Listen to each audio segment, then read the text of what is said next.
Good morning, Council. Will you turn on your camera so we can determine a quorum? Good morning, Laura. I don't see my camera on.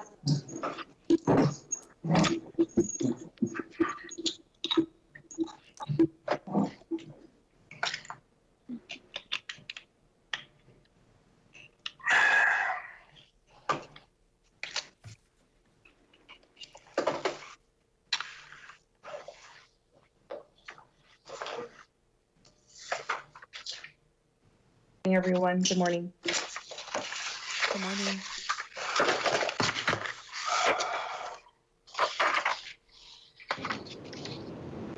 Good morning.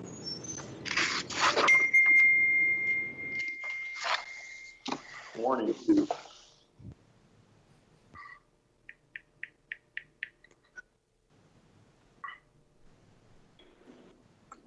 Laura, I'm ready. Okay. Good morning. This is a meeting of the El Paso City Council for Tuesday, August 4th, 2020. It is 9:04 a.m. Due to the pandemic, this will be a video conference and teleconference meeting to avoid congregate settings. We begin the meeting with roll call. Mayor Margot is present and presiding. Mayor Pro Tem Schwartzbein. Representative Anello. Present. Thank you, sir. Representative Anello. Hernandez. Present. Morgan. Here. Morgan. Here. Thank you. Salcido. Rodriguez. Rodriguez. Here. Thank you. Rivera. Here. And Lizarga. Present.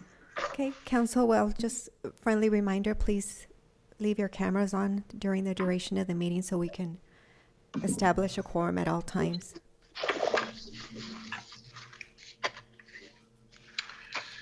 You ready for me to begin? Yes, Mayor. All right, as we memorialized yesterday our anniversary of 1 year when hate entered our community, I want to share 2 verses with you and then a moment of silence for our city as a whole, and remembering also those who have passed because of this virus. Galatians 5:14 says, "For the whole law is fulfilled in one word, you shall love your neighbors as yourself." And Psalm 16:8 says, "I have set the Lord always before me, because he is at my right hand, I shall not be shaken." Let's pause for a moment.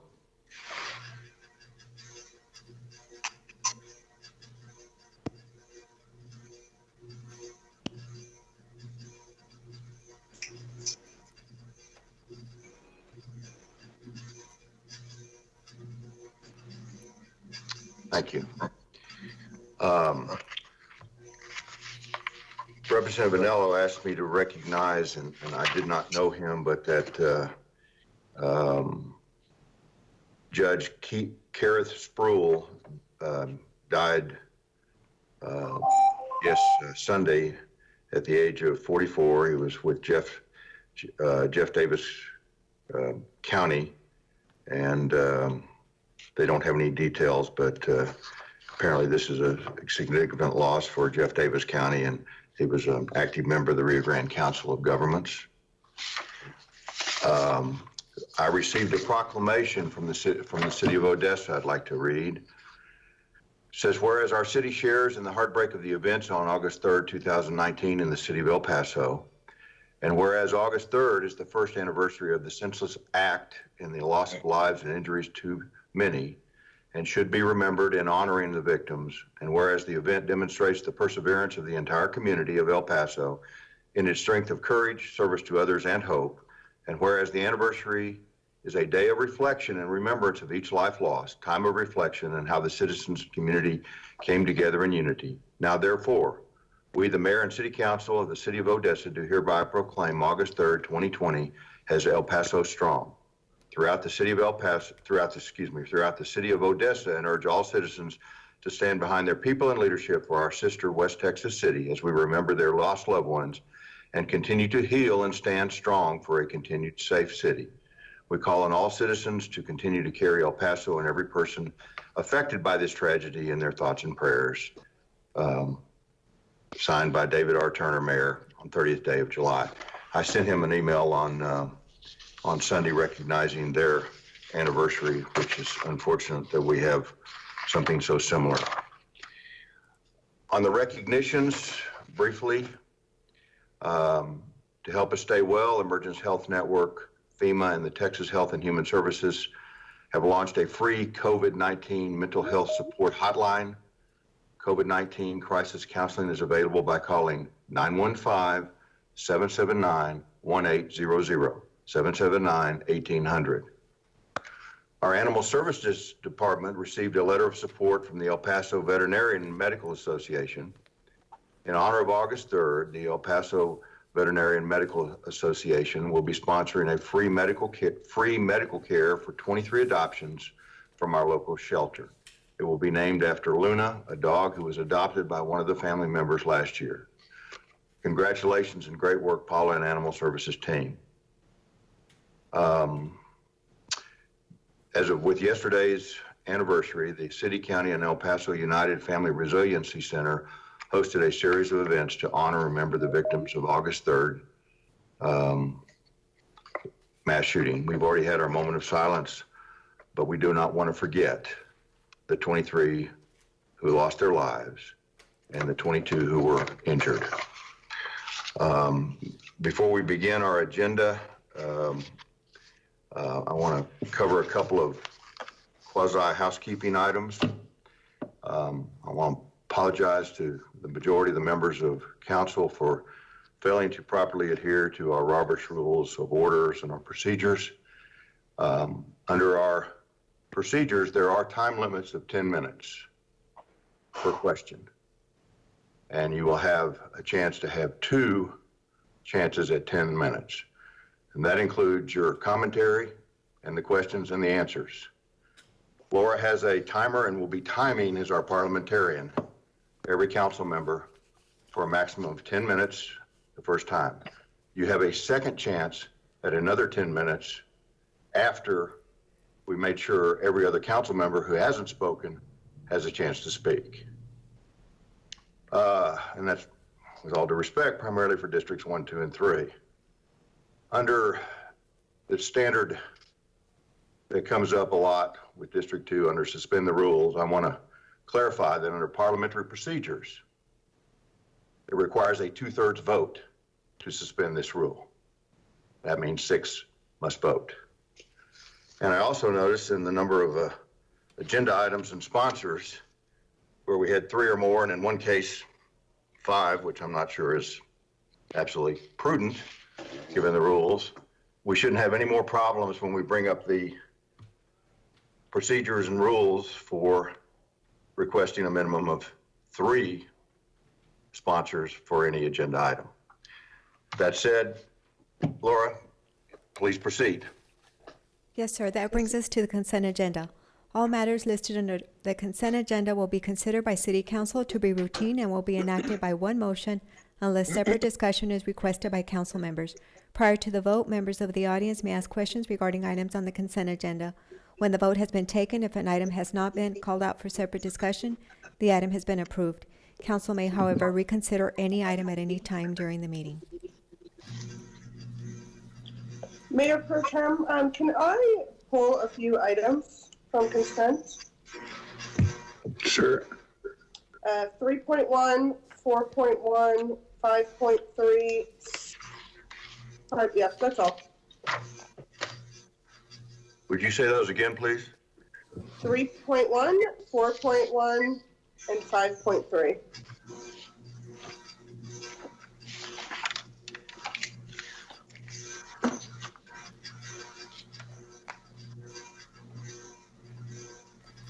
Mayor Pro Tem, I also have one to postpone.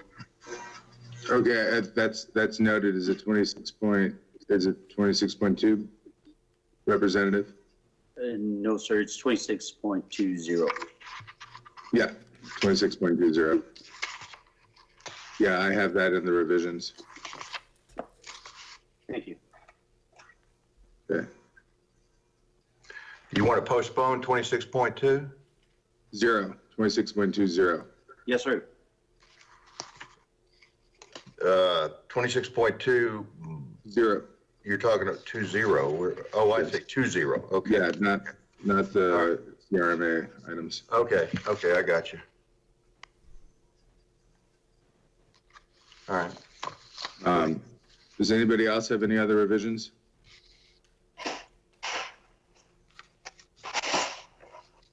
All right, if not, then I would also like to move to the forefront, item 26.9 to item 26.11.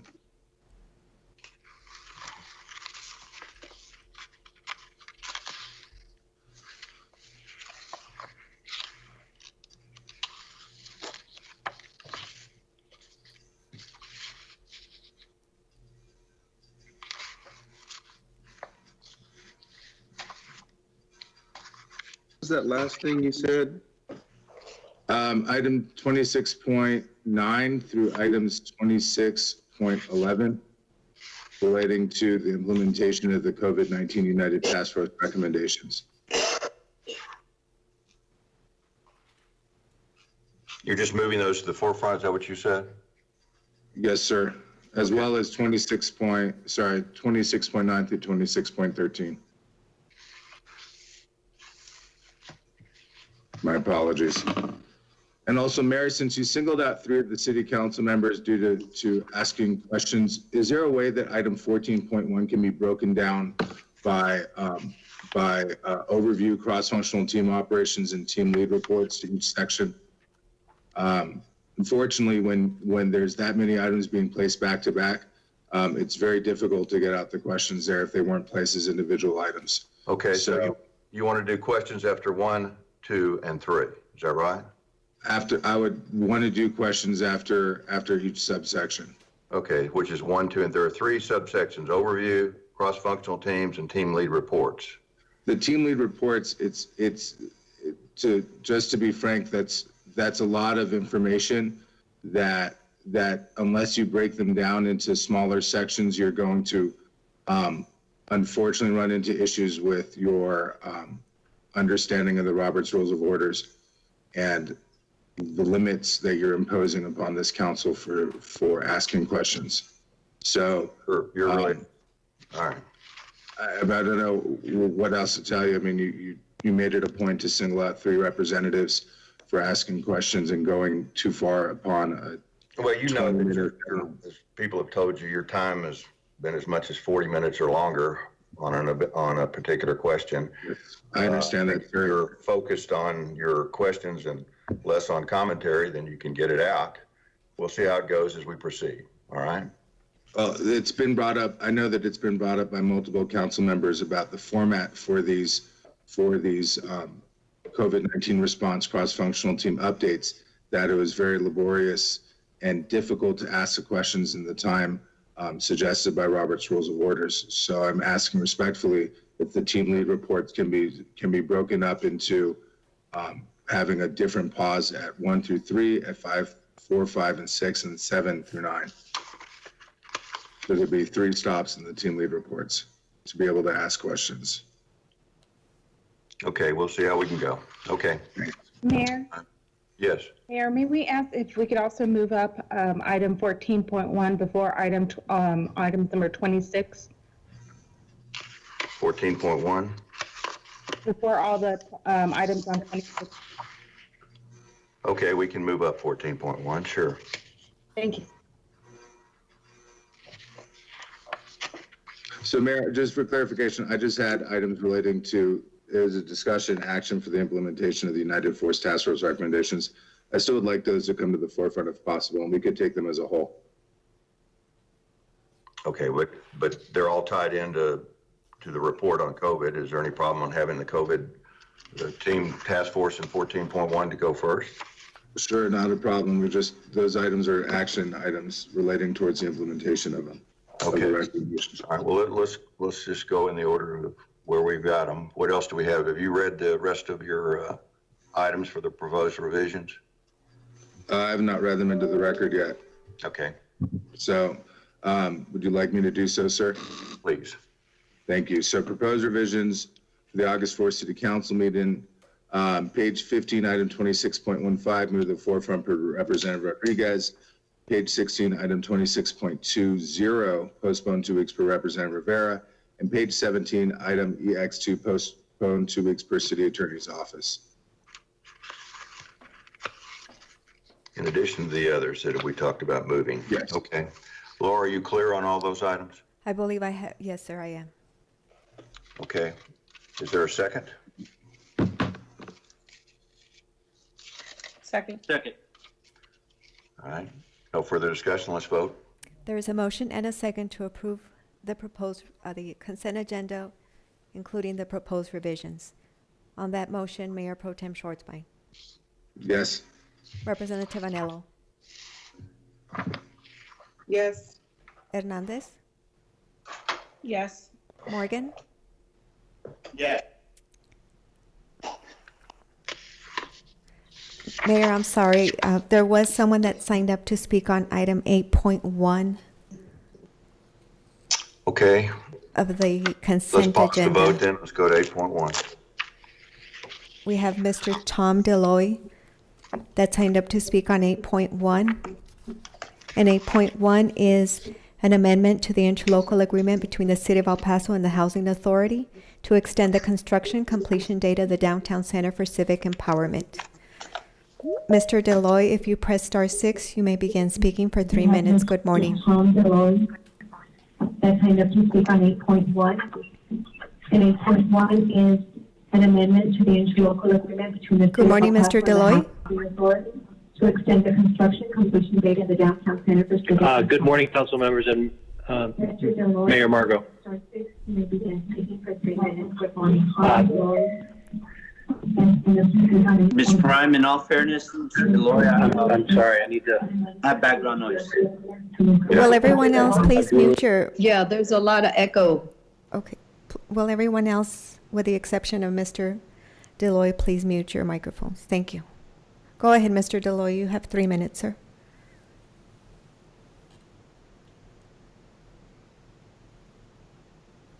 Mr. Deloy, you'll have to press *6 once again, sir.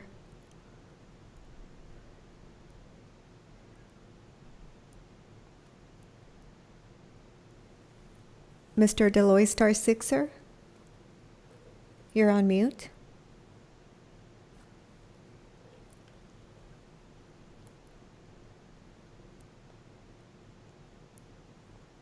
Mr. Deloy, we can't hear you, sir. You'll have to press *6 to unmute your microphone.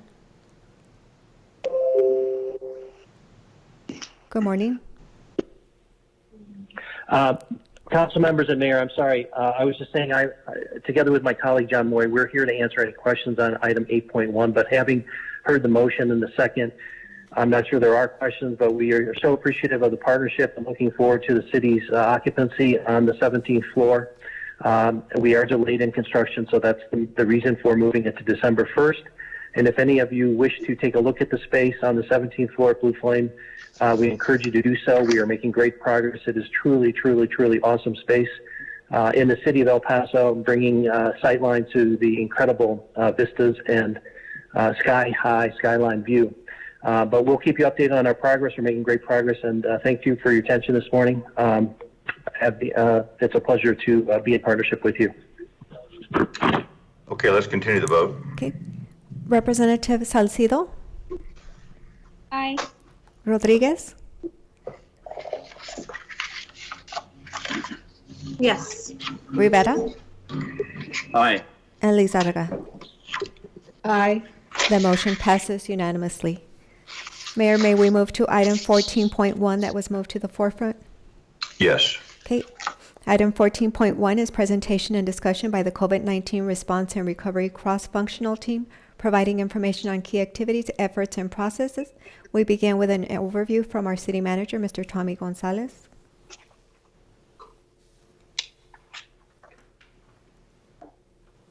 Good morning, Mayor, City Council.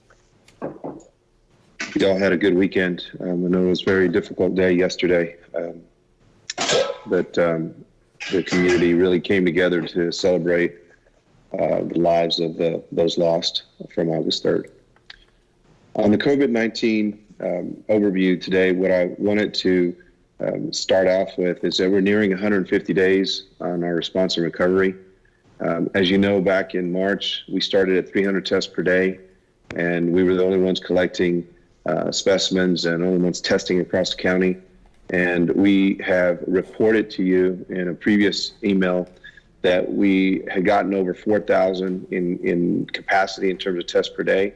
I think it was 4155. We did break a record on 15 July at 4528. Did want to make that known to the council.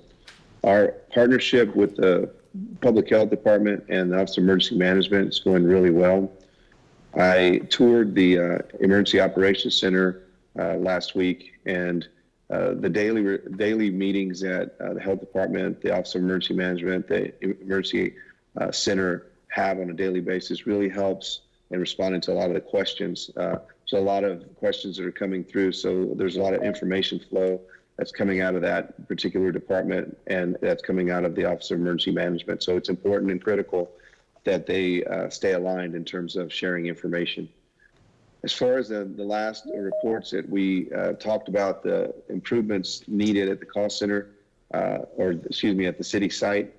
So we've improved the call center there through enhancements that have been implemented by the Information Technology Department, which equals better customer service. The call wait times have been reduced by 70%. The total calls answered improved by 43%, and the wait time, as an example, for appointment is down from 3 days to 1. So most callers are able to book the next day in terms of testing. Our current average daily testing rate is a little over 2,300. We did have a decrease of approximately 20% over previous reporting period. We did have one less day testing, if you remember, in order to transition into the larger sites, the mega sites. And we also worked with the state and their contractor to work to improve their services that are being provided to our community. We also benchmarked against other cities. We did see a decrease in testing across the state in Dallas, Austin, and Fort Worth. They were over 30%.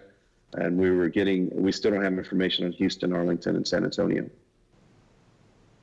Our current situation on the numbers, 15,142 in terms of new cases. The current positivity rate is approximately at 9%, and our 7-day rolling average rate is 10%. Our recovery rate is 74%. The asymptomatic cases is at 21%. We do want to report that the hospitalizations did drop for the last 3 weeks, and ICU admissions and vents are decreasing as well in terms of the usage. So staff has been addressing immediate and ongoing testing needs and expanding testing capacity, as we've talked about in previous meetings, and access across our community. Examples of this include the Texas Military Department mobile testing site. There's 2 mega sites, 1 walk-up hybrid site, multiple rural testing sites, and then which has increased their daily capacity to 1,000 on the mega site per day, 500 tests at other sites per day, and no appointments needed. We're actively addressing long-term needs of the community, also by providing regional medical clinics to help provide COVID-19 testing and then COVID-19 vaccination. If you recall, we've talked to you about Lab and Logistics Center. We're in the final negotiations, and design is underway for that, as well as an education and call center and 5 regional testing vaccination sites. There was a question last time about site location factors, what went into that. We've looked at income of the area, mobility, access to public transit, and access to healthcare. We needed that to ensure we were meeting the needs of those in our community that are most vulnerable. Again, the low income tracts that you don't need a car to get to the site, and underserved in the medical care area. Those were factors, criteria that we used. If you remember, just a reminder, we are working with our business community to assist them to rebuild as we continue to fight this pandemic. If you recall, we've pushed out a program, Pledge to Safety Plan. If you remember, it's voluntary, self-monitored program. Local businesses commit to work safe guidelines. And we were able to get the best protocols of the businesses that were doing a really good job and share that across the board.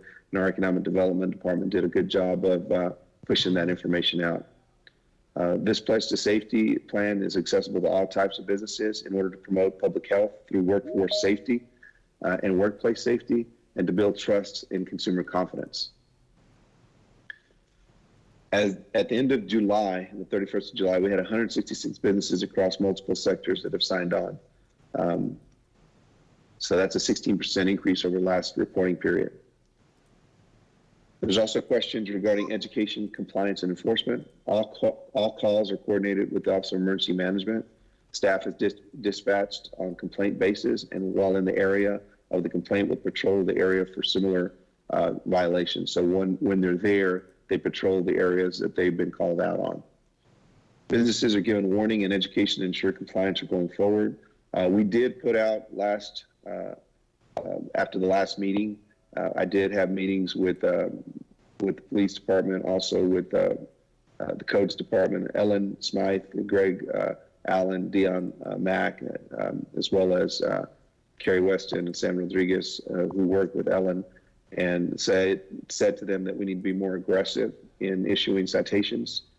So that direction did get put out after the last meeting. So businesses will now be cited if they have already received a warning. Health inspectors are canvassing businesses and using checklists to ensure uniformity from each officer. So the database is being kept up to date for ease of access as well. We've also pushed out a community wellness program, the Live Active program.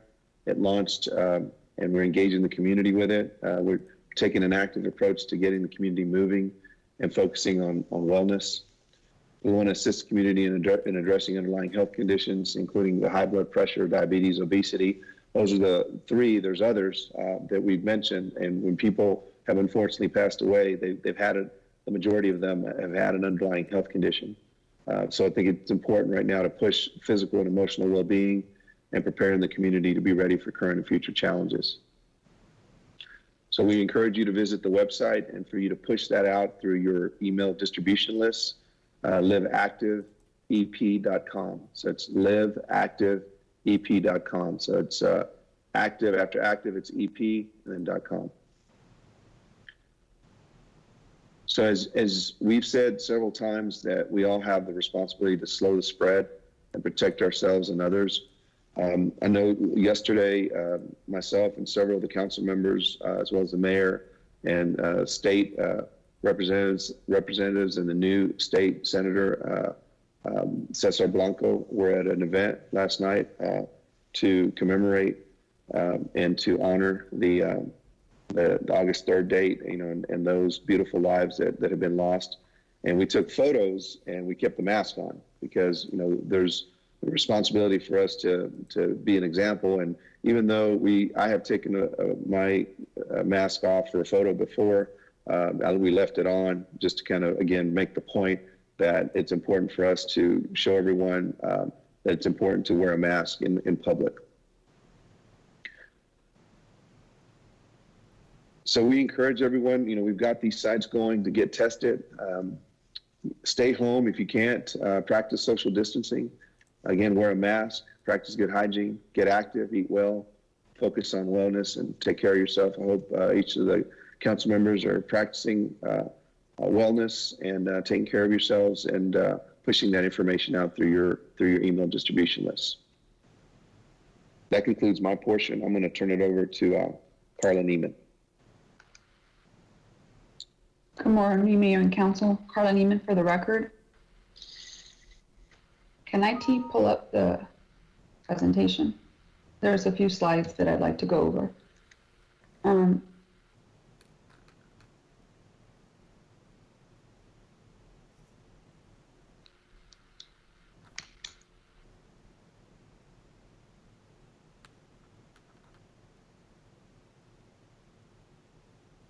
Can IT bring up the presentation? Thank you. Can you move to the next slide? Thank you. This Friday will bring us through the 6th week that we are under Executive Order number 28, and the 5th week that we're under Executive Order 29. Council and the public will remember we are, Governor Abbott has suspended his reopening of Texas. There's been little change in those orders from the governor, but most recently last Monday, July 27th, Mayor Margo removed the restrictions on city park playgrounds and fitness equipment. That is the latest amendment to our local emergency directive issued by the mayor. Also, later on in this, in council meeting, items 23.1 and 23.2, council will be, we will be asking for council to reenact the emergency ordinance and the emergency directive. And I also wanted to highlight that our office continues to provide legal support to various departments, including several of the CARES package fundings, including real estate acquisitions, as well as several other services that are so crucial to the community at this time. And I'll hand it over to Anna Schumacher and Evan Reed to go over those few slides. Thank you. Good morning, Mayor and Council. Anna Schumacher for the record from the City Attorney's Office. If IT will please turn to the next slide, please. As Ms. Neiman just discussed and will also cover a little bit later today, we have the emergency ordinances up for reenactment today. As you all have heard me say several times now, per our city charter, we need to have a unanimous vote of the representatives as well as the consent of the mayor today to proceed. Now, as you all also will recall, these emergency ordinances will stand automatically repealed on the 31st day unless they're reenacted. So that's what we're facing today. Next slide, please. Now, since we have two emergency ordinances, the first is the extension of the disaster declaration, and the second is the emergency ordinance instituting emergency measures. Since the declaration and since the adoption of the emergency measures, we've reenacted 6 times. We've amended and reenacted the emergency measures ordinance. Again, these are set to expire tomorrow unless we reenact today. Next slide, please. As Ms. Neiman mentioned, one of the things that our office is continuing to do is to support the local health authority with basically maintaining and revising the local health authority orders. One of the things that we have been watching is tracking the CDC guidance. There's been some changes, obviously, since March that we've worked with Dr. Oncaranza to integrate. The additional change that we've most recently undertaken is to ensure that the most recent revisions make clear that these LHA orders are in fact mandatory. They have been all along, but we want to stress that. The other thing that our office has done is to continue to update our FAQs to make sure that the public knows, should they go there, that these are mandatory. The orders that we're looking at are the orders for homeless service providers, the orders for release from home isolation, the orders for workplaces, the orders for facilities that provide care for the elderly, and orders for nursing homes and assisted living. Next slide, please. And with this, I'll now turn it over to my colleague, Evan Reed. Good morning, Mayor and Council. Evan Reed, Assistant City Attorney for the record. Our office has provided recently some enforcement division training for all of the enforcement arm in regards to these LHA orders. And essentially, the training itself encompassed a few areas specific to each of the orders themselves. How to enforce, the type of citations that would be issued, filing complaints, and the requisite information for each of those categories. And so this is still an ongoing process, but the City Attorney's Office has been working directly with the frontline people who are going to be enacting this on the ground to make sure that the type of citations and the type of actions that they're taking are not only legal, but will mean something as far as enforcement of these orders themselves. And with that, I will turn it back over to Mrs. Schumacher. Thank you, Evan. So for our final slide from the City Attorney's Office presentation, another thing that our office, if IT will switch over the slide, that we've been working on are these facilities use agreements. As you all know, we have been using essentially some parking lots to conduct the COVID-19 training. And so we've been reviewing and also revising these agreements to ensure that we have all the language that is necessary, that any expenses that should arise under these will be covered by the CARES Act. And so we've been working with the Office of OEM to accomplish that. And so with that, that completes the City Attorney's Office presentation. And so I will now turn it over to Chief Mario D'Agostino with regards to the cross-functional team operations update. Thank you. Thank you, Anna. Good morning. This is Chief D'Agostino for the record. The cross-functional team today will be updating a number of items to include the CARES funding and the operational plan that went into identifying the 9 key areas of response. This plan is not just for this short haul, but it sets the foundation for the continued response to COVID-19. We'll be discussing a few key partnerships to include FIX and the UTEP laboratory agreement. FIX, the Public Health Exchange Partnership, allows for real-time reporting of testing and results through the healthcare system. It allows a physician or hospital to be able to pull the records of a patient electronically rather than having to transmit them or fax as previously done. The UTEP agreement is an expansion of the Department of Public Health's footprint, and it allows our laboratory scientists to work alongside UTEPs. This agreement also expands the capacity of the lab, and it continues to evolve as we seek additional avenues to secure our supply chain. Another item we'll be discussing under the CARES funding is the purchase of a new scheduler and contact tracing application. This will allow someone to sign up for testing online or via telephone. As their information is inputted, it sets up an automatic notification for test results, as well as contact tracing instructions for those who do test positive. But before we get into the report outs, I want to publicly thank the staff of the Department of Public Health, the Office of Emergency Management, and the entire city workforce who have been assisting with the response to this pandemic. It's been 5 months and staff continues to push forward with no end date in sight. Their tireless efforts do not go unnoticed, and I am proud to work alongside them. At this point, I'll turn it over to Dr. Ocaranza. Thank you.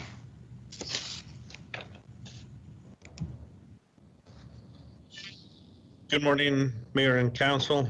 I'm Dr. Hector Ocaranza, the Local Health Authority. And if we can get the next slide, please. Following, we're going to have a summary and update on the information on the current situation of COVID-19 in our city. As we now know, our cases now reach over 14,000, and our positivity rate has been around 9%. That is an improvement from a previous positivity rate that has reached past the 10% mark that we have mentioned before, and it reached all the way to 11, but now it's dropping and it's about 9. We're cautiously optimistic that the 7-day rolling average of the new cases has been decreasing, but we need to take into consideration that there's still going to be some positive results from those state testing sites that need to be delivered, and those will be counted to our positive counts. We need to remind the population that 1 out of 5 people are still showing no symptoms, and those are the ones that can be infecting other people and making the transmission of the COVID-19 to our vulnerable ones a very, very problematic issue, and that will speed up the spread of the disease. And if we have an increased spread of the disease, especially in the vulnerable groups, then we're going to be having an increase in the utilization of our healthcare resources that we need to continue taking care of. Our recovery rate, we see that it's 3 out of 4 people that get infected with COVID-19 recover. Most of those are going to be younger, but nonetheless, the ones that don't recover and suffer consequences might be members of our community and members of our household. And one life is extremely important, and the loss of life is never undertaken. We need to consider those that have succumbed to the complications of COVID-19, and we need to make sure that we don't continue to see that happening because of careless act of other younger people that come and bring the virus to those. We understand that being in quarantine poses a great challenge, but these recommendations are for the good of everybody and not just for the good of one. So we need to exhort and underline to everybody in the community that it takes all of us and make a very unified effort in slowing down the spread of the disease so we can continue fighting and be victorious in the fight of this pandemic. Next slide, please. We also have seen that the hospitalizations have dropped, as mentioned by Mr. Gonzalez. We are, again, cautiously optimistic that hopefully we're going to be seeing a continued decline in the hospitalizations due to COVID-19, and the hospitals are doing a wonderful job caring for our loved ones that, besides COVID-19, they're caring for our loved ones that have other conditions, because as we may all know, people are still getting sick from the decompensated diabetes. People are still requiring care for heart attacks, for controlling their blood pressure, for other medical conditions that are not related to COVID-19 that will need hospitalization. We will continue reminding the community that hospitals and the primary care physicians and providers are going to be taking care of those that are in need, and they're taking all the precautions necessary to be able to provide a safe environment for them once they require medical treatment. We have seen a trend that many people wait and wait and wait to control their conditions because they're afraid that they're going to get infected in those places. And unfortunately, sometimes they come a lot sicker to the hospital requiring a higher level of care. We need to continue reminding them that it's more important to control their conditions early on. And if they need to receive medical care, please call your provider. Go take care of those medical conditions before they become a bigger problem. Our ICU admissions and our ventilators also have been dropping, and the mortality has stabilized. We have mentioned over and over that there is a progression. Once we see an increase in positive cases, then we're going to be seeing an increase in hospitalizations, and then we're going to be seeing an increase in the deaths. We're at that phase that we were seeing an increase in the deaths, and hopefully it will continue stabilizing in the next weeks and months.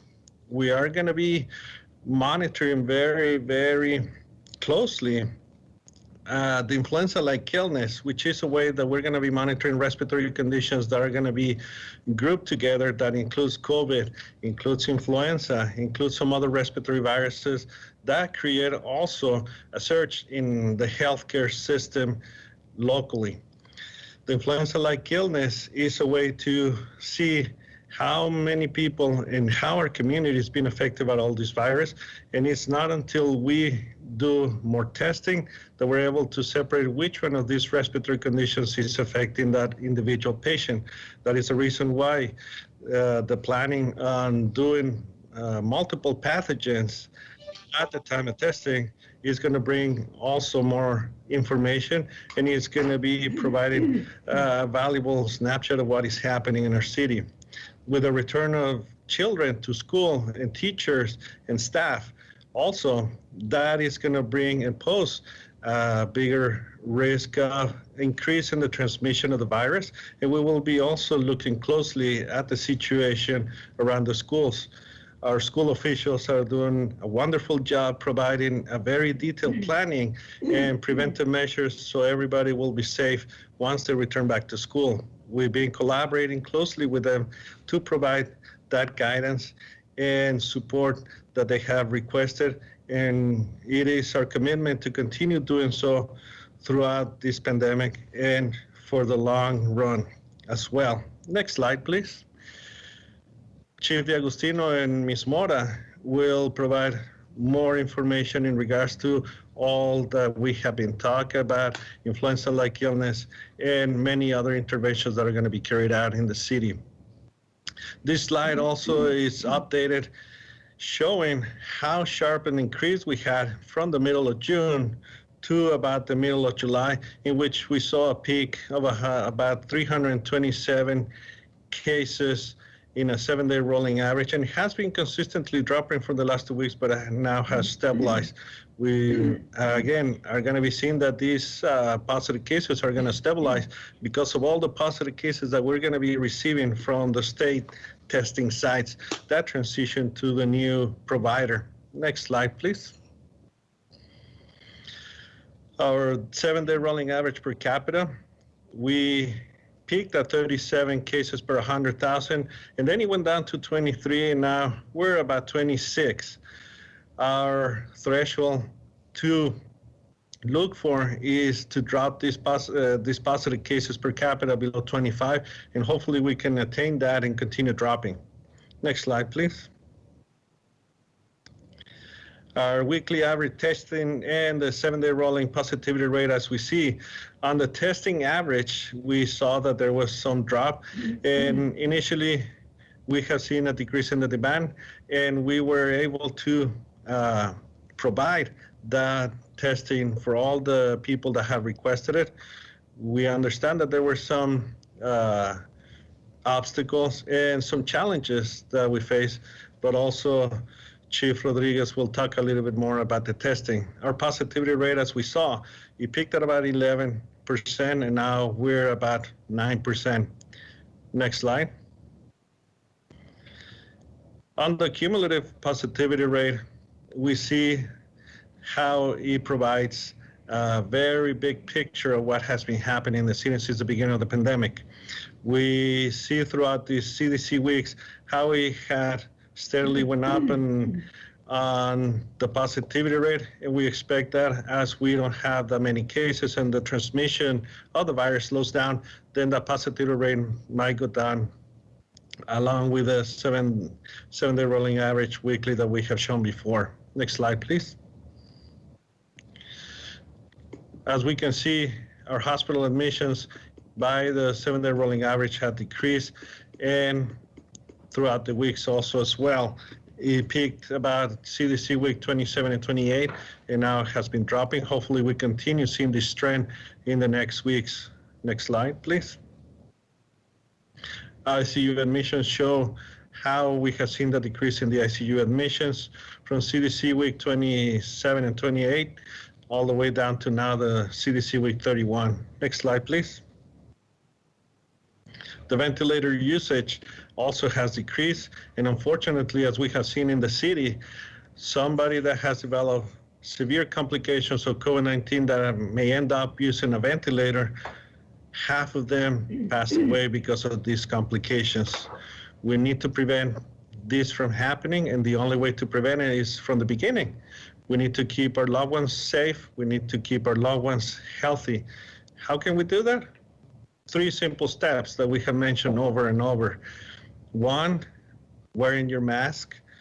2, social distancing. And the social distancing means when we're among other people, but also if we don't need to be outside, we don't need to go outside, and we don't need to go visit our loved ones unless we really need to provide that help and assistance by bringing medications, by bringing food, by bringing some other basic necessities. So we need to continue keeping them safe by reminding them that they need to stay home. They need to learn how to use the virtual means to make sure that they're doing well. And if they need to, we can take them to receive medical care, either at the primary care provider or the hospital in case they need to. Next slide, please. The distribution of the cases is extremely important. As we see, the big majority of cases, males and females, are between 20 and 30-year-olds. And even though we see a very small proportion of our minors, which are going to be the teens and 12 and under, we are expecting to see a sharp increase in these cases as the school reopens and they provide face-to-face instruction. Now, because of this, it's going to mean that children might get sicker, but we need to make sure that those children that have also chronic conditions control those conditions, that we provide the proper medications as recommended by the primary care provider so they will be healthy. And also extremely important, one thing that we're going to be pushing and we're going to be recommending for everybody in our community is going to be the flu shot. And Chief D'Agostino and Ms. Mora will mention some more about that. We need to start planning for the influenza vaccine. And once we receive the COVID-19 vaccine, we will also prioritize and how we're going to be distributing the vaccine. But influenza in our community starts hitting us at the end of October, and it doesn't stop until March. So the best line of defense that we have against influenza is the vaccine, and the other 3 elements that we have mentioned before about the face mask, social distancing, and hygiene. The hospitalizations also, we see that it has dropped, and unfortunately in our community, male are affected in a larger proportion than females. Next slide, please. As we can see, the hospitalizations are enlarged by people that are 60 and over. And again, males are affected more than females at a greater rate. ICU admissions also are extremely easy to see that 3/4 of the ICU admissions are in people 60 and over. And unfortunately, the older we are, the more likely it is that we're going to develop complications and succumb to the complications of COVID-19. Next slide, please.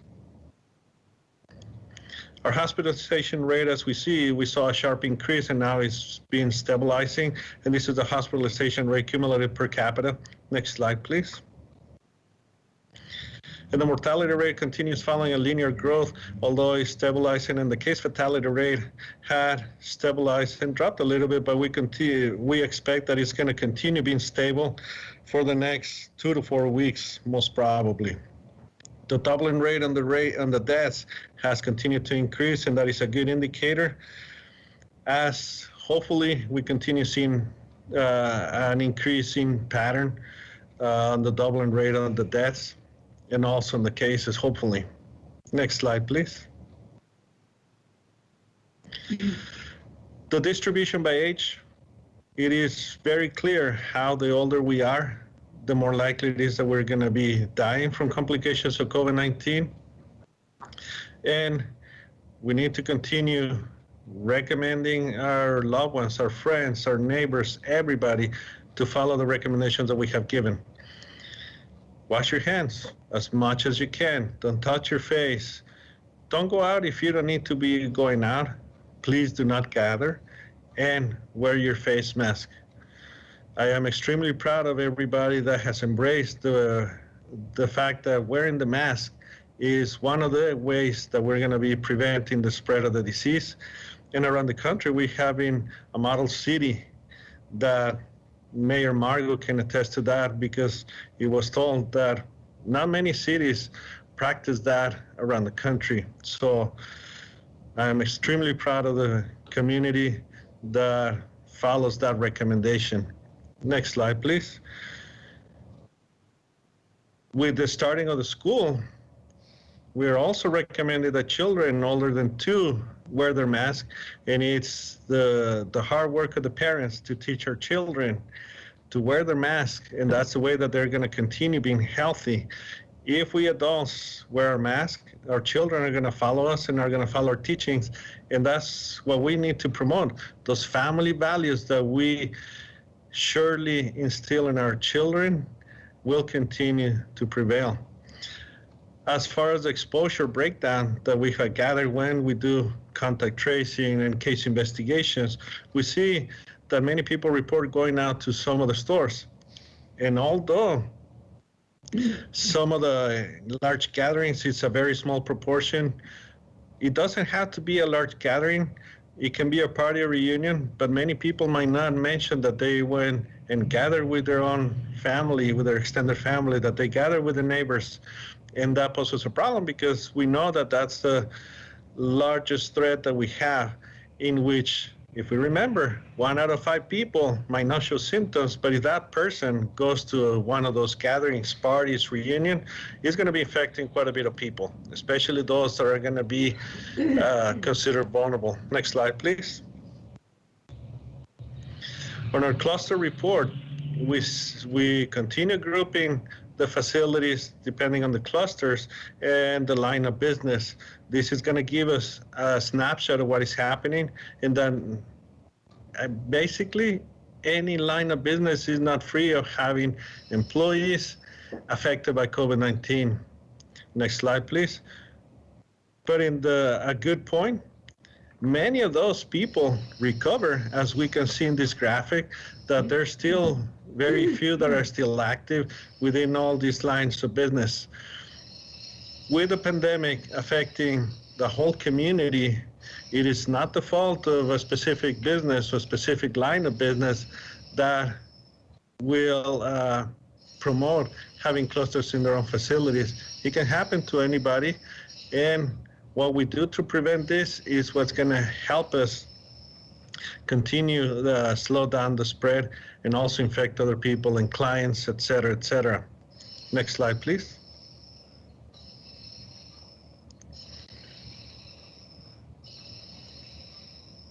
Next slide. And we will hear a little more about the financial focus by Mr. Cortinas, and also Mr. Rom is going to talk a little more also about the testing and how the testing is being carried out in our community. And with that, I thank you very much for your attention.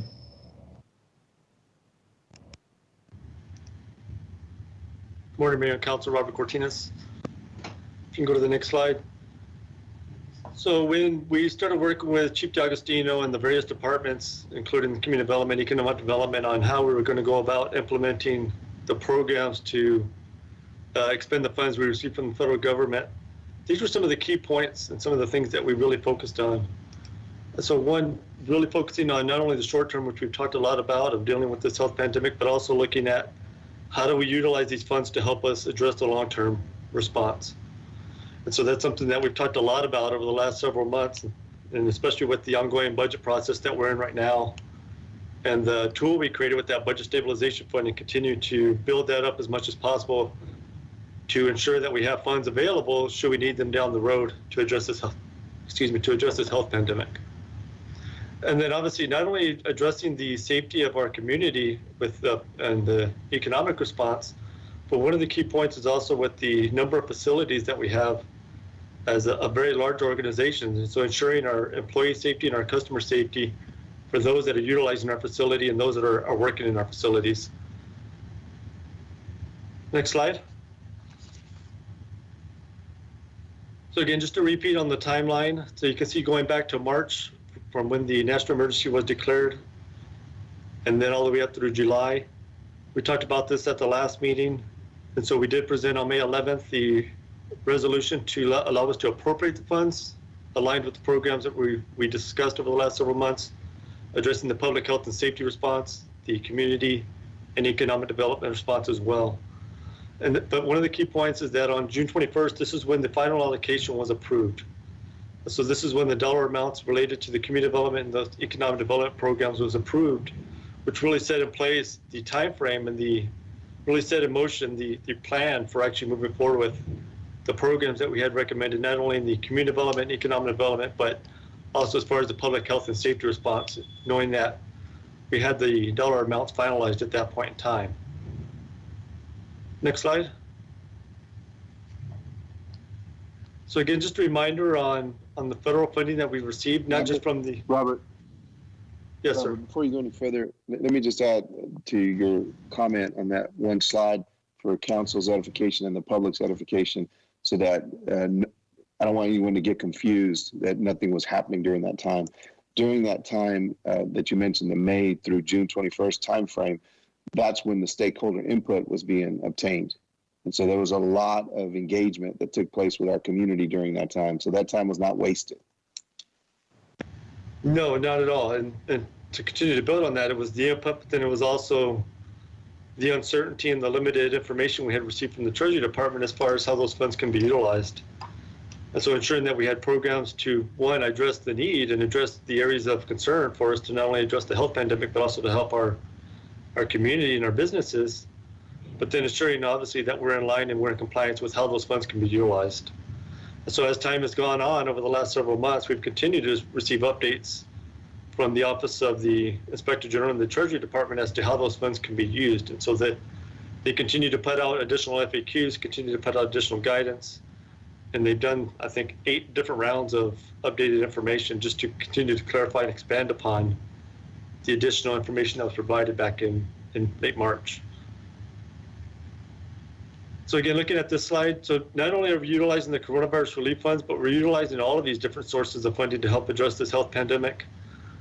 One of the things that's not listed on here, so over 188 million, one of the things that's not listed on here, that's included on the next slide, if you go to that, is the FEMA reimbursement, which we're going to be taking advantage of. If you can go to the next slide, please. And so with that, we've accumulated about $5 million of costs so far. And so what our plan is that we'll continue to accumulate those costs, and we're going to submit to FEMA those costs that we've accumulated up until this point. So again, utilizing those funds to help offset and help provide additional funds from the coronavirus relief allocation to be able to address some of the other key issues and other key programs we're going to be discussing today. Next slide. So we wanted to provide just a little bit of an overview of the HEALS Act, the current legislation that's being debated right now in Congress. So there's been a lot of talk, a lot of back and forth on this next round, what it's going to look like, what it's going to address. There's a lot of different areas involved in this. This should be the 5th piece of legislation to help address this health pandemic. So the CARES Act obviously was the largest, over $3 trillion, which was passed back in May. And so the final amount, again, has not yet been determined. This is something that continues to be debated between the Senate and the House. Next slide, please. So some of the key points, the unemployment benefits, which expired at the end of July, the $600 additional per week. There's some additional funding in this legislation for that, although a smaller amount, but again, additional benefits on top of what's already in place. The round 2 of stimulus payments for individuals and for dependents. And then that last bullet point, something we've talked a lot about is, so going back to May 11th, when we presented how we're going to expend the $119 million into those 3 different buckets. One of the things we talked about, we've talked about actually going back to when we received the funds, is what was going to happen when these funds were gone. And we know that there's the current timeline of December 30th. And so what's being proposed right now in this HEALS Act and what we're assuming is going to end up passing is actually flexibility and extension of that time frame when those funds have to be expended. And so the language included in the HEALS Act extends the date from December 30th, 2020 to 90 days after the last day of a government's fiscal year 2021. And so that would be late November for us if this were to pass. So again, this would provide additional timing to expend those funds. And then there's an additional item which allows for these funds to be used, the coronavirus relief funds specifically, to be used to cover revenue shortfalls. And so that's something that we also talked about when we developed these programs, was what if we were provided additional flexibility with these funds? But again, there was nothing certain at that point in time, and we didn't want to sit back and not be responsive. And so we identified the need. We identified all the various programs, which we're going to discuss a program here in a few minutes. And so currently, right now, we don't have any additional funding available. We identified programs to expend the full $119 million, and we've managed to balance the budget with all of the different adjustments we've talked about over the last several months, utilizing the various tools and resources we've created and allowing us to do that while maintaining the overall same tax rate and not burdening our community anymore. And so those are 2 key points that we'll continue to monitor. Again, there's no timeline right now. There's August 7th is the last date until Congress goes on 1 month leave. And so we're constantly monitoring to see what's going to come out from this legislation, which is being debated currently. Next slide.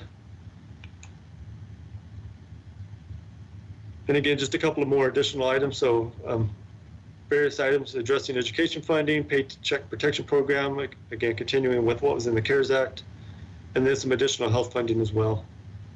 Next slide. So the overall breakout of the $119 million, again, the 3 buckets that we talked about, the largest addressing the public health and safety, $84.2 million. The community response and recovery programs, which are already set in motion, and we've got those out, $15.4 million. And then the economic response and recovery to help our local small businesses at $19.4 million. Next slide. So we wanted to provide an update. So we talked about the interim report, which we provided and submitted to the Office of the Inspector General a couple weeks ago. So this is where we're at as of last week. The overall $119 million, we've got between what's encumbered, what's been expensed, almost $14 million. As we move along, one of the key things to point out here is that when you look at the community response and recovery programs and the economic response and recovery programs, that's $33 million. That's already gone out the door. That's already going to the nonprofits. That's going to be distributed between now, and we're looking at all of those funds being expended by late September or into October sometime. So that's an additional $33 million that is going to be gone here pretty quickly. On top of that, as we go throughout the presentation, we have a large chunk of money, about 30 million, that's going to go to additional facilities to help increase the lab, to help increase the storage space, to add additional clinics. There's an additional 10 million to help address our city facilities by providing UV air filtration systems. So we have over 70 million, about 73 million that's on top of that 105 available that's going to be expended here pretty quickly. So we have the various programs in place. Chief D'Agostino is going to provide here in the next few slides a little bit more detail on these particular programs. But again, the 84.2 million, if you go to the next slide.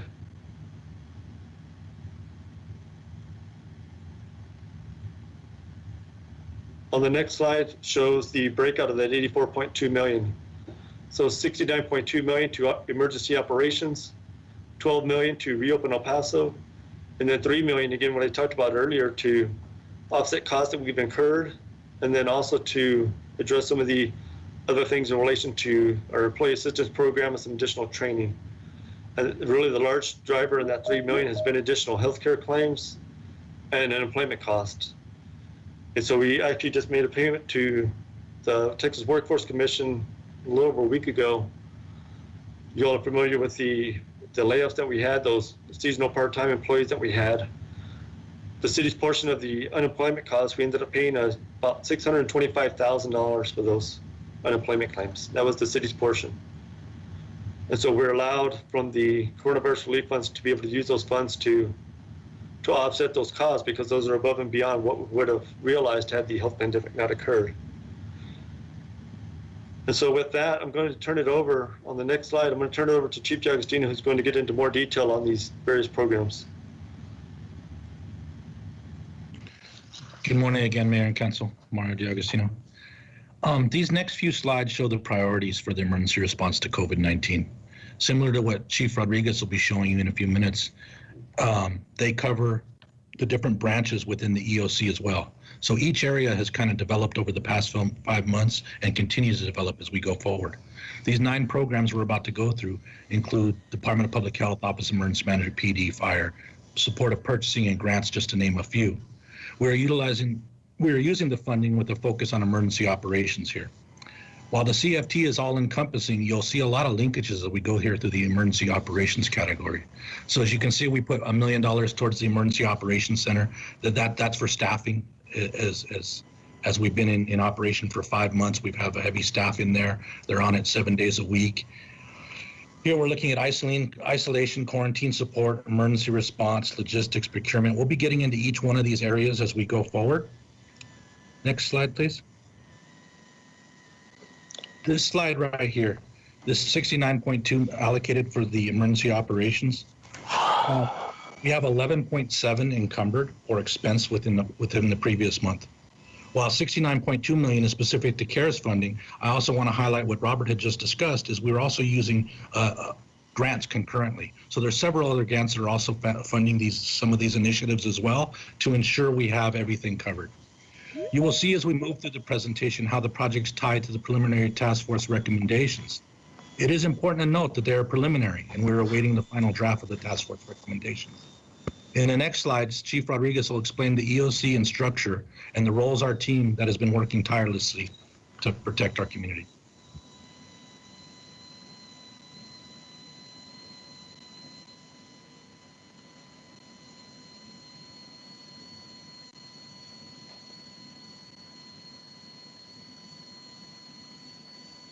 Good morning, Mayor, Council. Jorge Rodriguez, Emergency Management Coordinator for the City County Office of Emergency Management. As Chief D'Agostino said, we have an integrated response between the Department of Public Health and the Office of Emergency Management. That is a model exception, and that's not necessarily the rule that we're seeing across the nation in this pandemic response. So we're very fortunate to be able to work side by side with the Department of Public Health and in response with all of our collaborative partners that make up this EOC structure. You'll see that the EOC functions of the Emergency Management Director, which is the mayor and the county judge, is brought together by a group of executive policymakers through the Executive Policy Group, as you can see in that box, made up of the fire chief, the EMC, city manager, the city attorney, the public health director, police chief, sheriffs, and also the City County Local Health Authority. The EOC is made up of the EOC Management Group, and they're responsible for overall emergency policy and coordination, public information and media relations, agency liaison, proper risk management procedures, and through the joint efforts of local government agencies and private organizations. This management group is primarily driving all of the functions of the EOC. And the purpose of the EOC is to provide multi-agency coordination for information, resources, and consequences to support incident management. In this case, it is this pandemic response. EOCs are multidisciplinary, involving multiple disciplines such as fire, law enforcement, EMS, public works, and in this case, we have it's a public health emergency, so that they take lead as far as the day in and day out actions, supported through the EOC organization. EOCs can be temporary, or they can be primarily established through a physical and virtual facility. In this pandemic response, we had to we had to adapt to the situation, since we could not include all of our partners that you see that make up this structure. 50% of the EOC has gone virtual using our web EOC system, which keeps us all connected. But we're also using, much like many of us, using Teams to ensure that we are cross-connected between all of our different agencies to make sure that we're moving in the same direction. You'll see that part of our external links to our partners through our EOC liaison include to the State Emergency Operations Center, our smaller jurisdictions, our school districts, Fort Bliss, all of our local universities, and our hospitals. The EOC, all of our operations are driven through the EOC Operations Coordinator and the various branches, as you can see here. Operations responsible for coordinating all jurisdictional operations and support emergency response through the jurisdiction's action plan.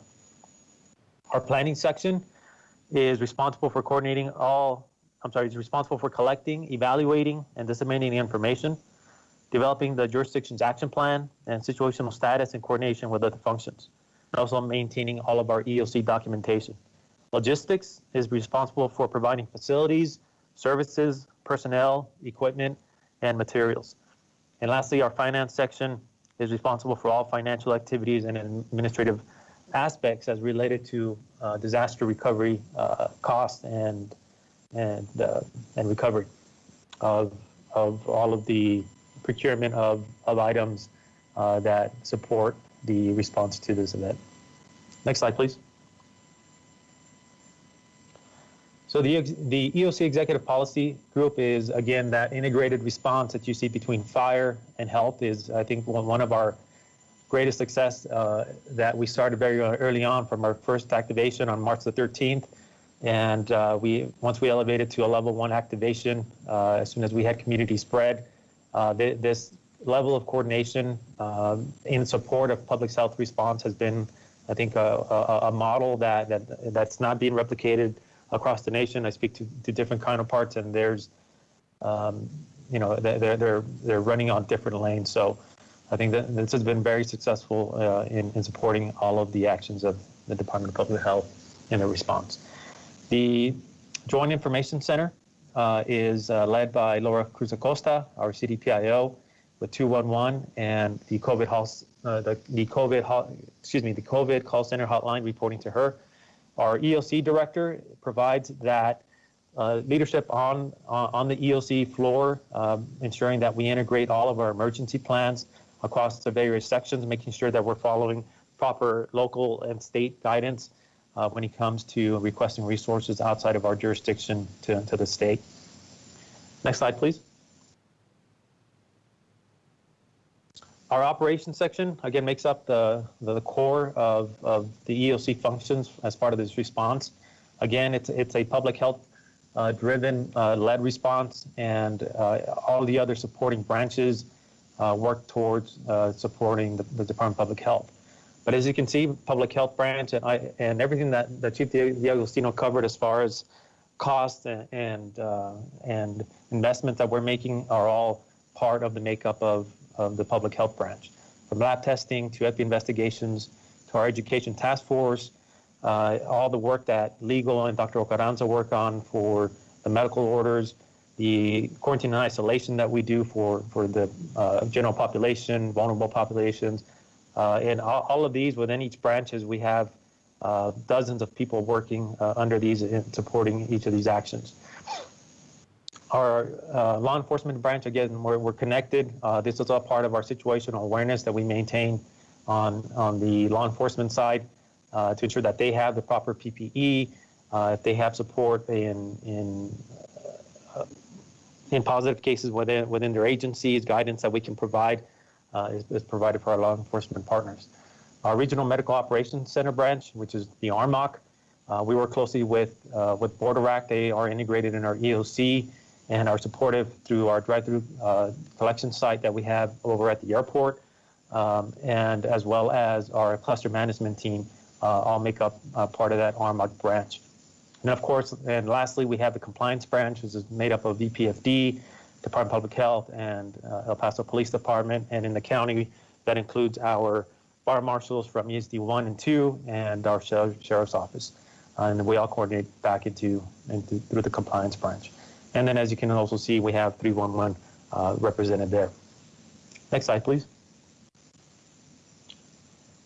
And then as part of our planning section, let me take you from right to left. Our planning section is where we provide long-term or advanced planning for things that we need to be anticipating from weeks to months ahead, and that is put together through listing comprehensive operational objectives that we put together into an incident action plan, and which is updated every week during the initial phases of this response. That incident action plan was updated on a daily basis to maintain with the operational tempo and the needs required by the incident. But now with the ability to add the 4 months now, almost 5 months into the response, we have a very comprehensive incident action plan that outlines all of our operational priorities. Our logistics section, and this is led by Lupe Valenzuela with City Purchasing. They've done a really amazing job of ensuring that not only city departments, but also working closely with the county to ensure that all departments have the proper PPE and any other requirements. They've also been extremely supportive of our drive-through operations, making sure that we have the IT needs, the facilities, equipment, any type of supplies and materials. They've been working diligently day in and day out to ensure that the operations continue to move forward.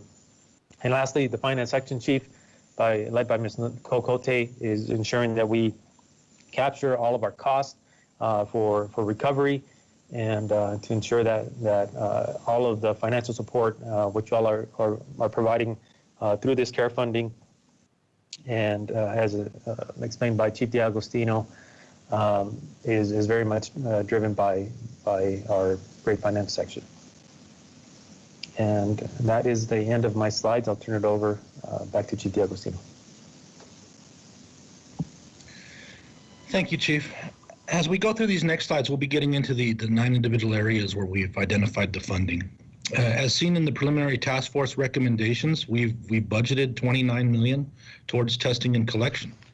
Since March, the Department of Public Health and the Office of Emergency Management has been looking at the long-term strategy of testing and working at expanding the capacity of that testing through partnerships that are needed to improve the process. The UTEP agreement is just one of those partnerships. It allows us to utilize the footprint of the UTEP lab as well as the personnel to enhance the testing process and to add more capacity to the system. GenPath is another local laboratory which we partnered with. What that brings us is rapid return on test results to our community. Whereas we see the test sites, they're sending their samples out of city laboratories. You have a 3 to 4 day response time as far as results. The local lab is able to provide that in pretty much similar time frame as Department of Public Health, which is 24 to 72 hours. Quest has also been assisting with the endeavor. We partnered with them, and that's how we've been providing some of the antibody testing that we're doing. As discussed in previous presentations and correspondence that I've sent out, we have seen struggles in the supply chain, along with other communities in the nation. It's important for me to point out that the supply chain issues, it's specific to the type of equipment. So at the Department of Public Health, we actually use 3 different testing types of machines. So each one of them has their specific reagents or testing materials. Even the swabs for collection versus nasal versus oral, they're different. And so it's securing the adequate resources is what we're focusing on here. We've taken advantage of utilizing city facilities with the parks and recreation libraries for some of the drive-through locations, and we've already upped the staffing, or we have the authorized new staffing at 48. We've ensured that there's funding for salaries to ensure that as the supply chain is bolstered, we have the capability to offer more test collection sites to the system. Funding has also been identified for, as Sam Rodriguez will talk about later, his group will talk about, we've identified funding for a lab and warehouse facility. This will allow the PPE and supplies to be housed and distributed from a single distribution center as opposed to the multiple facilities we're currently utilizing today. The facility will also allow us to expand our footprint at the laboratory. This expansion is critical. While we have the agreement with UTEP, as school gets back in place, we want to make sure we have the long-term commitment of a laboratory that will handle the needs of this pandemic. Specifically, 13.6 million of this is for testing and supplies. We've included money for equipment, and that includes vehicles. So we're purchasing 6 large passenger vans. These will be assigned throughout the city. What these vehicles will bring is we'll be able to transport police, fire, first responders, and the general public to get COVID testing. This will limit the contamination of emergency and public transportation vehicles. Next slide, please. So this graph it's going back to what I was discussing on the last slide as far as how critical it is to have those partnerships. As you can see, we cannot provide all of the testing. 74% of the tests comes from outside city-sponsored testing sites. 63% of all the testing done in El Paso County is conducted by the state and city-sponsored sites. While 37 specifically to the state and 26 to the city, as I discussed, 21% comes from private labs, which include the samples collected in private clinics and physicians' offices. 11% done by the healthcare is the testing done within the hospitals that's not sent to the Department of Public Health. And the corporate, that 5%, that's attributed to our partnerships with Walmart and CVS, who are offering testing in our community. Next slide, please.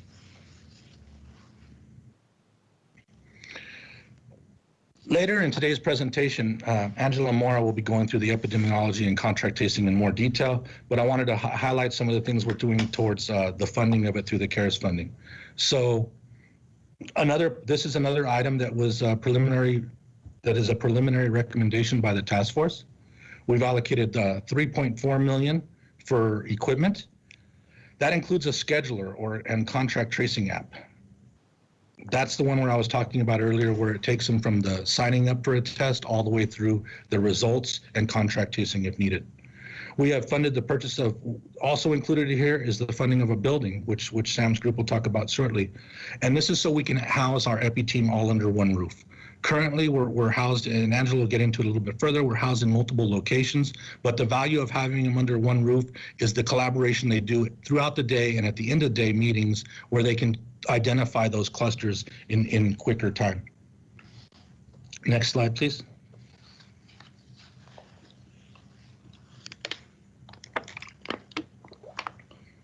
So Cluster Management Task Force, it really is a function of EPI and contract tracing. What they're doing is they're going out to the sites. It's similar to our Educational Task Force, which I'll discuss shortly. But they're going out and they're providing site assessments. They're assisting with PPE and educational support. They also doing testing. So they've gone back and they're testing all of the people in the elderly care facilities. They, not only the residents, but also the staff. And they've continued to go out since they started that. They're also work with the individual entities or locations to develop improvement plans to help them provide better service to their customer. This is critical to high-risk locations in order to prevent the further spread within a facility. We have deployed the CMT on several occasions. Like I said, they'll continue to go out on the nursing homes and correctional facilities. Next slide, please. Similar to the cluster management team, the education information. Another preliminary task force recommendation under communication and preparedness. This includes salaries for fire, police, and public health. The Educational Task Force was sent out in early March, and what they did is they went out and they focused on public locations such as malls and grocery stores and senior care facilities. The education provided was on the value of social distancing, the need to wear a mask, and proper hygiene. The task force continues to provide educational services to assist businesses with proper opening procedures. They've gone out to the restaurants, they've gone out to the gyms, providing valuable information back. They're working closely with economic development and economic development's partnership with the business community on best practices and their Pledge to Safety campaign. More will be presented on this later on. This also included staffing of new authorized staffing of 32. Next slide, please. Looking at our medical orders and compliance task force, as Jorge discussed earlier, there's a lot of work that goes into writing these orders. Dr. Ocaranza and the legal staff are putting numerous hours, day and night into making sure everything's up to date and we have the proper documents in place. This compliance task force, we've reassigned staff from fire, health, police department, and code compliance. The funding here, this 2.3, it also includes the purchase of sedans. This will be able to be distributed to the COVID compliance task force. This multi-agency response team is going to be the ones who continue to respond to the complaints on the COVID ordinance and educate the public while performing code enforcement. It is important to note, we all must follow the rules. Following compliance and enforcement is required. Not following the rules is endangering people. It's not only reckless and irresponsible, it's now illegal. And that's why we have the investment in the compliance task force. Next slide, please. Isolation and quarantine hotel. This is another recommendation, a preliminary recommendation by the task force under preparedness. And so we budgeted $390,000 so far. We've supplied 215 plus rooms to first responders, the homeless, and the general public.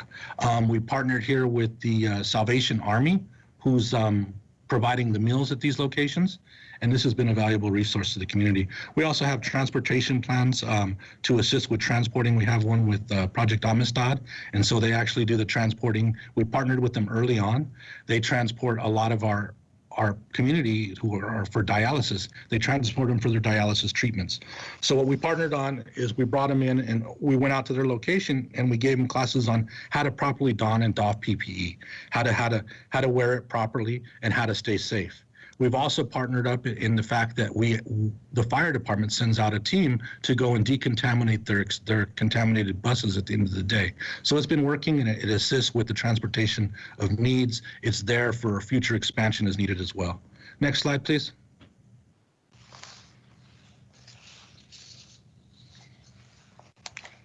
So under emergency response, another preliminary task force recommendation under testing and contact tracing.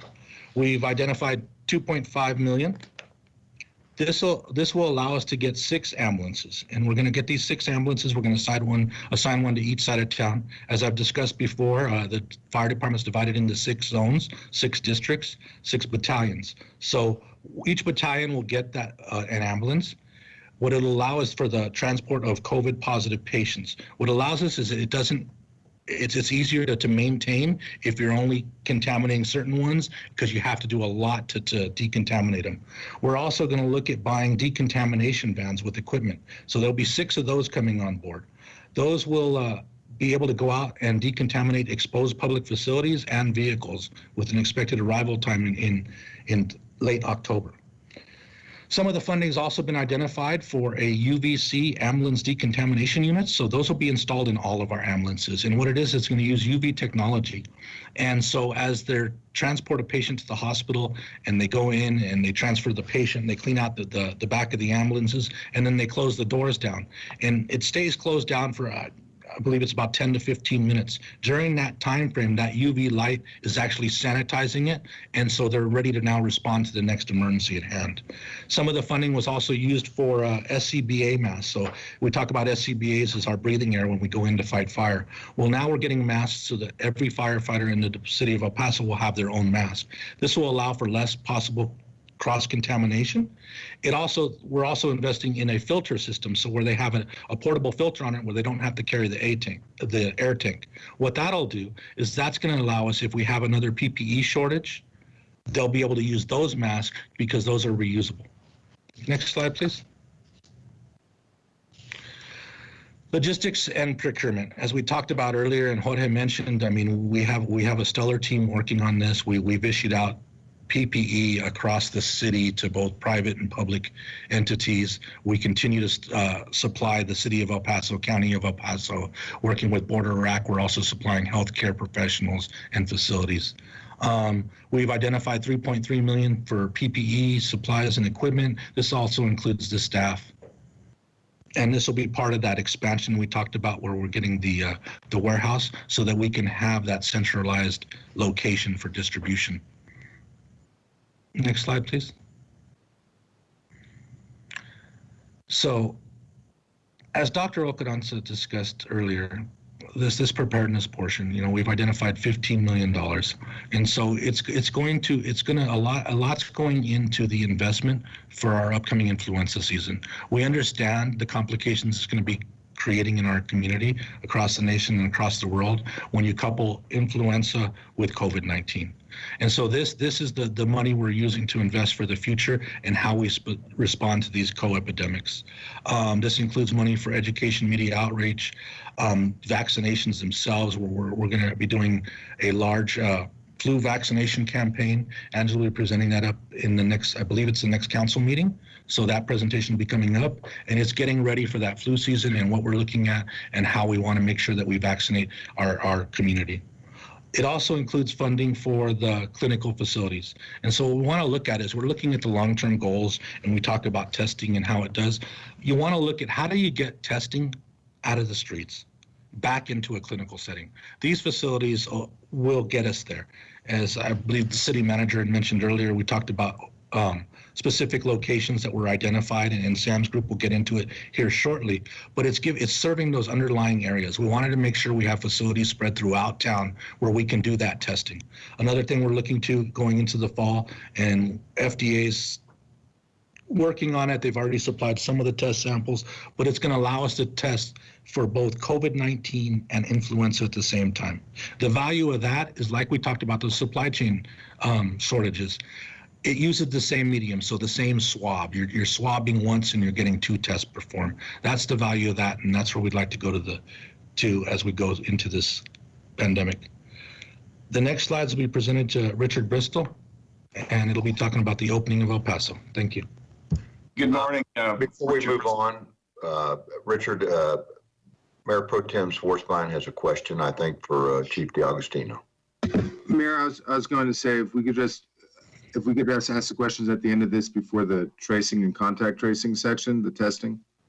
Okay, so you don't, you want to continue? Yeah, I would just, if we could just ask questions before Mr. Jerome speaks about testing and contact tracing, that'd be great. Okay, well, if we're at a break right here real quick, Laura's asked that we recess and do our public transit meeting real quick, which is short, and then come back to this. Is that okay, Richard? Yes, sir. Okay. All right, Laura.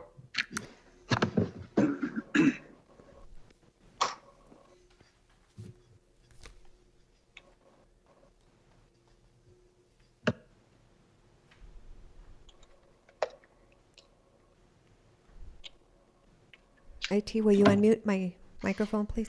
Thank you. Good morning. This is a Mass Transit Department Board meeting for Tuesday, August 4th, 2020. It is 10:37 a.m. Due to the pandemic, this meeting will be conducted through video conference means. We begin with roll call. Board Chair Margot is present and presiding.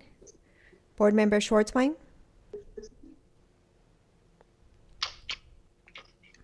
Present. Thank you. Present. Anello? Present.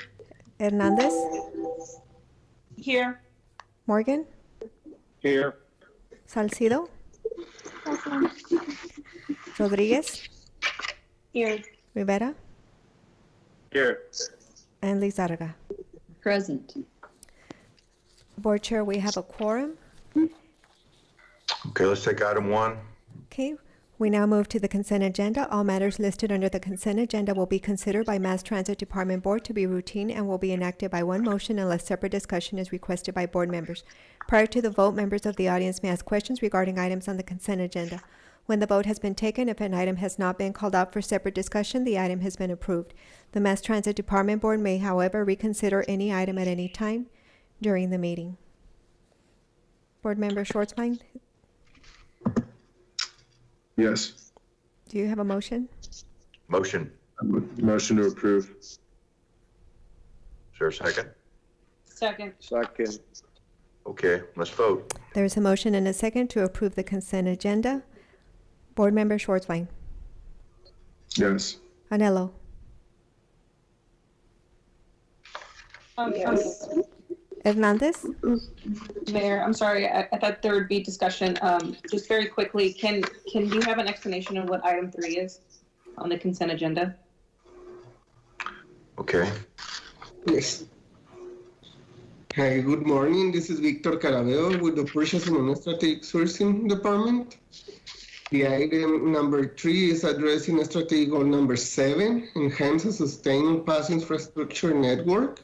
The linkage to the strategic plan is subsection 7.3, enhance regional comprehensive transportation system. This contract allows Sun Metro to purchase a replacement alternator needed to maintain the fixed route fleet. We recommend that the city manager be authorized to sign a consent to assignment of contract with BNC Truck Electric Inc. to remain Electric Corporation with the respect to the City of El Paso's contract number 2016-411 for new bus alternator for the Mass Transit Department. This was a low contract. Any other questions? Thank you. Okay, let's go ahead and continue the vote then. Board Member Hernandez, Yes. Morgan, Yes. Salcido, Aye. Rodriguez, Yes. Rivera, Yes. Lizarraga, Aye. Board Chair Margot, Yes. and the motion passes unanimously. Is there a motion to adjourn? So moved. Motion. Second. There's a motion and a second to adjourn the Mass Transit Department Board meeting. All in favor?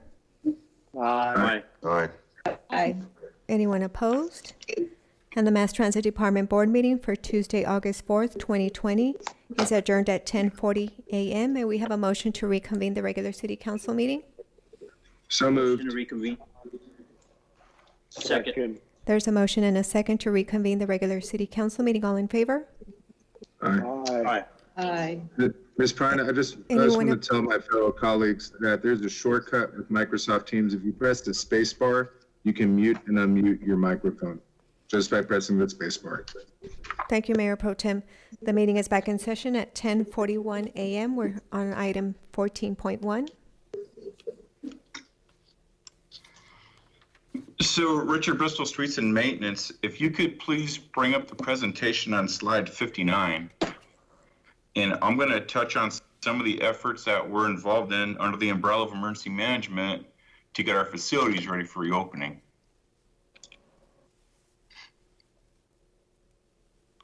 So the first one, the chief has touched on a bit, and that's PPE, product distribution. Our department is doing a lot of the ordering, a lot of the receiving and inventorying and distribution for the city. We're trying to do infusing that in with our work order system so that we've got a pretty good process of recorded actions. We're also looking at the full body and standalone thermometers for our facilities. The chief touched on those UV air filtration systems. And we've done a lot of work in that regard too. As you know, part of this cost is the equipment and the IT support for folks working at home. And we're also going to be bringing in 12 additional staff towards this effort, which I'll go into more detail on. You can go to the next slide, please. So a lot of people are behind this slide because it's been quite an effort. What we're doing is trying to account for everything. And primarily, we are handling the distribution of personal protective equipment to the general fund departments. And up until now, of course, there's a cost associated with it. So up until now, we've been spending about $20,510 on PPE and staffing every month in this effort. But with those 12 positions, we'll be bringing in additional costs. So that'll be up to $36,000. So if we were to get into a scenario where this program extended beyond the grant, we just wanted to give you a feel for what we're estimating our cost on a monthly basis for the PP&E effort. Also, while the PP&E effort's underway, there's also preparation of the facilities. So the PP&E is your hand sanitizer, your masks, your gloves, your thermometers, the manual ones that you can use touch-free by hand. But when you go to preparation for opening, it's a little more modification. That's where you're seeing some of the plexiglass that we've installed and to separate most of the workstations. Excuse me, Richard, we lost a quorum. Okay, the mayor's back. Thank you.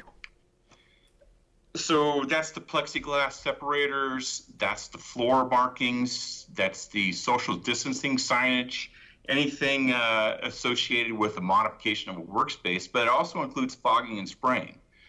We do have foggers and sprayers in addition to the public safety departments, and we are aggressively attacking city facilities on a daily basis. And 6 of the folks that are going to come in of those 12 temps will be assigned in this category. The next slide, please.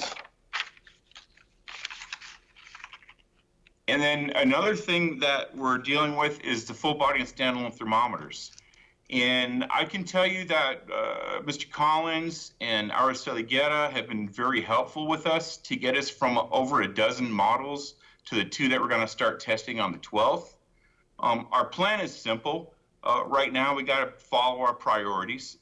Right now, our tier 1 buildings, as far as access of public and staff working, are City 3, City 4, the regional command centers, and of course, municipal courts. So we're going to set up our first test at the municipal court. And this unit that we're going to test there is very similar to the magnetic metal detector that you walk through when you walk into City 1 at the guard station. And it'll have the ability to scan for weapons the same way these systems do now, but it can also do a full body temperature scan. So that's going to be quite a useful tool. And we will roll it out at the municipal court first.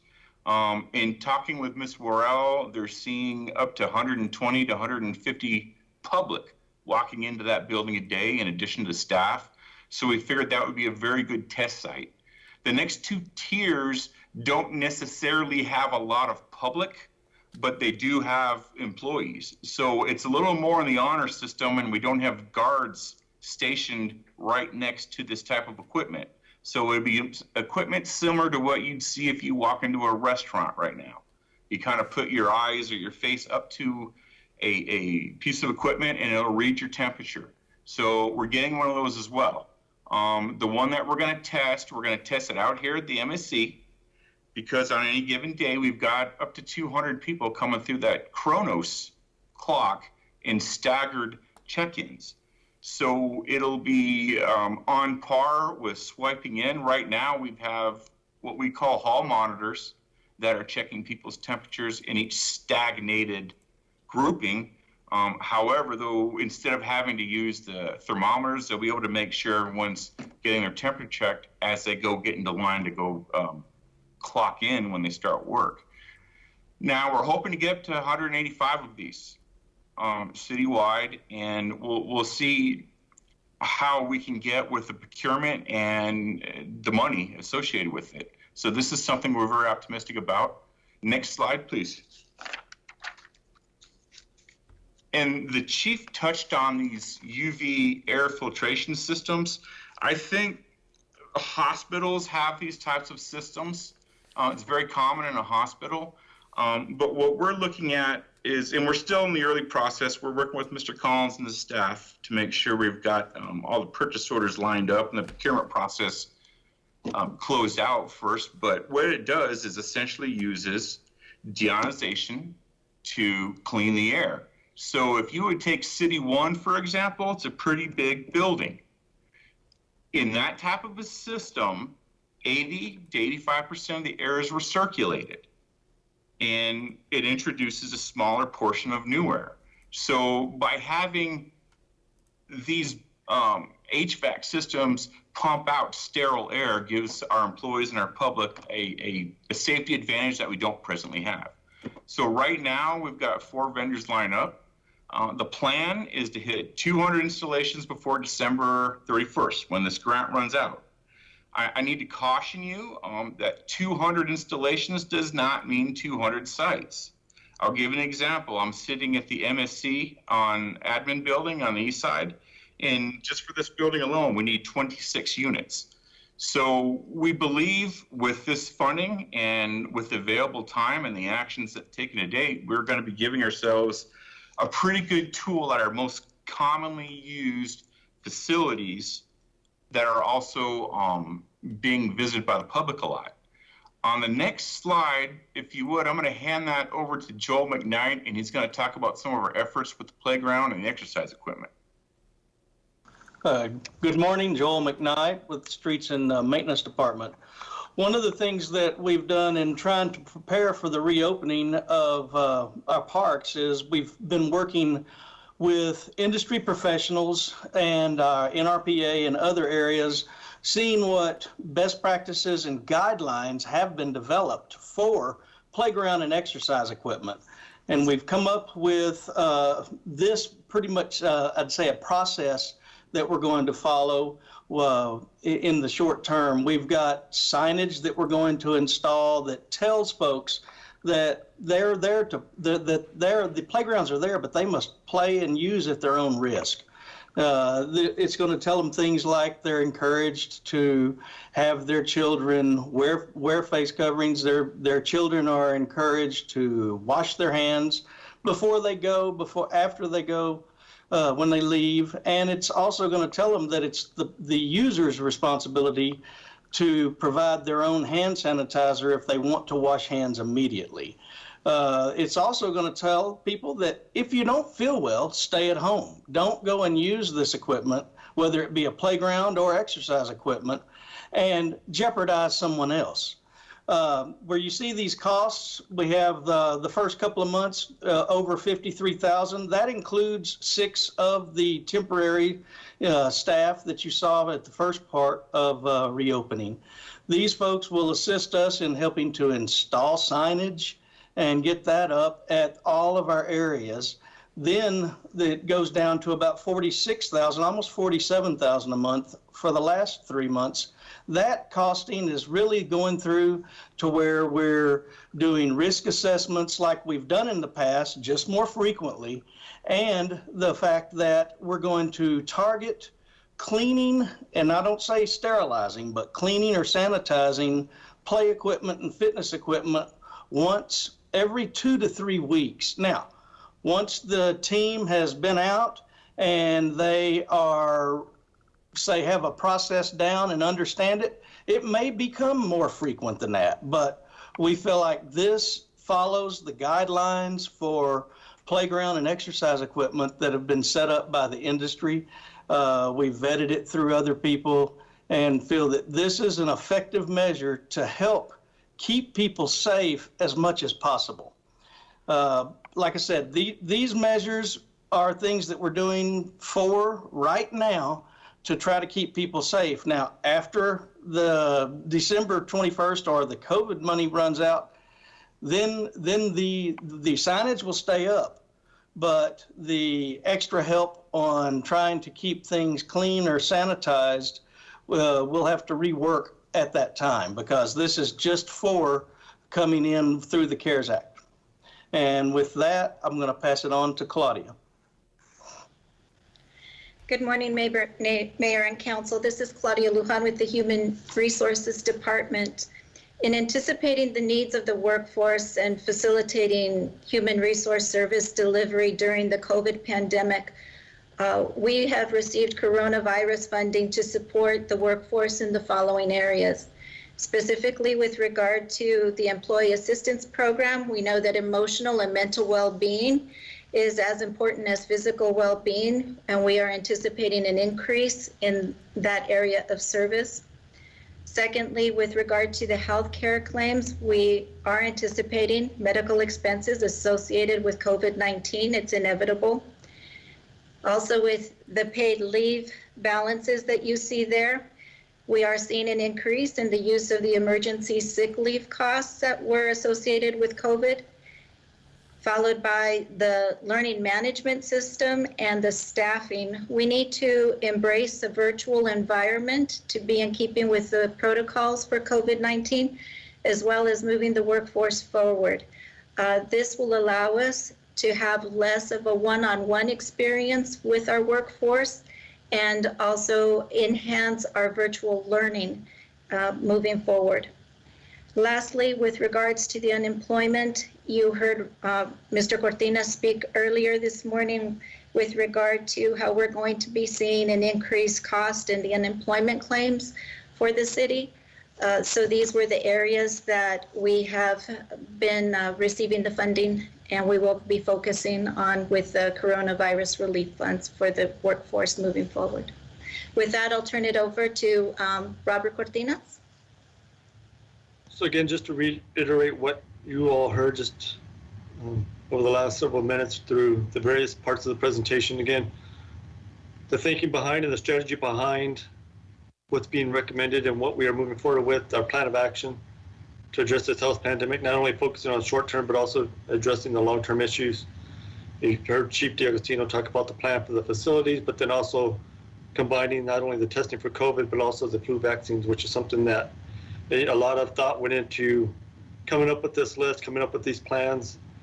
You heard Chief Rodriguez talk about all the different individuals involved from the OEM response.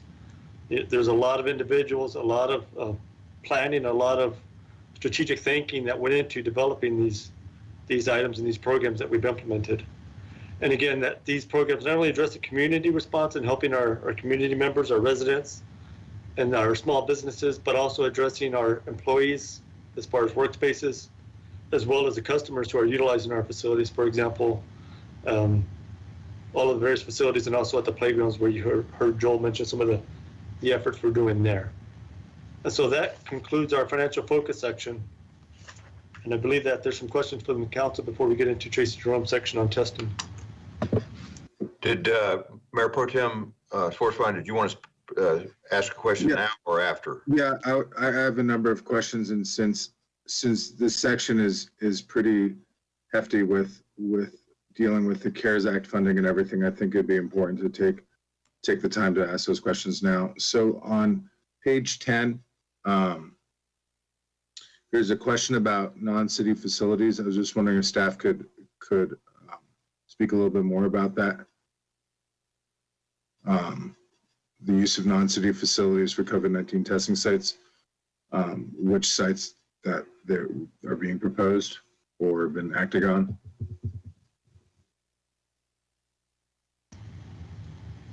Which slide is that, Mayor Pro Tem? Slide 10, facility use agreements. So are those facilities that have already been used or being proposed of being used? And if, regardless which sites we're discussing?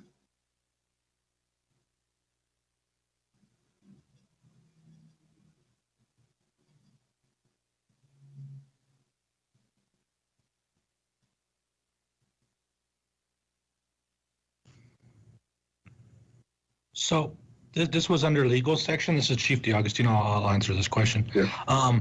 They were reviewing the agreements we put in place with the Socorro Independent School District and the El Paso Community College specifically, because we had assisted the state with setting up those testing facilities. We set up tents in their parking lot, and so it was making sure we had all the use agreements in place so that could go forward. Okay. So these facility use agreements are for already occurring agreements, not for future ones? That is correct. Those are for the ones we've been using so far. All right. On page 28, the breakdown of exposure, it says the largest amount of exposure breakdowns. Those are exposures period, cluster and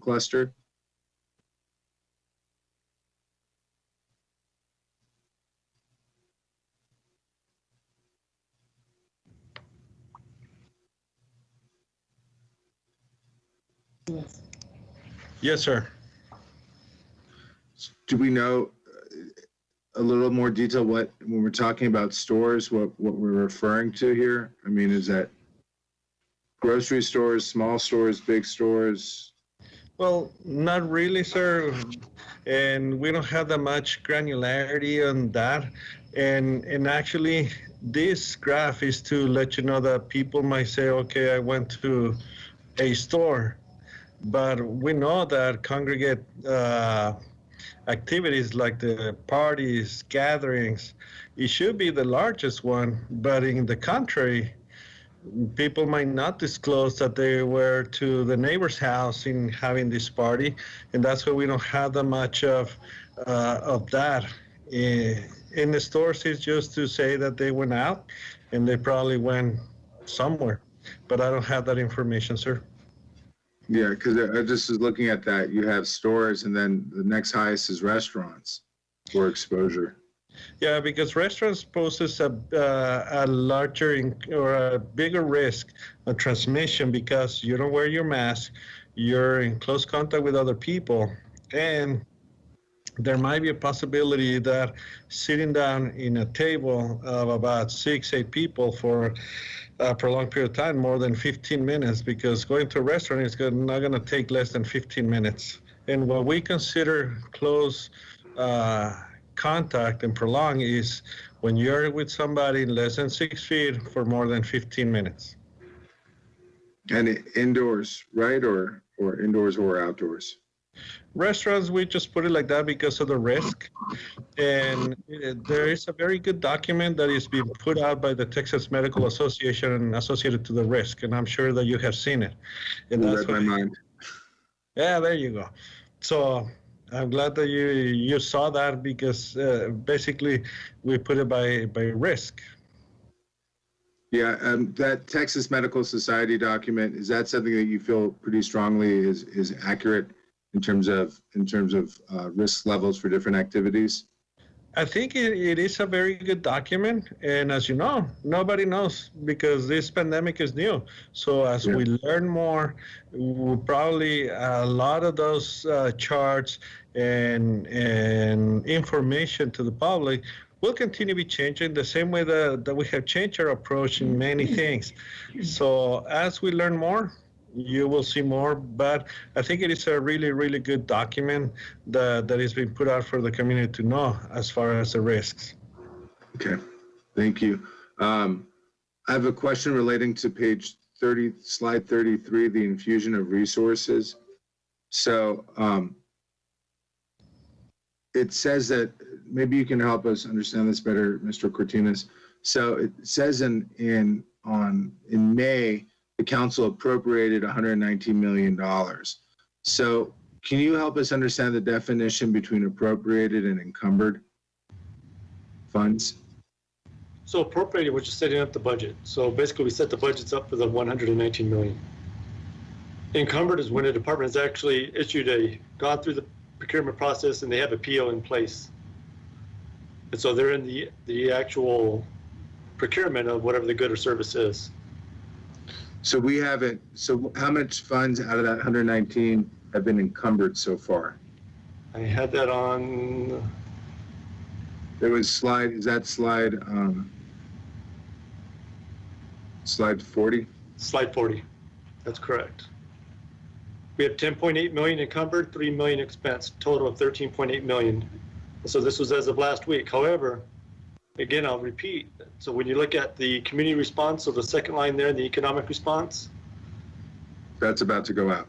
That's about to go out pretty quickly. And then when you look at the public health and safety response, one of the large pieces of that is the facilities that Chief D'Agostino talked about, and that Sam Rodriguez is going to brief you all on. There's about 30 million for not only the lab space, the storage, the warehouse, which we need desperately for all the PPE and all of the materials and supplies we're beginning to accumulate. And then on top of that, the additional clinics, which we're recommending throughout various parts of the city. So that's about 30 million there.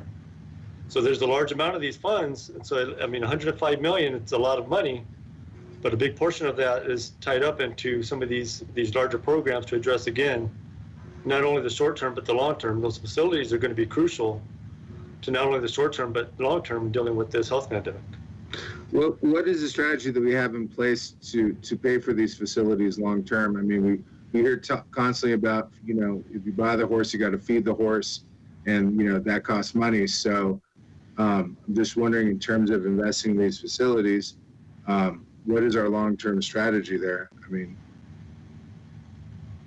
Well, it's not only going to be purchasing the building, but it's also going to be outfitting the facility. And so everything we need up front will be taken care of. And again, it's not as if we're adding 200 buildings. It's going to be a total of about 7 different facilities. And then on top of that, I mean, one of the benefits in one of the early guidances that we received from the Treasury Department, and we may be receiving additional guidance on capital assets here, we're expecting potentially maybe this week.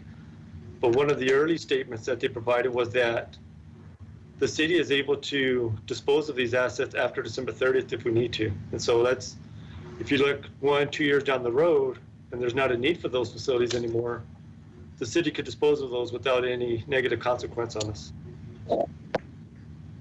okay. But it would also be, and so just real quickly also, and I can let Chief D'Agostino or Angela, if they want to chime in on the consolidating of the facilities. So when we talked about the lab space and the health headquarters, having it all in one central location, again, is going to free up the existing locations. We're not going to need those facilities. And so there would be some offset there, and we'd be able to utilize those funds long-term if we needed to help take care of the newer facilities. In terms of page, I think it's slide 44, the epidemiology and contract tracing, that's 11.6 million. Is that specific? Can you talk more about what is being defined there? Is that the hiring of epidemiologists, of contact tracing? And this question, I guess, is for the lab testing as well, is that both of those sections have a large amount of remaining funds. And we're going to be entering into the flu season where those are going to be probably more important than not. So I'm just wondering what exactly we're waiting to use those funds for. I mean, Can you put the slide on? Slide 44, sorry. So if you're referring to, and I'll help you out, Chief, if you're referring specifically for the epidemiology, if you go to slide 51, IT, provide you a little bit more detail on that 11.6 million and the key bullet points there on what's going to be included in that amount. So we have 227 authorized staff. That's new. That's additional staffing, yes, sir. So is that all contract tracers? That goes toward the epidemiology program. So contact tracing, as Angela Mora is going to discuss in a lot more detail soon, is a mix of epidemiologists, contact tracers, and investigators. So yes, it is for all the contact tracing and investigations going on. I guess I'm confused because currently we have about 150 contact tracers hired, right? And we're aiming for 30. We have 170, as he pointed out. We have 170, as he pointed out. They haven't gotten to that section yet. That's in the next set of slides. But we now have 170, and we're hiring 20 every 2 weeks. And so this funding goes to staffing. It also goes towards the equipment needed. So there's a lot of computers, phone systems, phones, everything needed so we can staff this department now at 300. And a lot of it's going to be for the facility to house them all under. As we talked about, on several occasions, we've talked about the best model to follow is to have the team working under one roof. The reason is they're able to communicate a lot freer. They're able to go through as they're doing the investigations, put them up on the board, and they're able to identify clusters more rapidly so that we could take a proactive response and send either our cluster management task force or our education task force to go out and assist those high-risk locations. Yeah. I guess I'm confused because we have 170. Mayor Pro Tem, this is Laura. What computers are they using? Sir, you've had the floor for 10 minutes already. What computers are they using currently? I'm trying to understand that. What computers are they currently using? Yeah, if we have 170 that are hired and And So we're going to be we've hiring a already, some bunch of this money's already been expensed, as Robert Cortina stated. We're utilizing laptops, we're using other programs, computers, they're utilizing those within the Department of Public Health. So currently we have over 100 of them located at the Department of Public Health. They're using computers from other programs that aren't necessarily operational. So they might be filling in at the role, or they might be working at a testing site or in the EOC. And so their home computer back at the health department is what they're utilizing. This is for the expansion above and beyond that as well. Yeah, I guess I'm just giving, we spent 0.86, or we had encumbered 0.86, expense 2.5 million, 0.25 million. So I'm just wondering what, when the remaining is going to be put into gear. I guess that's the sort of response I'm looking for. Okay, so a lot of it's coming through. Mayor as Pro it'll Tem, get you sorry, later in the Chief presentation. D'Agostino. Yes. Mayor Pro Tem, you've already had the floor over 10 minutes, sir. Mayor, How I'm would you not like sure me if someone else has a question. Okay. We'll hold off the remaining of my questions. And just a reminder, so we talked about it multiple times, but a lot of the response of these, to the health pandemic, a lot of those funds have been expensed to what we're going to get reimbursed from FEMA. So not all of it, some of it's not applicable, some of it doesn't fall within the allowable reimbursement. But again, there's about over $5 million of cost that we've accumulated on top of the coronavirus relief funds. And so while, we talked about that timeline earlier, and that we really didn't start spending until after June 21st, when the final allocations were approved for community development and economic development, we've been expending these funds and utilizing every resource available in order to provide the response. Sounds like some explanations will continue through the rest of the presentation, so let's continue. Well, that's the purpose of these cross-functional team updates to the council that we started way back when, several months ago. I think if you recall, Mayor and Council, the first time we did it, took over 6-7 hours. So this is intended to be very comprehensive. And as I said before, a lot of the information that people are asking, a lot of folks out in the community, they have this has created fear, this has created a lot of concern. So there's been a ton of information flow that's gone through the Emergency Operations Center, and that's the reason for the cross-functional team, in order to comprehensively address all aspects of all types of questions that are being asked by our community.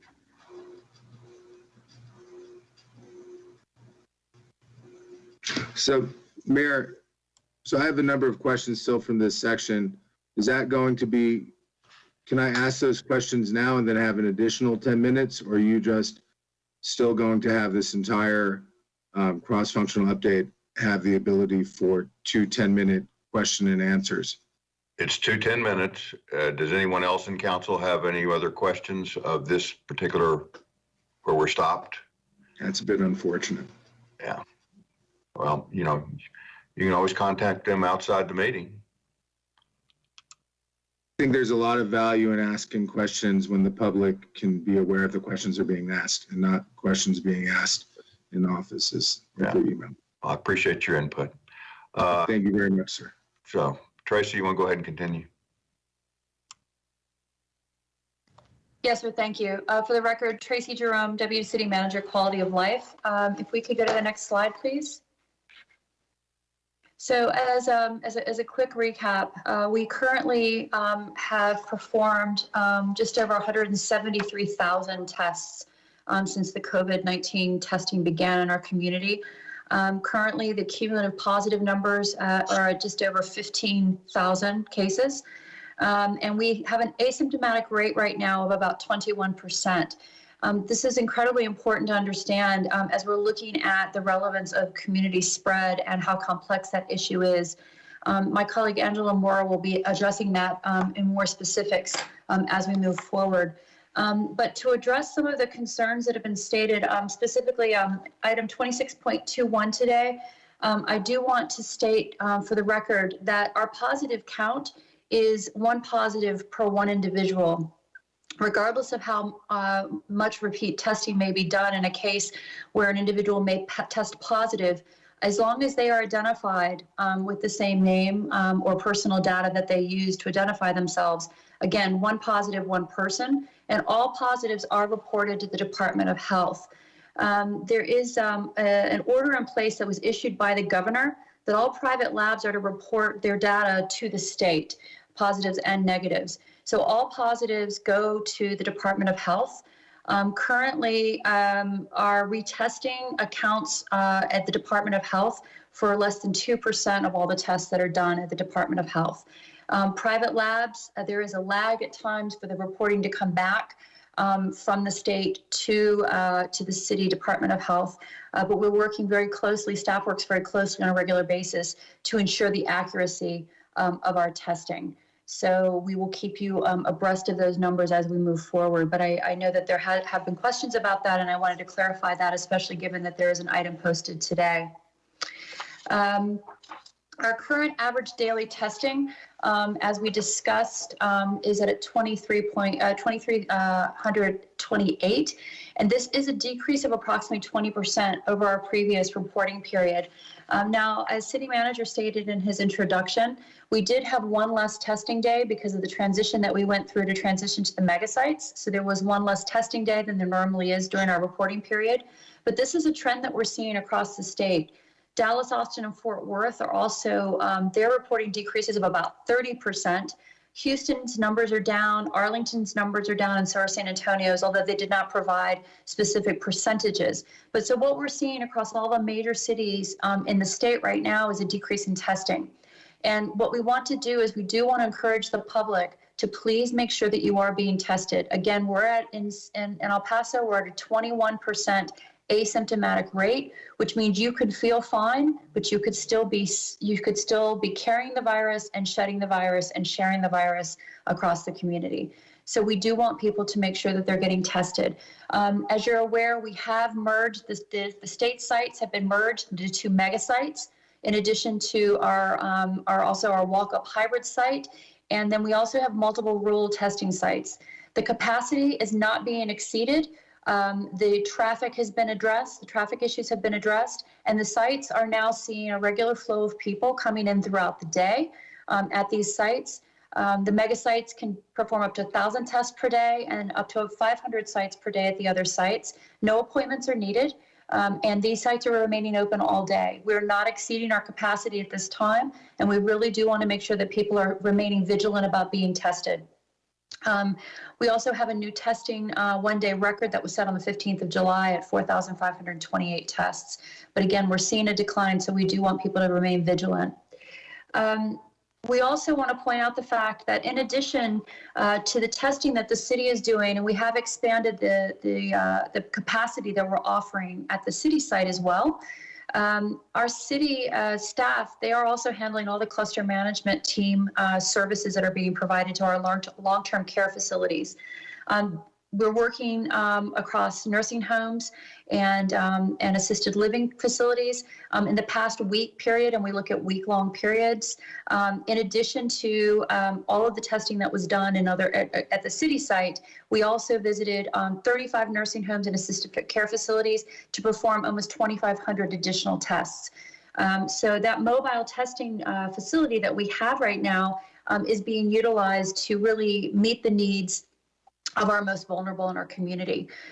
Staff is incredibly focused on making sure that the needs of the community are being met, and those mobile testing facilities may be utilized in other ways as we move forward. There may be evolving needs in the community, but right now this is important, and this is where those facilities are being utilized. We're also working in collaboration with our partners at UMC in the cluster management team to continue to service our detention facilities and the individuals who need testing in those sites. And next slide, please. This is, again, a summary slide. This was something that was already discussed in Robert Cortinez's presentation and with Chief D'Agostino. But again, to understand some of our various partners that we're working with to continue to expand our capacity and make sure that we're meeting the needs of the community, to make sure that everyone can be tested, and those needs are being met, and what the expansion of the staffing looks like, and then also what the expenses are looking like. Next slide, please. So again, we continue to work on how we can collaborate across the city with a number of public and private partners to continue to meet the needs. Again, I touched on our cluster management and UMC partnership. UMC was looking at setting up perhaps other sites, but with the cluster management partnership and then with the demands that they continue to see in hospital for their clinical testing, we're going to maintain the relationship that we have at this time. There have also been some questions about collaborations with our school groups. And again, as I've reported each time that I've come to you as part of this cross-functional team, the ISDs from the very beginning have been very important partners, and the Department of Public Health and OEM have done a lot to support the needs of the ISDs as they have evolved. Right now, many of the ISDs, for example, they have moved from drive-up sites, which again were set up in collaboration with the support from Department of Public Health and OEM. They're moving more to the next generation of what they feel that they need for their testing to make sure that they're meeting the needs of their community. So we are working with a number of the ISDs to set up clinical testing so that they can continue to take care of their own communities. I do want to point out there that there's a collaboration with the Tornillo ISD and the Centro San Vicente, where they're doing community testing, and those options will be available very soon on epstrong.org. The Tornillo schools are offering a location and working together again with the Centro to provide on-site testing once a week for that community. We have addressed a number of concerns that there have been, as has already been discussed, but I just want to point out, during the transition to the mega sites for the state and during the recent spike in testing, there were some delays in lab results coming in from the state. Some delays, and you've probably seen it if you've watched the national news. Quest Labs, for example, which is a national laboratory, is still experiencing some delays. But generally speaking, those have been addressed. And utilizing our local partnerships has really been incredibly helpful. Again, city testing now, those lab results are being turned around anywhere between 24 and 72 hours. Just as a little anecdotal information, I was contacted by a friend yesterday who went for testing in the morning at the city site, and they received their results in the evening. We don't promise that type of turnaround, but that is happening across the community, which is good to know. It's important to understand too that, we're trying to determine how much testing needs to happen in our community. And right now there is no one gold standard that is defined what that recommended testing level is meant to be. There was a Harvard study that was released early during the pandemic.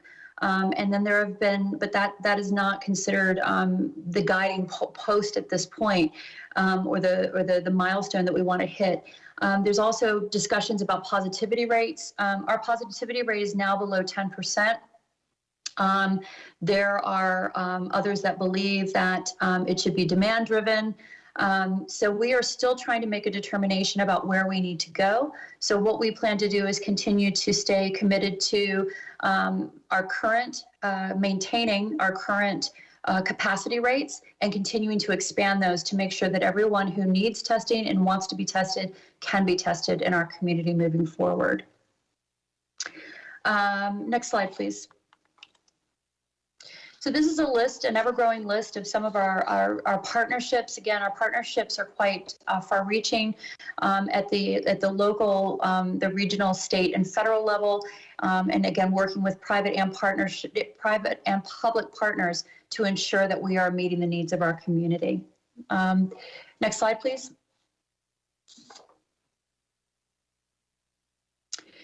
So we've discussed here again about the city testing site. The capacity here has been expanded, and so more people, they're running double lanes now, and more people can be tested here. There have been some questions also. I just want to touch on item 26.8. There have been some questions raised about whether we can go out of state for more services, collaborations with, for example, with New Mexico and how they may be able to work with us. I want to assure council and the public that the Department of Public Health and OEM Office of Emergency Management have worked tirelessly and continue to explore partnerships, regardless of where they may be, if they are in support of our community. What I will share with you, however, is that the state of New Mexico right now, currently, from what we've been told, is they currently contract out their testing services. So they're not using any of their academic facilities like what we're doing with UTEP, for example. That being said, however, we will continue to explore our options and look into what the best service provision is and can be for our community. Back to the city site. City manager touched on this, but I do want to reiterate this, that we understand that with the city site before, there were delays in the phone calls and the way that the phone bookings were being handled. And I'm very appreciative of the way that our IT department stepped up to work together again in a cross-functional approach with Office of Emergency Management to really enhance the customer service provision that's happening there now. If you call the number now, you'll have a very different experience to what people were experiencing a few weeks ago. Call wait times, we have reduced those by 70% since the new call center services were activated.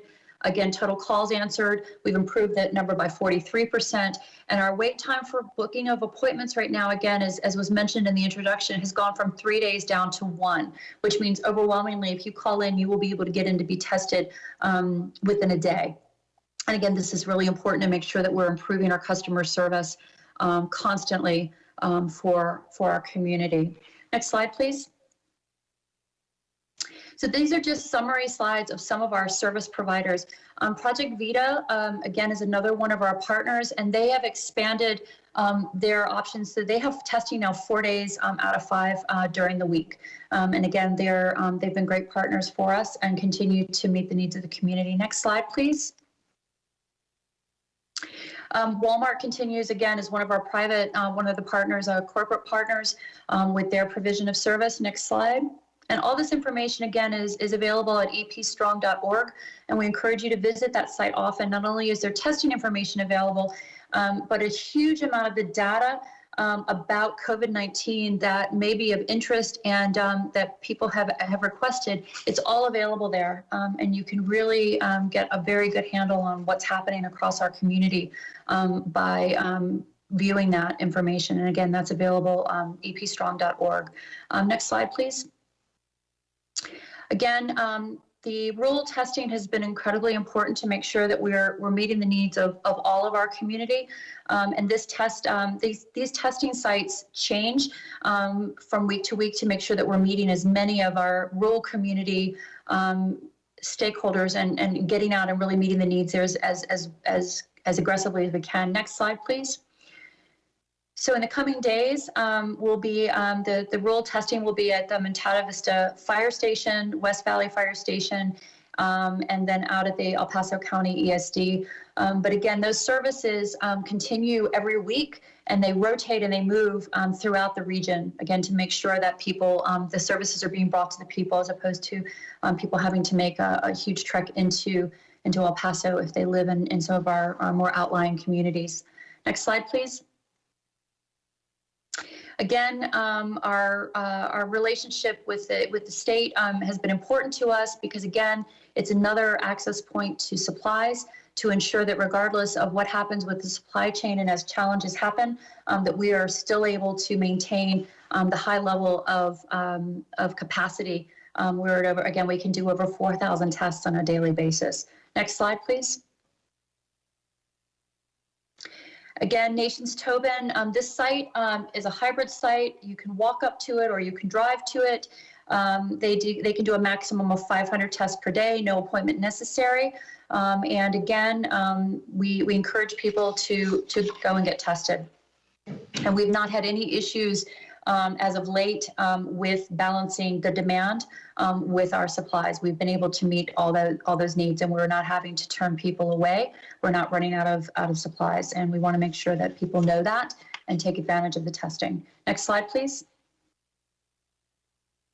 And then our two mega sites, which have been, you're fully aware of these. These have been talked about repeatedly, but El Paso Community College and the SAC, the SISD site. This testing I have here because, again, these slides are created prior to the day that you see them. The state has continued to expand their commitment to us, and they will now we'll be scheduling out further out with them, and the same with the rural testing. So we will continue to update the website regularly with those dates and times. Just for interest as well, there was a lot of coverage, I think, in the press about the delays that happened when this transition first happened and first went down. But what I will tell you is OEM, again, and Department of Health staff has worked really closely and diligently with the state.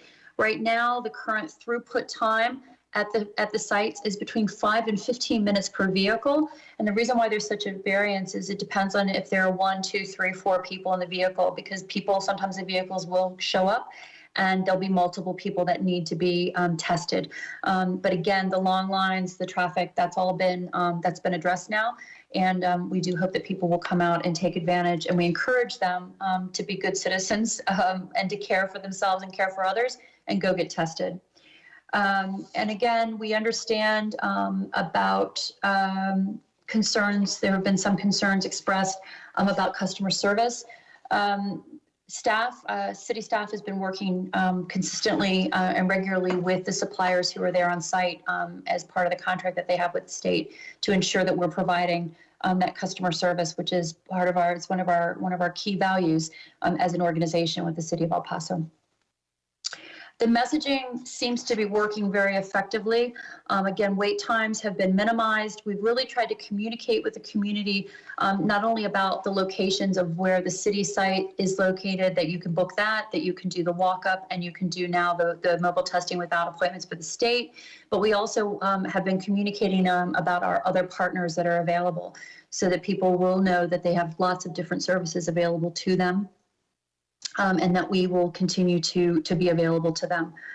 There have been some questions in the last meeting. I knew that there were questions regarding the expansion of city sites, and I know that communication has come to Mayor and Council from the Office of Emergency Management. It is incredibly important that we maintain the capacity that we have now. And we would have to build that capacity to a much higher level before we could look at additional sites. Because again, the last thing we want to do is set up a site that we can't support. And so we will continue to work through those short-term solutions as we get to those longer-term solutions of the various sites that Sam Rodriguez will be talking about as we were talking about the expansion of our facilities. Next slide, please. And again, our final corporate partner is CVS. Again, they continue with their 3 sites that are available. And then I want to just, if we can go to the last slide. So PIO has worked tirelessly to make sure that we're reaching people in lots of different ways, and that we are addressing the needs of the community and making sure that people know what's available to them, what they need to be doing, and how they can move forward. I think it's really important to know that we have people talking to you. We have Dr. O here. There's a great way that he has a great video here talking about wearing a mask. We have a youth ambassador who speaks to the community, and we are constantly trying to ensure that there is communication on a lot of different levels with the community. And so, and again, I wanted to make sure that regarding the testing, item 26.10, I think I've addressed that now fully with you. Angela Mora will be following to discuss more about contact tracing.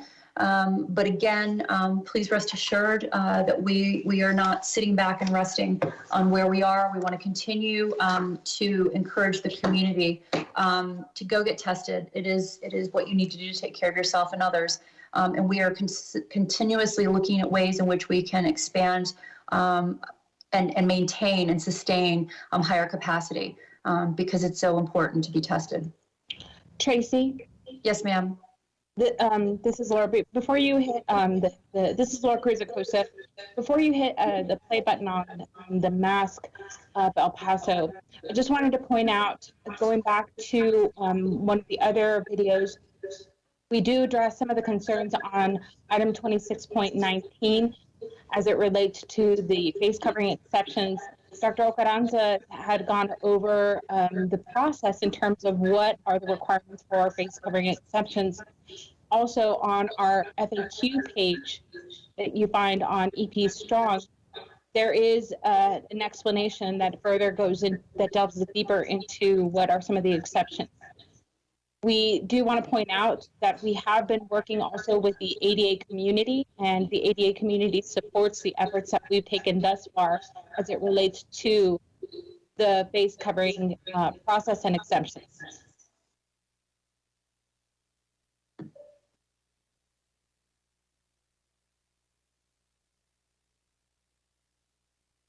And I don't know why we can't hear the audio here, but this young lady here is Victoria. She is our El Paso ambassador, and we've been working with several of our partners as it relates to the efforts that we've been going through with the Chihuahuas as well as the locomotive. Dr. Ocaranza here is explaining the exemptions.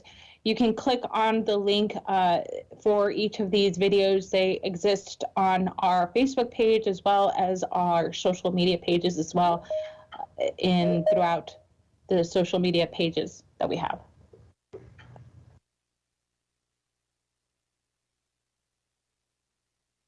And if IT can go ahead and go on to the next slide.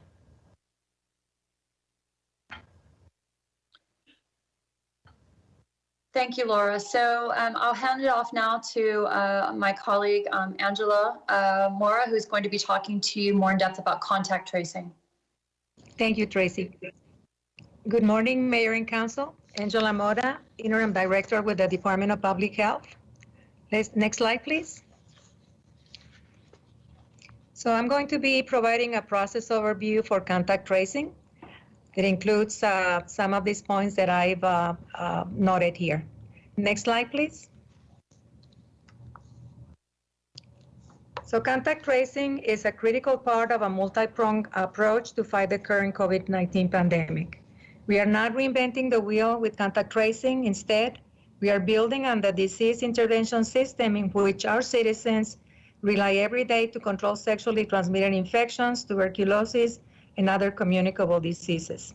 Contact tracing is part of the process to support patients, notify their contacts, and stop the spread of disease in our community. Both the positive person and the contacts are provided with information and guidance on their risk, protective measures, and other relative guidance to follow. Risk exposure of contacts is classified as high, medium, and low risk. Next slide, please. This is just another graphic depiction of the contact tracing process. As you can see, there's several steps, but it goes from identification of a confirmed case, contact tracing, and releasing from isolation or quarantine. Next slide, please. So this is the contact tracing process explained in much more detail. It includes initial reporting to epidemiology, triage of related calls to epidemiologists, initial contact with positive cases, request for isolation orders, investigation conducted, initiation of contact tracing, issuance of quarantine orders, referral for testing of contacts, and the final step, which is the release of isolation or quarantine. Next slide, please. So epidemiologists are responsible for the general oversight of all contact tracing. They train and direct and supervise a designated number of investigators. On a daily basis, they receive, validate, and enter all new positive cases reported from medical facilities and laboratories, and address all reports submitted through the EPI 24/7 reporting line. They also respond to calls from medical and other providers, including hospitals, dialysis centers, correctional facilities, nursing homes, and other. The epidemiologists analyze data on a daily basis and prepare daily reports. They communicate with binational and New Mexico public health partners for the reporting of jurisdictional cases and related information. In addition to COVID-19 activities, the epidemiologists continue to take care of any other communicable condition reported to the Department of Public Health on a daily basis. And lastly, the epidemiologists coordinate and designate single points of contact with businesses, colleges and universities, nursing homes, and other facilities experiencing clusters. Next slide, please. Before I go into the next step, let me briefly tell you about what the purpose of epidemiology is in public health practice. So the purpose of epidemiology in public health is to discover the agent, host, and environmental factors that affect health, determine the relative importance of causes of illness, disability, and death, and identify those segments of the population that have the greatest risk from specific causes of ill health, and evaluate the effectiveness of health programs and services in improving population health. Next slide, please.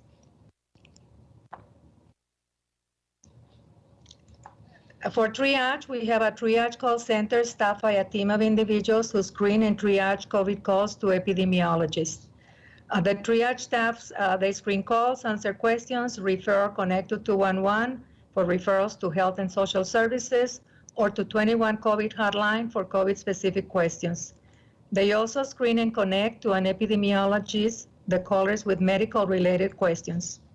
The triage team is also responsible for issuing negative results to persons who test at the Department of Public Health drive-thru, and recently they have been assigned to assist self-reporting COVID positive individuals.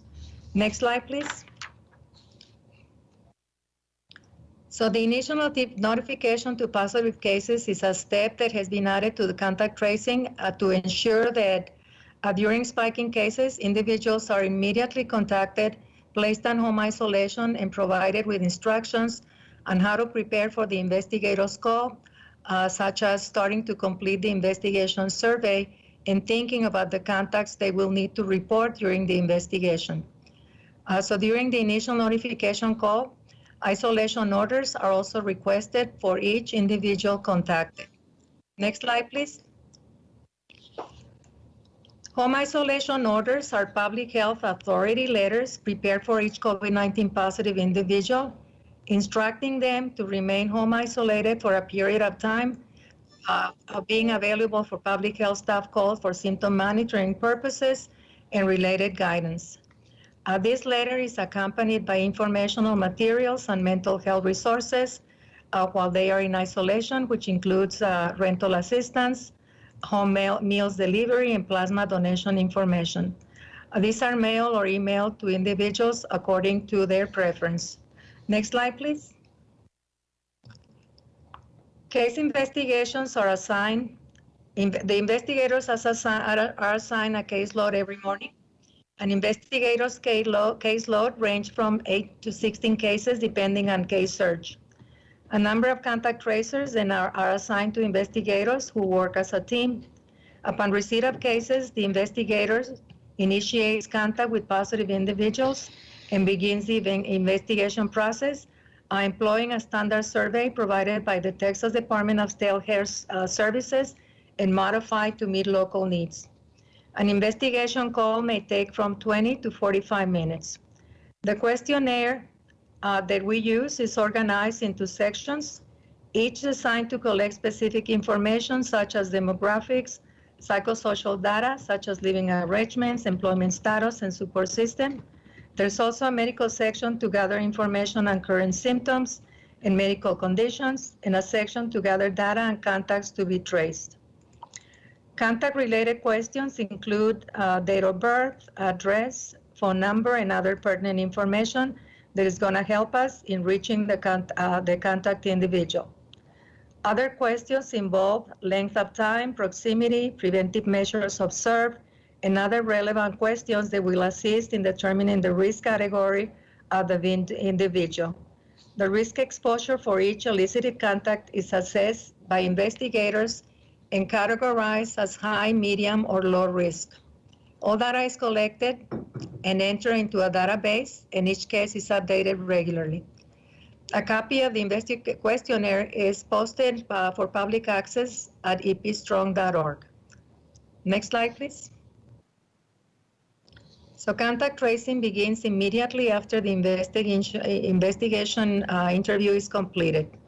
On a daily basis, investigators assign contact tracers a number of contacts to be traced. All contacts, regardless of risk category, are contacted.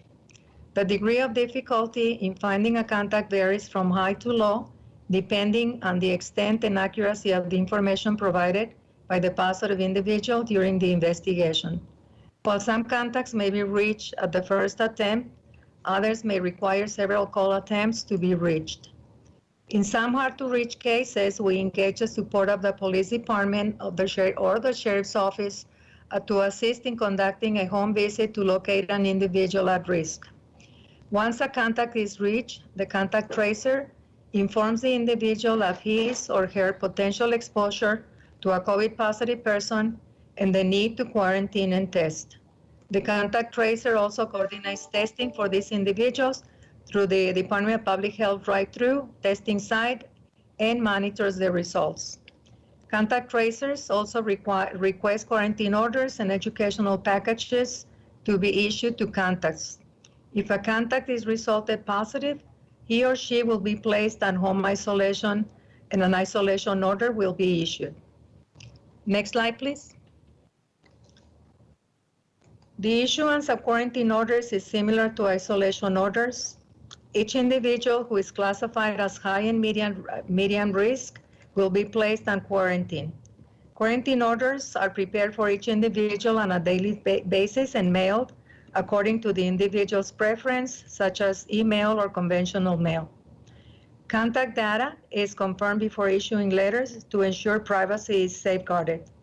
The number of letters issued daily vary depending on the number of contacts identified that day. An educational and informational package is mailed along with a quarantine order. All the orders and informational materials are provided in English or Spanish. Both quarantine and isolation orders are important for individuals to justify absence from work to their employers. Next slide, please.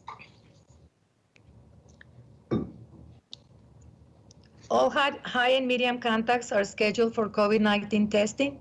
Scheduling of appointments are coordinated between contact tracer and drive-through testing site using a unique identifier for each contact. Next slide, please. We follow CDC guidelines for release of isolation and quarantine. Individuals are monitored and released after 10 days if they have not exhibited COVID-19 related symptoms 72 hours before the 10th day of isolation or quarantine. Next slide, please. Another part of contact tracing is coordination with entities with clusters. We define a cluster as 2 or more related cases in one single location. Investigators are assigned as a single point of contact for any given facility to ensure a smooth and coordinated interaction with the facility's point of contact and individuals investigated and traced at a facility. Next slide, please. So this is the timeline for management of cases. The initial notification of positive status is 24 hours from EPI receipt of positive test results. As mentioned before, this is an approach we use during a case search.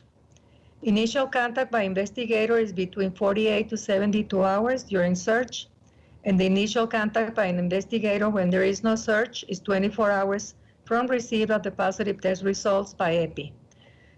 Initial contact by a contact tracer takes place immediately after receipt of case assignment.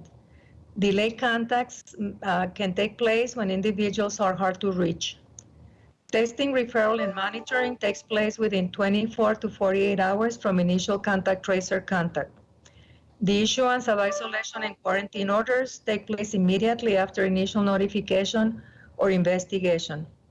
The release from isolation or quarantine letter is issued within 24 hours from the time the investigators conduct a final assessment. Next slide, please.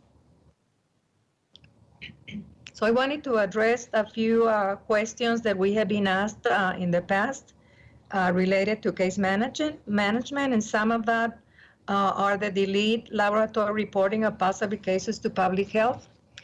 So to address, as everybody knows, we have been receiving delayed notifications of positive cases to the Department of Public Health.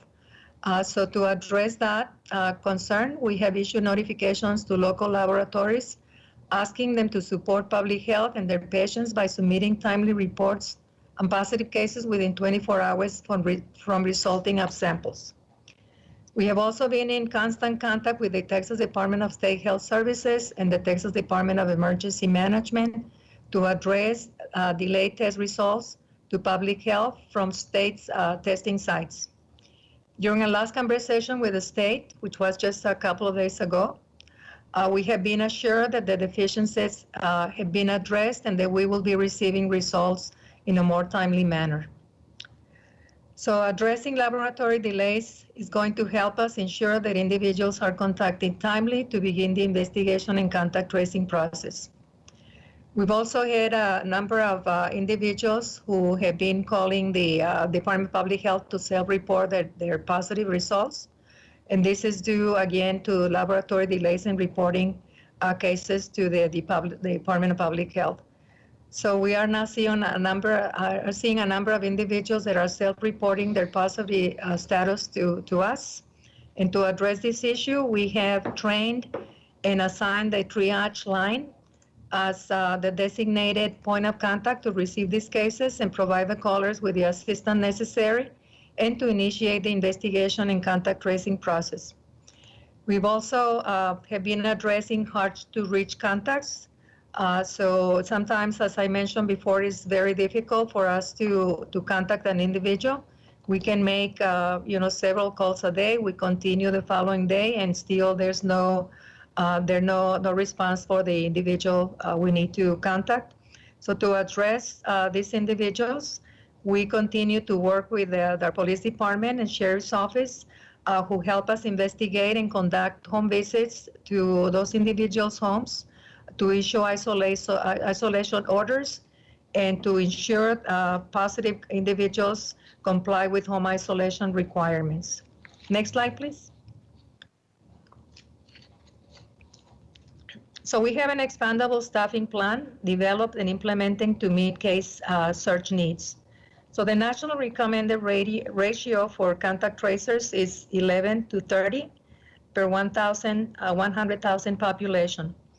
Our current ratio of contact tracers as of yesterday is 19 per 100,000 population. Our goal is to reach 35 contact tracers per 100,000 population. Next slide, please. Our current contact tracing workforce as of yesterday is 170.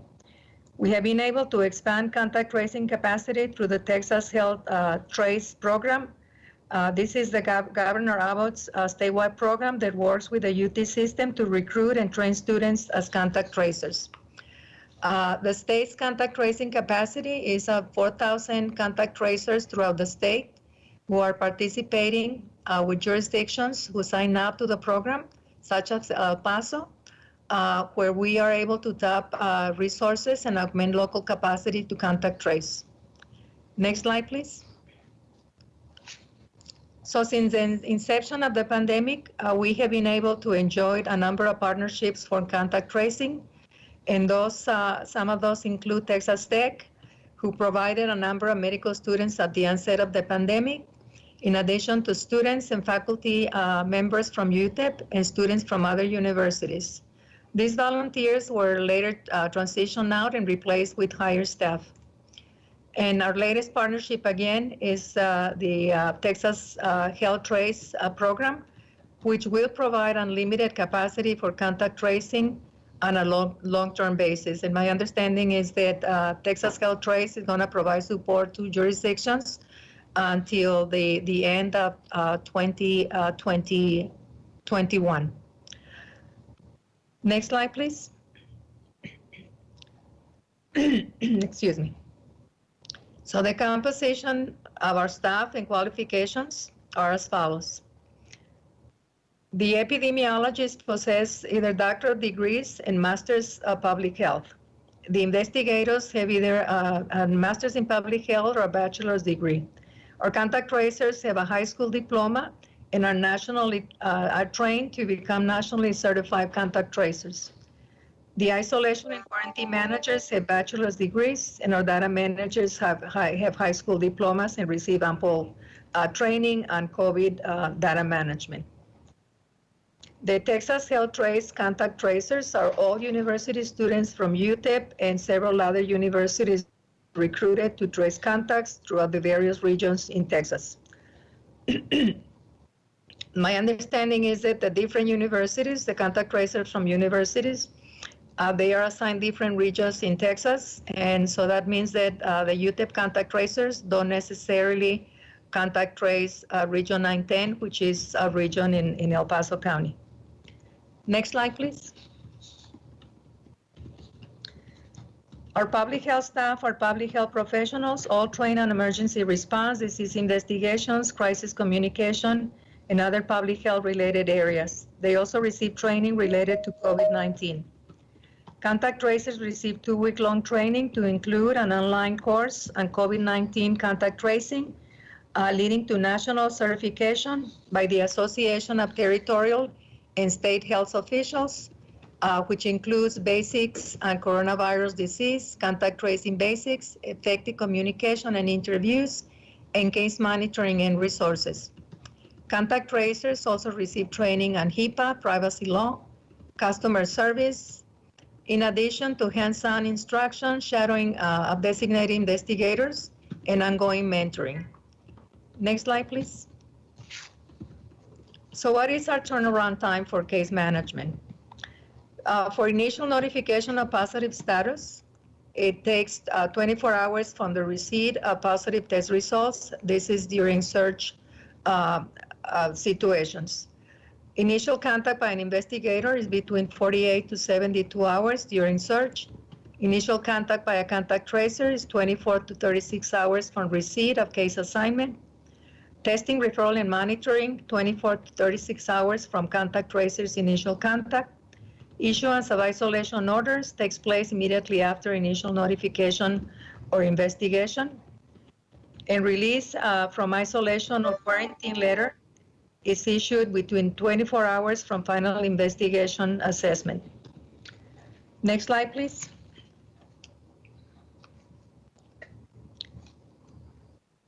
Epidemiology investigations and contact tracings. Case investigation and contact tracing are tools used to help slow or contain the spread of COVID-19 within the community. The estimated investment for epidemiology and contact tracing is $11.6 million for resources and equipment, epi-triage line, new staffing of additional 227 positions, and purchase of facility. Investment on a facility in particular will be extremely beneficial, again, like mentioned before, to the epidemiology response. Currently, our contact tracing team is housed at several different locations. So bringing everyone into one single location will increase our efficiencies because it will allow for immediate communication with subject matter experts on sign, training, and for transfer of information for continuation of care during shift change. So this concludes my presentation. Thank you. And I'm going to turn it over to Mr. Sam Rodriguez from Planning and Facilities. Good afternoon, Mayor and Council. Sam Rodriguez, City Engineer. We can go on to the next slide, please. As has been mentioned today, we are looking at facility support for the operations as a response to COVID-19 of 7 facilities. The Lab and Logistics Center has been discussed heavily, be able to expand our existing lab facility to accommodate local testing.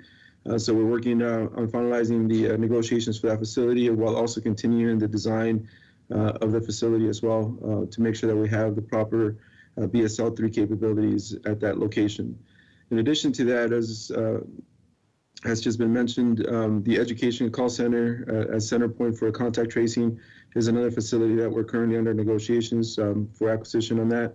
And then we're also targeting 5 facilities throughout our community for testing and vaccination site. The chief mentioned briefly about the importance of being able to have these facilities throughout the community, especially as we get into the fall, into the winter seasons coming up, where we're going to have flu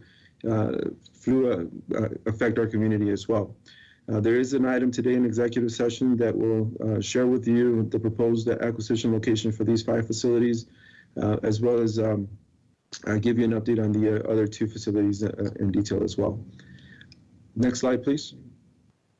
I'm going to turn the presentation over to Alex Hoffman, who will provide you information that we felt was very important to share with the community as to how we're providing how we're selecting the 5 locations throughout our community, as well as the demographic information that help us lead to those recommendations that we'll be sharing with you in executive session. Next slide. And then I'm going to turn it over to Alex. Good morning, Mayor and Council. Alex Huffman with CID for the record. What I wanted to do here is to go through and provide a background to provide the rationale in terms of how we came up with the priority areas that then in turn informed the recommendations that will be provided to you today, executive session for the property for acquisition. And so this gives you an overall look at how that selection process was made. So we started with identifying priority areas, which we'll get into the criteria as how those priority areas were determined. Followed that by compiling available properties. And then we evaluated these properties based on site selection criteria, based on feedback that we received from the various entities that have been presenting today.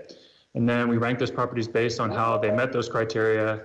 And then finally, the recommendations were made. Next slide, please. And so the goal of these different facilities that we've identified and the clinic specifically is to help provide COVID-19 testing, and then when available to provide the vaccination. The factors that were considered for facility location that we'll be providing some data to help support those recommendations. We looked at were income, mobility, and access to transit, and then finally access to healthcare. Next slide, please. And so the first criteria that was used to identify priority areas was income. And so the idea being that properties located within census tracts composed of low-income persons should be prioritized. That being that we should be prioritizing facilities located in low-income areas of the city. Next slide, please. And so to determine this, we looked at different factors such as the percentage of population and low to moderate income. And so we can see the geography of this spatially. And what you'll see throughout a number of these slides is that the patterns for a lot of these factors remain consistent regardless of the data points that we're looking at, which really helps to reinforce that these are indeed the priority areas. Next slide, please. And then we can also look at the percentage of people in poverty. And so again, when we look at the spatial geography of this, we're looking at the same areas. So we're gonna be looking at areas south of I-10 in the Northeast, South El Paso, and then basically the Mesa Hills area on the west side. Next slide, please. And then another factor that we were looking at because of income directly being related to how much disposable income people have to spend on healthcare. This was looking at healthcare spending, and so the areas in light blue will be those areas that proportionally people are spending less money on healthcare. And again, we can see that they're the same geographies with the lowest amount of money being spent in central and downtown El Paso on healthcare. Next slide, please. So the next criteria that we looked at was mobility and access. And really the idea here being that auto ownership should not be a prerequisite to COVID-19 testing. Sites near transit stops will be prioritized. And the idea being here that a lot of facilities around the country require that the testing be drive-through. We want to be inclusive in our recommendations, and so looking at not having auto ownership being a prerequisite to getting tested. Next slide, please. So the way we analyzed that was looking at the percentage of households without a vehicle. So the darker shaded areas will be representing the percentage of households that don't have access to a personal vehicle. Again, same geographies that we're talking about. So south of I-10, central, downtown, some areas in the northeast, and then the Mesa Hills area on the west side. Next slide, please. And then we overlaid that with our transit routes. And so this is looking at not only our bus, but then also the streetcar, and looking at, sites that are within a reasonable walking distance, quarter-mile walking distance of bus stops, and also RTS routes. Next slide, please. And then finally, the last criteria that we looked at was access to healthcare and underlying health conditions. So we want to be prioritizing areas that are medically underserved. Next slide, please. And so the way that we looked at that was looking at a propensity index to health insurance. And so the areas that are in the darker shades of red would be those areas that have the lowest potential for health insurance. Areas in blue would be the areas that have the highest. And so again, we're talking about the same geographies, south of I-10, central, downtown, some portions of the northeast, and then the Mesa Hills area. Next slide, please. And then we also want to look at the percent uninsured. The idea being here that these individuals would be unlikely to perhaps go to a private medical facility. And so wanted to look at those areas as priorities. Again, not to be repetitive, but it's south of I-10, central, downtown, portions of the northeast, and then the Mesa Hills area. Next slide, please.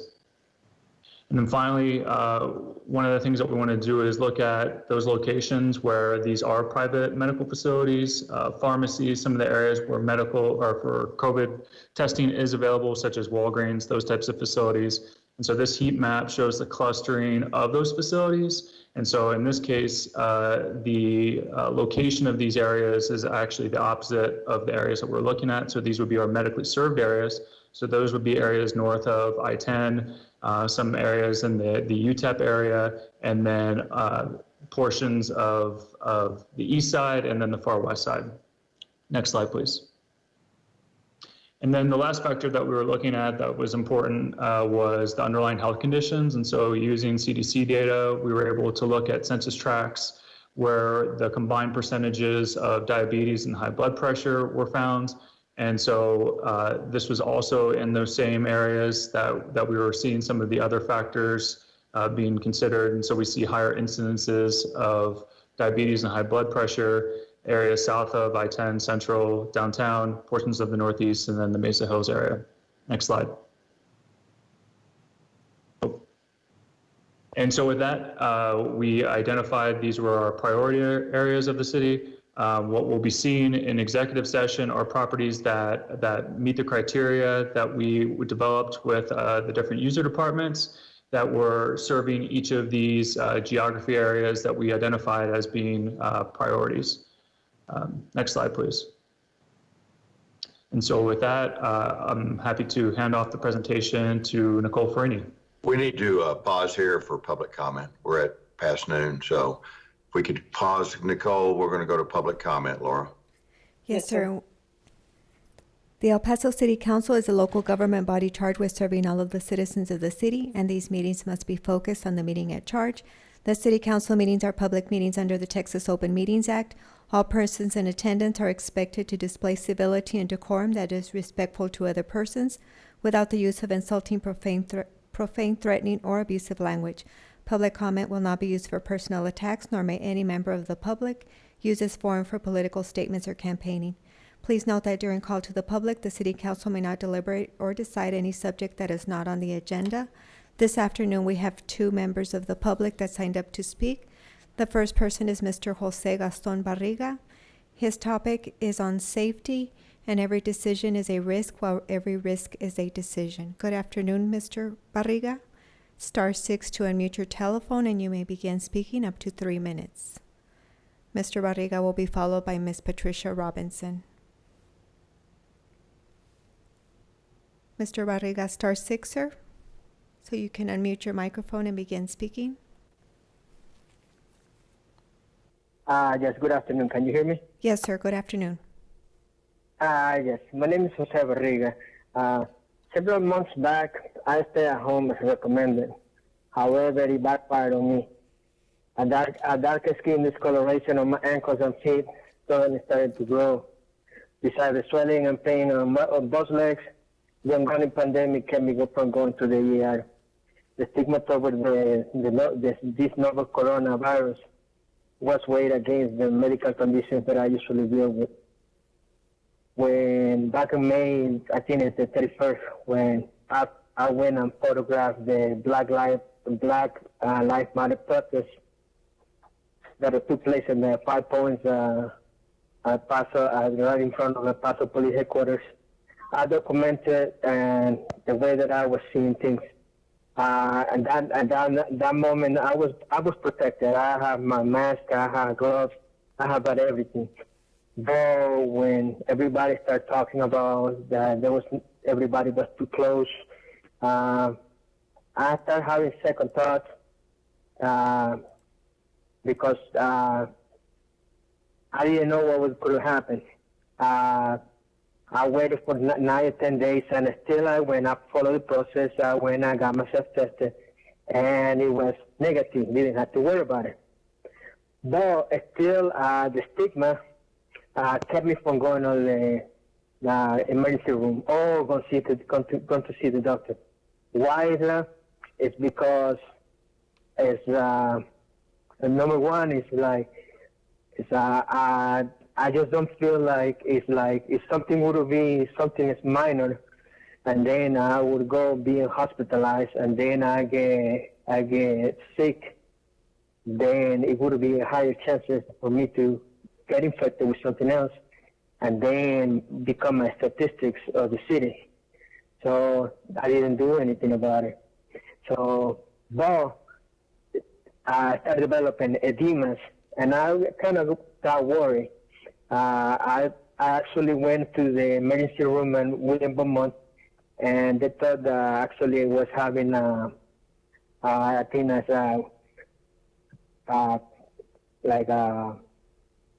when you have blockage in your veins, but it wasn't that. It was just discoloration, pigmentation, and they let me go. Then the VA sent me to a vascular services, and then they did an ultrasound, and they realized that I have I believe it's a chronic venous insufficiency. So now I have to work with stockings all the way to my groin area, but still had to walk. So it's pretty uncomfortable. Thank you, Mr. Barriga. You've reached the 3 minutes, sir. Thank you. I appreciate it. Thank you, sir. Thank you. The next speaker is Ms. Patricia Robinson. Ms. Robinson's topic is when death will be no more in the census. Good afternoon, Ms. Robinson. Yes, good afternoon. On yesterday was the first anniversary of the Walmart shooting.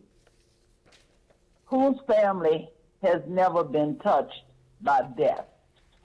Mayor Margot was on TV. I noticed no other national news carried that story, which it should have been carried with the loss of life here in El Paso. Mayor Margot choked up when he was talking about his city, where he couldn't stop the hurting and the pain that was happening to the people. But the people who were here, the doctors, the nurses, the ambulance people, everybody involved did what they could do to help. Okay? Now, Margot was almost to tears. Jesus even wept when his friend Lazarus died. But Jesus traveled, and he raised Lazarus from the dead. Also, Jesus raised other people, too, from the dead, as the scriptures in the Bible tell us. President Trump was on point when he said the demons and Satan is causing problems, but people won't recognize that these are the true sources of mankind's ills. Also, Jesus said he was the resurrection and the life, And all these people who died is going to be resurrected back to life. Revelations tells us at 21:3-4 that the tent of God is with mankind, and he's going to wipe out every tear from their eyes, and death will be no more. So all we got to do is listen to what our Bible tell us to do. Also, the census is here. It's been here. At Luke 2:1, Mary and Joseph traveled to register in the time of accounting. So right now, we need to register too. So all the things that we need to get could be gotten until Jehovah's New World come and wipe out all our problems here on this earth.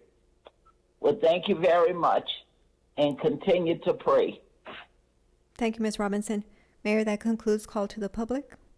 All right, let's go back to Nicole's presentation. Thank you, sir. For the record, Nicole Ferruni, Chief Resilience Officer. Next slide, please. Can you all hear me? Yes. Okay, next slide, please.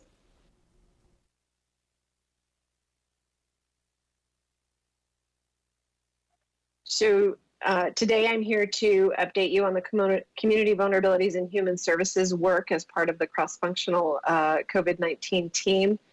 Just as a reminder, our team is really focused on the most vulnerable El Pasoans as we navigate through the impacts of this crisis. We're focused on housing affordability, utility cost burden, access to food, and individual financial stability of El Pasoans as it has been affected by COVID-19. And we're not only responsible for looking at the emergency response, but also making sure that we have an inclusive and resilient recovery that ultimately makes our community stronger than when we went into this crisis. Next slide, please.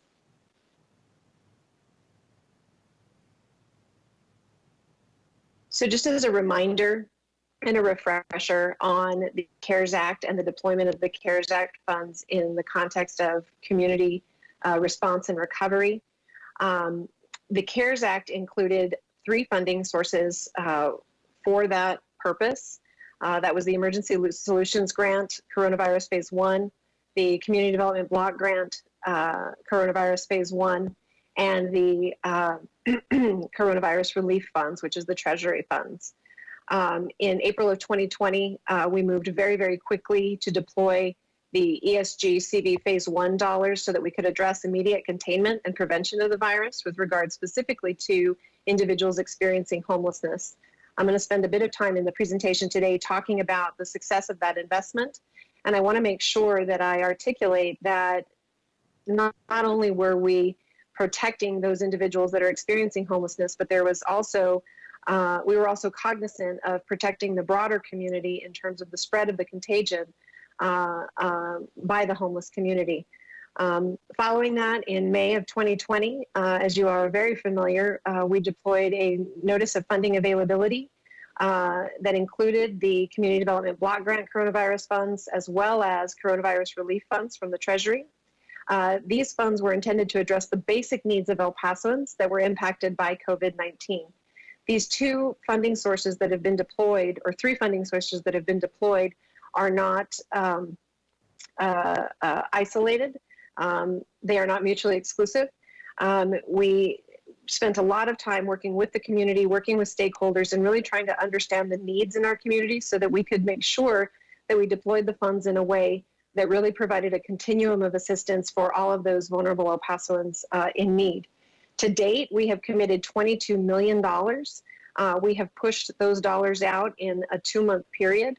And just to give you all, again, context, in a typical entitlement year, our department pushes out about $10 million in about a 9 or 10 month period. And so I would be remiss if I didn't take the opportunity to thank the team in community development, as well as the internal service departments, the Office of the Comptroller, the Office of Management and Budget, the Purchasing Department, OEM, and others to assist us in, and I'm sorry, I cannot forget legal in terms of helping us to get those contracts out in a timely manner. As of today, we have almost all of those contracts deployed. And so we expect that $22 million to hit the ground very, very soon. And as Mr. Cortinas mentioned earlier today, we fully expect that those funds will be spent by September or October of this year. Next slide, please. So to spend a little bit of time on our initial investment to protect those individuals experiencing homelessness as well as the rest of the community, we immediately in April set up the Delta Haven and Welcome Center. We have committed $2.4 million to date to operating and maintaining that facility. It was intended to relieve pressure on the local emergency shelters that were trying to adhere to CDC guidelines. There were capacity issues that were apparent immediately in terms of being able to, I apologize, there's a echo. Okay, so there was definitely capacity issues at all of the emergency shelters in our community. Those shelters were not able to adhere specifically to the social distancing guidelines in order to contain the virus. And so this facility was absolutely critical in terms of emergency response in order to relieve that pressure, and it has done so. In addition to just relieving that pressure and allowing an overflow facility, we also provided a single point of entry for homeless in our community. And this is something that's really set us apart and allowed us to contain the spread of the virus amongst the population of individuals experiencing homelessness. As a single point of entry, when folks arrive at the Delta Center, they are immediately screened for symptoms, including a temperature screening.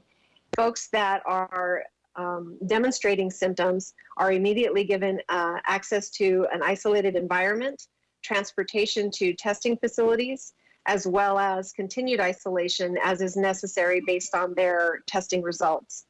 As I mentioned, we've coordinated transportation specifically for the homeless, not just to and from the Delta site, but also to and from other shelter facilities. And that's something that was extremely important in terms of making sure that we gave access to everyone who needed it. We also set up in partnership with the private sector, in partnership with Cisco Systems, a digital interface that allowed us to deploy what we call coordinated entry. That's the initial assessment that is required when you enter into the homeless services system. And it was incredibly important that we do this in a way that allowed for a personal interaction, a face-to-face interaction without a physical presence of a coordinated entry assessor. And so we want to thank Cisco Systems for graciously donating the technology that allowed us to do that, and it's been incredibly successful. The center itself is collaboratively operated by the Opportunity Center for the Homeless and Endeavors, and their efforts have been so successful that we are looking at only 13 total COVID-19 positive cases amongst the homeless population. That is 1.5% positivity rate per unduplicated count. And what that means is just unduplicated count is simply the number of individuals that have entered the Delta site and are experiencing homelessness. And so if you compare that to the overall positivity rate of our community, and I think what was articulated earlier today at 9%, you can see that there's been an extraordinary success in terms of the way we have deployed this facility, as well as the way it's continued to be operated. So today I've actually asked a guest to join us. I've asked Mr. John Martin of the Opportunity Center for the Homeless to join us and walk the council and the public through a little bit of the procedures that exist at the Delta Center, as well as the extraordinary need that we continue to see emerge in terms of this crisis. John, are you on the line? Yes, I am. Can you hear me? Yes. Go ahead, John. For the record, my name is John Martin. I'm the Deputy Director for the Opportunity Center for the Homeless. And first and foremost, I'd like to say thank you for the opportunity to make a presentation today to the Mayor and City Council. Some of the comments I'm going to make are going to echo what Nicole had already done, but I would like to put some larger context around it as we work through this.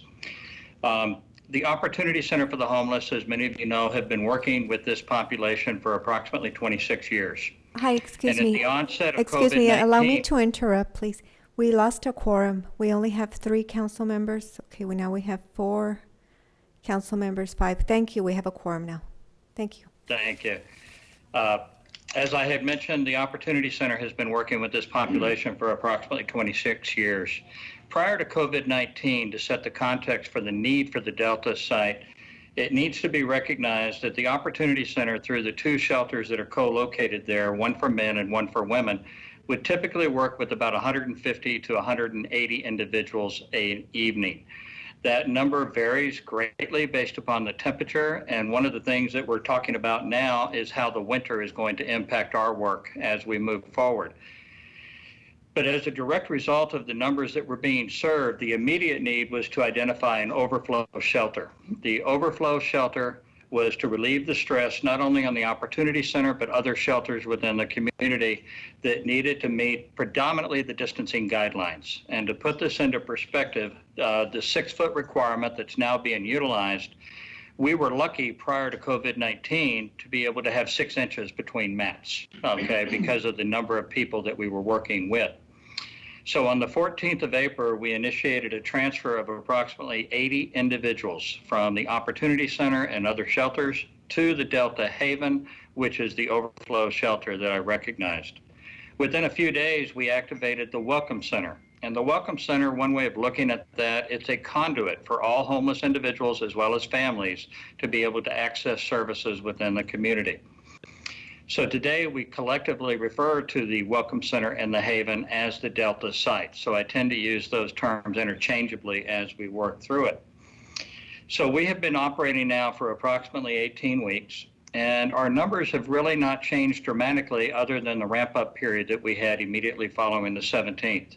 We continue to serve approximately 150 individuals collectively between the 2 sites. But I would also like to echo what Nicole had indicated earlier. As of this past Sunday, we have seen 895 unduplicated clients that have come through our doors. We've actually had about 1,300 entries, and the difference between the 2 numbers is that you need to recognize that our homeless population can be highly mobile. And again, it's somewhat dependent on temperature and their individual characteristics. So we've actually brought in 1,300 individuals, of which close to 900 have been unduplicated. What that tells you is that we're bringing in an average of about 12 entries per day, which is very high. We had one day where it was up to 31, and yes, we've had some days where we've seen 0, but there's no significant trends within those numbers. It just seems to be erratic. There are peaks and valleys as we sort of pull it up. Of the 895 individuals that we've seen, we have isolated and scheduled for testing 240. Okay, so a little less than about 25% of the total population. And as Nicole already indicated, when you look at the percent positive of the unduplicated count, that number is now at 1.45%. If you look at it as a result of those that are being tested, that number is actually at 5.4%. But again, we're talking about less than 1/4 of the total population that's in here at this point. How have we done this? One, it has been a collaborative effort, okay? I would be remiss in not thanking the city of El Paso, especially the work of Nicole and Abraham and their staff as they work through it. But the county has also had a piece of this because, as Nicole indicated, we're working with them on a variety of fronts to include coordinated entry, which is the use of the Cisco systems that Nicole had brought together. But the other partners, because we basically co-team this, if you want to refer to it as such, with endeavors, but we would also be remiss in not mentioning the Rescue Mission or the Salvation Army that have also come on board to provide meals for each of those groups. To walk you through a typical intake as an individual comes through the door, immediately at the front door, and by the way, each of you are welcome to come down for a visit. We would love to see you. You're going to see a hand wash station. Everybody's required to have a mask and to wash their hands as they walk in. If by chance they don't have a mask, we give them one as they come through the door. Once inside, they do the coordinated entry process, which means they're creating a profile for the County of El Paso, which then goes into the Homeless Management Information System. Once that profile is created, we do a very in-depth intake, which includes the temperature check, as well as the screening criteria that we look at as far as symptoms. And we also look at point of origin because we're concerned about those that may be traveling into the community. If they're symptomatic, they're isolated and they're scheduled for testing. If they're asymptomatic, they go into the general population of the Welcome Center. and we keep them here for no less than 6 days. And the reason for that, it's a vetting process, because typically the initial information we had is that symptoms can be developed within a 4-day period. The intent of the Welcome Center is to act as a navigation center, and those two terms could be used interchangeably at this point. By navigating, we then work with the other providers within the community, and we also take access or have access to the Delta Haven, which is the overflow shelter. And so we are moving people fairly quickly, but we need to recognize that the population that we work with, just like you and I, and I'm not pointing any fingers, can be very complex characters. So we are working with individuals that have addiction-related issues, mental health problems, some with chronic health concerns, some with physical disabilities. It's across the board. Each and every person has their own story. But the reality of this is that we have set up a system that, based to our knowledge, is very unique. I think the El Paso has set the stage as to what the model should be as it relates to others. We get articles on a daily basis from other communities where we're talking about impact to hundreds of individuals versus just simply 13 as we work through that. So we have had tremendous success in doing this, and I would be remiss in not indicating that through the work of Nicole and her office, they're finding a way to be able to replicate this from this point forward, not on a temporary basis, but on a more permanent basis. And so with that said, and I'm sure Nicole will correct me if I'm wrong, I think I've covered most, if not everything. Okay. Yes, sir. You absolutely have. And John, thank you so much, not only for being here today, but also for all the work that you and your team do every single day to protect this most vulnerable population in our community. I do want to take a moment to address the ongoing community concerns that we've heard. I want to make sure that I'm clear, absolutely clear, that the voice of the community is a priority for not only our team and our staff, but the city of El Paso as a whole. And so we are working to try to create more outreach and education in terms of what the Delta Center is doing, again, not just to protect individuals experiencing homelessness, but the community at large. We have done some additional work in terms of trying to maintain the area in and around the two centers. I know that Delta site staff are on a daily basis out there picking up any trash that may or may not collect in and around the edges of the site. Their goal has and continues to be good neighbors in that area. And so we are very, very, very focused on communicating with folks that have expressed concerns, because we feel like the best way to address those concerns is to really educate folks about what's really happening at the Delta site. And I think that the COVID positive cases and the percentage that I mentioned, the 1.5%, really indicates that the Delta site is probably one of the safest places to be in the city at this point in time, just because of the practices and the diligence of the staff there on site. And so I would also like to mention that we've reached out to PD and Central Regional Command, and we are working with them to monitor any disturbances that occur in the area.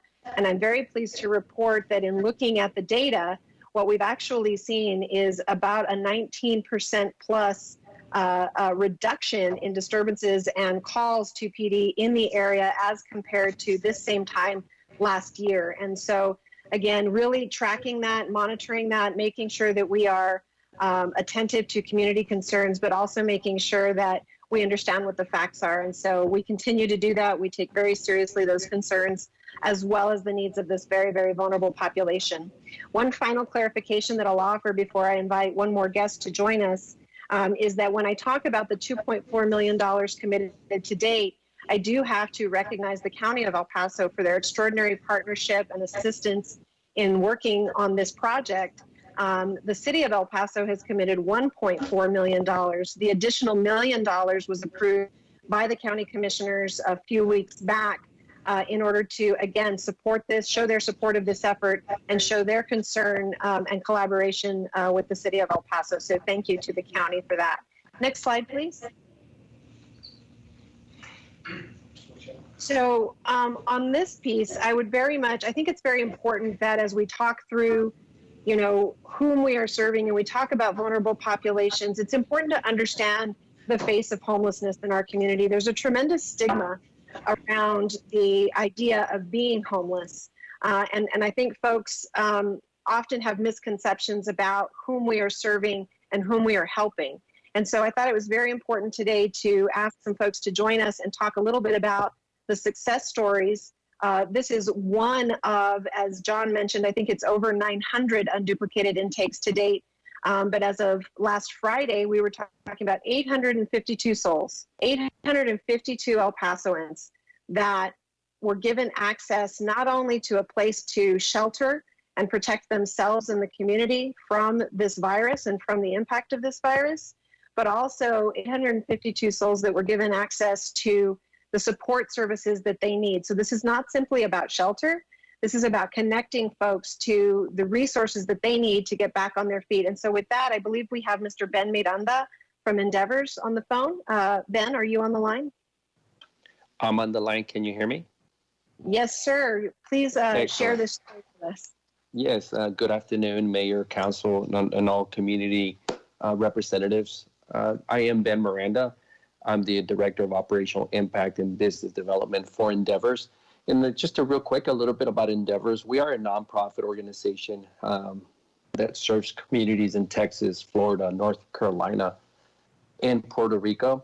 And specifically here in El Paso, we've been working collaboratively with the city and the Opportunity Center to provide services at the Delta sites. Specifically, Endeavors, we're a nonprofit organization, and we provide many programs in support of children, families, veterans, and those that are struggling with mental illnesses and other disabilities. We're very proud to be here in El Paso and be a partner that serves this vulnerable population. I want to share a phenomenal success story, and I would like our team lead out of the Delta Center and Welcome Center to share that phenomenal success story so you can get a little bit of an idea of what we do and how we've been able to impact lives to ensure that people get back to better. So let me introduce Justin Roddy. He's our Endeavors team lead there at the Delta and Welcome Center. Justin? Hello, can you hear me? Yes, sir. Yes. Okay, and again, my name is Justin Roddy. I'm a supervisor with Endeavors Emergency Services, Disaster Case Management, and Rapid Deployment Services team. And like Ben said, while we have done, Endeavors has done a lot of federal work for health and human services in and around El Paso, as well as Puerto Rico, Florida, the Carolinas, and all of Texas. This is our first time working with the city, and I got to say, and thank Nicole and her team. It has been wonderful collaboration with them and the OC, and it's just been a great experience to be able to help these vulnerable people. What I would like to do is, if you look at the quote on the slide, you'll see that it says, just when Jenna was about to give up, she found the Delta Welcome Center. What happened there would change her life. So Jenna was one of our very first families. She might have been the first, but she was a single mother with 4 children. She came to the site. She had nothing but some clothes to her name. And in collaboration with the community, which is what I'd like to point out, is now Jenna is working, has an apartment. Her kids are doing very well.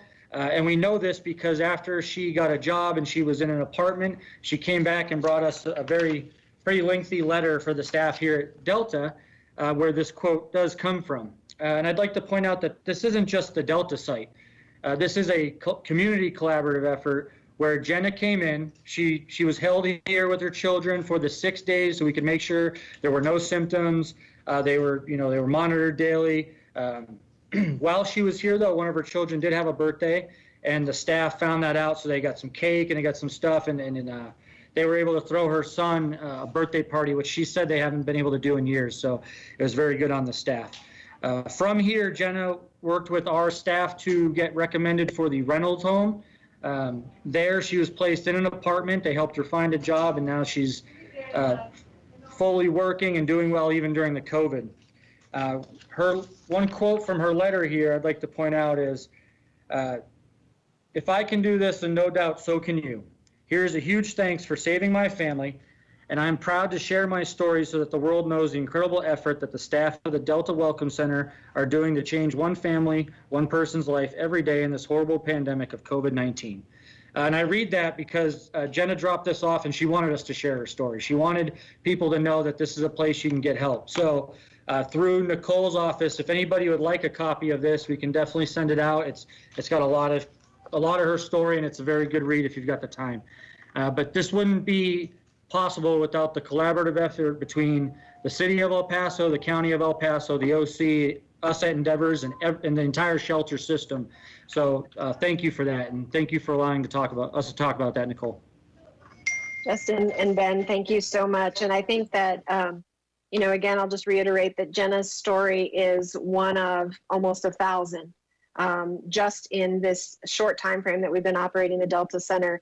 And Jenna's story is also one of many that really, I think, can be told regarding all of the homeless service providers in this community. And this particular project represents just an unprecedented collaboration. And Council, you have heard me speak on many occasions regarding how we are tackling homelessness in our community, and oftentimes collaboration and working together and sharing information and sharing resources has been a major challenge.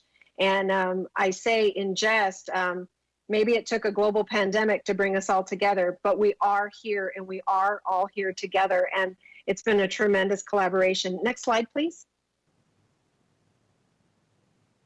So with that, I'd very much like to ask if Ben, you can also speak to some of that collaboration that is ongoing, because we're not just stopping, as John mentioned, calling it a day and calling it a success with what we've done in emergency response at the Delta site, but we are looking forward, looking towards an inclusive and resilient recovery. And that means planning for the future and planning to address not only the ongoing crisis that's presented by COVID-19, but also looking at trying to leverage this collaboration and leverage this momentum to really be able to solve some of the problems and challenges that have been present in our community for a very long time that have simply been exacerbated by the COVID crisis. Now, Ben is a member of the Continuum of Care Board.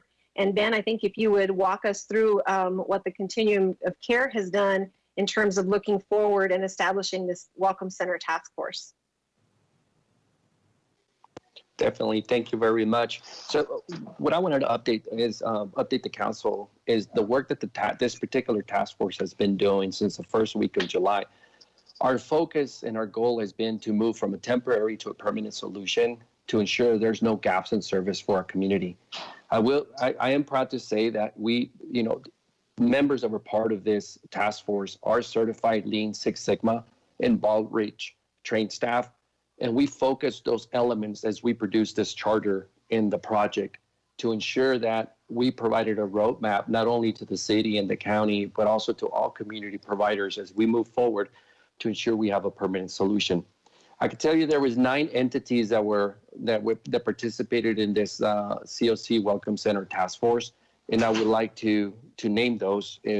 We had the privilege to work with the Opportunity Center, the COC, the Homeless Coalition, the city, the county, the El Paso Norte Health Foundation, the El Paso Center for Children, and United Way of El Paso, as we move forward to develop this comprehensive roadmap as we move forward, as I stated, to a permanent solution. The main goal that was established on this task force was to formalize, enhance, and reinforce crisis services to assist at-risk populations and households experiencing homelessness and navigating the complex homeless assistance system within a centralized access point with multiple physical and virtual nodes. So that was something very important that we honed in, that we wanted to make sure that not only for us to have a brick and mortar location, but also for us to be able to provide virtual nodes to be able to reach across multiple entities simultaneously as we are serving our homeless population. Now, some key requirements that we made sure and that we wanted to ensure that we stay focused on was making sure that client needs, services, and client eligibility was at the forefront of everything that we did. We need to ensure that there is an effective referral and wraparound services to ensure safety within the program and programmatics of this roadmap.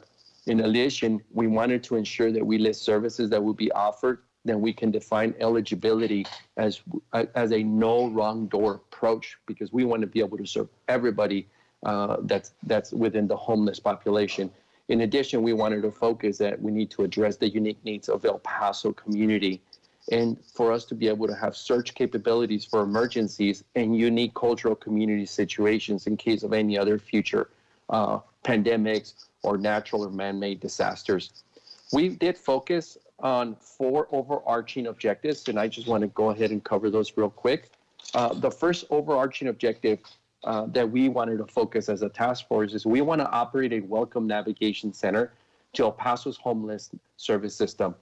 And here we want to make sure that case management is at the forefront of everything we do. We want to make sure that our homeless populations are working side by side with a case manager to ensure that all wraparound services I've listed here are at the forefront of the services that we're providing.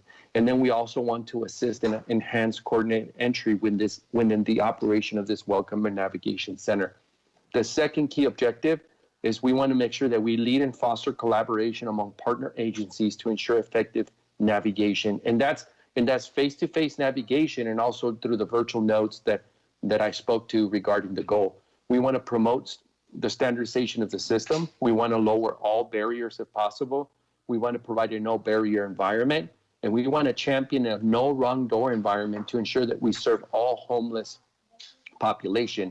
And in addition, we want to improve the efficiency of our system of care. And that is through true collaboration to make sure that all providers within our community are working collaboratively to make sure that we're taking care of our homeless population. The third objective is the center will be a welcoming environment providing hospitality services and needed resources. We would like to provide back storage, dog kennels, refreshments, showers, laundry, post offices, so our clients can have somewhere where mail can come in and they can utilize as a physical address as they're applying for employment. And we also want to be providing meals as a focus point of our center. And the last objective that the task force developed is we want to operate a crisis surge shelter to provide 2 focused things. We want to provide base space until client transitions to a permanent housing, like an after hours bed space. In addition to that, we also want to provide a community surge capacity in case of a natural or man-made disaster. So if El Paso ever encounters another situation like we're encountering right now, this location will provide its services to be able to provide that surge capacity to support our local community. I will end there. Pending any questions, I do want to thank the City of El Paso, Ms. Nicole, Mr. Abraham, and all community partners that I mentioned that were part of this COC Welcome Center Task Force. We met multiple times during the month of July to be able to provide this roadmap that hopefully it's used to be able to come up with a permanent solution. So I want to thank everybody, and pending any questions, this concludes my briefing. Thank you so much, Ben, for your partnership and for your passion for this community. As I mentioned, the Welcome Center Task Force really focused on looking at what had been successful at the Delta site, what were the lessons that we learned, what were some of the challenges that we encountered that we could, in the long term, enhance and even do better for our community. And so I thank Ben for his leadership and bringing this task force together to assist us in terms of looking forward. Next slide, please.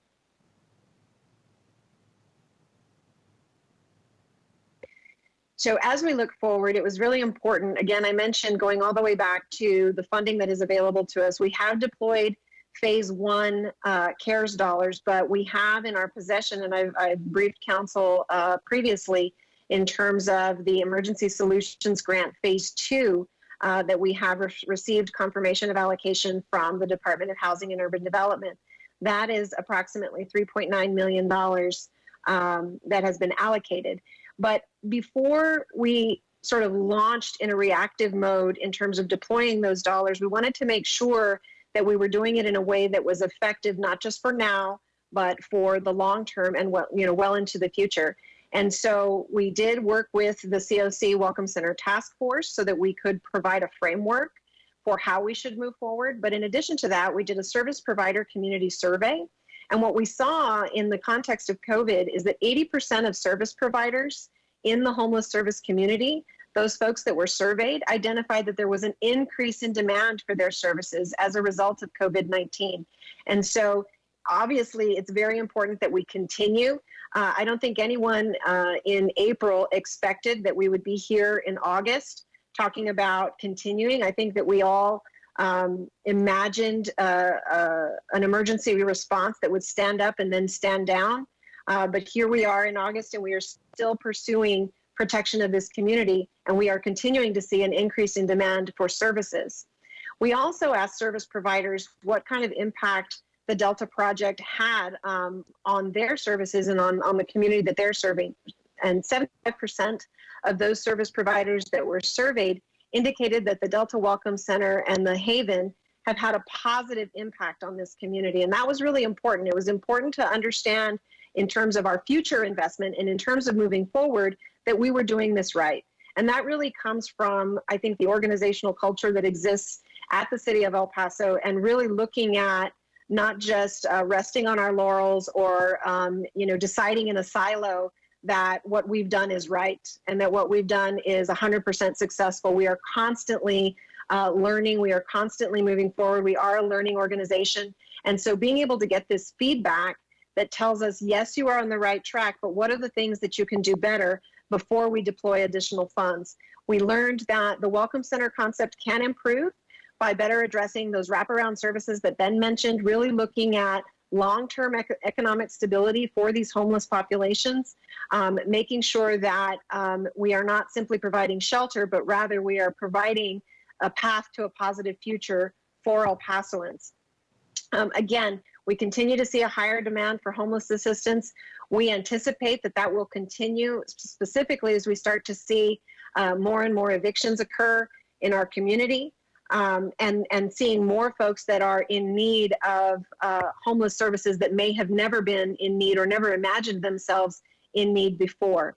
One of our survey respondents talked about how there are several needs of individuals and families that are at risk of becoming homeless. So not only are we talking about folks that have already been displaced and are homeless, but we are also talking about those folks that are at risk. And that investment is reflected in the rental assistance that we have pushed out as part of that $22 million that I mentioned early in this presentation. Again, not just looking at providing shelter, but how do we take those funds and really provide a continuum of services that provide stability for folks moving forward. Next slide, please.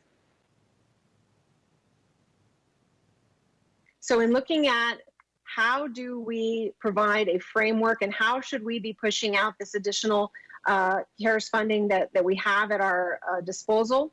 And what we have seen is, again, there's an unsustainable burden on service providers. So we need to provide a platform for them to be able to continue to provide this service as the demand is increasing as the pandemic continues, but also beyond the pandemic, because we know that even once this is over, and I say over in quotes because I think that even once we start to see the numbers go down and we start to get back to some level of normal, the financial and economic impacts on our community are going to continue. And so we need to make sure that we have that safety net available, not only to prevent homelessness, but also to address the needs of those folks that have been displaced. So not only are we reaching out across our community and learning lessons from what's happening here on the ground, but we're also looking at nationwide best practice. And so we've looked to the framework for an equitable COVID-19 homeless response that was published by the National Alliance to End Homelessness. And so looking at 4 or 5 basic categories, dealing with folks that are unsheltered, folks that require street outreach, going and finding folks where they are. That's something that's very difficult under the conditions of this crisis. Providing services and shelter for folks that need it in a temporary way so that we can then push forward and allow access to permanent housing, as well as preventing and diverting folks from requiring that emergency shelter in the first place. All of that together and really looking at how we strengthen our systems for the future. That's really the component that articulates resilience and looking for how do we leverage what's going on now? How do we learn from what's going on now and invest in our community well into the future? Next slide, please. So with that, the Department of Community and Human Development has spent a lot of time putting together a notice of funding availability for ESG CV Phase 2. That was released last week. 2 weeks ago. We provided an orientation for service providers last week. We have committed to just over $2.9 million in that notice of funding availability, with the goal of continuing to support the emergency protective measures and invest in a sustainable recovery for homeless and at-risk populations. One thing I want to make very, very clear, particularly for the community members that are concerned, is that the Delta site was never intended as a permanent facility. It was what we needed to do in order to respond to the emergency in April. As we look forward, we are looking at other solutions. We are looking to continue to be able to address the need as the crisis continues, but we hope to be able to exit the Delta site as a function of this particular notice of funding availability. Next slide, please. There were 3 core challenge statements that we articulated in that notice of funding availability. Number 1 was that the applicants need to demonstrate a community crisis response plan and appropriate surge capacity. And this speaks to what both John and Ben mentioned. This is not just about standing up another shelter. That's actually not what it's targeted at. This is about making sure that we can address the needs of our community now and in the context of a future surge. We don't want to have to be reactive the next time we face a crisis. Also, they are charged with increasing capacity for data collection and analysis. Again, those of you that have heard me speak to the issue of homelessness in our community previously, we know that data collection and understanding what the needs of this population is and how we can really help them stabilize and move forward to a positive future in their lives really depends on an analysis of the data. And so part of the requirements of this funding is that the proposer really propose something that enhances and streamlines the existing approach for data collection and analysis. And finally, they are to provide a proposal that institutes a community-wide, enhances community-wide referral system capacity. That's a lesson that we've learned at the Delta site. As a result of the emergency, we were all forced to work together. There was limited resources and an extraordinary need. And so being able to work together, getting over what is, I think, decades of barriers and silos, and really working together to get the folks in need to the resources that help them move forward has been a tremendous success at Delta. And so we are asking the proposers to replicate that in a more permanent fashion. Next slide, please. So there are 3 key deliverables out of this notice of funding availability. The number 1 deliverable for these dollars is to propose a transition from Delta. Again, the Delta site was never permanent. We understand what an important facility and fixture this has been, particularly for the neighborhood, the Valverde neighborhood.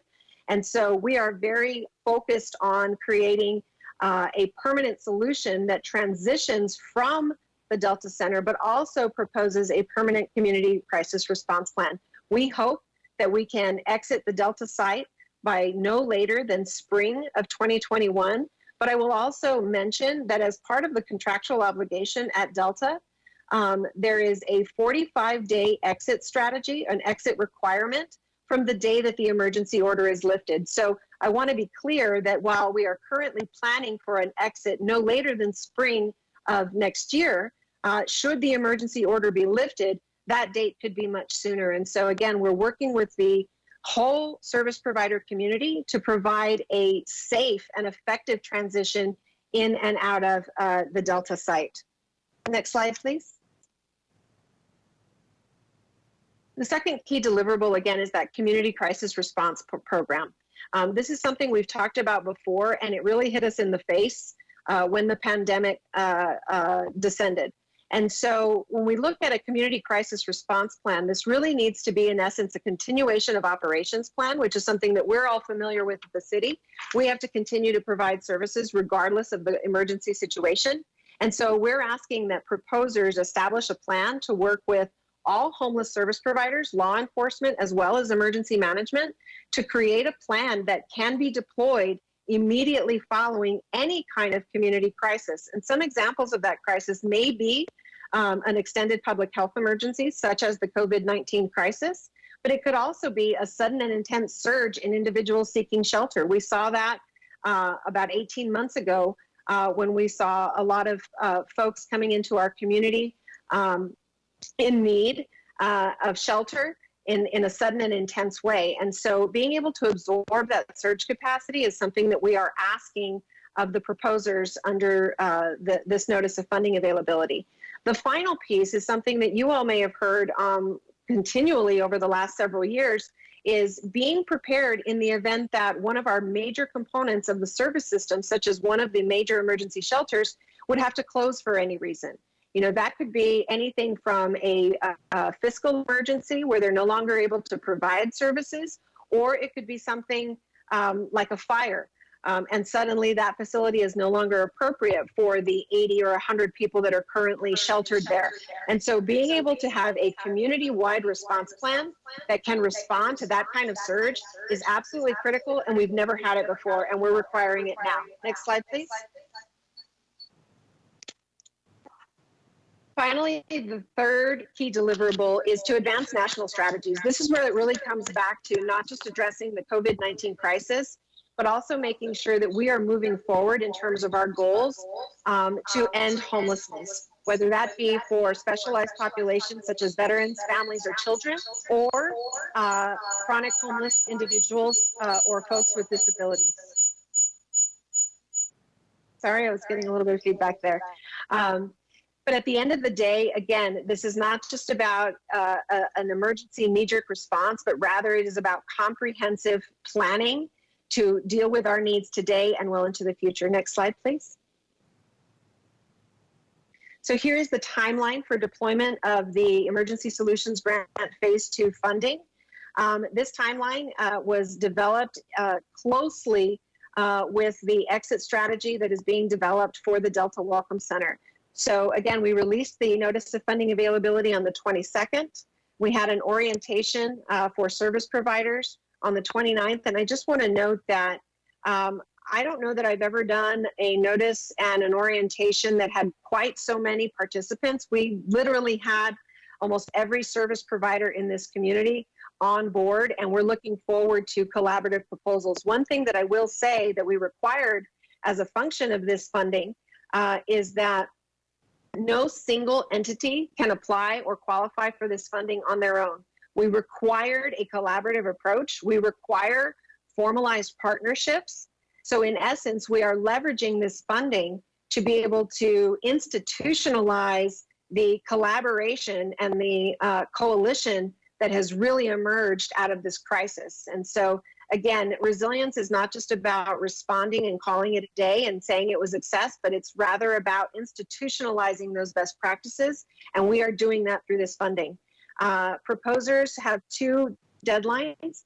They are to submit on August 19th for minimum eligibility requirements, and the final application deadline is September 2nd. We hope to be able to bring a recommendation to Council to award that funding right around September 15th. The project planning phase will commence immediately after Council approval of that recommendation. The planning phase is important because we know that you can't move from A to Z without everything in between. And so we are allowing the proposers a timeline between September 15th and December 1st to really plan through and effectively get ready to deploy the exit from the Delta site. Again, making sure that we're not reacting, and rather we are protecting both the individuals experiencing homelessness as well as the community. We would hate for all of this effort that we've put in and the successes that we've had to go to waste by being reactive or moving too quickly. In spring of 2021, as I mentioned, the implementation of the program will begin. By that point in time, the Delta site will be permanently closed. And so that's something that's very important for the community to understand, is that we recognize their concerns and we recognize their needs, and we are working towards a safe and effective exit.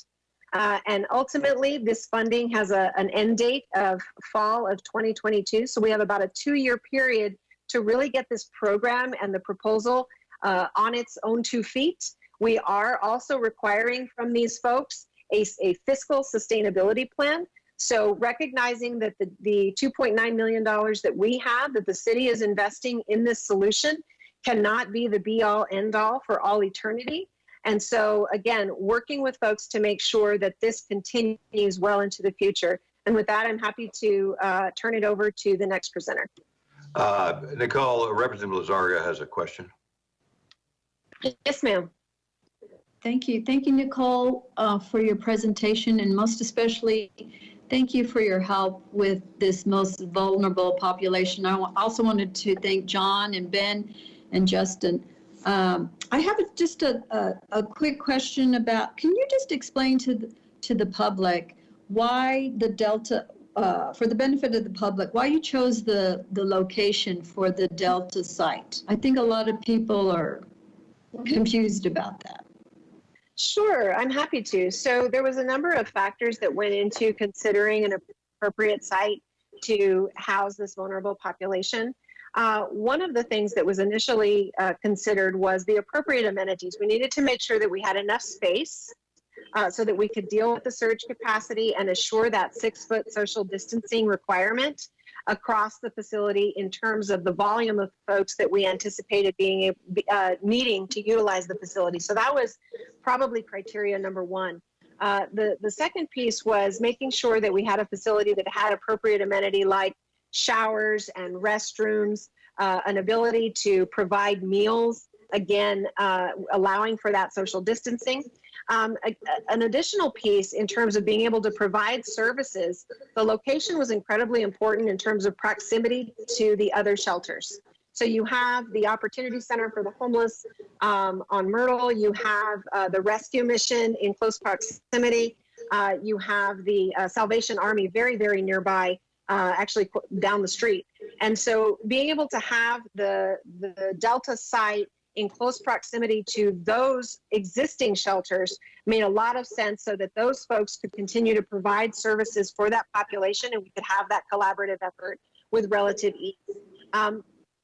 In addition to that, it was important that we coordinate with the Office of Emergency Management. We needed to make sure that we were not utilizing a facility that had been identified for hospital surge capacity, for example. We needed to make sure that we were allowing enough or that we were really paying attention to the coordination there so that we were not taking up a site that had already been identified for that other use. And so that amongst a number of other factors were really key in terms of identifying that facility. I will also mention that as we came forward with the proposal, we didn't do it necessarily as quickly as we even wanted to, because we did present to council on a number of occasions, and we did allow for a public comment period.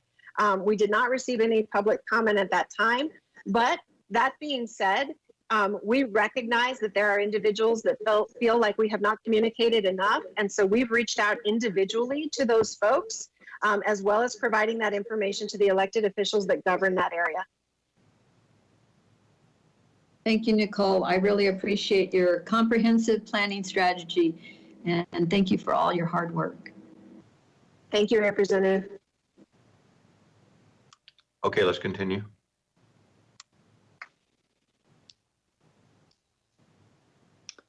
This is Ellen Smythe with Environmental Services and San Metro Managing Director. Education, compliance, and communication were being covered by Jessica, myself, and Dion. As you know, these three areas are a joint effort between many, many departments in the city of El Paso. And so just as to touch base on some of the most common issues that we run into are related to distancing, related to capacity, and related to not wearing your mask. And some of the issues that the compliance officers run into on a typical day are businesses refuse to open the door. So like a tattoo parlor or barbershop, you'll see the people in there that are not adequately spaced, but they've got the door locked. And so you knock on the door and they don't want to open the door. So that's been something that we've come up across. And also we have the managers and the employees are afraid to approach. So a customer walks into a store and they're not wearing a mask, and the employees are, quite frankly, they're afraid to approach the customers.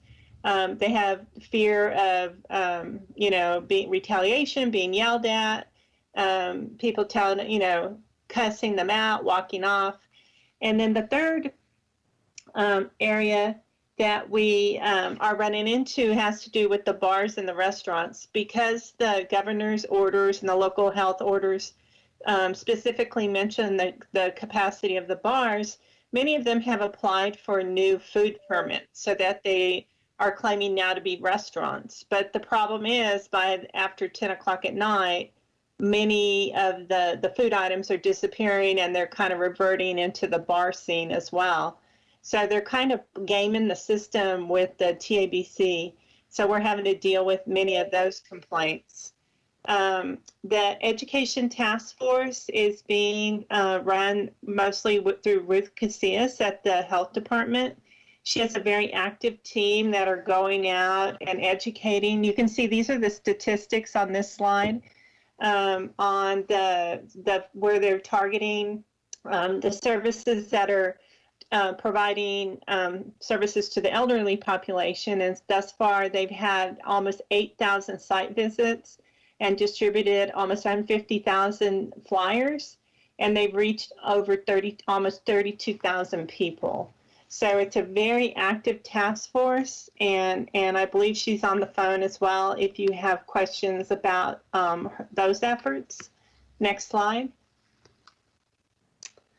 The fire department, of course, coordinates all their calls via the OEM, and they dispatch their staff on complaint basis. But while they're out there investigating a complaint, they're also on patrol for, say, it happens to occur at a strip center. They'll patrol all of the rest of the area for similar violations. So it is a combination of both complaint-based and patrol-based. And their businesses are given warnings and now moving into the citations. I'd like to tell you a little bit about the citation process, just so you're aware, again, of what we're up against in the field. Only a police officer may issue a citation. So the code officers themselves are only allowed to issue the correction notices, or what we call a complaint. So the correction notices are then either they're going to comply or we have to take them directly to the municipal court for enforcement. And I know that Carla touched on the legal issues at the very beginning of this meeting with the new health orders that are going into effect.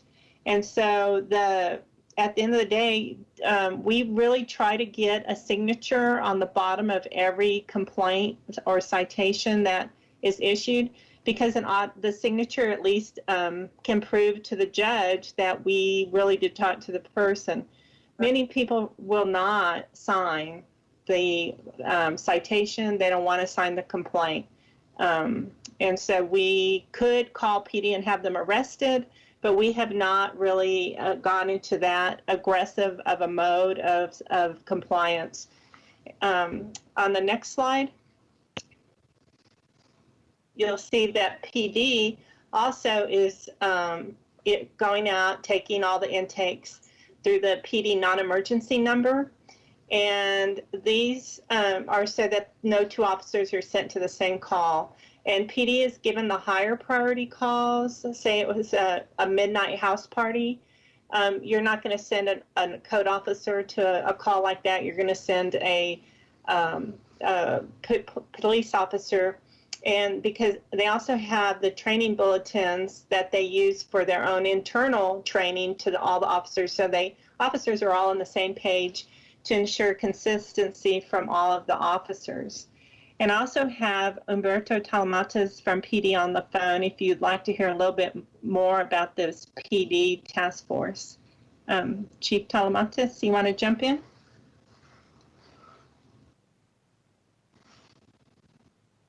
Chief?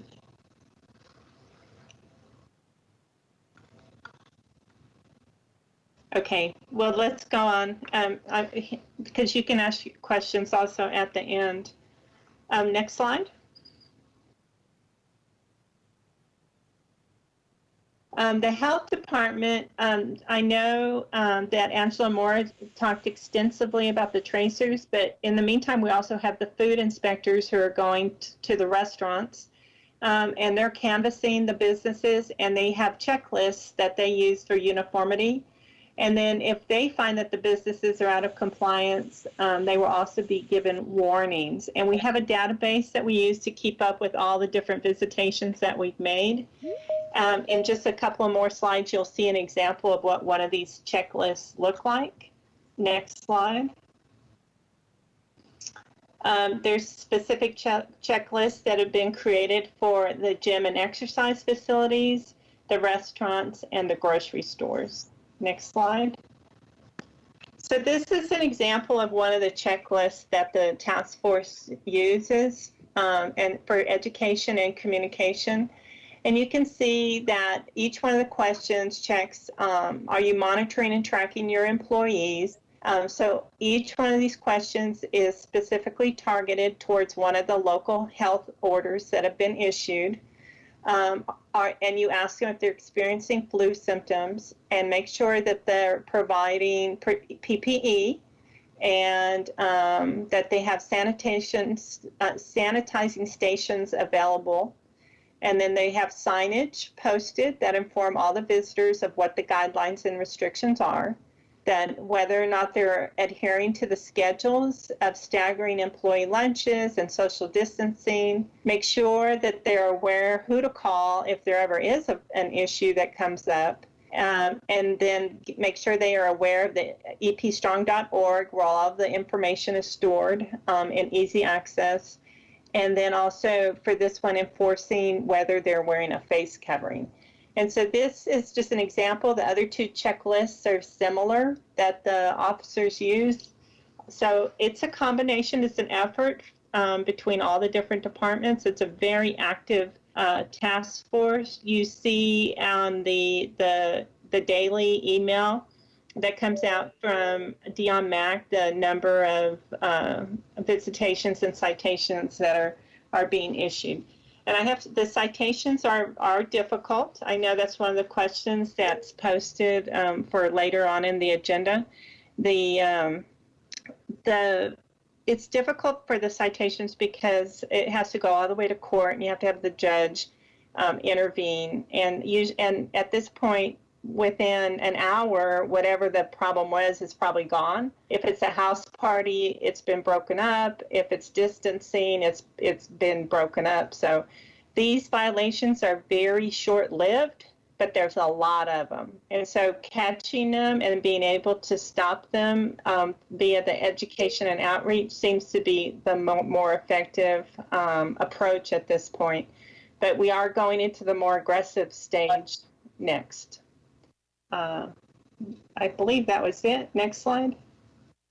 Yes, that's it. Unless you have other questions, I'm going to turn it over to Jessica so she can talk a little bit more about the economic recovery with the businesses. Good afternoon. This is Elizabeth Triggs with Economic and International Development. Let me go ahead and get started. Next slide, please. So today we'll be talking a little bit about our efforts in terms of economic response and recovery. As we know, the majority of our efforts over the last several months have been dedicated to developing a program and deploying the nearly $19.4 million that were allocated to economic response and recovery through the CARES program, and getting those dollars out the door to assist our businesses with an eye towards assisting small businesses and those most negatively impacted by COVID-19. In total, once again, nearly $19.3 million was allocated to economic response and recovery. Through the NOFA process, we have identified 17 programs to be developed and implemented by 11 community partners. The majority of these funds, $14.6 million, go towards improving liquidity and cash flow, which of course was highlighted by both businesses and other stakeholders involved with our businesses as being the most critical and immediate need. Notably, what I want to point out this morning, we're very happy that we finalized our agreement with Lift Fund to provide $8.5 million in grants to small businesses ranging from 5 to 20 employees.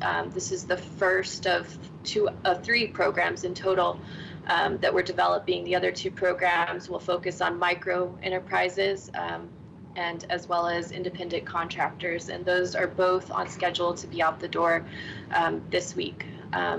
So with respect to the Lift Fund grant, this is our largest program that will be put together under the CARES Act.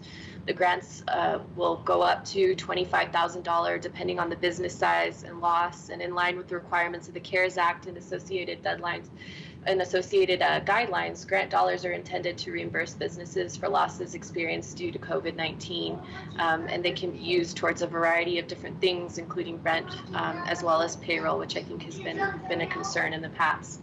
We'll be sending out an email later today with the agreement and details of the program.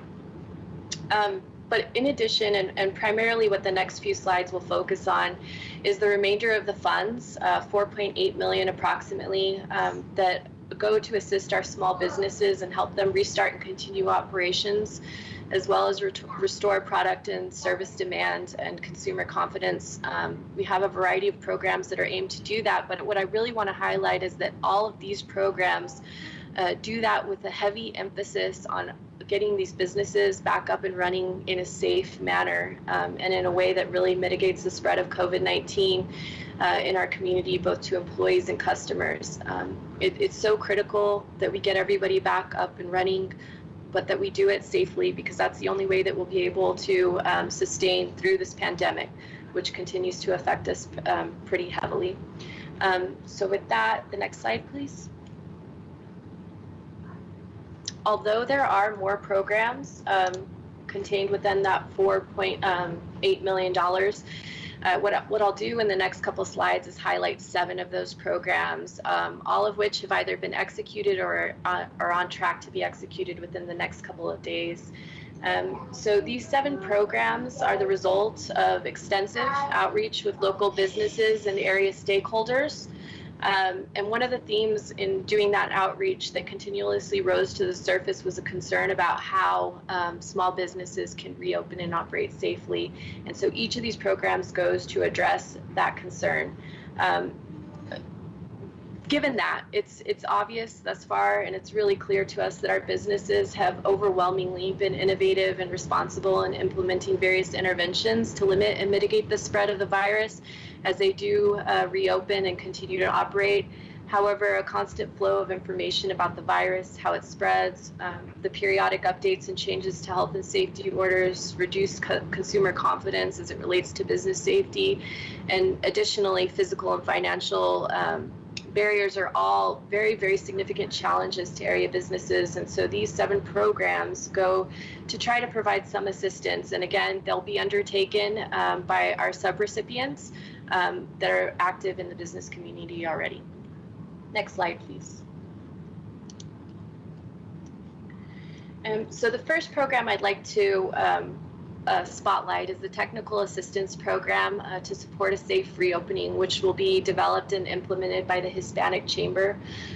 Under the NOFA award process, the Hispanic Chamber was awarded $200,000 to provide technical assistance to support a safe reopening for local businesses negatively impacted by COVID-19. With those dollars, the Hispanic Chamber intends to provide 500 safety kits to local businesses, which include PPE, such as face masks. They also include a no-touch thermometer, among other things that, you know, when you're trying to just survive and get through things, this is a way to get a free kit that gets you at least initially going safely. So it's one less thing to worry about when trying to stay afloat during this time. The Hispanic Chamber will additionally provide at least 10 training sessions at no charge. Their goal is to reach about 1,000 businesses through these training programs and safety kits. And the training sessions will cover various topics. But when you look at the scope of work contained in this particular subrecipient agreement, a number of those sessions have a focus on educating businesses and helping them access tools to operate successfully and safely. Again, outcome, the reach here is an intended 1,000 eligible businesses, so businesses that have suffered negatively due to COVID-19 and experienced a revenue loss as a result of the pandemic. But in addition to just reaching those 1,000, they've set out some goals to include assisting them in retaining or creating jobs, and also accessing at least $250,000 in financial assistance, whether that be through federal programs, through the local programs undertaken here, or any other programs that become available. So throughout the next 5 months, the Hispanic Chamber will be reporting to the city on their progress in achieving those goals and ensuring that our businesses are able to get up and running again safely. I believe that Cindy, president of the Hispanic Chamber, is on the line, and so I'd like to invite her to speak and talk a little bit more about why she's putting into place this program and how it's really critical and certainly a need in our community to get businesses going safely again. Cindy, are you there?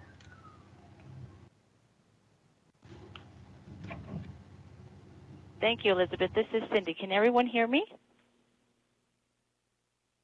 Can you hear me? Yes, ma'am. Yes, ma'am. Okay, thank you. Everyone can hear me? Great. All right. Good morning, Mayor and Council and City Manager. The Hispanic Chamber is certainly excited to be included in a partnership under the city's COVID CARES Act.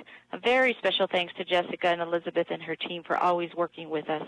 But let me first thank each and one of you for your beautiful ceremonies you held yesterday in remembrance of August 3rd, a day we will always remember forever. Know we are united as one, and we continue onward, upward, and moving forward together.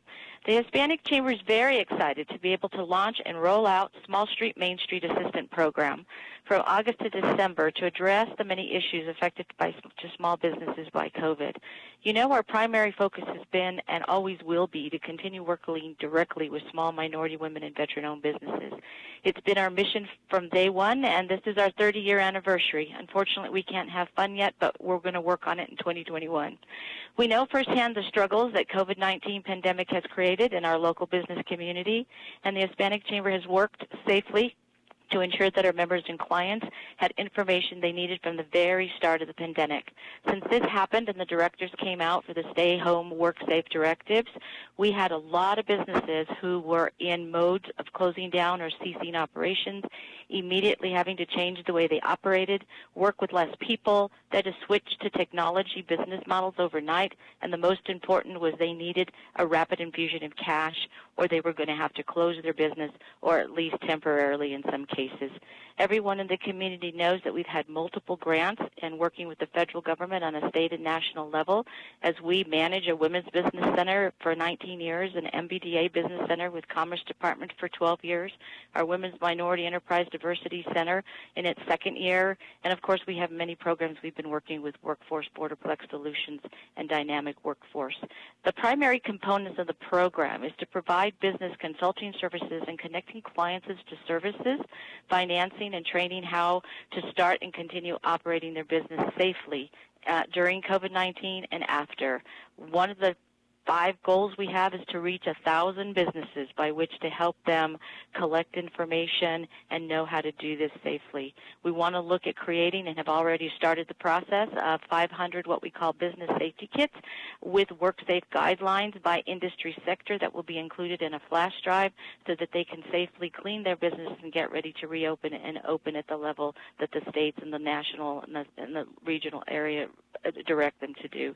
We have 10 training events that we're going to be doing both in English and Spanish, and they will be done virtually. Hopefully at some point we might be able to do them in person, but we're not sure that's going to happen. So right now it's going to be virtually, from restart, reopen, reunite your business, to tools in a new low-touch economy, to cybersecurity threats, to creating cohesive teams while working remotely, to enduring how to create contactless payments, creating an emergency plan for business, accounting and taxes post-COVID, and creating cohesive teams.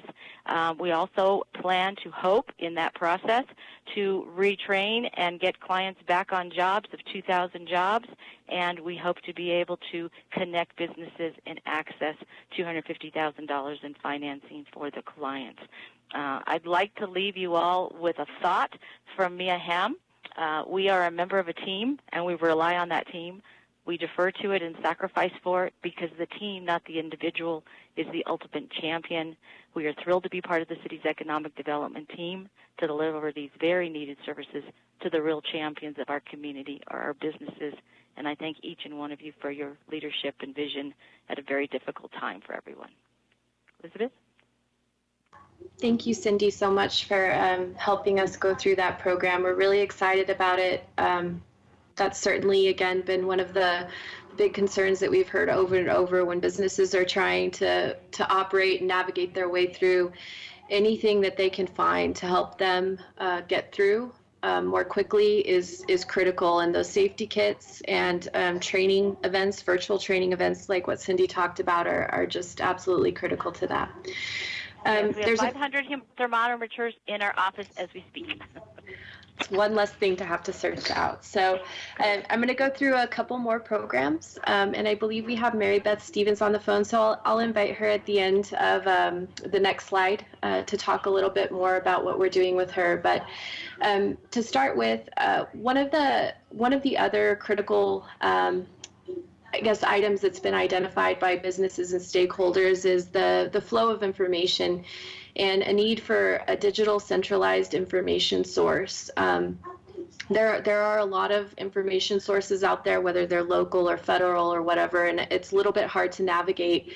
That was something that we heard from lenders when we did focus groups with them, and something that we heard from a number of small businesses. So when we put together the NOFA for the CARES dollars, one of the programs we identified as being really necessary was a digital centralized information source that doesn't repeat what's already been done, but that better links it and makes it much easier to use and is tailored towards small businesses as the end users, giving them guidance on the health safety measures that are required, as well as those that are suggested to operate safely, as well as all the various resources available in terms of financial assistance. So the Better Business Bureau will be undertaking this program. They were awarded a little over $100,000 to develop this information resource. It's one of 3 programs that they will be undertaking using the CARES dollars, all of which have been executed. So again, the highlight here is communication, the communication piece for our businesses, and obviously communicating the financial resources available to them, but also emphasizing the safety and providing an education mechanism that's much easier to use and easier to understand. So again, the Better Business Bureau, within the executed agreement, you'll see in the scope of work that one of the things they will do is ensure that they link existing sites from trusted partners, whether that be our EP Strong website or the Paso del Norte Health Foundation's COVID resource site, as well as a number of other federal and state sites to try to provide a one-stop shop for small businesses looking for COVID-19 assistance and other resources. The third program, and one thing I'll mention is that the Better Business Bureau is working very hard to get this program or get this site launched by the end of August, which is great and an immense undertaking. The third program we'll talk about is a program that will be undertaken by UT Health. This program is actually one of the recommendations that was provided by the task force at the last council meeting, wherein the task force suggested using community health workers to assist small businesses in reopening and continuing operations safely.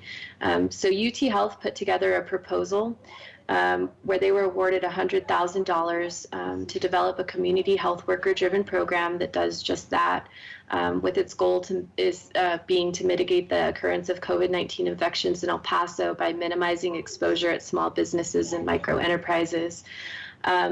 Through the program, 3 community health workers will be trained and deployed to assist at least 200 small businesses that have been negatively impacted by COVID-19, and they will do so by putting together a set of work-safe policies and procedures for each business to follow that is tailored to each business's work environment. And that's really critical. That's been one of the things that we've seen over and over again through the guidelines that are continuously updated, is that to be successful in mitigating the spread of this virus, we need to take into account the individual and unique workplace environments. And so that's exactly what will be done here.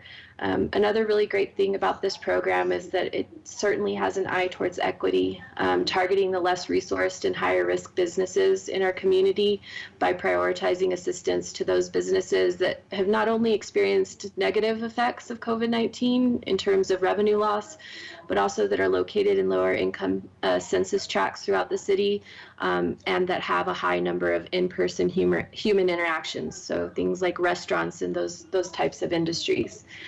And again, it recognizes that safety measures and protocols are most successful when adjusted for the individual circumstances and operating environment of the business. So we're really excited about getting this program underway. We expect to have this one executed in the next day, and really looking forward to it as it directly links to one of the short-term recommendations from the task force that was presented to us at the last council meeting. The fourth program I'd like to talk about, the fourth and fifth, both relate to downtown and will both be undertaken by the Downtown Management District. The first is to install and operate an outdoor dining area or food court in the downtown area by closing one of our less traveled streets to vehicular traffic and opening it up to be a place for people to sit and eat their food that they've gotten from downtown restaurants. I think that we've all seen through the information that David presented at our last council meeting and through the SafeGraph data that was refined by the International Bridges Department, that home to business visits in the downtown area have suffered pretty significantly. They've fallen by nearly 2/3 between the March 16th and June 29th time period relative to the pre-COVID time period. That's huge. A lot of that is certainly due to employees staying home and working from their home, but that also means that there aren't employees downtown visiting the restaurants downtown, visiting the stores downtown. So that's something that when we were developing the NOFA, we were very careful to target the downtown area, understanding that it would be significantly impacted by COVID-19. So again, the Downtown Management District has actually piloted this idea. They did so last month for about 18 days. And once again, it offers an open air, safe seating area for patrons of downtown restaurants to sit and enjoy their meals. This is huge. A lot of the downtown restaurants are smaller in nature, and so this provides relief to them. Especially when their occupancy may otherwise be limited by available space in light of social distancing and other health and safety orders. It adds an additional outdoor space that's safe, sanitized, and socially distanced. So again, not only a safe environment, but also one that hopefully helps return consumer confidence and makes patrons more comfortable with visiting those downtown restaurants.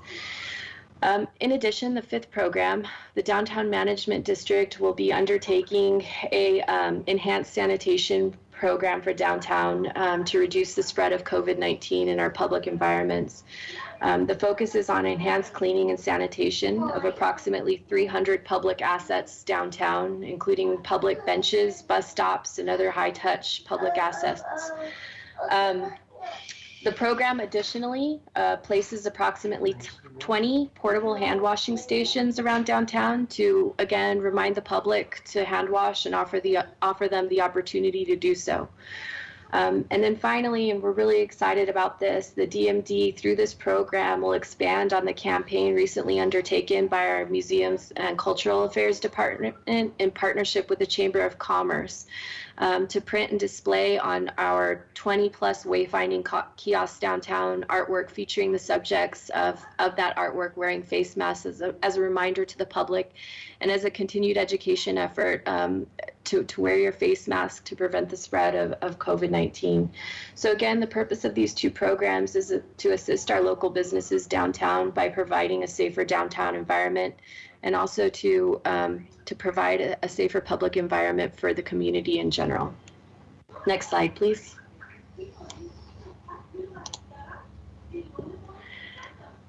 So these are the final two programs that I'll go over today.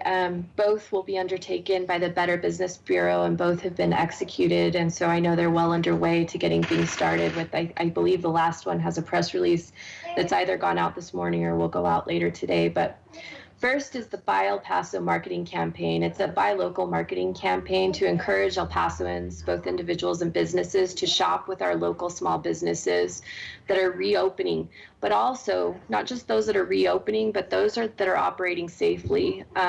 And so I really want to highlight that point. What makes this campaign different is, again, that we're highlighting local small businesses that are operating safely. And so the overarching messaging of the campaign here is that these local businesses that are our neighbors, owned by our neighbors, they're taking care of us. And so we as a community need to also take care of them. And so there'll certainly be linkages to the city's launched Pledge to Safety program, which I know the city manager mentioned earlier, and I'll talk about a little bit more in the following slide.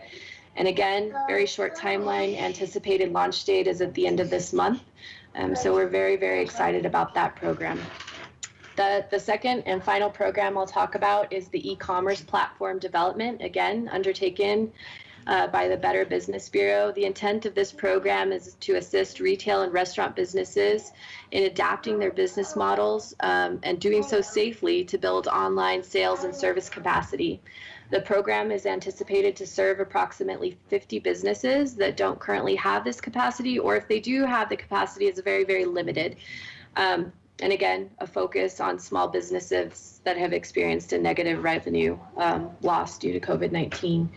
So what I'd like to highlight about this program is, yes, it helps businesses get back on their feet and recover by providing an alternate purchasing model, but it also supports safe operations. It encourages social distancing by allowing people to visit their favorite restaurants or retail stores in a safe manner.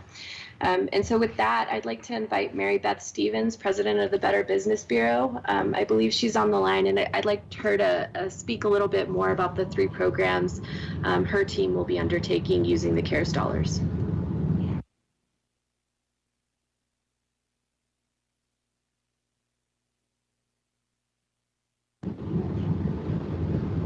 Mary Beth, are you there?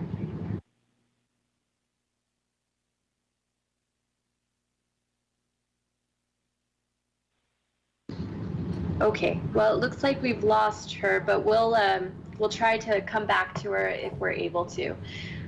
Next slide, please.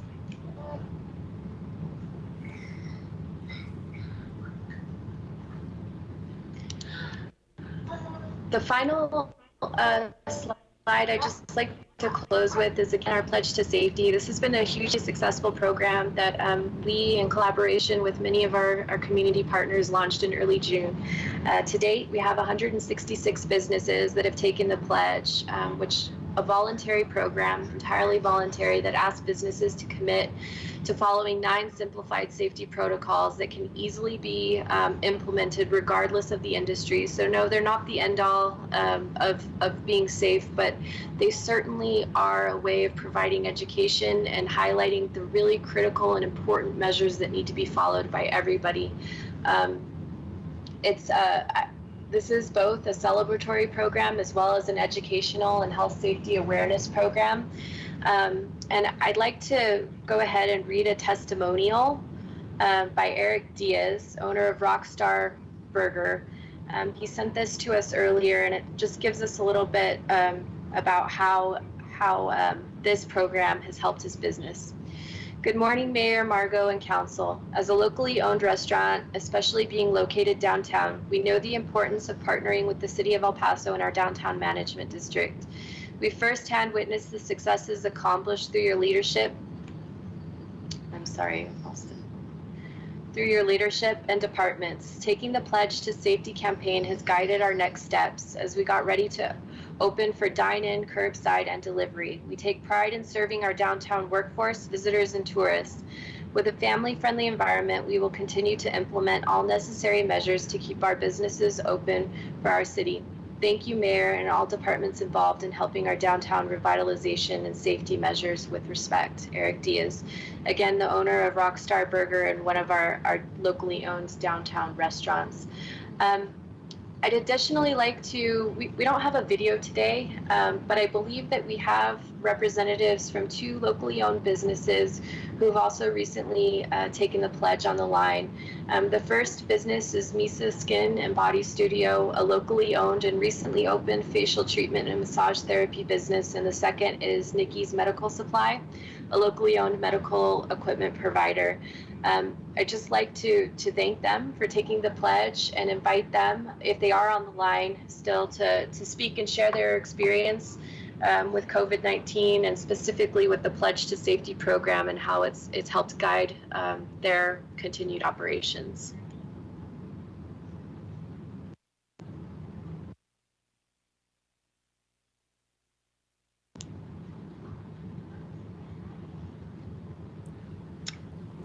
If Kristen is on the line, go ahead. Yeah, Miss Lovelady, if you're on the line, *6 to unmute your phone.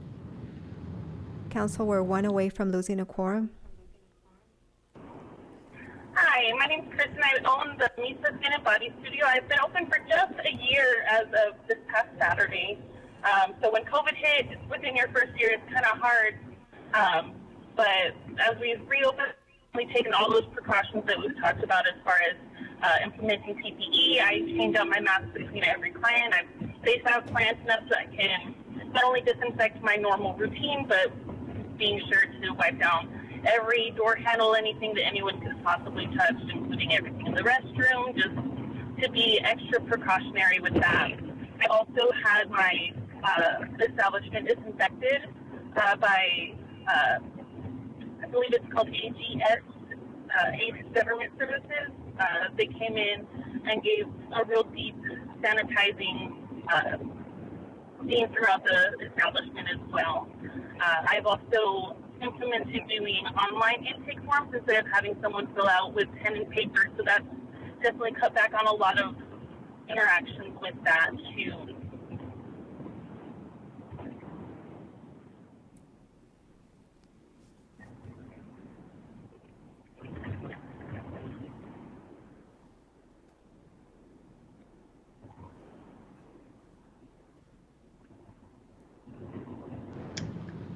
Kristen, I think we've lost you.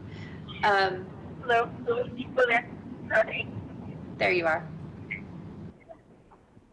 Hello? Yes, we can hear you if you'd like to continue. Okay, great.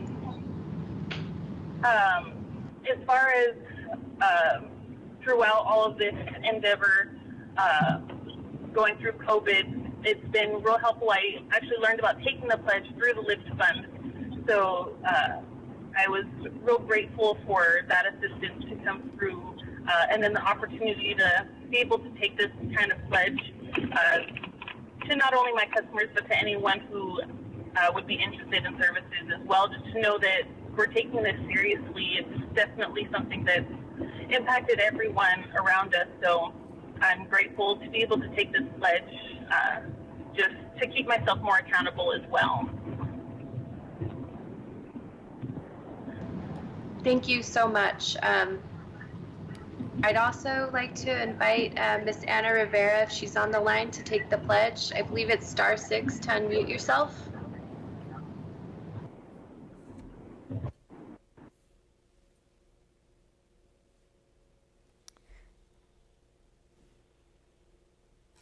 Hello? Yes, ma'am, go ahead. We can hear you, Ms. Rivera. Okay, my name is Ana Rivera. I am the office manager for Nick's Medical Supply, and we have taken the pledge to safety for the protocols and procedures to keep our employees and patients safe from the COVID-19. We do service patients. We get orders from doctors' offices to service patients with oxygen and nebulizers, patients that have come out positive for the COVID. We do have the no contact delivery. Of course, here in the office, we practice social distancing. We check for symptoms every day an employee comes in. We regularly disinfect, frequently touch surfaces and objects. We keep our employees trained with new information that comes out for the COVID-19. We also comply with all state and local requirements with hand sanitizer, the appropriate PPE.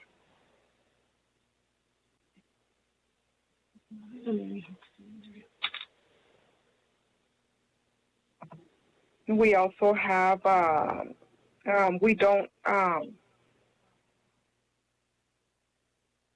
we wear our facial covering just to keep everybody safe.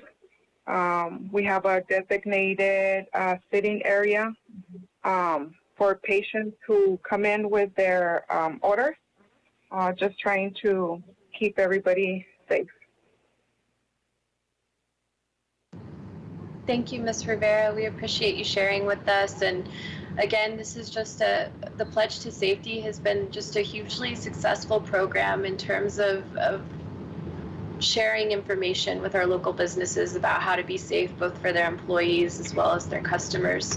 So thank you again both for sharing with us.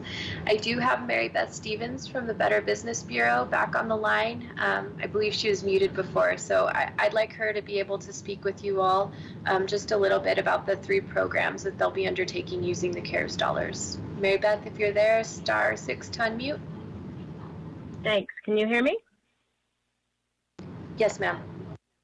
Okay, great. I apologize for that before, and I'll try to be brief. I know it's been a long day and now into the afternoon, but Elizabeth did an excellent job describing the 3 programs. We've done a lot of work with her and her team, and Jessica and others in the legal team over the last several weeks, and I think we're ready to go. In fact, as she mentioned, one of our programs is the e-commerce platform development and technical assistance program. We're very excited about that. We're going to be able to offer small businesses direct assistance to help them move to a electronic platform to hopefully complement their brick and mortar platforms. And they'll get one-on-one an assessment of their needs. We'll help them develop or enhance their digital platforms, their websites, and e-commerce capability. We're going to give them direct marketing assistance to make sure those sites get quality traffic, and then also provide training. We did send out a press release this morning. The applications are open. We want to make sure that everyone has the opportunity to apply, and we get a diverse group of businesses that we can assist. So the applications will be open till August 17th. We've already, as we've been on through this meeting today, sent it out on numerous social media channels, working with all of our partners in the community. So please spread the word on that. We're very excited.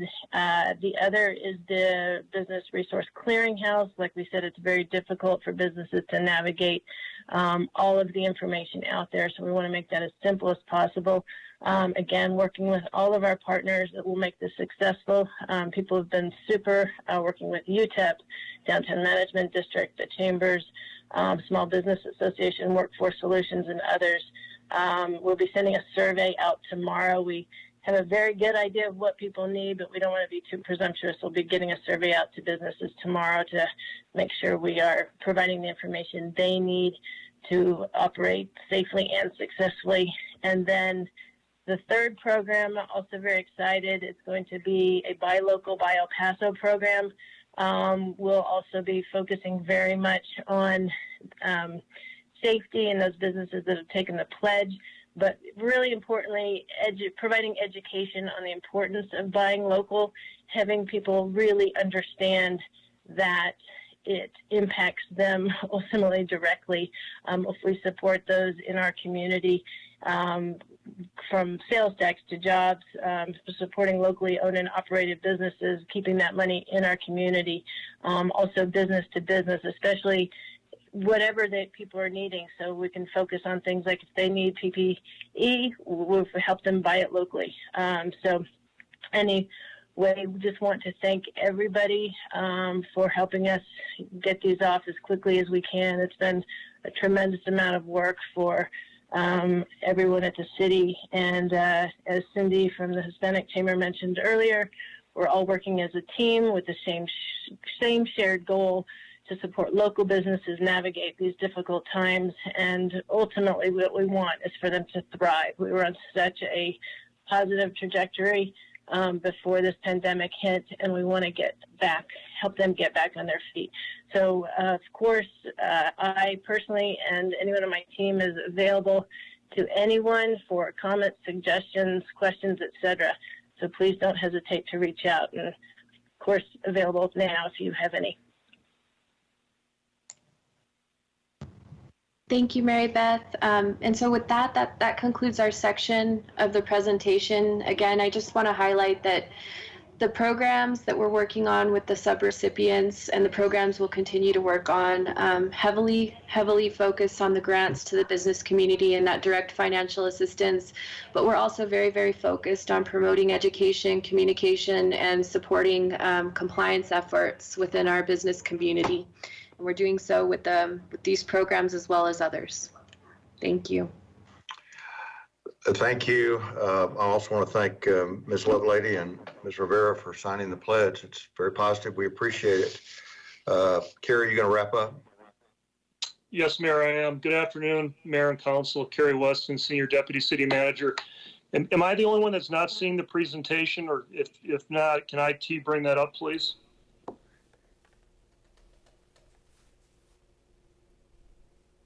Okay, thanks. So I'll be talking about our planning and preparation to return to work. Next chart.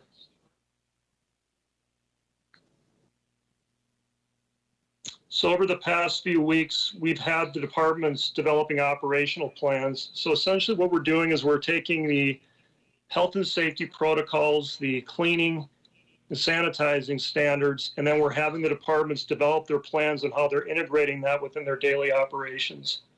We're about 90% complete with those plans, and I expect that we'll have the remaining plans finished by the end of the week. We're continuing to bring staff on to assist with assessments and the preparation of our city facilities. To date, city staff's augmented our contact tracer effort with over 60 employees, and we've assigned 52 employees to our test sites. And then although we haven't established a return date for our telecommuting workforce, we're going to continue to re-advertise our COVID-19 employee guidelines and training modules, especially if you recall, since we began the telecommuting in these operations, we've had over 40% of our city staff working full-time on site. So we're continuing to push out the training and adherence to the guidelines. Next chart. So for several of the CFT reports, I've updated all of you on our work to assess and modify our city facilities. And earlier in the presentation, during the financial section, Richard Bristol talked about some of the things that we're doing to make our facilities safe. And so that work continues. We're completing about 2 to 3 buildings weekly, which includes not only the walk-through assessment, but then the follow-on physical modifications that are required based on the assessment recommendations. And we currently have a 7-person team doing this work full-time. Next chart.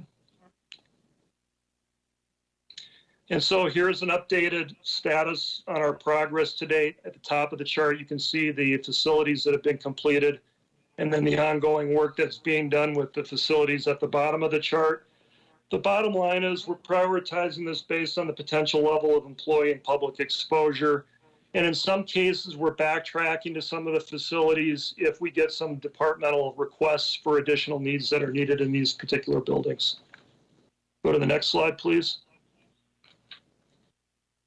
And at the last CFT update, I mentioned that in addition to our daily custodial cleaning, we're also rotating between city buildings and doing the deep cleaning and sanitizing with fogging equipment. I know Richard mentioned that earlier. So facility staffs developed a rotational schedule to continue our fogging and sanitizing efforts. We have 59 fogging units on hand currently with plans to order additional equipment. Council, we lost a quorum. I only see 3 council members on the screen. 4. We need 1 more. Thank you. Are we back in action, Laura? Yes, Carrie, thank you. Okay. So for building entry health screening, as was mentioned also earlier in the presentation, we're evaluating and testing different options that range from the manual temperature checkers to fully automated capabilities. And so what we'll do is evaluate the efficiency and effectiveness of these different capabilities before we make a purchasing decision. I really do have to commend the purchasing department, IT, and streets and maintenance, because they've done a lot of work to vet a lot of the technology options that are available to the city, and then work with the vendors so that we can bring some of these things in and actually test them to make sure they're going to be appropriate and meet our needs before we have to make a purchasing decision. So as we get through that testing, I'll provide an update on one of our future CFT meetings. Next chart. And then a key aspect of our return to work plan is ensuring that we have a good on-hand sustainment supply of PPE to protect our workforce. So the goal that we've had as we've been looking at our inventory is to maintain about a 3 to 4 month bench stock supply for the city, which includes a number of the items that you see that's listed here on the chart. So it's not just PPE, it's also the cleaning materials and things that we'll need as well. What we've done is we've ensured that all the citywide PPE ordering and distribution is being centrally managed through EOC logistics so that it can be tracked properly. And then we've been spending quite a bit of time evaluating the burn rate of supplies so that we're efficient and effective with how we're managing the inventory control and the management of how we push these out to the departments. Next chart. So here's a cumulative breakdown of PP supplies that have been distributed through July 23rd, just to give you an idea of what's been ordered and distributed. Next, please. And then here's a current snapshot of our on-hand inventory to include pending orders. Next chart. And then I mentioned in previous updates that we were evaluating cloth masks for issue to our city employees. So we did a lot of work on this. We formed an evaluation team, we sent out surveys, and we selected a mask with the design you see pictured here that meets the best criteria in terms of comfort and protection.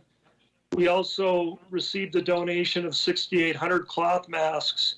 So every employee will be issued 2 cloth masks when we transition back to work, in addition to a lot of the disposable sustainment supply that we'll have available for our departments and for customers that have a need coming into the city.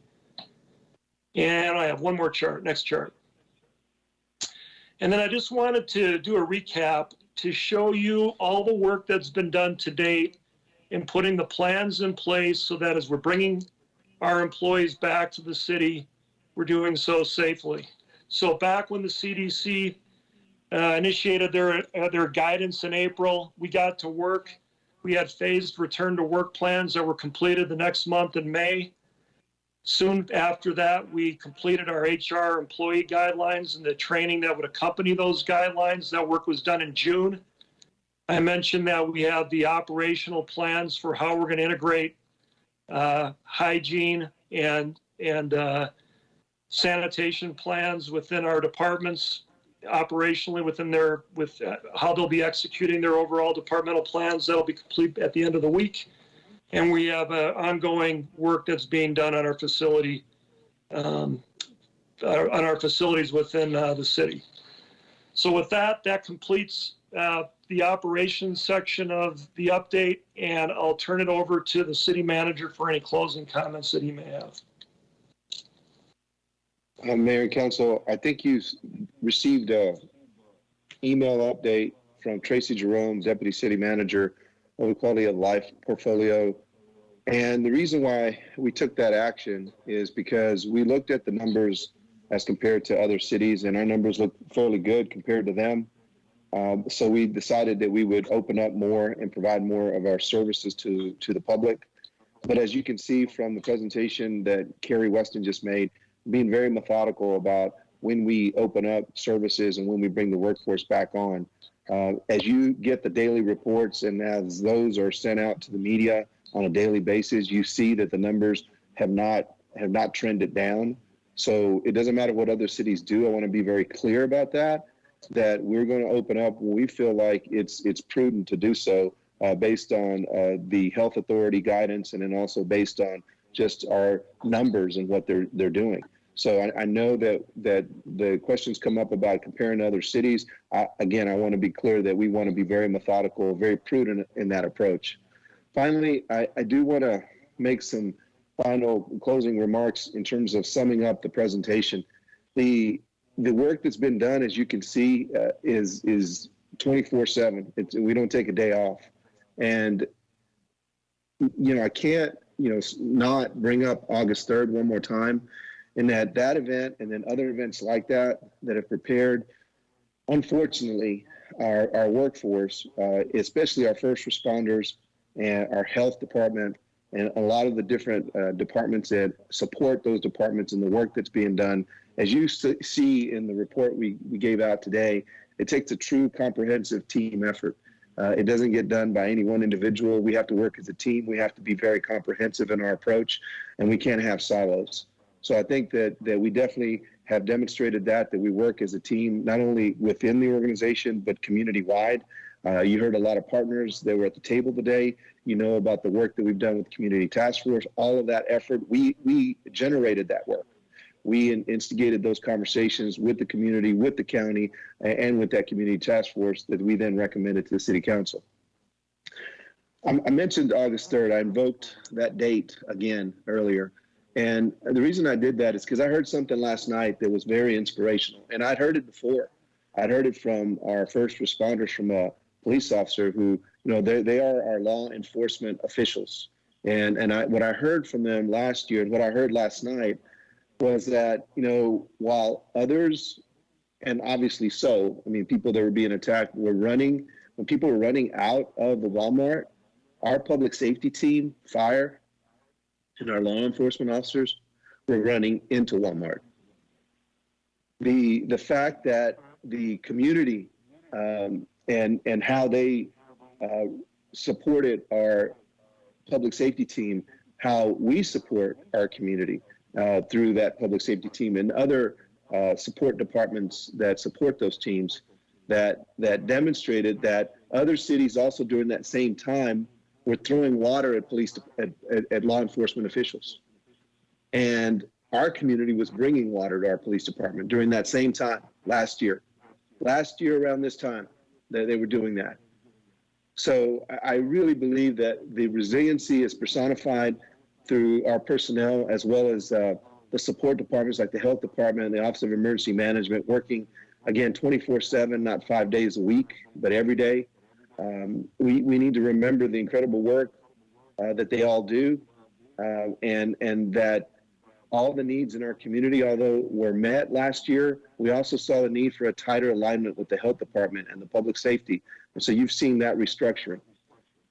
Sometimes we fall short as administrators, not truly reflecting or not truly communicating all the amazing work that's being done by all the people that presented today, and that they represent a lot of the work that's being done by the folks out there in the field doing it every day. But please don't let that, in terms of us falling short, fall short of explaining and describing the incredible work that all our folks do as a team for our community. And I'd like to close by reminding the council that I know that it's already been presented, but whenever I went to tour the health department, I saw 6 epidemiologists there. There's 9 that they have. I think one of them was out at lunch, and they had 2 from the state that I didn't see. The staffing, I know there was a lot of questions on contact tracing, and we were at 150. As of yesterday, we were at 170. So we are listening not only to the community, but to the council's concerns. And again, we also showed how we benchmark against everyone else. We actually benchmark better than everyone else in terms of that statistic. And even though we're better than everyone else in that statistic, we know that's not good enough. And we know that we want to demonstrate how we're doing much better than other organizations, not just better, but much better. So in the staffing, again, the goal is now 20 biweekly to continue to add more tracers. Our testing capacity, we talked about the numbers and how that's gone up to almost 4,200 in terms of capacity. We got a record of over 4,500 on July 15th. We mentioned that already.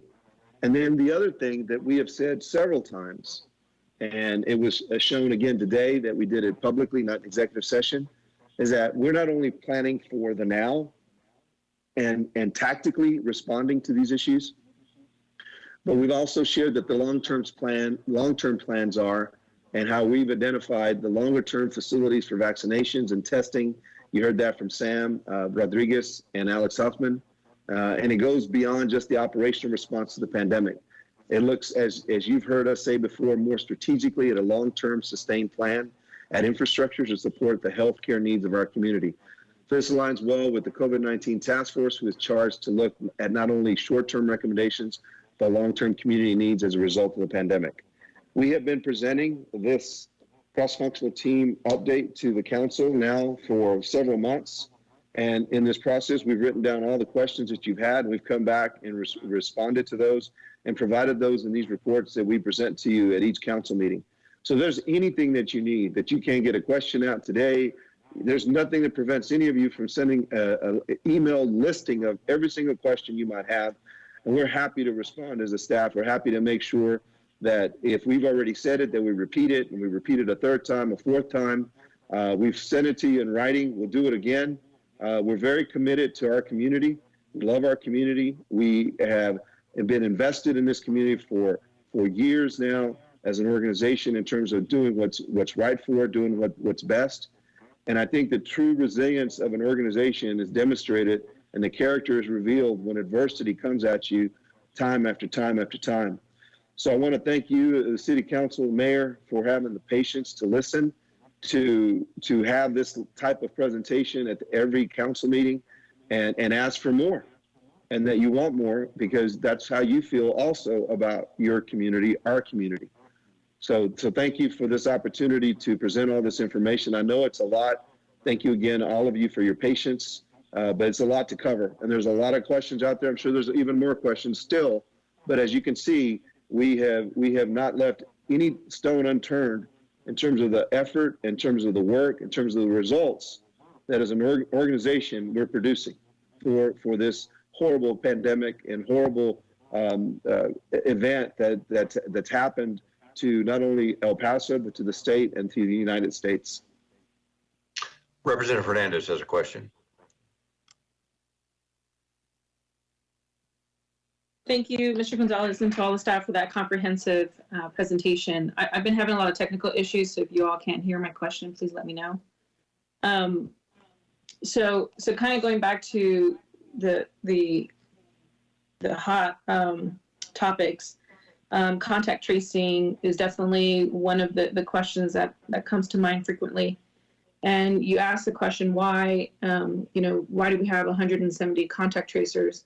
It's not just to have them just to check a box, but to rather see the quantifiable results of having those contact tracers. In a presentation 2 weeks ago at our last council meeting, I was reviewing that and I saw that there were only about over 3,500 contacts made. And so I'm curious if we have any updated data from the last meeting to now. I went back to the presentation to look to see if it was there. I don't see it. And if someone mentioned it, I'm sorry. But how many contacts have we made cumulative since the time we've hired our first contact tracers? So that slide was this is Chief DiAugustino. That slide was it wasn't showing the total number of contacts for the entire period. It was just a snapshot in time. I don't have that data with me right now, but we will get that and send it out to you all. Okay. Yeah. And I think it's important to be. Yeah, it showed. I remember that slide. It showed that right. it contacted so many, and it compared it against the total number of positives, and that was incorrect.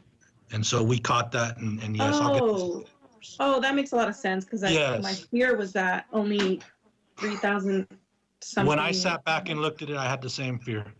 Okay. All right. So that's good. That's good to know and to clarify.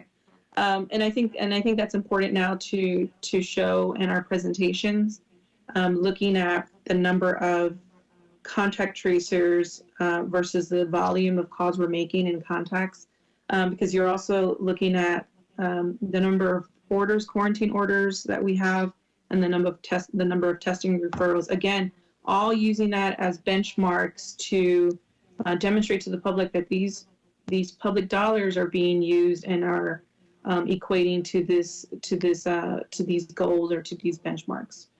So definitely would like to see that information.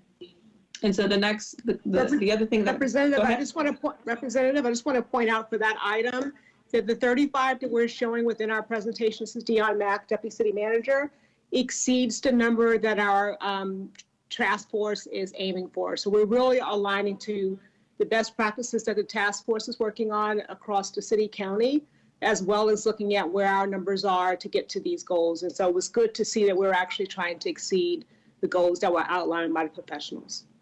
Okay, yeah, no, absolutely. And I think that's where I'm getting these questions in my mind, is looking at their recommendations and some of their benchmarks that they have repeatedly referenced in their recommendations. And then the other question I get frequently is, how are we doing in terms of releasing folks from quarantine and getting that release form from the Public Health Department? We've had discussions in the past about utilizing technology to produce these documents faster. And so I'm curious if there's been any new developments or any new process changes so that we can expedite those releases for the public.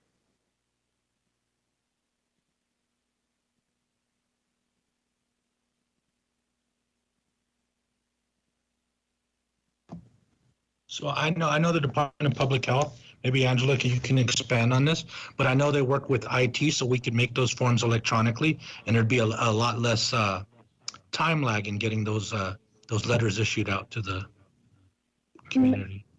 Chief Deputy, this is Laura Cruz. Okay. So if I may, actually, we already have the website on our on EP Strong. We do have on our test website the information posted for authorization and disclosure of the protected information. To your question, Representative Hernandez, you can, and I'll share my screen here momentarily. Give me a second. Hold on. Okay.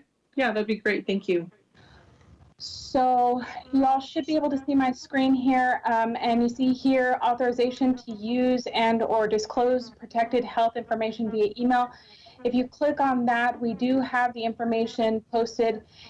Comes up a form that you fill out, you submit it, and you are actually allowing for the folks to get the necessary signatures to release the information for any positive or negative testing so folks can go back to work. Now, I should include a caveat in here that this is limited to the City of El Paso testing. We have been working with our partners in order to help cover individuals who have tested elsewhere. Okay, so what about like the state? Like if you go to one of these mass locations, could you still fill that part out and get a release form?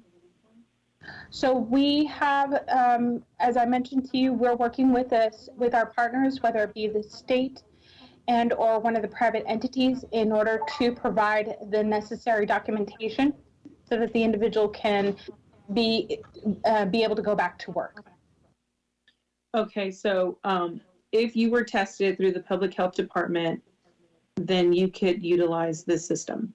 Yes, ma'am. And then furthermore, the other option that we are pushing, and again, I have to say that we are working with all of these partners in order to help ensure that we are getting that information out there to the necessary folks. We do on our testing page provide for assistance required as a result for your results. We do provide for each of them. You can see on the screen that I'm sharing. Contact information, whether it be an email or a phone number, for all of these agencies in order to obtain the necessary results so that they can go back to work. Now, we understand that some folks are having trouble getting that necessary information, so we are, again, as I mentioned, working with our partners in order to help the community obtain the necessary documentation. Okay. Yeah, I think this is a good first step, and thanks for sharing this. I haven't been to this site in a while. So thank you for sharing that. We'll definitely reach that out to our constituents. But kind of on the same topic of testing, you all had mentioned earlier, Mrs. Jerome had mentioned that there was a lag in testing results with the new contractor, and that's definitely a complaint that I heard really frequently, and from family members as well. There was reassurances that this new contractor would get information or the results within 2 to 3 business days. And so since that delay, are you all currently monitoring and looking at if the contractor is indeed turning over that time within 2 to 3 business days, separate and apart from the first situation?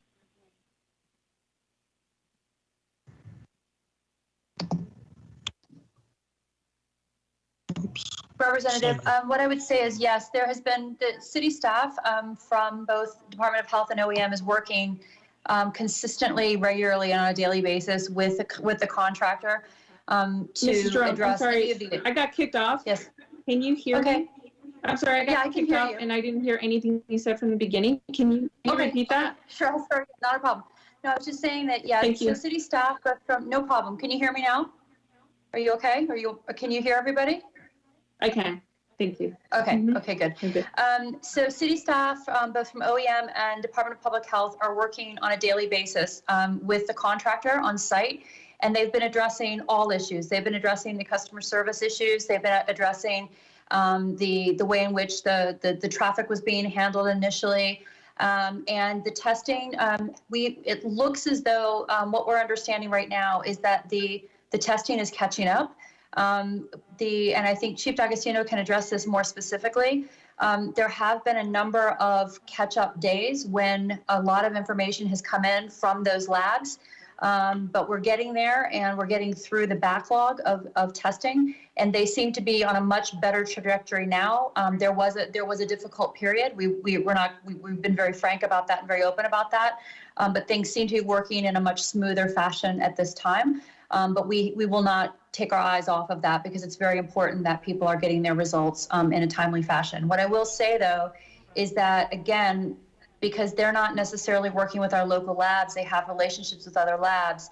Nationally, again, as I mentioned earlier today, I'm sure you're aware, some of the national labs like Quest have had issues across the country because of the demand that's happened on a national basis. But we are very diligently keeping an eye on it because we don't want to allow any type of problem to grow. We want to make sure that we're mitigating any issues right away.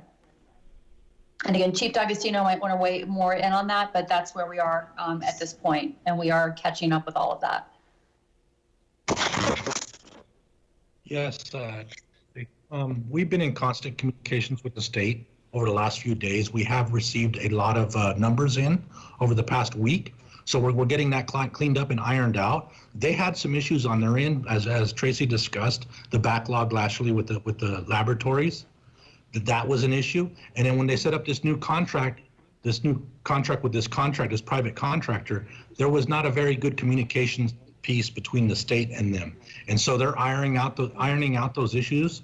As of Sunday, Saturday, we received our last big bulk. We're still waiting on some more numbers. But at that point, they said going into this time this week that we should start receiving them in what they had promised, where they were looking at about a 72-hour turnaround. So we're closely monitoring it.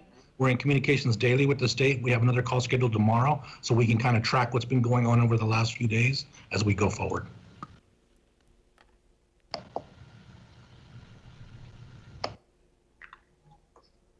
Okay. Sorry, no.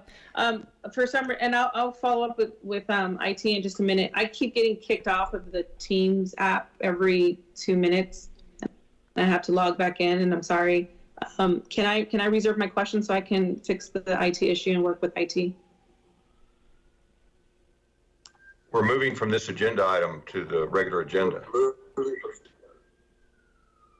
Oh, okay. So let me just ask one more quick question before I get kicked off again. And I'm sorry if there was more discussion. I get kicked off and I don't know what's being said. I'll go back. Representative, IT has messaged that they're working on your issue right now as we speak. So you know, IT is working on it. So keep going, and they're trying to help. Okay, sounds good. Just a question regarding the Hispanic Chamber, and there was the Better Bureau Business as well. In order to get those benefits, this question for economic development, in order to get those benefits, do you have to be current members in order to receive like safety kits or technical assistance or support? Elizabeth Trix here with Economic Development. No, you do not. The services are free and you don't have to be a current member. Rather, you just have to meet the eligibility requirements that are contained in each of the scopes of work.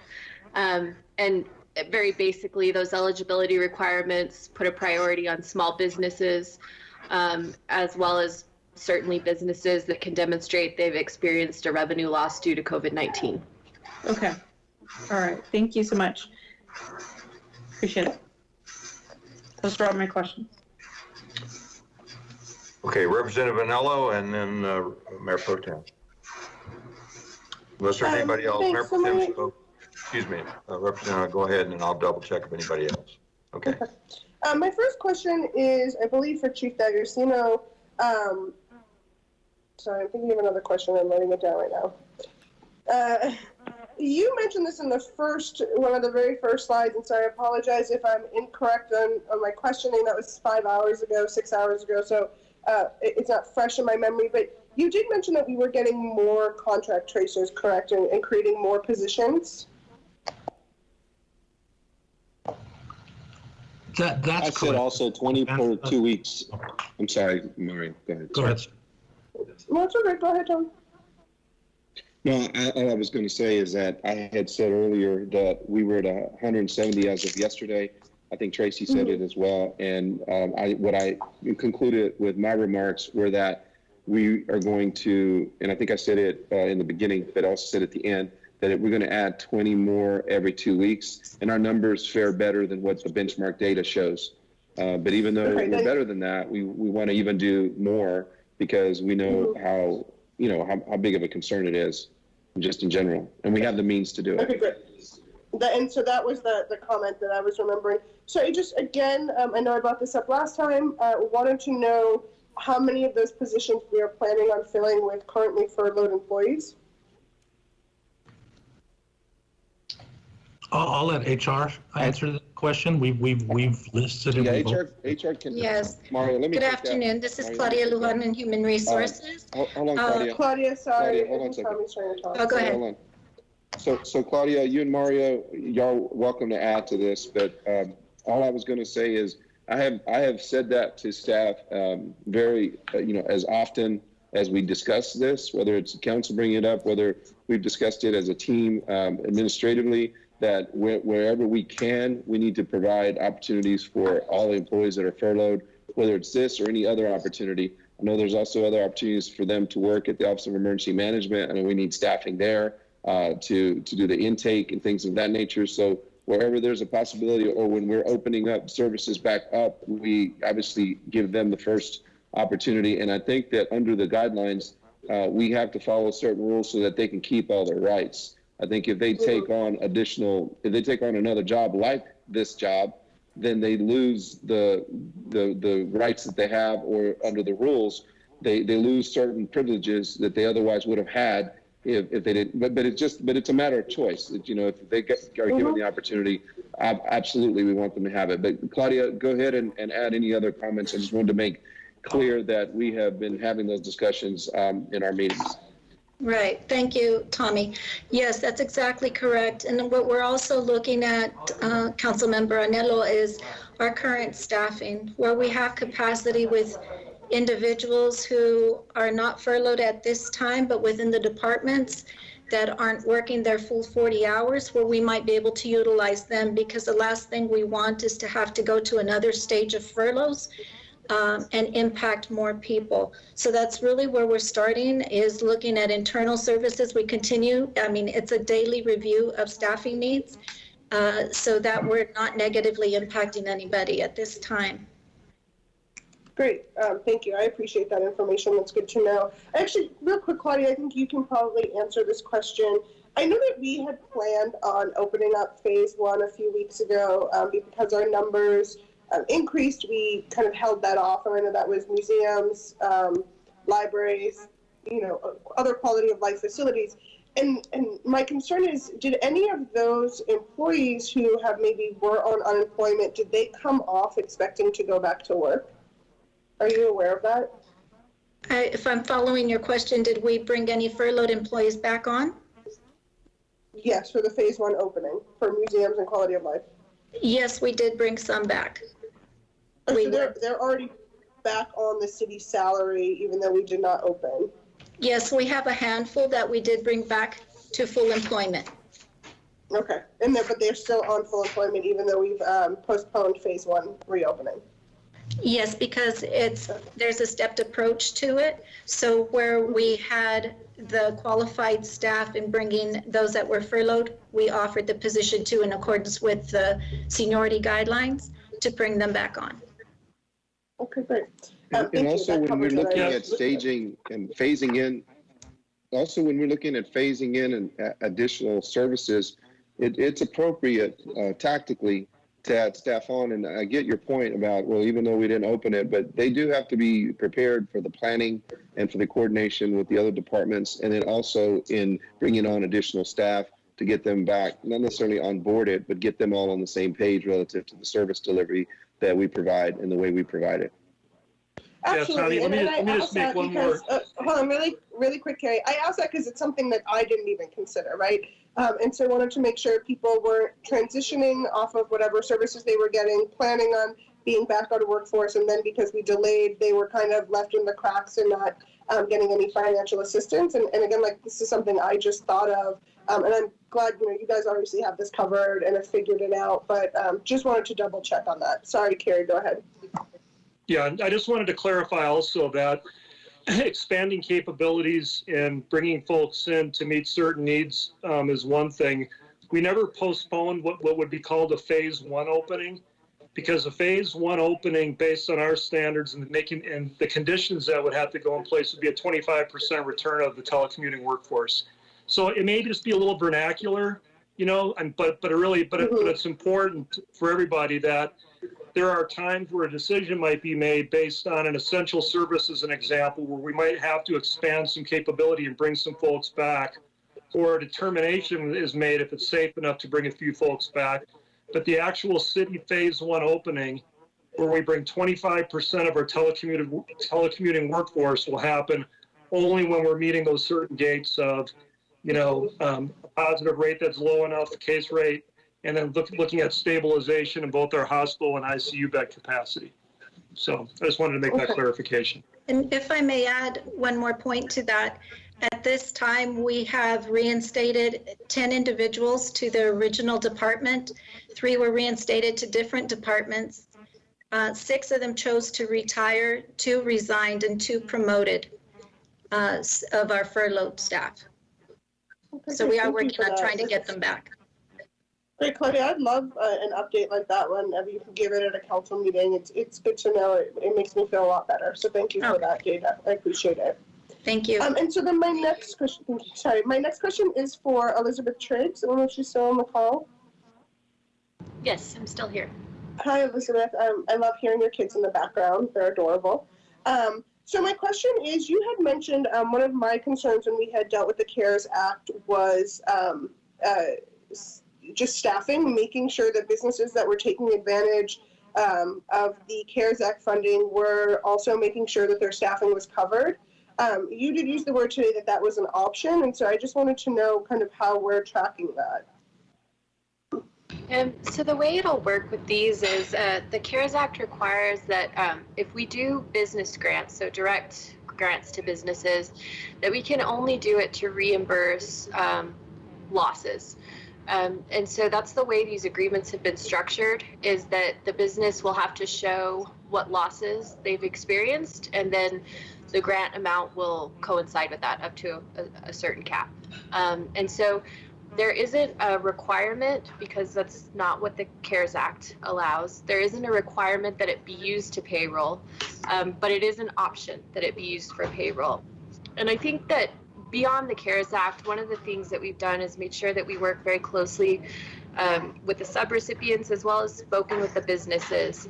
And what overwhelmingly we've heard is that flexibility is key, that the businesses know best what they need to stay afloat, and they know best where to put those grant dollars, whether it be towards their rent so that they can keep the doors open and continue working, or whether it be towards payroll to keep people on staff. So we didn't want to limit it. We wanted to ensure that it was certainly an option, but we also wanted to ensure that we give businesses the maximum flexibility to have the best success in moving forward with this situation.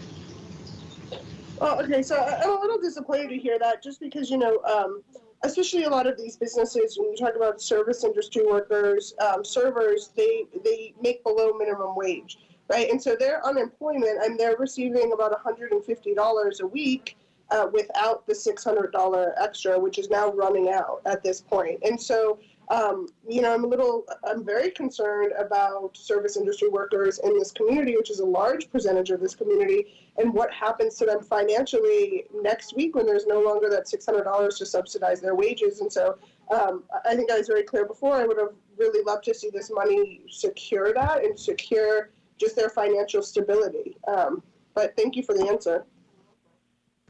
Sorry.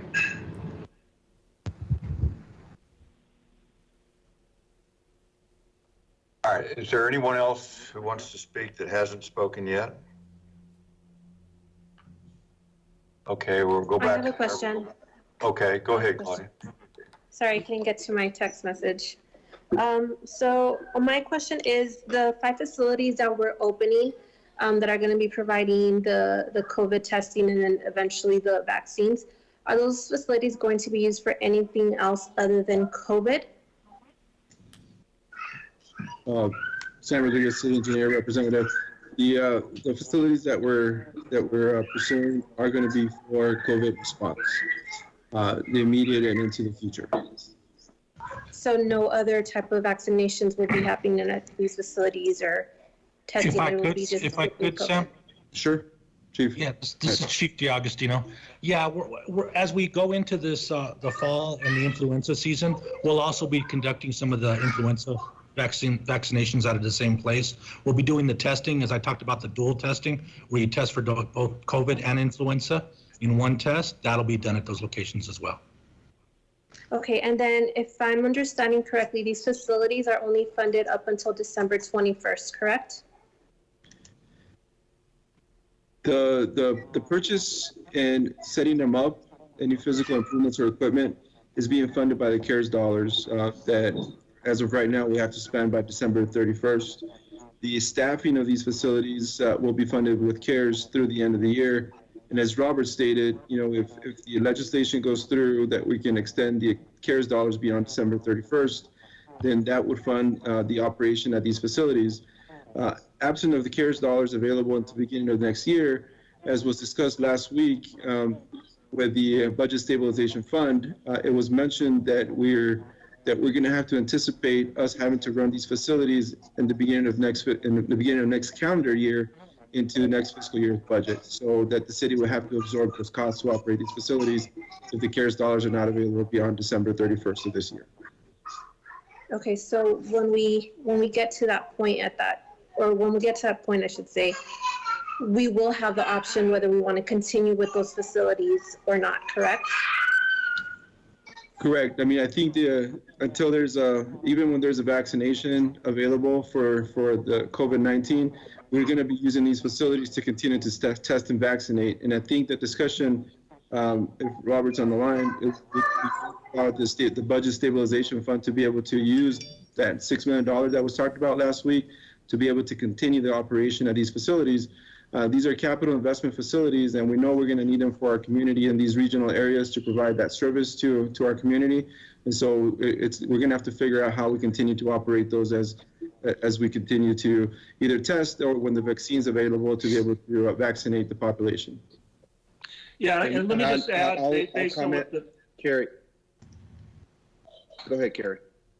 No, I was really just gonna echo what you made with the comments you made in your closing comments on our CFT report. I think that there's a good opportunity for discussions with the COVID-19 task force as looking at long-term infrastructure requirements, exactly to your point, that go from now the emergency response to the longer-term healthcare needs of the community. And so there was a lot of analysis that went into the placement of these facilities that address everything in terms of access, public transportation, and being able to reach out to the community. So I think there's really a good impetus to integrate these with those longer term recommendations on what we can do post emergency response. But Representative Rodriguez, to your question though, just to add to what Carrie just said, we do have flexibility. If you recall at the last meeting, I briefed the council and that the things that y'all were bringing up are very important items to each respective district and the folks in those districts. But that I said that our recommendation is to put as much dollars as possible into the rate stabilization fund so you have maximum flexibility.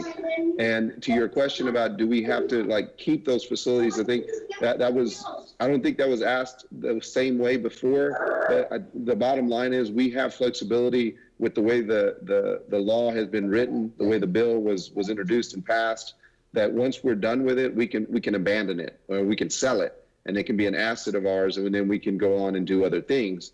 But what Sam is pointing out, what Carrie's pointing out, and what I'm pointing out now is that there's going to be a long-term lingering effect of this pandemic, of this disease. And we think it'll be in a 2 to 3 year time frame. Some have said that it'll last forever, but those same people that said they would last forever have been wrong on a lot of other fronts. So I'm not taking that to the bank just because somebody says it because they have some degree next to them because they've been wrong. But we're thinking it's going to be at least a couple of years after the fact, and then we will then reassess. But we need to have the maximum amount of dollars in the rate stabilization fund so that the council we can have maximum flexibility on what we recommend to y'all at that time. Because we don't want January to come around and then we're caught holding the bag and then we don't have any dollars. And then, you and the community would say, well, what the heck, why didn't y'all think of that? I don't think that the federal government's going to abandon this issue, that they're going to stop funding it. But again, we don't want to be gullible and we don't want to just trust. We want to verify. So we want to have the security blanket. And then if we get to that point and we don't have to use it, all the better. Okay. Sounds good. I just want to make sure that we don't basically get stuck with something that we don't know how we're going to pay for it. So as long as there is a plan in place to do that and we are saving every single penny, dime, whatever it is towards our stabilization fund in order for us to fund that, then I'm okay with that. Okay, is there anyone else who hasn't spoken that would like to before I refer to Mayor Pro Tem Schwartzbein? Okay, Mayor Pro Tem. Thanks, Mayor. Again, after 5 hours, asking this council body to come up with these questions is a bit difficult. I can't remiss with saying, but City Manager, I don't find it helpful or productive to editorialize or critique public health experts. I don't think that's an effective response. I don't think it's appropriate. And this is the second council meeting where that has been done. We still have not hired a public health director and have never put out a search to hire one. So I just would appreciate if that kind of editorialization wasn't going on because I don't find it helpful. Mayor, I'd like to respond to that. I'd like to respond to that. That's fine. I think the comments that I've made have been accurate. I don't think they're helpful. I don't think they're helpful to. It's not an editorial if it's a fact. To just go and spout off critiques and certain bias. To go based on fact. Yeah, but there's a lot of people who've been wrong. You've been wrong. I've been wrong. Everybody's been wrong. But to go and I'm not making predictions on this. I'm not making predictions on this pandemic. I just don't find it helpful. Well, what I said, I wasn't spouting. What I said was a fact. What I share with the council and the community are facts. I'm not editorializing. I'm sharing facts. How does it? I don't think it's productive for you to say that I'm editorializing when I'm sharing facts. How is it helpful to go and make accusations at public health officials do not know everything because they have a couple letters at I'm the not end of their making name. accusations. I'm not making accusations. I'm basing on what we've been told that's been incorrect, and then they've come back and corrected it. So what I'm saying is that we want to be very careful on the local front that we base it on our statistics, on our information, and we're going to continue to do that. I don't think that's unproductive. I think the people need to know the facts. I don't think the people need to just be led with just bad information. Let's keep this to 14.1. Would you consider your question, please, Mr. Fine? Thank you, Mayor. Page 55, in relation to the quarantine hotel and support, how many rooms do we currently have that are there for hotel support for quarantining?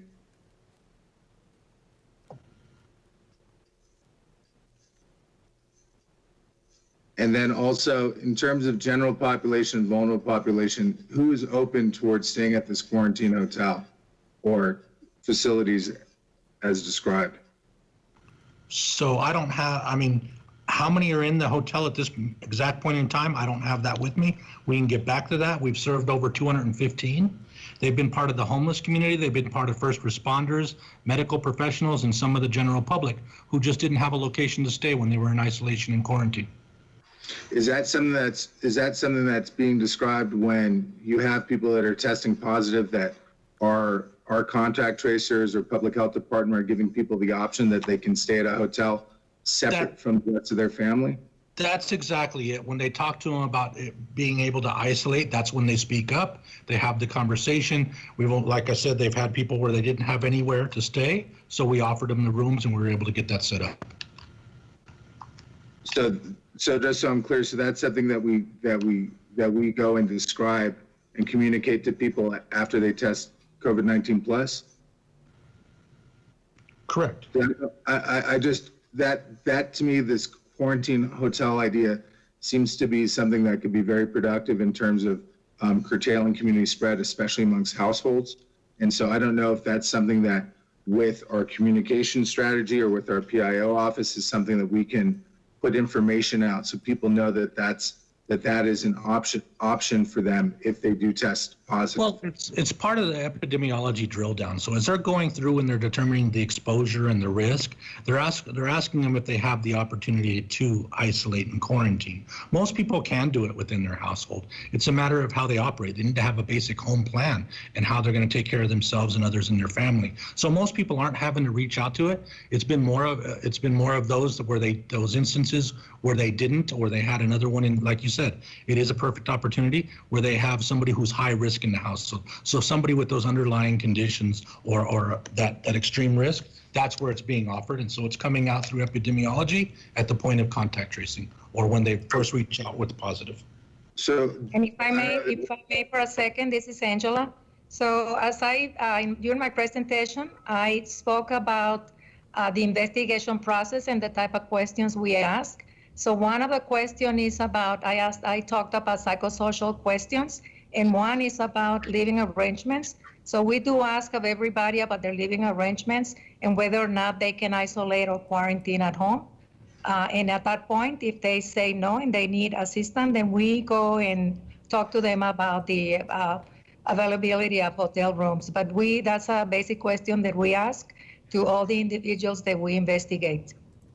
We're not actively advertising that this is an opportunity for families who test positive. No. Would that be something that would perhaps help curtail the spread?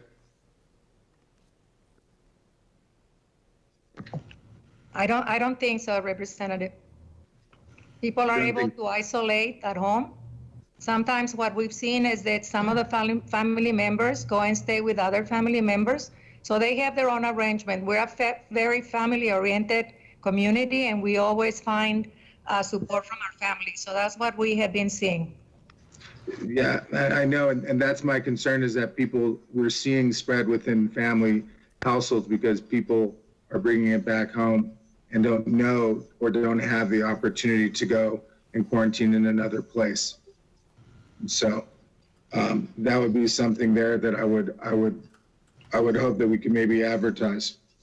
I had a question on page 63 relating to the playground and exercise equipment.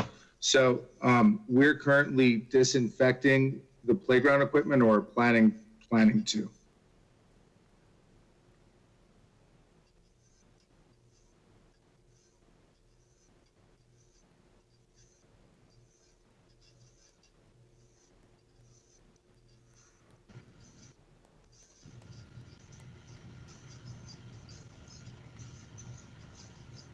Mayor Pro Tem, can you ask your question again?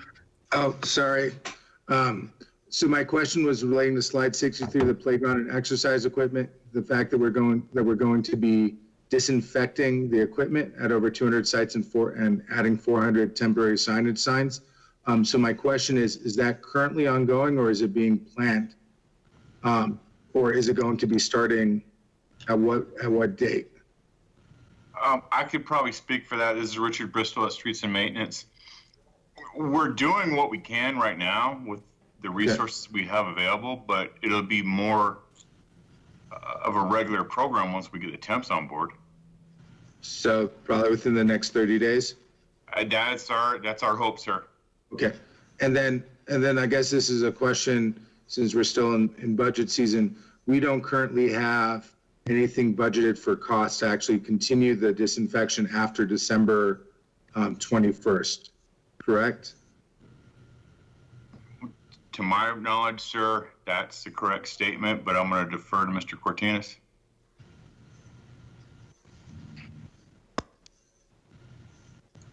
So as Richard Bristol mentioned, we're utilizing the CARES funding to fund those temporary positions. So again, it goes back to the discussion we've been having all along, and that trying to generate as much as we can into that budget stabilization fund so that we have those funds available to continue these programs. So whether it's the playground disinfectant, but I think the other key thing to remember is there are staff that are currently doing that. There are staff available that are available to go out and do the disinfectant. This is going to provide just additional resources for them to ensure that they're on a continuous cycle of ensuring that program. Okay, because I guess the question would be then, if we want to go and either earmark or make sure that we have funds set aside for after December, at least for the next fiscal year, to cover the cost of the additional disinfection equipment. But that would, you suggest, come from the stabilization fund? So we mentioned at the last meeting also about coming back in late October or November to talk about where we're going to finish this current fiscal year. And so if there's additional funds, again, putting that into our budget stabilization, and then we'll bring it back, whether it's at that point in time or maybe a little bit after that, what our long-term plan is. It's not just going to be the disinfecting of playgrounds that we're going to need funds for. I understand that. So there's contract tracing costs that are probably going to be needed. There's PPE costs that are going to be needed. And so absolutely, I mean, we're working on what that long-term plan is going to look like. And of course, obviously the disinfecting of not only our playgrounds, but all of our city facilities is one of those costs that are going to be included. I understand that. Yeah, I mean, I just, I know that we have the equipment that's currently, kids are currently on the playgrounds right now. We're not disinfecting them. So I'm wondering about what makes sense in terms of those costs, if they're on it without it being disinfected, as opposed to them being on it with it being disinfected. And then I had a question about slide 113, relating to the testing or vaccine facilities that are being proposed based upon different income levels and that sort of thing. These facilities will be open to city and county residents for testing and vaccinations.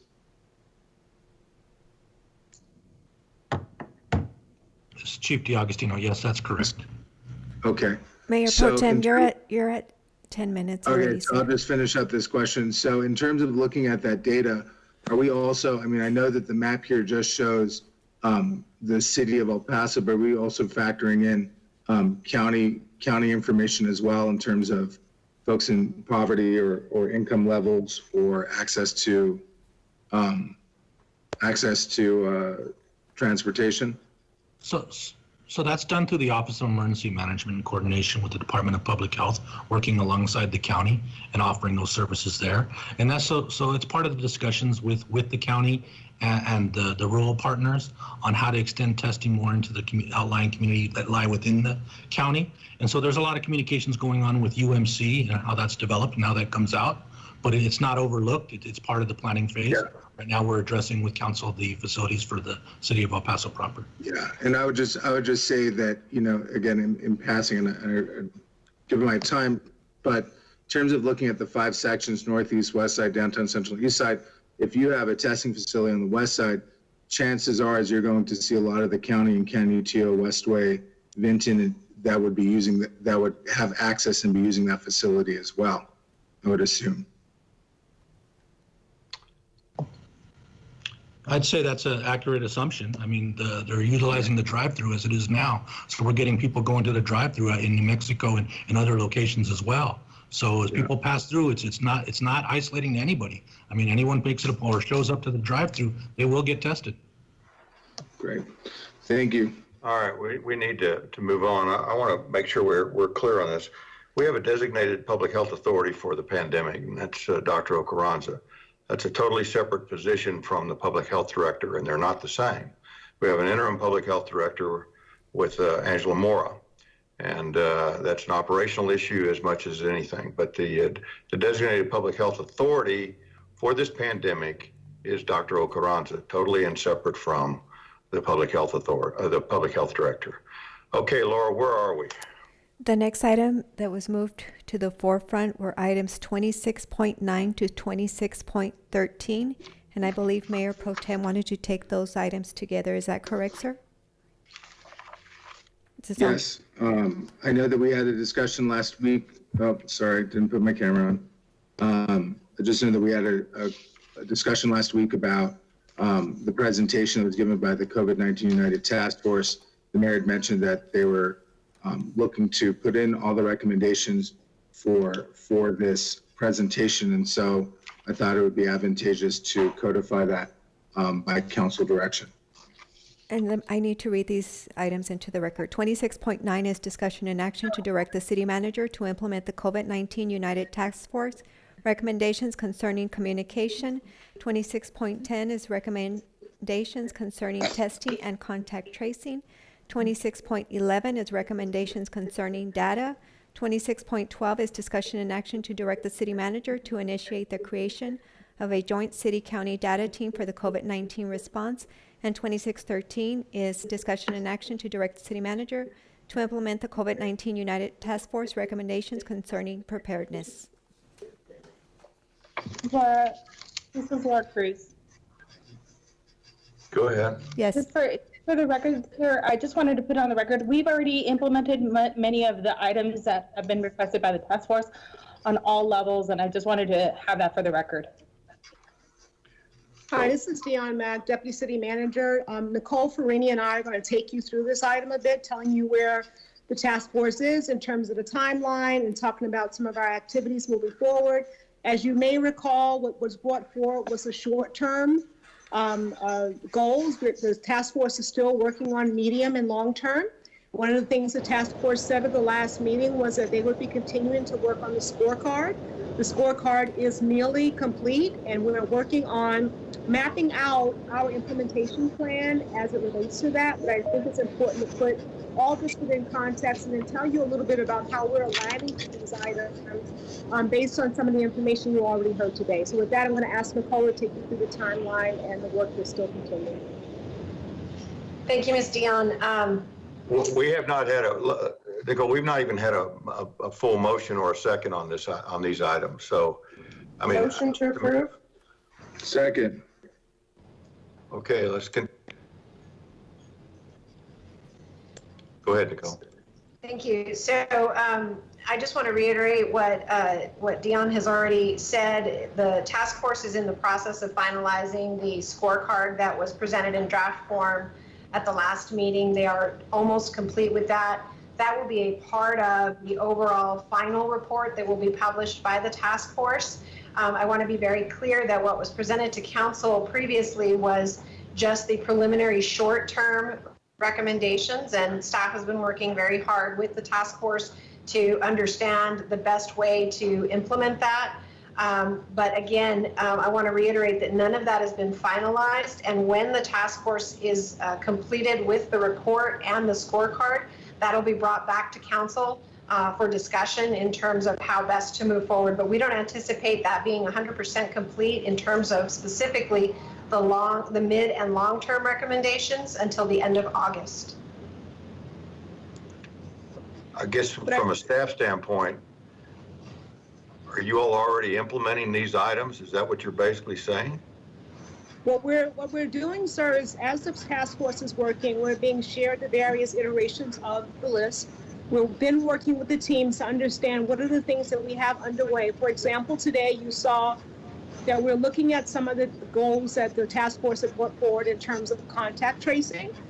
For example, the report talks about 34 in terms of our target number of testing. And so we are mapping against a lot of the items and making sure that we are on track in terms of the things that we're providing. In addition, one of the big things that we talked about was data. And so one of the data dashboards and things that we are really going to be focusing on is one of our high-level priorities is almost done. So the team is looking at what the task force is saying. So by the time we get to the end of August, we're not waiting for a really long period of time. And so we're aligning the CARES funding along to the task force recommendations. There are 18 recommendations, and the vast majority of those you heard the team reference as they were going through their presentations today. So although we're not talking about being in a place where we can say there is a formal answer to this, that we are utilizing the expertise of that group and making sure that we're aligning to the things that we're doing with EOC. But we really will want to make sure that we are not replicating the work of the task force. For example, you have an item here asking for city-county data task force that's separate from the recommendations. Data is already addressed, and they actually make recommendations about who the key people are within the plan. So we would ask that we allow the plan to come forward, allow us to come back with the timelines that are associated with that, but want to give you all some assurances that we're not just waiting for the plan to be completed before we start our work. Yeah, in terms of that joint data, the joint council, joint city-county data team, that was something that was directly discussed in the most recent meetings by the joint COVID-19 task force. So that was something that was already discussed in public with their most recent meetings. So that's what was there. I understand the concern that what you're essentially saying is that the document that we had the presentation on was preliminary, not final. So if you're confident that it'll be brought back, I don't mind postponing these items till the next council meeting. And one of the things I just want to put on record is to make sure that we're aware of and we're recognizing the maps you saw today in terms of the org charts. Both the EOC and our Public Health Authority are city-county entities. We have an interlocal agreement to provide public health services to the city, the county, and rural areas, and so our local health authority serves both of those purposes. So when we talk about a lot of the data strategy and the things that we're doing, we're seeing those already be married in terms of the work. And so I just want to make sure that we're paying attention to how we word that and how we think about moving it forward. Even the recommendations in the preliminary report shows the city county as one entity, and then it shows all the other nonprofits and academia as other groups, but it always shows government as being married in terms of the recommendations. Thank you. Repanello, you were saying something? I'm going to say that I can amend my motion to bring these items back next council meeting. So do you just want to postpone? Oh yeah, I mean, we just already have a motion, so I thought it was easier. You can withdraw the motion. Okay. Do you want to withdraw your motion? Is there any way we can postpone these items until we come back with the final report from the task force? What we're suggesting is postpone it for 2 weeks since it'll be towards the end of August.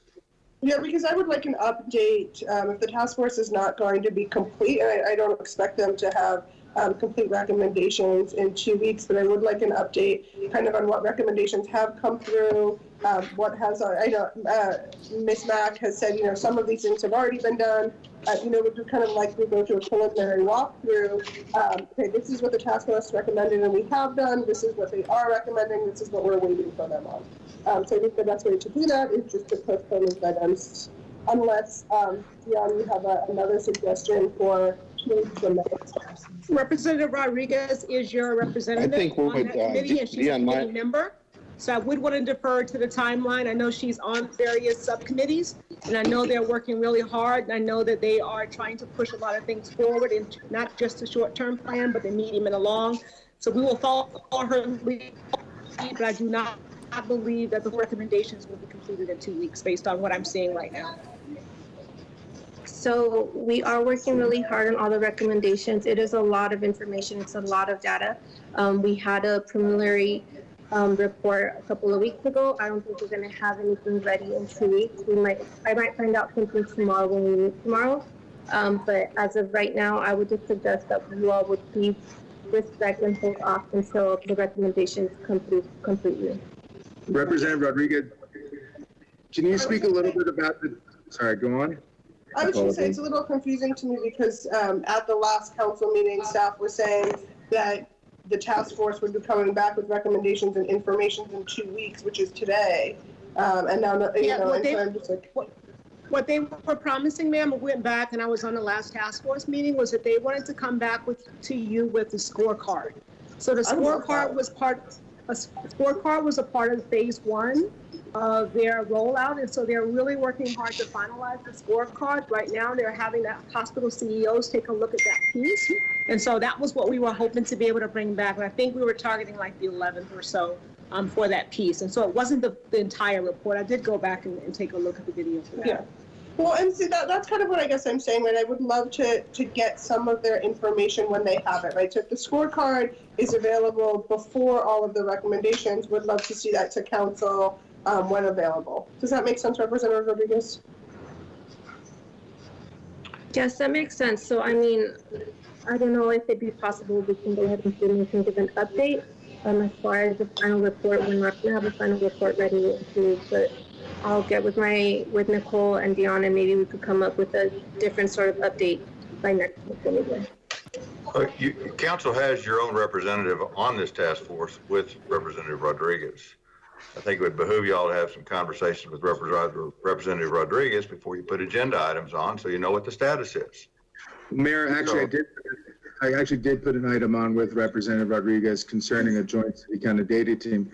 I'm actually wondering, Representative Rodriguez, could you talk a little bit about that discussion that happened in the last couple of COVID-19 United Task Force meetings? Because that was something that was communicated to me by members of the task force about the interest in initiating a joint city-county data team. So, Mayor Pro Temp, again, I would ask that you please respect my position on the task force and that you wait for us to come up with a different update. I totally do. As of right now, I'm not comfortable updating anything to you all because nothing has been finalized. Can you talk a little about the discussions that we're having about a joint city-county data team? No, not at this moment. I would think you'd be able to represent us. I'm a bit surprised because you co-signed on the item, so. Right, which I'm not Mayor sure Pro why. Tem, I think you need to be respectful of Representative Rodriguez. I think I am Representative Sissy Luzardo. Thank you. Okay, so I think then we can go ahead and postpone these items. Thank you. So are we withdrawing the motions and postponing these items to some date certain, or just removing them? I think we'd be comfortable postponing for. Make a motion. Let's see what we get on the way of the vote. Do you have to make a motion to postpone your item? I know Representative Rivera postponed one of his items that he put up earlier. I think that Yeah, but we voted. That was with a revisions. That's right. Make a motion, Mayor Pro Tem. And there is public comment before you, if you want to take public comment, or are you going to move to postpone? It's up to you. Is there public comment? Yes, we have a member of the public that signed up to speak on 26.10. Okay, we have Be great. Miss Marilyn Guida. Ms. Guida, *6, ma'am, to unmute your telephone. Good afternoon, ma'am. You have 3 minutes. Hello, this is Marilyn Guido speaking. Can you all hear me? Yes, ma'am. I guess so. Okay, thanks. I signed up to ask for more information particularly on the contact tracers. And before I go on, I want to thank City Council members and Mayor, City Manager, and all the staff, because you've just done an incredible job with what you've accomplished so far. It's very impressive. And so I understand the comments that I'm going to make are not a criticism. It's just trying to understand some of the details. So when I was reading item 26.10, I think it was, that's for today, on page 45, it mentioned the El Paso population, kind of a working number at 850,000.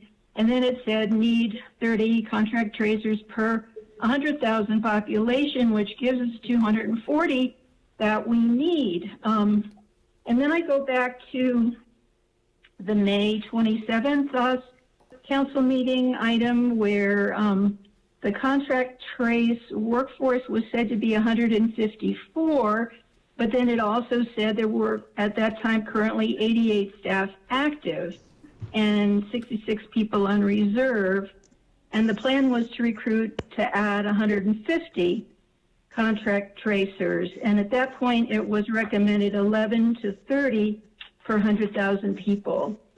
So today, today's page 101 of the attachment, current contact tracing workforce is 150.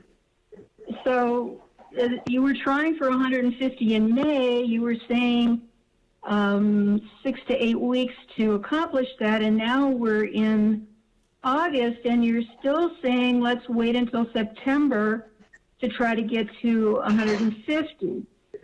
So maybe these numbers got scrambled in the time and the details, but that's what I'm concerned about, is do we have enough? And of course we know this is critical because it's an important way to stop the community spread. So perhaps in the updates that are coming in a couple of weeks, this can be addressed. I don't expect an answer today, but I would like for more consistent specificity in the information put out to the public. Thank you very much. Mayor, I would like to just state for the record again, we stated this in the presentation, I'll state it again. We are at 170 contact tracers as of yesterday. We've been at 150 for a while, and that number is going to grow by 20 every 2 weeks. So that is not a number we're aspiring to. It's already at 170 as of yesterday, and we're growing that. We also showed that when compared to other cities, the other big cities in the state of Texas, we're actually better off than they are in terms of the numbers. Or actually, let me take that back. What was actually presented was when we benchmarked in terms of how many we needed to have, we're actually beating that number. That was the point that was made in the presentation earlier. Yeah. Okay, Mayor. I guess you're right. Yeah. Decide what we're doing here. Yeah, I would like to make a motion for 2 weeks. I'm pretty confident in speaking with members of the task force that they're pretty finalized on the dashboard. They're ready to report that to council. If the recommendations to accept it need to be postponed 2 weeks further, then certainly this council can do that at that time. And so I'd like to make a motion to postpone the items for 2 weeks. Second. That's items 26.9 through 2613. Is that correct? Yes, sir. Okay, let's vote.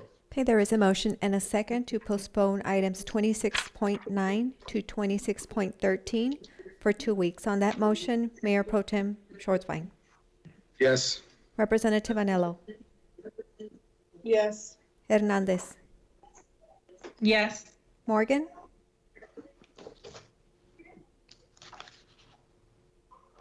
Morgan. Yes. Thank you. Salcido. Aye. Rodriguez? Abstain. And we will provide you with an affidavit, ma'am, for you to fill out. Rivera? Aye. And Lizarraga. Aye. And that motion passes with 7 affirmative votes. Representative Rodriguez abstaining. The next item that was moved to the forefront this morning was 26.15. This is discussion and presentation regarding the Department of Public Health practices based on public health industry standards on the release of statistical information and the confidentiality provisions of the Texas Health and Safety Code. Motion to approve? Second. Is there, Second. It's not an action item. yeah, there's a presentation? Mayor and Council, this is Carla Neiman. Yes, we have a presentation that's available for the for Council to review at the request of Representative Rodriguez. She asked that we have an opportunity to explain to the public what the legal requirements are under Chapter 81 of our Health and Safety Code. So with Council's permission, we would like to have that discussion in open. We will not be disclosing any attorney-client discussions or advice. It's simply an overview of that section of the law states in regards to the release of confidential information. Can we proceed? We are correct, ma'am, right? It is just a presentation, correct? Yes, it is a presentation regarding what the Chapter 81, the health code states regarding the release of confidential information. Mayor, before we continue, can I go ahead and make a statement on this item?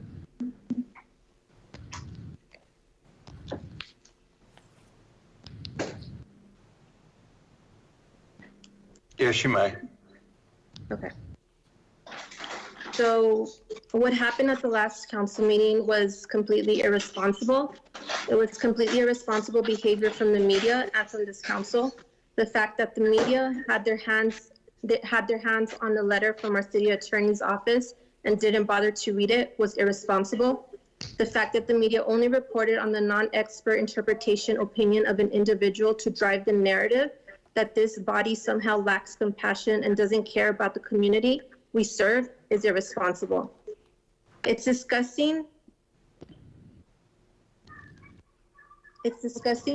and reporting half-baked headlines on social media for clicks or clickbait is again irresponsible. It was also completely irresponsible behavior from the members of this council that were advised on the legality of agenda item 19.3 from Tuesday, July 21st. And still they voted in favor of an item that they knowingly knew that was illegal. I resent the fact that their irresponsible, senseless behavior made myself and our other colleagues who voted against that item, in essence, for respecting the law. It made us targets for members of the media, but more importantly, the members from our communities whom we serve, whom we were elected to serve with honor. Voting against an item that we all know was illegal casted doubt in our community, in our ability to lead them. They were led to believe that we simply put, don't care about them, their health. Today, I'd like to state on record that I am here to serve and owe no one any favors. I placed item 26.15 on the agenda to clear up the confusion that was created 2 weeks ago by item 19.3. And in the future, I hope that we can respect each other as a mayor and council and will not use each other as political bait. I hope we can listen and respect the laws that we all have been set forth to guide us. But more importantly, I hope we can respect the people whom elected us to serve and lead them without creating a whirlwind of confusion, division, and chaos. Thank you. Thank you.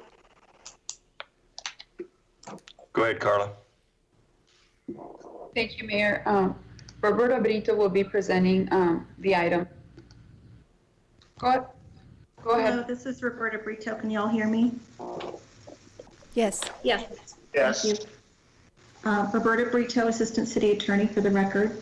I was asked to review the confidentiality provisions of Chapter 81 of the Texas Health and Safety Code, especially in light of the requests that have been made to release the names of businesses with COVID-19 clusters. The name of Chapter 81 is the Communicable Disease Control and Prevention Act. So when you hear me talk about the act, that is what I'm referring to. So under Section 81.046 of the Act, the confidentiality provisions of the Act apply to reports, records, and information received from any source and furnished to a local health authority or a local health department that relate to cases or suspected cases of diseases or health conditions. So as you can see, this is a very broad range of information. It's everything that the local health authority or the local health department receives about communicable diseases. Under the Act, this information is confidential and may only be used for purposes of this chapter. So what are the purposes of the chapter? Well, we know that the title of the chapter is Prevention and Control Act, so that tells us that it's for prevention and control. But we have further guidance from the Texas Court of Appeals, which has held that it was the legislature's clear intent in enacting the statute to promote the reporting of diseases to investigative authorities. So let's look again at that sentence that we have. The information is confidential and may only be used for the purposes of this chapter, which is the promotion of reporting diseases to investigative authorities, according to the Texas Court of Appeals. Under the Act, reports, records, and information relating to cases or suspected cases of diseases or health conditions are not public information under Chapter 552 of the Government Code. And just as a reminder, public information under Chapter 552 is all that information that is held by a governmental authority and its officials or employees. And when we look at Chapter 552, we look at it with the presumption that all that information must be released unless we can find an exception. But here the state legislature and the law tells us that this is not, when we look at the information held by the local health authority, the local health department about communicable diseases, it's not public information. And in fact, it's confidential. So, and it may not be released unless you have an exception. So I just want to reiterate that when we look at public information under Chapter 552, we see it one way. We see it as releasable unless you have an exception. But when you look at information under Section 81.046, it's the total opposite. You look at it as confidential and not releasable unless you can find an exception. So, but there are exceptions. And so let's look at those. There's actually 11 exceptions. And I don't want to get too deep in the weeds about what the exceptions are. There's 11 of them. And I'm happy to go over any of them if anything catches your eye. But in general, we can say that the information is primarily releasable to medical staff, first responders, governmental agencies, courts, and all of these for the purpose of protecting health and life. There's, at the bottom, you see C2, which says, which is a different sort of exception. You can release information with the consent of each person identified in the information. So that's an exception. There's another exception, which is C1, information may be released for statistical purposes if released in a manner that prevents the identification of any person. That exception is the only exception that might apply to the disclosure of the names of places with clusters and outbreaks to the public. So let's take a good look at that exception. Medical or epidemiological information, including information linking a person who is exposed to a person with a communicable disease, may be released for statistical purposes if released in a manner that prevents the identification of any person. So there's a lot of information in this one exception. One is, it says information may be released. When, according to the Texas Code Construction Act, when the word may is used in a state code, it creates a discretionary authority. It creates discretionary authority. So may be released. That means that the holder of this information, which is the local health authority or the local health department, has discretionary authority to release the information. But even that is limited because it has to, one, be for statistical purposes, and it can only be released if it can be released in a manner that prevents the identification of any person. And then overriding all of this is what we read a couple slides back, which is it can only be released for the purposes of this chapter, which we know is promoting or encouraging people to report to authorities. So looking at this again, it can be released, information can be released. It may be released for statistical purposes if released in a manner that prevents the identification of any person. Under this exception, the local health authority and the Department of Public Health has discretionary authority to release information, but their discretionary authority is limited. The release of information must be for statistical purposes and can only be released in a manner that prevents identification of any person. During the pandemic, the local health authority and the department have exercised discretionary authority by releasing statistics showing the number of cases, deaths, and recoveries, cases by zip codes, the ages and genders of those infected, and the types of facilities having clusters, but they have not released the names of places with clusters. Council, we're one away from losing a quorum. Thank you. In accordance with Section 81.046C1, the local health authority and the department have exercised their discretion and determined that it does not serve the purposes of Chapter 81 to release the specific names of places with clusters. Again, the purposes of the chapter are prevention and control and promoting reporting of diseases. And even if the local health authority and department determined that release of the information served the purposes of Chapter 81, they would still need to determine if the information is being released for statistical purposes and if the information can be released in a manner that unequivocally prevents the identification of any person.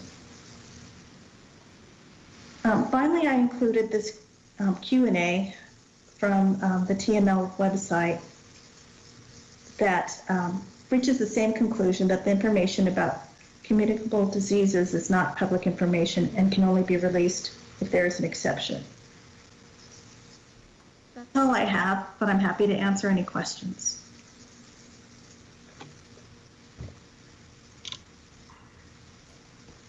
Representative Rivera has a question. Yes, sir, I sure do. Thank you, Mayor. This question is directed for Ms. Neiman. Weren't we informed that on Wednesday, July 29th, that the city has sent a letter to the Attorney General in regards to the confidentiality provision of Chapter 81 of the Health and Safety Code, and we're still awaiting a response from the Attorney General? How can we receive that response from the Attorney General's office? No, sir. In late June, we sent 3 separate requests to the Attorney General's office in response to 3 separate requests from members of the press, the name of locations or businesses. I'm sorry, ma'am, you're fading on the answers. I need after no, what did you say? We have not received a response from the Attorney General's office. We sent 3 letters, 1 per each of the requests from members of the press, which asked for the names of locations or businesses where there have been outbreaks. The city has not received a response to any of those letters. Do you have any idea when we might be able to receive this response? Under the statute for the Texas Public Information Act, the Attorney General has 45 days to respond. However, due to the large number of open records requests that the Attorney General handles, it's usually taking up to 60 days to get a response. 60 days. And then finally, is the response from the Attorney General important to give the public a complete update? Is this response from the Attorney General important to give the public a complete update? I don't understand your question. If his response to us, to the city, is that important, isn't it, whether it be 45 or 60 days, is that when we can have a complete update for the public? Yes, certainly, sir. Once we are notified of what the Attorney General decided, we will certainly, obviously the documents, if the Attorney General says the documents should be released, they will be provided to the requesters, and then we will notify council of the Attorney General's decision. Right, so at this point, is this discussion gone mute?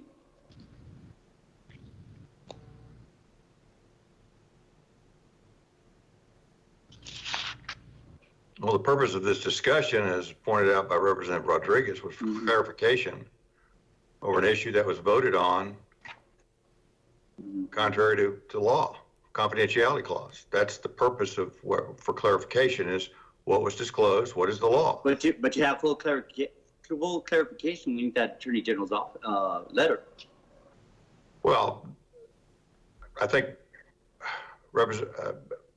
City Attorney Neiman would tell you that this is a response to disclosures from a media person on 3 items. So I'm not sure, and some of it is tied in with which may be portrayed as HIPAA. So I'm not sure it's the exact same thing, but it's similar, yes. Okay, because if I recall right, the item that was placed on the agenda didn't specifically want to name an individual. It just wanted to name the clustered locations, not the individual. Am I, that is how I understood it. Well, the debate was the discussion was on the term individual as comprised in the clause. An individual is not just an individual, but an entity as well. Is that covered? No, I'll pass to see if anybody else has any questions right now. Okay. Mayor Pro Tem Schwartzbein.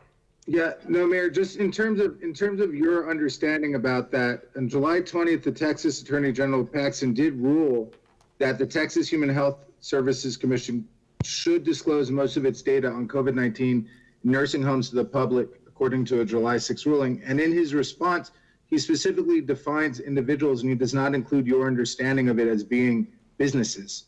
And so since there's all this research that was done by city staff and city attorney's office, I'm curious if you could talk a little bit more about the ruling that the Attorney General had in terms of releasing information from nursing homes. So Representative Schwartzbein, this is Carla Neiman.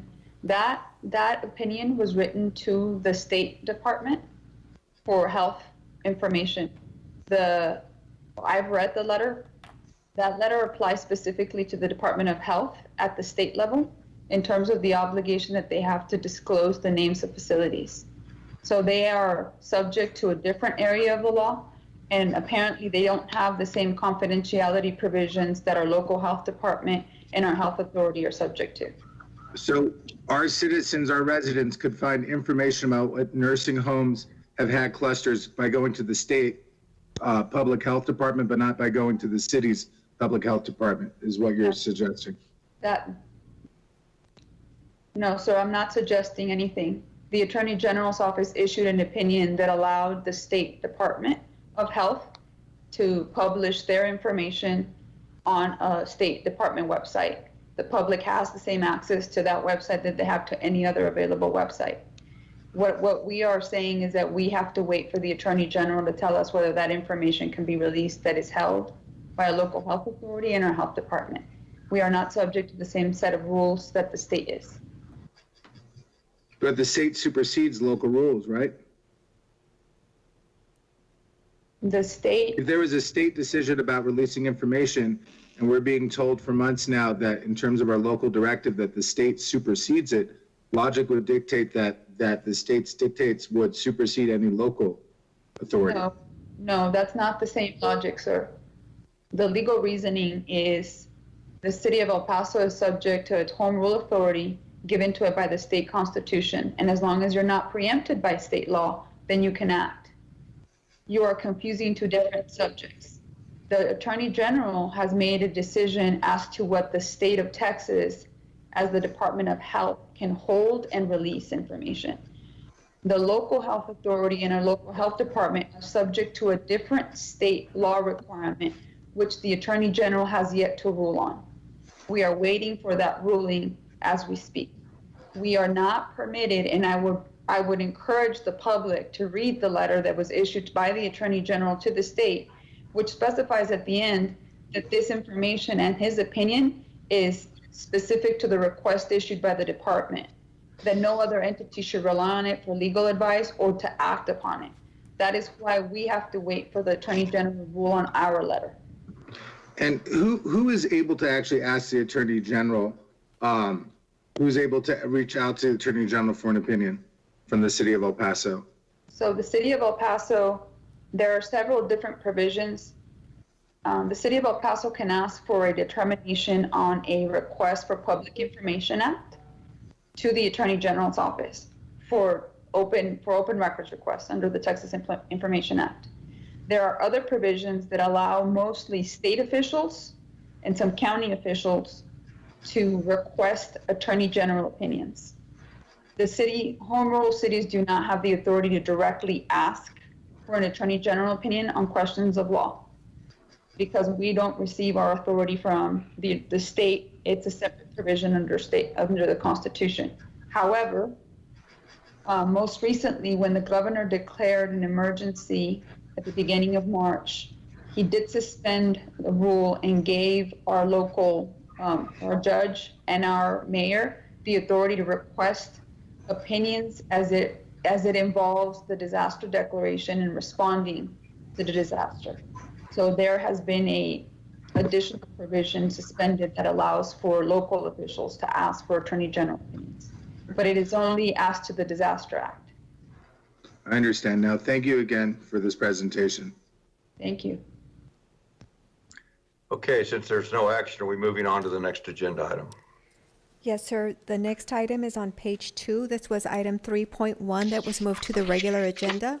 And this is a resolution to authorize the city manager to sign a license agreement between the city of El Paso and SMG for temporary use of Hangar 7 at 6600 Airport Road. Is there a motion to approve? So moved. Motion approved. Second.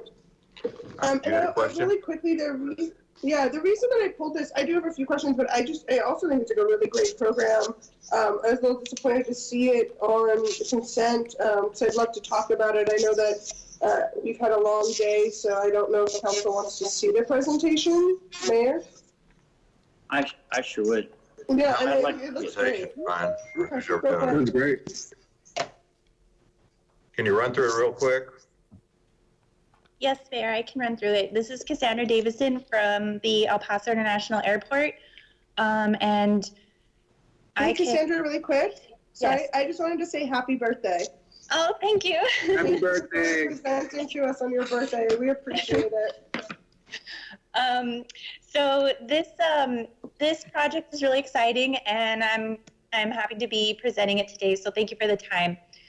So real quick, this falls under the strategic plan, goal 1 for expanding airport development, and goal 4 for creating innovative programming.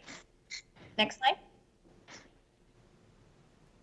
So this is brought to you by a partnership with El Paso International Airport and El Paso Live.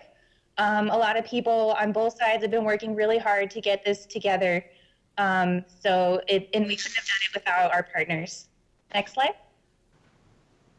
So this is going to be on the Hangar 7 property, and we're talking about nearly 7.5 acres of drive-up area.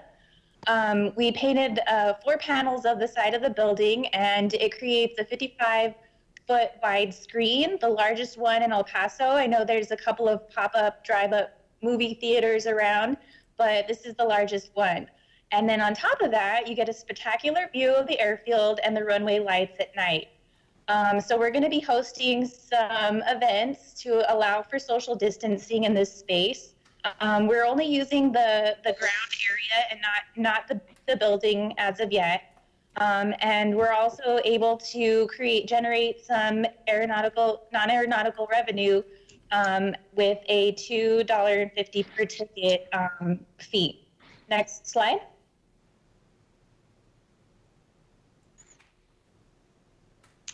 So to make this really successful, this new area, we're calling it Hangar 7 Studios. And so this is some branding that our very talented graphic designer, Asa Aguilar, came up with so that we can properly brand and promote this space for future events. Next slide. So a little bit about the events that are coming up. We are branding that one Movies on the Fly, Concerts on the Fly, and Events on the Fly. And on the fly is the branding, and it can be interchanged because we're looking at doing different types of events in this space. So again, it's a drive experience that's like no other. And it also helps protect our community because it allows for social distancing. The events start this Saturday, August the 8th and 9th, and we're partnering with the Plaza Classic Film Fest. So it's one of the locations for their pop-up drive-up movie events. After that, we're going to continue our programming on August the 14th, every Friday, Saturday, and Sunday. And that's the partnership we have with El Paso Live as well. So people will be bringing in their own food and beverages, and the audio is being broadcast through FM radio frequency. And that's kind of to help encourage people to remain within their vehicles, because that's how you're going to listen to the movies. Next slide.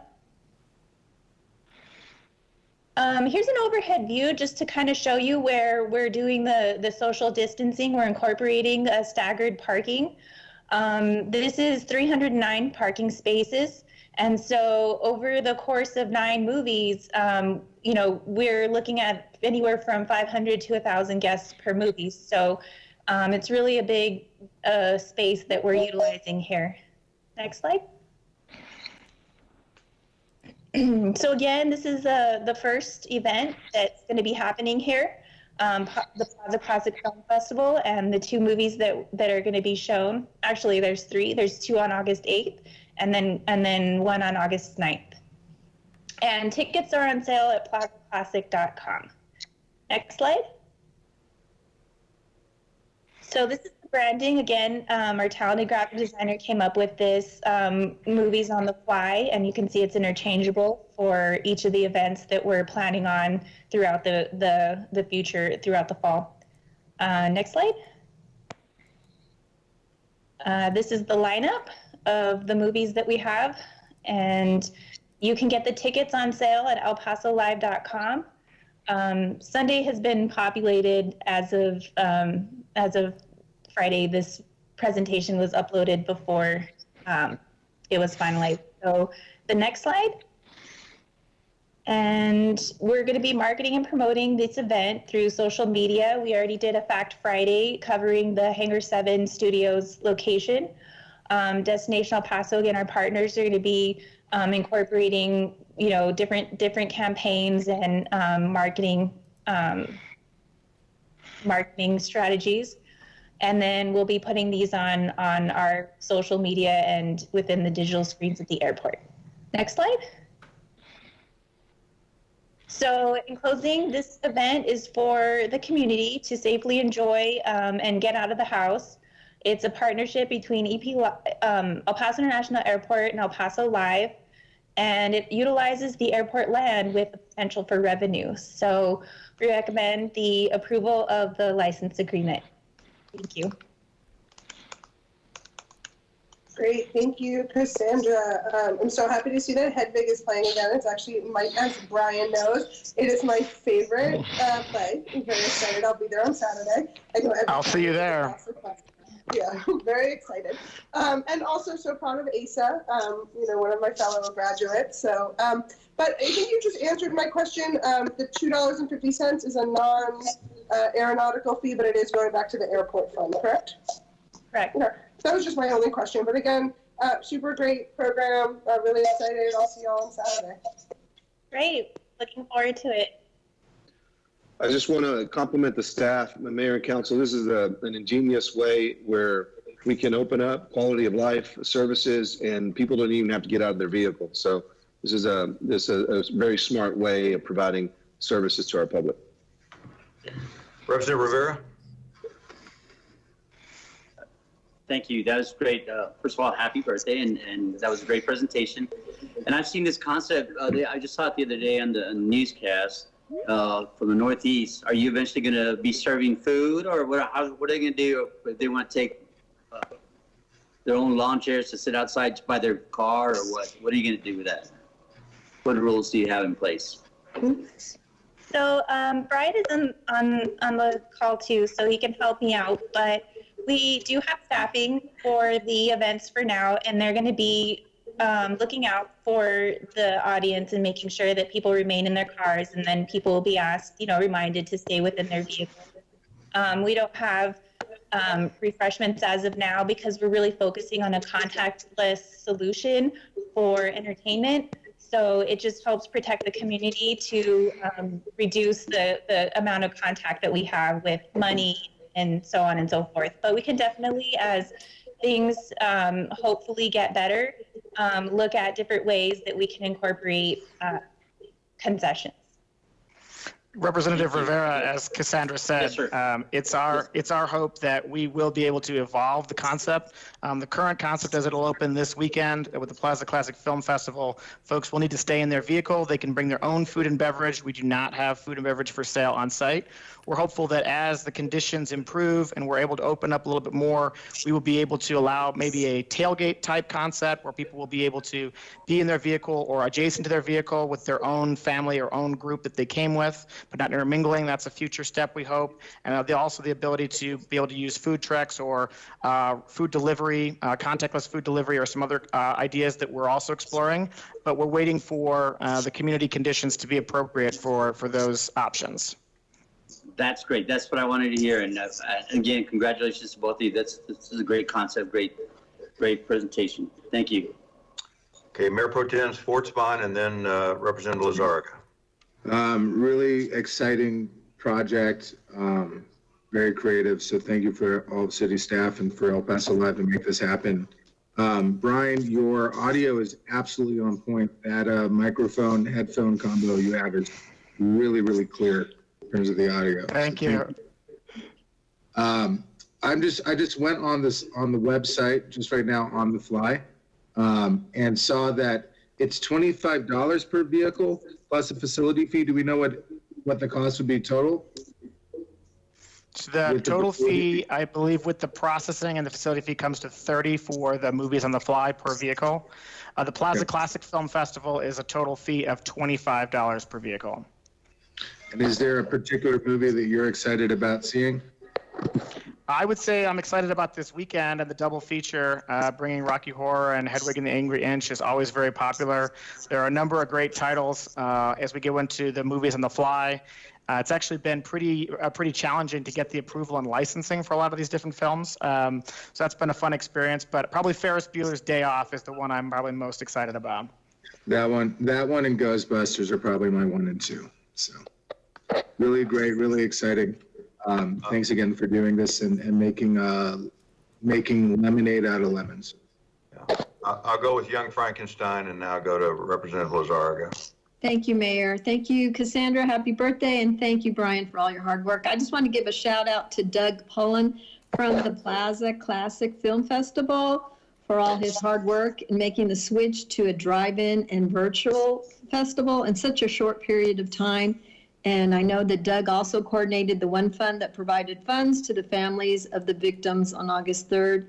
I know he's a really hard worker for our community. So thank you.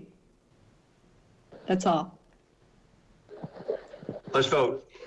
There is a motion and a second to approve item 3.1. Mayor Pro Tem Schwartzbein. Oh, yes. Yes. Representative Anello.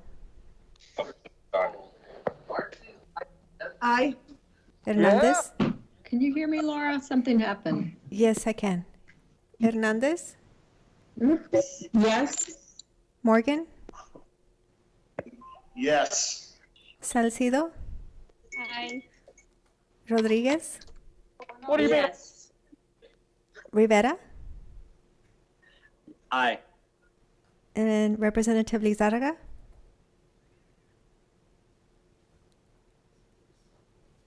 I believe she fell. I believe I'm not sure if we lost connection with Representative Lizarraga or her microphone is on. Sorry, I got kicked out. Your vote. Did you already vote? Not yet, ma'am. Yes. Your vote? Oh, okay, sorry, got kicked off. Your vote, I'm ma'am? back. Aye. Thank you.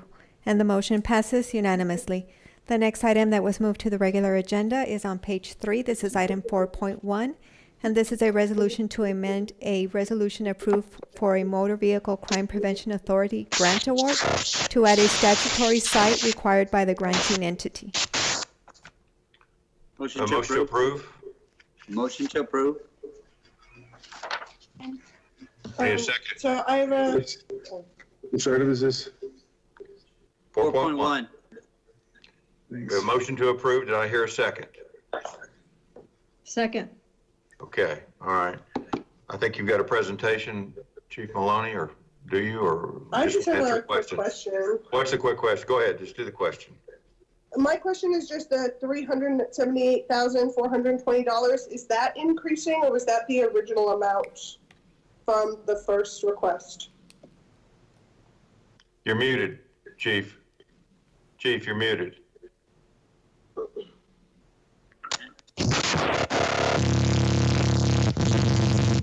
You got a technical problem. Oh, some Can you aliens. come back?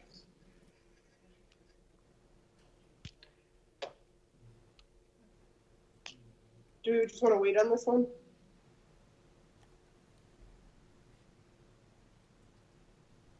He's back on. Yep. You're muted. It's not coming through. Like a modem? Mayor, is that what I sound like every time I talk? Is that what you hear?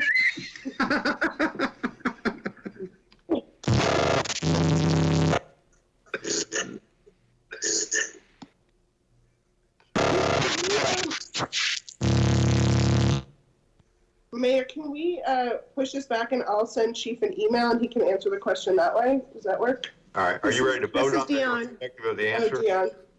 Huh? This is Dion. I'm Deputy City Manager. This is the exact same amount. There was a minor change in language that was requested by the funding agency. So no other aspects of this grant change, ma'am. Okay, and what funding, I'm so sorry, go ahead.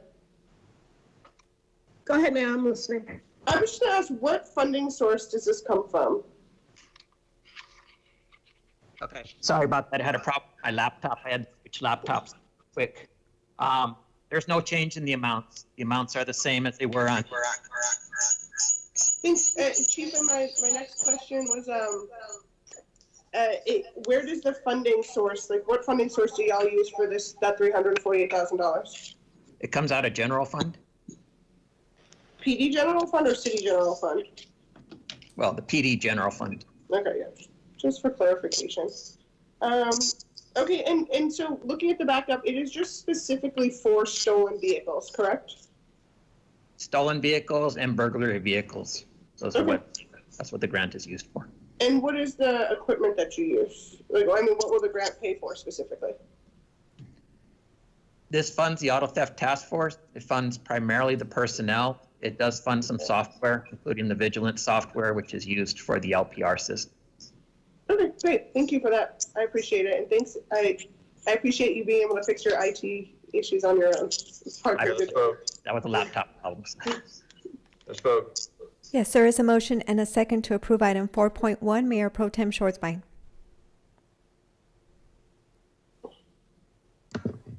Yes. Thank you. Yes. Representative Anello? Yes. Aye. Hernandez? Yes. Morgan? Morgan?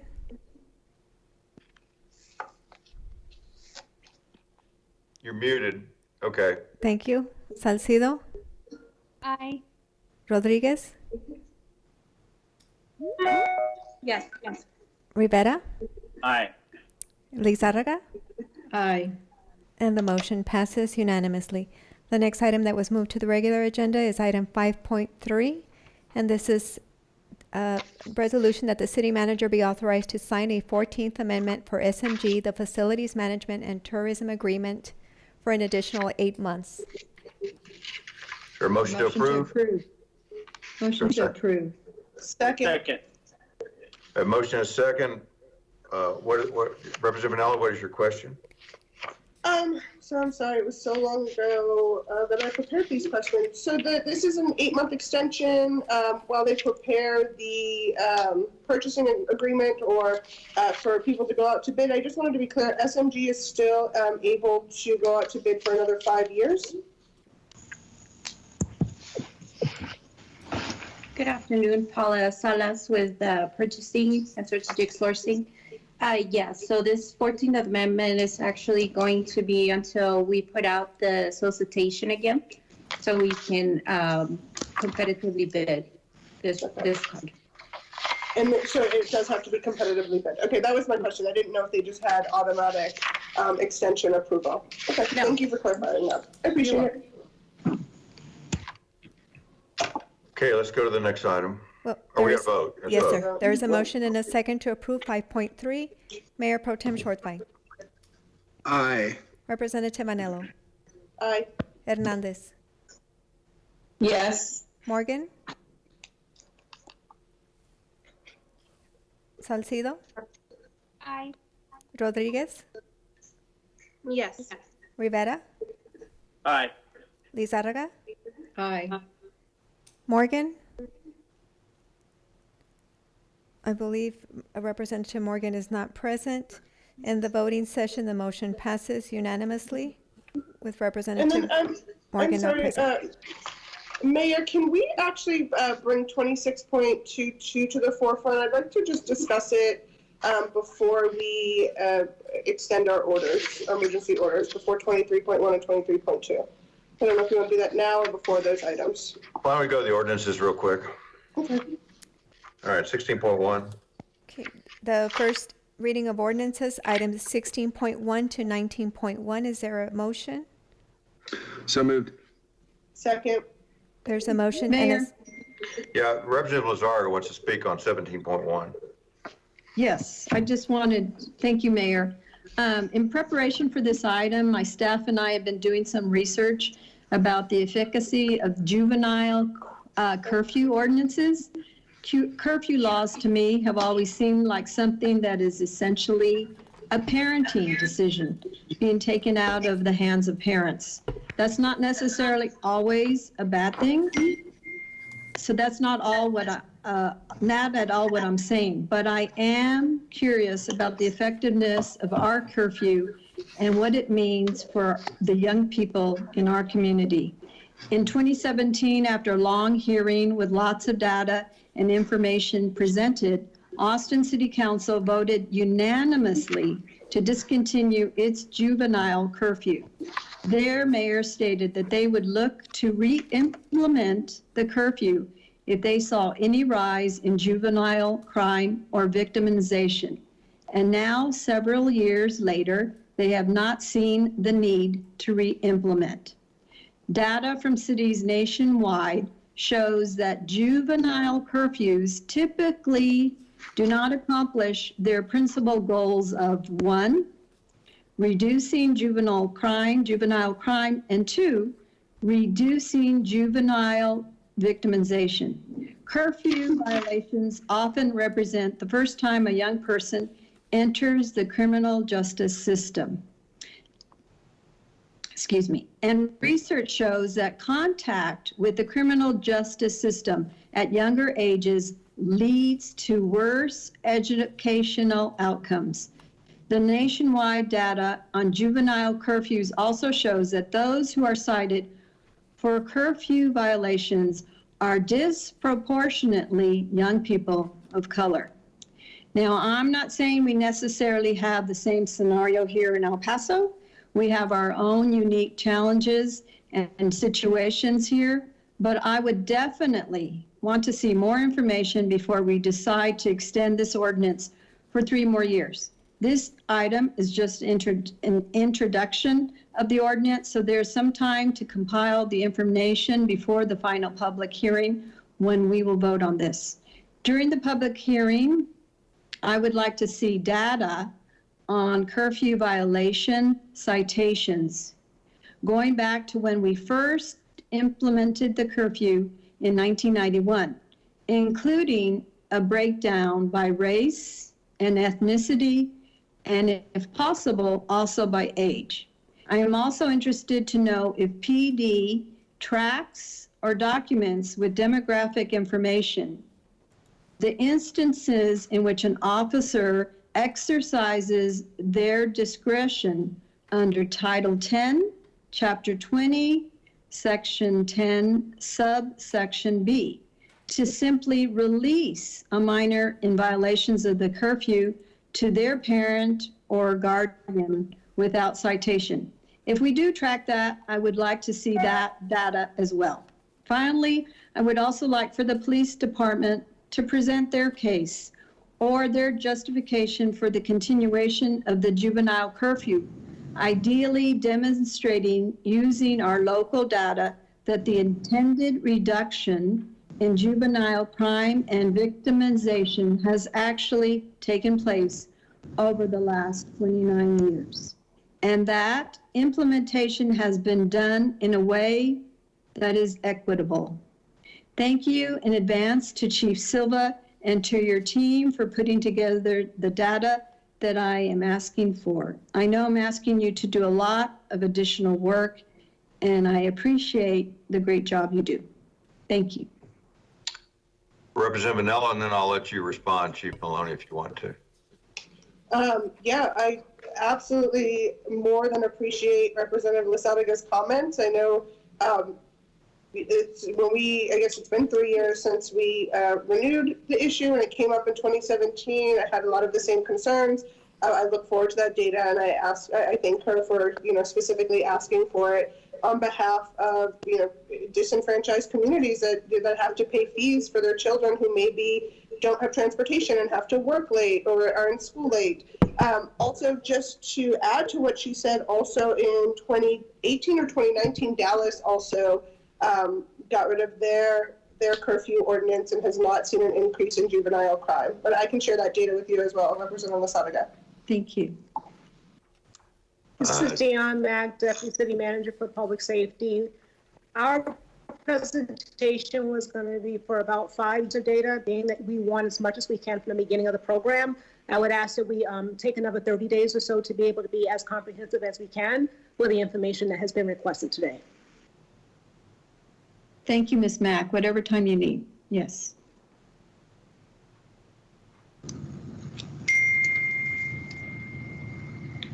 I'm sorry, Ms. Mack, I think that you're the right person to ask this question, or maybe Mr. Maloney. I'm super fine with you taking 30 days. I have no problem with that. And my question just is, does this have a budget impact? Does it have to be approved by council before the budget is approved?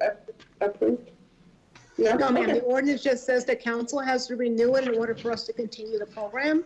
But since it was on the agenda within the time frame, I think taking the time to make sure we're studying it well has no other impact other than, a good opportunity to really take a closer look at whether it's still effective and impactful for our community. Okay, thank you for clarification. We will have that data ready. We do need the 30 days. That'll help us out a lot, but we'll have the data ready. So. Are we postponing this for 30 days then? I want to ask the clerk, Laura, do we need to change this motion on these Yes, items? sir. Yes, sir. The 17.1 will either need to be deleted or amended. Do you want to delete 17.1 and then bring it back up? That's probably best. That's fine. That's fine with me. All right, so we'd make a motion for all of the ordinances with the exception of 17.1, is that right? Yes, Mayor. So the motion would be to introduce 16.1 to 19.1, excluding 17.1. Who made the motion? It was Mayor Pro Tem and Representative Anello seconded.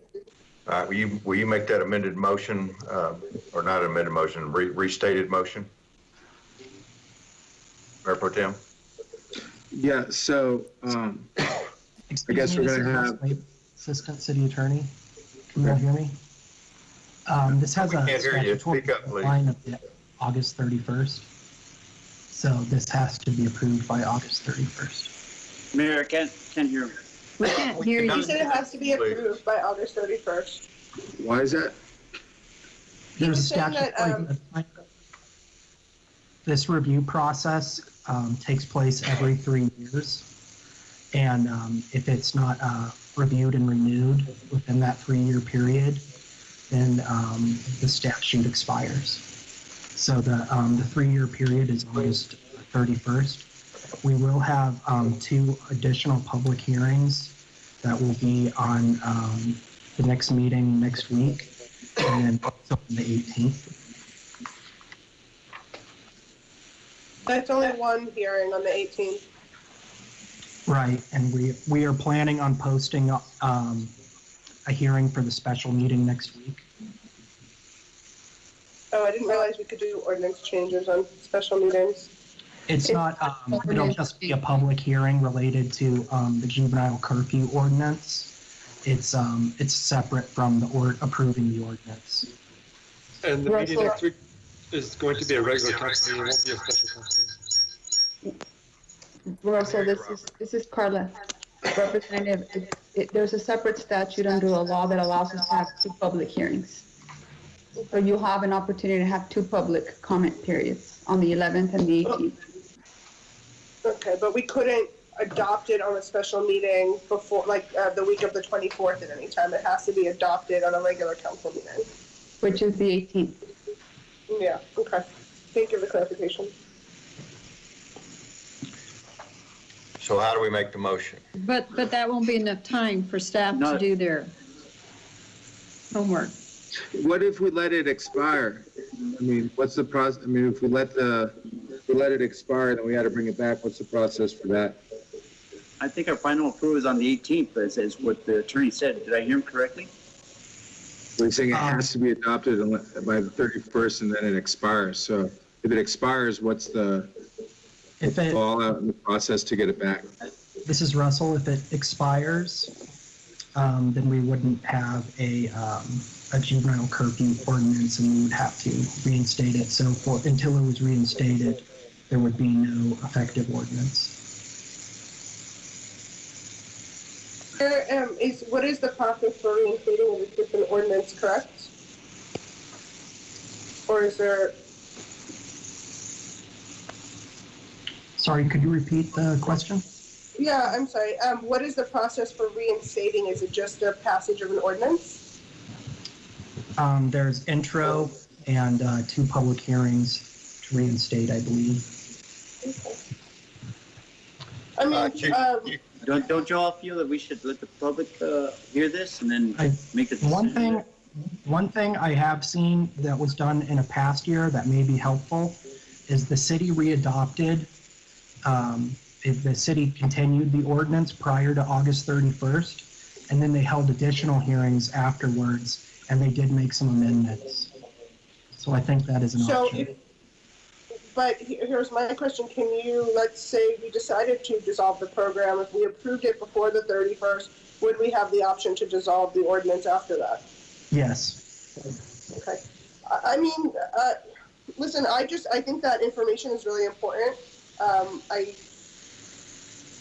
The question is maybe why is the first hearing happening right now without additional information? Because if I did ask, a lot of what Representative Lozada did ask in 2017, not as extensively. And so, I mean, whatever the recommendation is fine. I do think that information should come back to us. Either we pass the ordinance and then we revisit it in a month. I'm not going to support the ordinance without that information, but I don't know about Representative Lozada. I'm happy to just follow the recommendation.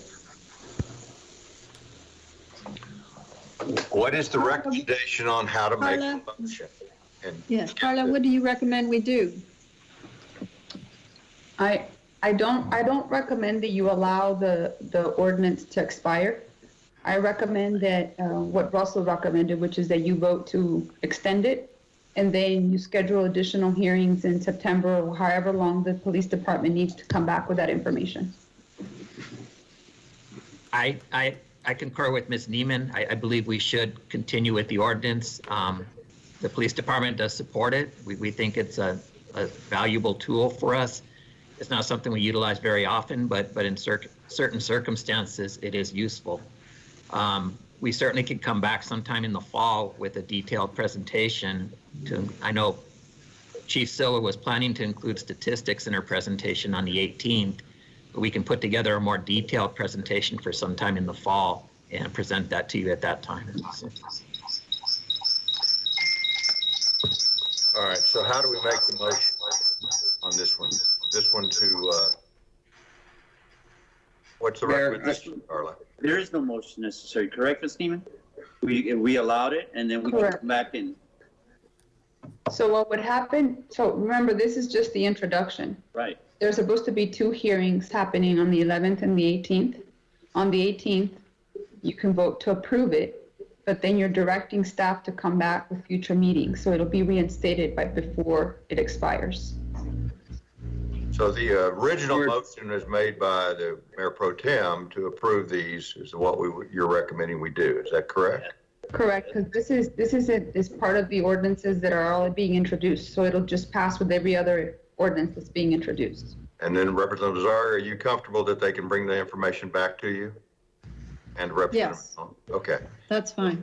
All right. Well, let's keep the original motion then. So when is the information going to be brought back so we can make a vote whether to approve this ordinance or not? Be on the 18th? Yes. Okay. Not, so it'll be in 2 weeks and not in a month. Is that correct?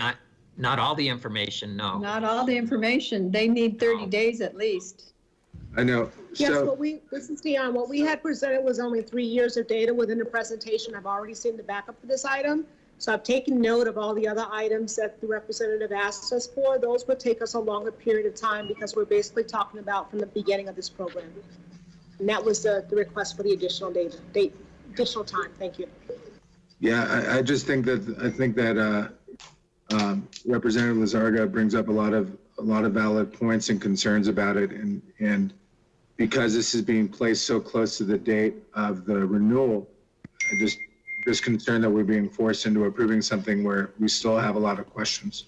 That's not what we said, Representative. That's not what was said. They said that we have every ability to get the information. Representative Zaria agreed to that. Yeah. And all we need to do is delay it or move on. I mean, we'll get the information. Okay?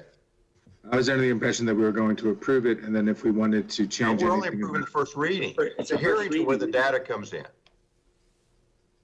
Yes, I understand we're approving the first reading at this point. Okay. All right. Are we ready to vote on the first reading as the motion as originally made to approve all these through what, 19.1? Yes, Mayor, it's 16.1 to 19.1. Okay, we've got a motion and a second already. Is that not correct? That's correct. Let's vote. Okay. On that motion, Mayor Pro Tem Schwarzwein. Yes. Representative Anello. Yes. Hernandez. Yes. Morgan. Representative Morgan. Representative Salcido. Rodriguez. Yes. Rivera. Yes. Lizarraga. Aye. Representative Morgan, are you there, sir? He's having some technical difficulties. Okay. The motion passes unanimously. Representative Morgan not present. Mayor, do we go to 14.2, also on this page?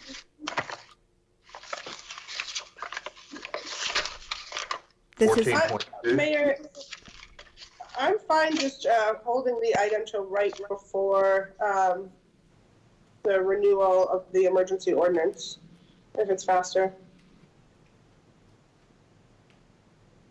I'm not following you. What are you saying?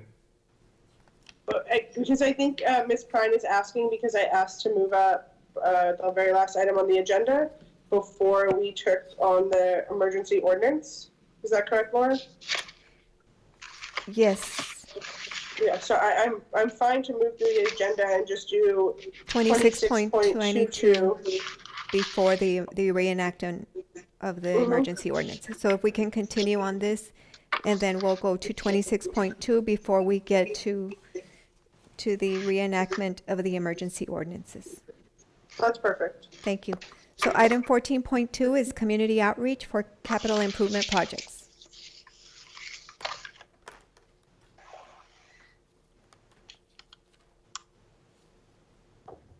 Good afternoon, Mayor and Council. Laura Cruz Acosta for the record.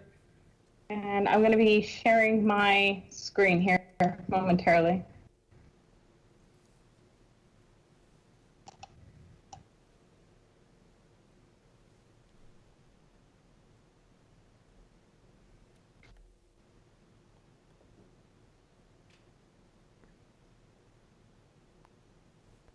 And we're one away from losing a quorum.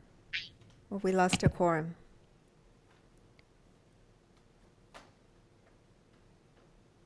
Thank you. We have a quorum now.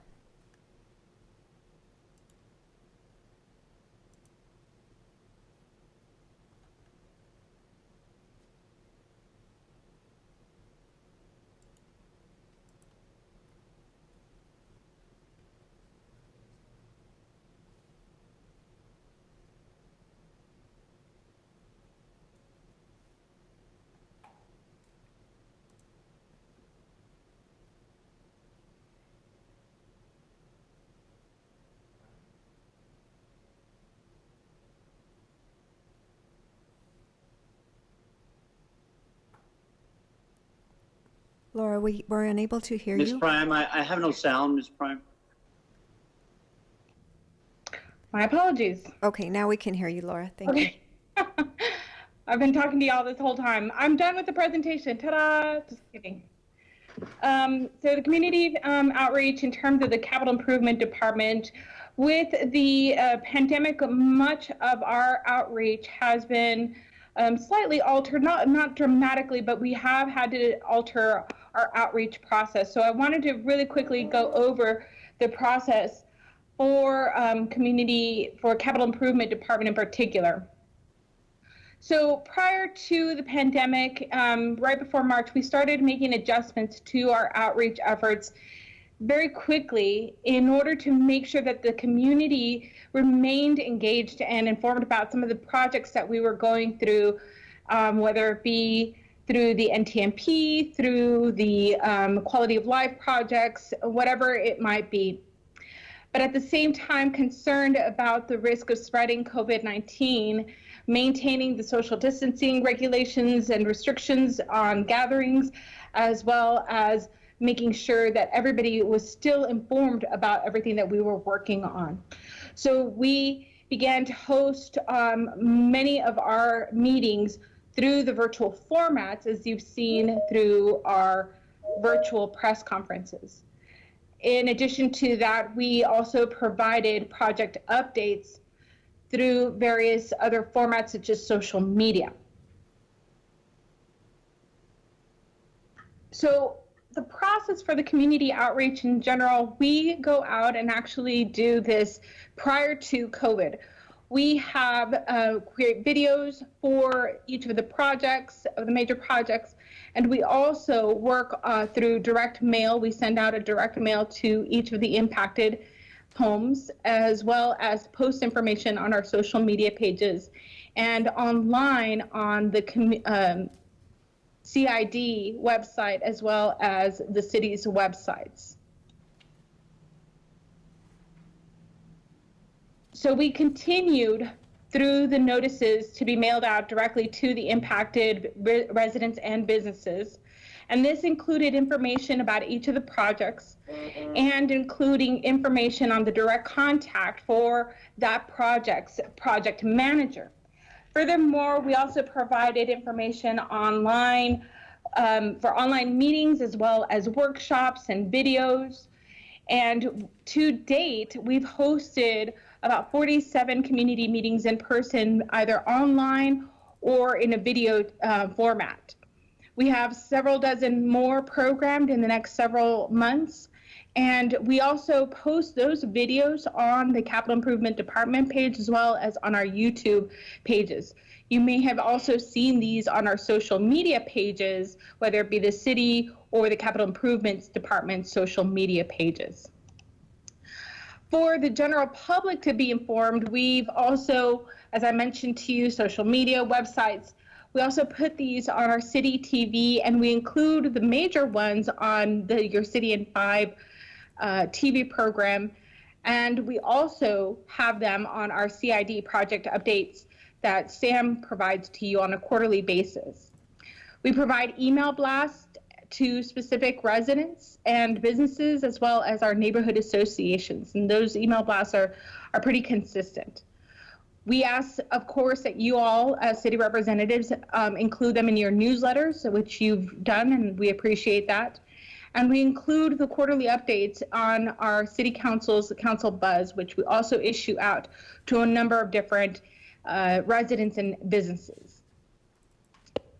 So year to date, as I mentioned to you, we've had about 47 different projects presented to the community via this new normal. And those include, as I mentioned, capital improvements, the neighborhood traffic management program, the NTMP, and quality of life. So we issued out about 22,000 notices to directly impacted citizens and businesses. And more than about 8,000 folks have also received our email blasts. So for the email blasts, we're approximately 184,000 touch points. And those also do not count the number of touch points that we have received via City TV, our website, our social media, YC5, and the general news coverage that we've seen through the local media. So prior to COVID-19, we were hosting, as I mentioned to you, in person. On average, we were seeing anywhere from 5 to 40 people at these meetings, which quite frankly, that 40 was fairly rare. You more than likely saw around 20 people at these community meetings. As we shifted over to the virtual and video meeting formats, we saw the data increase to up to about 250 views and clicks per project, which is pretty significant because we know that these individuals are clicking at their own rate and pace. And in these videos, we're also including contact information for our project managers. So if they have any additional questions, they can always reach out to the project manager.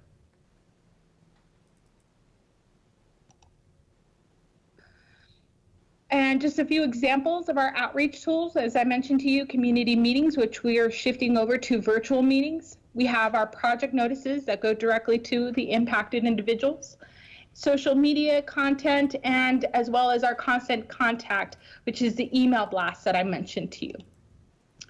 So additional efforts in order to step up our efforts as a result of the pandemic.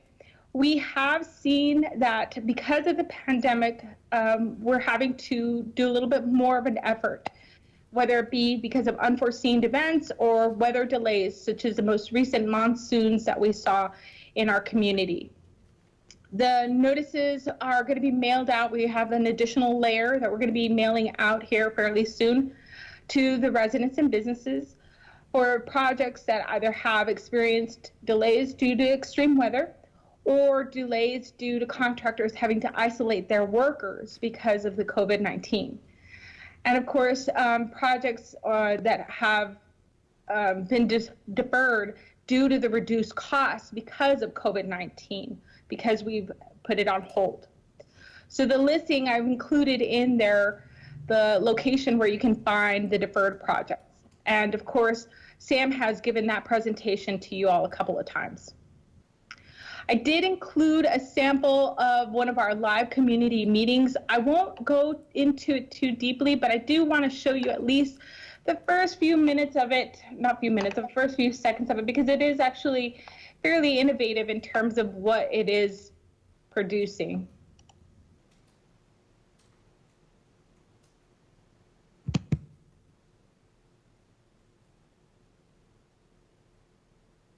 So if technology will work with me. evening, everyone. I'm Jerry Monroe. I'm the Assistant Director of Capital Improvement for the City of El Paso. Tonight we're here to talk about the Eastside Regional Command Center and Municipal Services Complex Master Plan. The Eastside Regional Command Center is a new regional command. So a couple of things that I want to mention to you with regards to this one. Our estimated budget is $38.6 million, and it will come with A couple of things that I wanted to mention as it relates to this this video is that you'll note a couple of different things. One, it's showing the video with the staff on the side, but two, it also goes into ADA accessibility. We have the captioning at the bottom that is available. That captioning is also available in Spanish for those individuals who wish to watch that video in Spanish. And of course, the other item that we have in our portfolio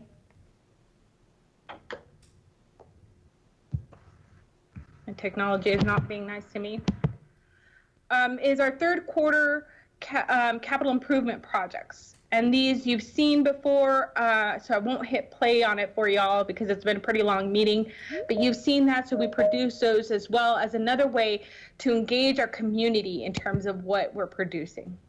That completes the presentation. I promised you it would be very short and quick and painless, so we just wanted to brief you on the efforts that we're working on through for our outreach. Mayor Pro Tem Schwartzman has a question. Thank you again, Laura, for doing this. Yeah, the transition is absolutely important, and you guys have been on top of it, so thank you. I'm just curious, the notices are a way that a lot of residents find out the information that's present. Is there any plans to change the sort of parameter of where we send out those notices? In what respect, sir? So if we have a street that's being reconstructed, we normally contact residents that are within 100 feet of the project, 500, 1,000 feet, in terms of the mailers, the notices. So we have a circumference of about 250, I want to say 250 feet. I think Sam is still on the call. He might have the more accurate number. I guess my question would be, because we're in this sort of COVID place, are we looking at expanding that circumference? Because I think that might be beneficial. And then the other question I would have is, in terms of looking at other social medias, I know Nextdoor is very popular in terms of passionate neighbors. So I know the library sends out updates, COVID updates through it. Are we planning on doing updates through Nextdoor as well for these projects? Yes, we do have Nextdoor, and we are using it for a number of different items, and so we can certainly include the CID projects in the Nextdoor app. Okay. And then the mailing notices, I don't know if we're waiting for Sam for that or. You know what, if he's not on. Yeah, I am on the line, Representative Mayor Pro Tem. So we do typically mail out, depending on the type of project. If it's a major project, like we've done some of the major corridors throughout, like the lighting, we typically go a little bit bigger. On residential roads, we try to stick to what's going to be affected immediately by the roadway section. So it's basically on a project by project basis as we go through, but we also leverage our partners in community development and targeting the neighborhood associations. They help us tremendously to get words out on projects and meetings that we have throughout, as well as the direct mailers. We have multiple meetings throughout, and with COVID-19 and how we're revamping, there's a lot of community walking, if you will, once we start construction, to be able to establish those points of contact with the community. And it's also very helpful, if I could add just to what Sam's saying, it's also very helpful when the council members themselves included in their news letters, because you all have a greater reach in many cases as to specific individuals that you know might want to particularly know the details.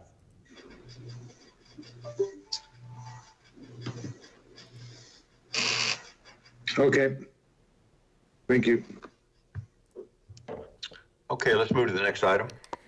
The next item is 15.1, and this is a presentation and submission of the no new revenue tax rate and voter approval tax rate for FY 2020 through 2021 taxes and budget update on community engagement.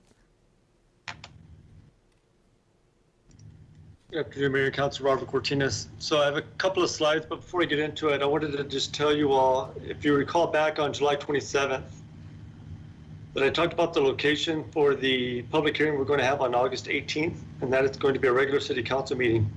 So the tax code requires that the hearing takes place inside the boundaries of a unit in a publicly owned building. So we have not heard back from the governor's office yet as far as a waiver or suspension of that requirement to have a virtual meeting. And so what we're going to be doing is we're going to actually be having a hybrid. And so we're going to request all of the council members actually be present. We're going to have the convention center set up. We're working with Brian Crow and his team right now to get that done. And then on top of that, we're also still going to provide the ability for the community, if they want to take advantage of the virtual and be able to call in if they wanted to express their comments or provide their input. So we were hoping to hear something back from the governor's office as far as the suspension of that requirement. As of today, we have not. We're running short on time here as far as the notice that we need to publish. So we need to publish in the paper, in the El Paso Times, and the audio, the location and the time of this public hearing. And so we're planning to do that on Thursday now.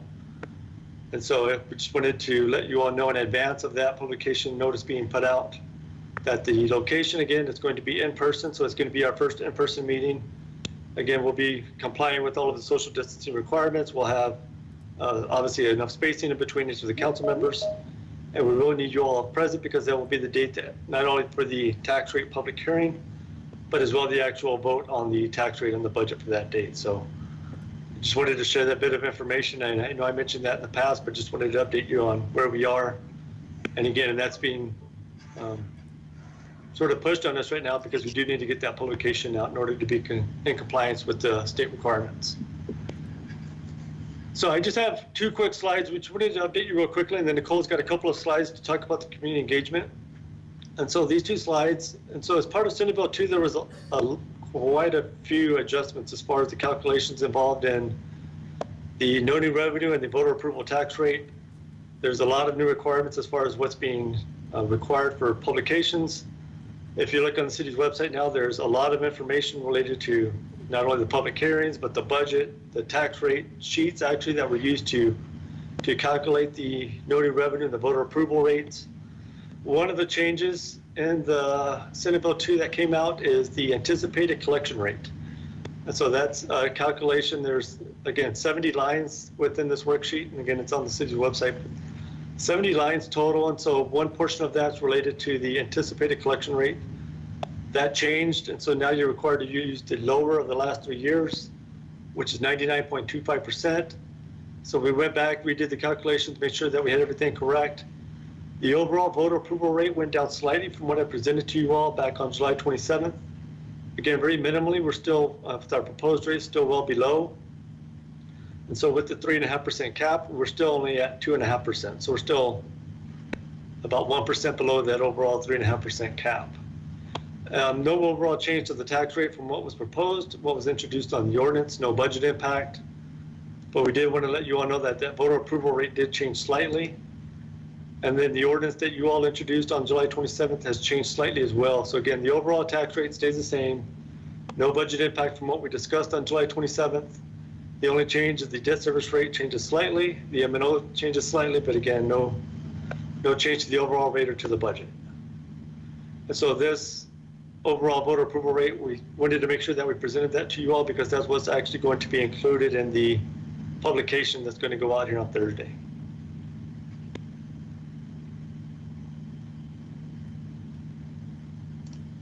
So that's it for my section. We have Nicole Cody who's going to do a presentation, a follow-up to some questions related to the community engagement that came up at the last meeting.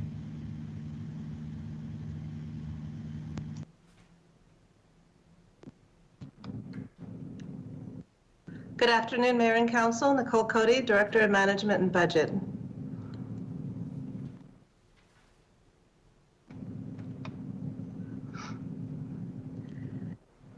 As you know, a huge part of our integrated budget process is the customer focus and our customer input. Here we go. How do we engage our customers has included Chime In, our council budget requests, and of course the strategic budget advisory session with both the youth, the neighborhoods, and our businesses. So this is one way that we listen to our customers. And since 2018, with the help of the Public Information Office, we've been able to increase our community input through Chime In. Here you'll see the timeline of this year's budget process for Chime In, and we started on March 16th as the survey was launched. Then with the help again with the PIO's office, we had the social media blitz, as well as the Chime In survey had closed in May, and then we sent the invites for the focus groups. We had 469 people that responded that they would be interested in the focus groups for this year's budget process. Then in July, we actually sent them a follow-up survey. It was on July 23rd. We sent them that survey to see how we could improve as part of the continuous improvement. What were we doing well and how could we improve? So we did revamp the survey this year, as you all know, as we shortened the length in order to increase the number of participations. Some of the feedback we received last year is that it was long. And we also included the zip code information, which I'll include as part of this presentation. Also, what was new was the social media blitz, as I mentioned, is part of our Facebook and Twitter with the help of the PIO office. So here's the survey. The survey is set up by planning area, as we discussed, age, and then we do ask them for their zip code. Then we categorize based on the major areas listed below. And next to each of the areas, you'll see how we're defining it. And by putting this information, giving them examples of what we mean by community health, it helps to ensure that we're having the same conversation. A lot of times we're finding that people are not quite sure what they consider economic development might not be what's considered by someone else. The same thing for community health, and that's what we were able to find out during the focus groups as well. Here is the second question. So first we ask, what are their three top priorities, and then we ask them to look at their 3 lowest priorities.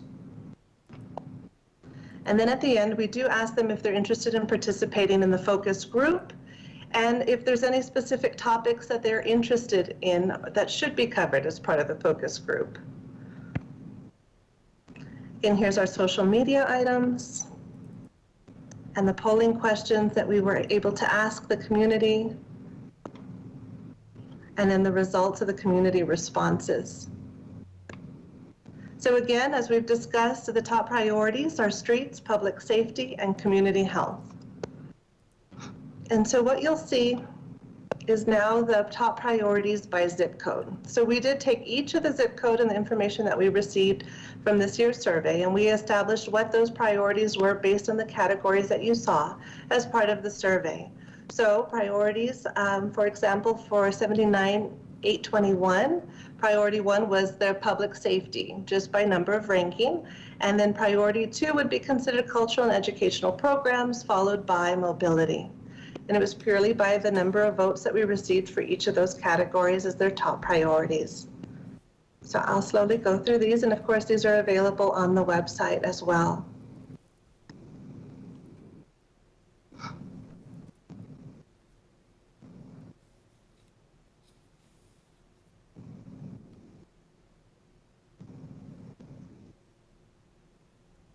So the Chime In focus groups that really started at the beginning of June, as you can see by the calendar.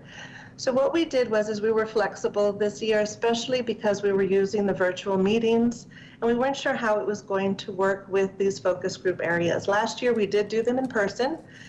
We did the big Post-its, and we would handwrite as we went through it, the facilitation of the group, in order to get that consensus for each of the groups that we met with. Oops, let me go back. And so what I want to point out here is that if we did end up receiving, on average, there would be an RSVP about 10 to 15 people. But if we did receive during the meeting that those that actually showed up is more in the range of 1 to 3, then we actually asked the same group again if they would like to attend a separate time to see if maybe that we could get additional participation. And so what you'll notice here is we'll have under central, we've got group 1 and 2. So when we're looking at summarizing those priorities, we're actually taking the priorities of 2 separate groups with maybe 2 distinct priorities. And so we did not, for that reason, we did not provide a hierarchy. There's no priority 1, priority 2. It's just the list of priorities that we received from each of these focus groups. And so that's what we're going to go over next in the following slides. First, before we start that, I'd like to thank all of these participants for taking time out of their very busy day and sharing their evening with me and my team, as well as someone from the PIO's office, and really understand what are their priorities in relation to the chime-in, and what does the priorities mean to them for their planning area. And so you'll see here the names of all of those individuals, and again, we truly want to thank them for their time and their participation in our focus groups as well as in our chime-in survey, and we hope they respond again next year. So what we're going to go ahead and do is provide that information that we were able to obtain at the end of each of the meetings. We would actually step back and make sure that we truly had captured their voice. We asked an opportunity for them to go through the slide, and if we needed to make changes, we would make changes, and it was a way for us to capture the notes of the meeting, but we were also trying to capture a consensus of the group in order to really focus on what their top 3 priorities were. And so some groups, there were top 3 priorities, or there were a top 1 or 2, and in other groups, as you'll see as we continue through the presentation, there wasn't just one single priority. We had very distinct voices in some of the groups, and to each individual, it was their priority, and they were very passionate about it. And so I want to make sure that we give them ample time as we go through each of these slides. So as you'll see for the focus group that we held for Central on June 10th, really there was a focus on quality of life, but particularly parks and libraries as a part of quality of life. And then for economic development, there was a focus on small business retention, as well as truly explaining the return on investment for projects related to economic development. For the first central group, their lowest priority was public transportation, but it was mainly because of the way the routes were designed and looking at a way and how efficiently they could travel from one area of town to downtown or to other locations, hotspots throughout the city, which also included being able to go to the symphony. So these were additional comments that we felt that were important to provide to you all from these individuals who participated in this focus group on June 10th. To point out that they're happy about the revitalization in the 5 Points area. So now we have the second central group, which was on June 18th. Now there's kind of overlapped central, but to be fair, it was cultural and educational programs, but in a slightly different way. There was a slightly different focus. While they brought up libraries, they were more focused on the accessibility to these critical facilities for them to be able to receive and have access to high-speed internet, and their concern for the public to be able to have these amenities that are provided by the libraries. Also included was public safety. And so it was a unique perspective, I think not necessarily unique and different, but there was a focus of how public safety was combined and working with the multimodal component.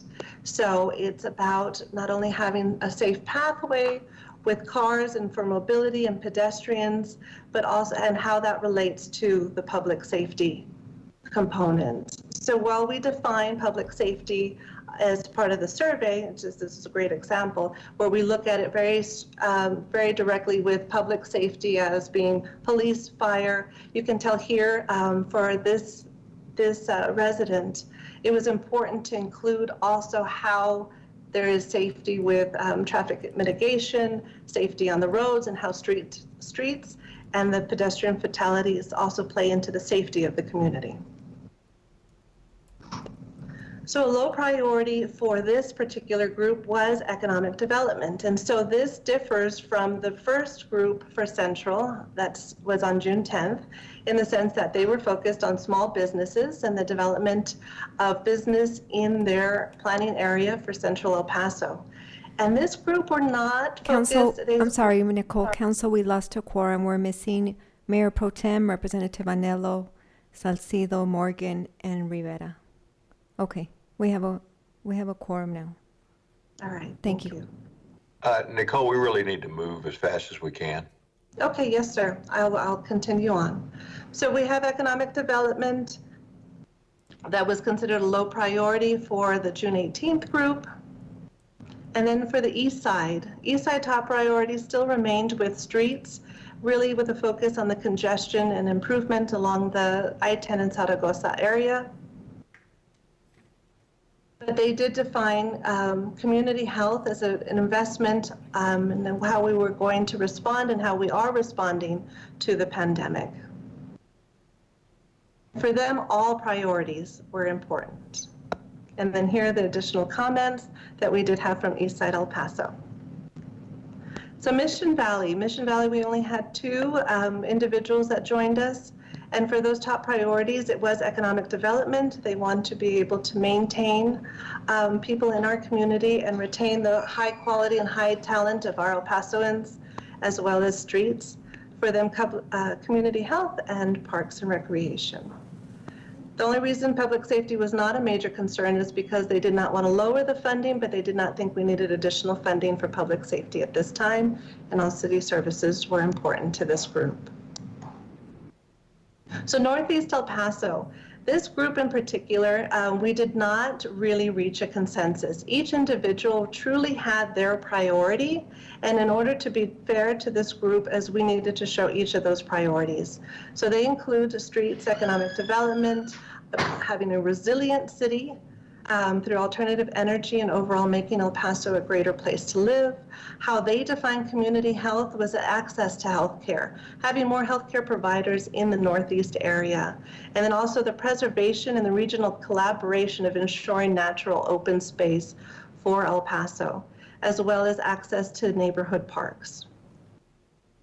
Their low priorities were mainly public art, but they still wanted to see an investment in the Northeast and how we can use those dollars more wisely if we do not continue with the arena project.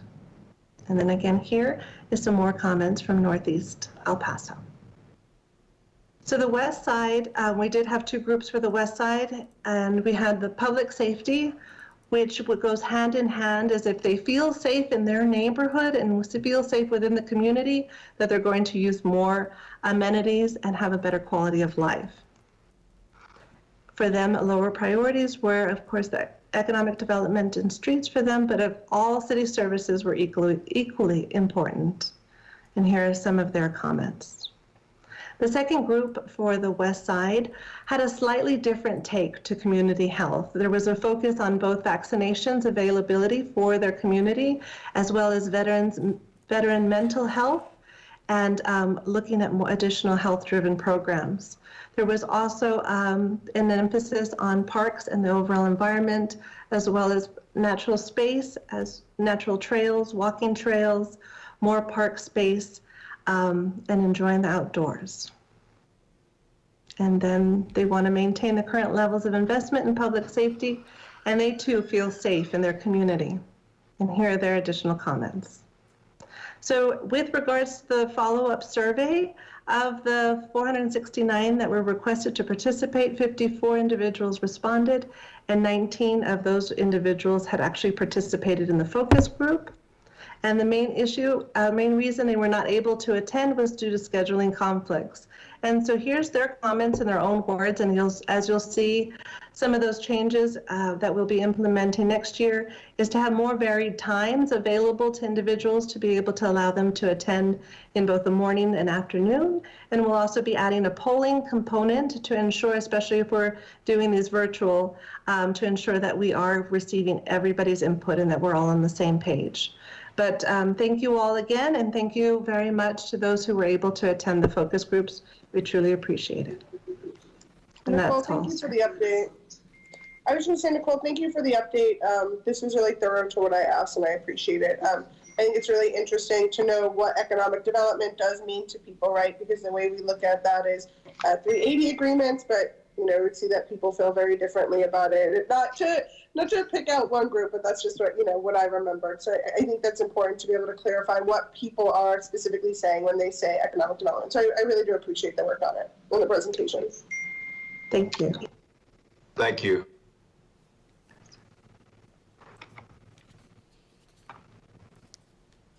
Mayor, can we go to the next item? Yeah, isn't it 20.1? Yes. Or do we have one reserved? It's 20.1, isn't it? 20.1 is the next item. Yes, sir. It's on page 10. This is discussion and action on the award of solicitation 2020-1029 ammunition rebid to GT Distributors, Inc. Motion to approve. Second. Any discussion? Let's vote. There is a motion and a second to approve item 20.1. Mayor Pro Tem Schwartzbein. Yes. Representative Anello. Yes. Hernandez. Yes. Morgan. Morgan. Yeah. Thank you. Salcido. Rodriguez. Yes. Rivera. Aye. Lizarraga. Aye. The motion passes unanimously. The next item is 20.2. This is discussion and action on the award of solicitation 2020-658 Security Guard Services, ZOO, to Oklahoma Investigative Group, Inc., DBA Tricor Security. Is there a motion to approve? Move to approve. Second. Okay. No further discussion. Let's vote. There is a motion and a second to approve item 20.2. Mayor Pro Tem Schwartzbein. Yes. Representative Anello. Aye. Hernandez. Yes. Morgan.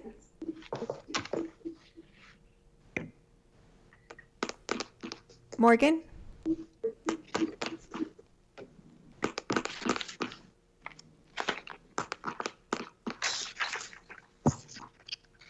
Yes. Thank you. Salcido. Aye. Rodriguez. Yes. Rivera. Yes. Lizarraga.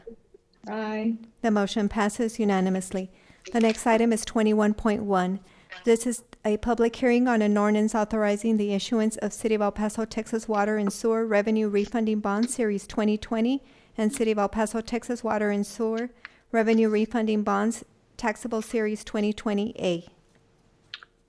Motion? Is there a motion to approve?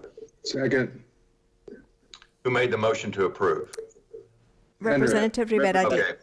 Okay. Okay. Let's vote. There's a motion and a second to approve item 21.1. Mayor Pro Tem Schwartzbein. Yes. Representative Anello. Yes. Hernandez. Yes. Morgan. Yes. Salcido. Aye. Rodriguez. Yes. Rivera. Aye. And Lizarraga. Aye. The motion passes unanimously. The next item is 22.1. This is a public hearing on an ordinance amending Title 13, Streets, Sidewalks, and Public Places to clarify that fees shall be in the amounts established in the annual budget resolution adopted by City Council.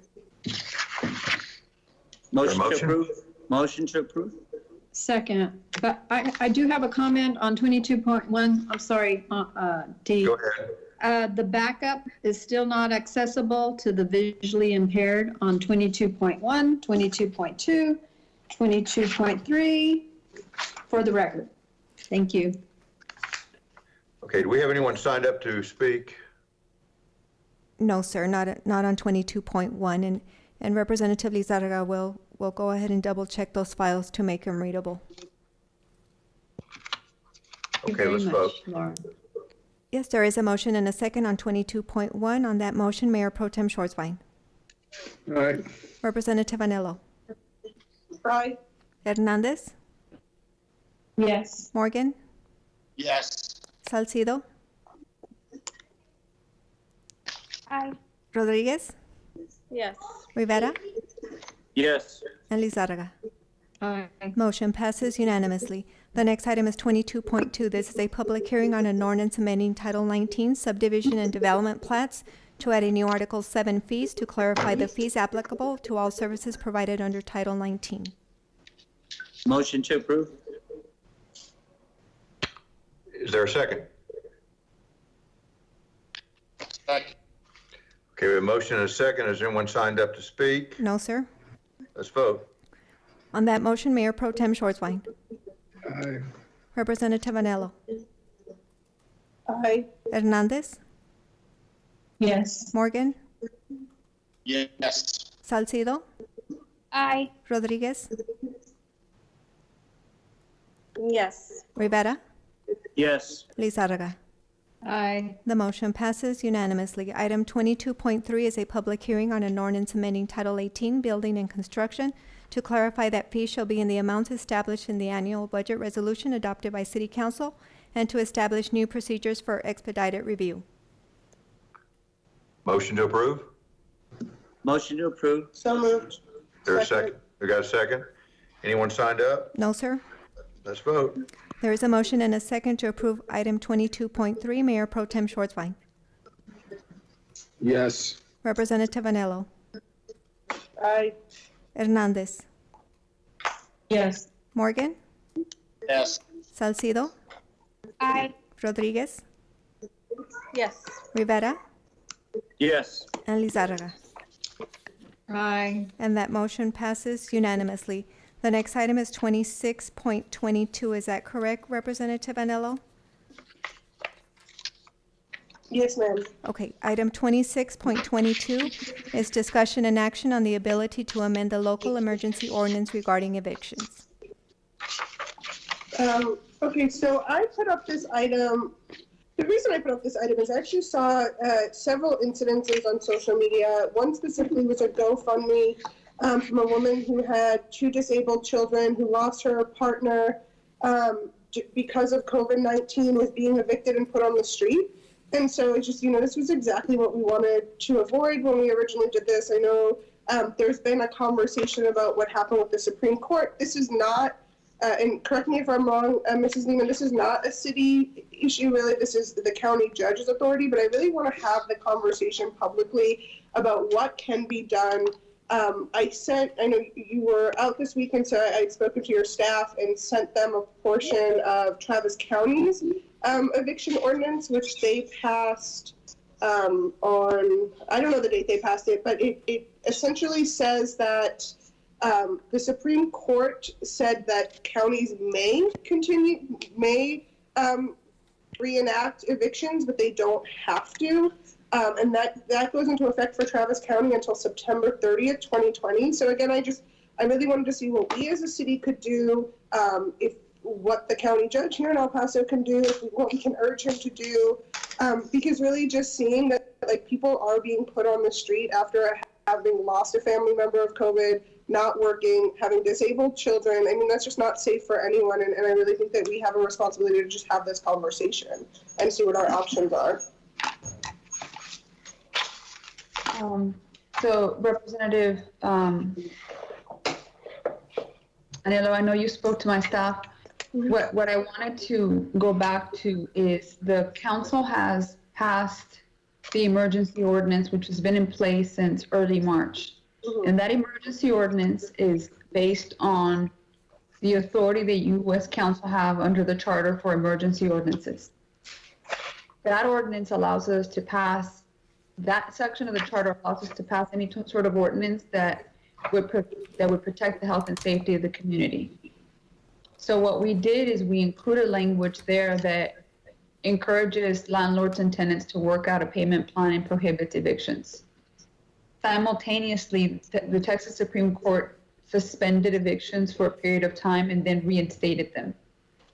The county judge, and I don't have that information right in front of me, but he also passed a similar order regarding eviction proceedings. Once we were notified that the Texas Supreme Court was reinstating the hearings, we continue to keep the local ordinance in place that allows or prohibits people from being evicted. So our local ordinance is based on, again, the emergency powers of council through the charter and our home rule municipality. However, as we all know, that authority is only limited when the state preempts us. So when those hearings started taking place, while we have the authority to prevent them, it requires, us knowing that there's a person that's going to be evicted and then being notified so that our code enforcement people can go out and determine whether a citation should be issued under the emergency ordinance.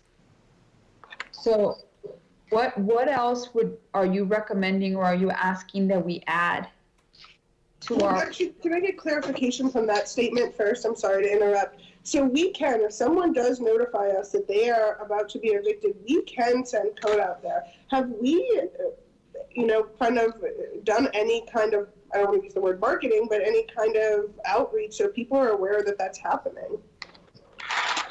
That they have that option, I'm sorry. So I was unaware of that. So the emergency ordinances are published every time they're reenacted. They are available on the El Paso Strong website for people to read and know. Our code enforcement people are aware that those provisions are in the emergency ordinance. So if a member of the public or you all become aware that there is a tenant that is likely to lose their housing, they should certainly reach out and we should call code to see whether there is a provision that we can take advantage of under our emergency ordinance. That's already in place.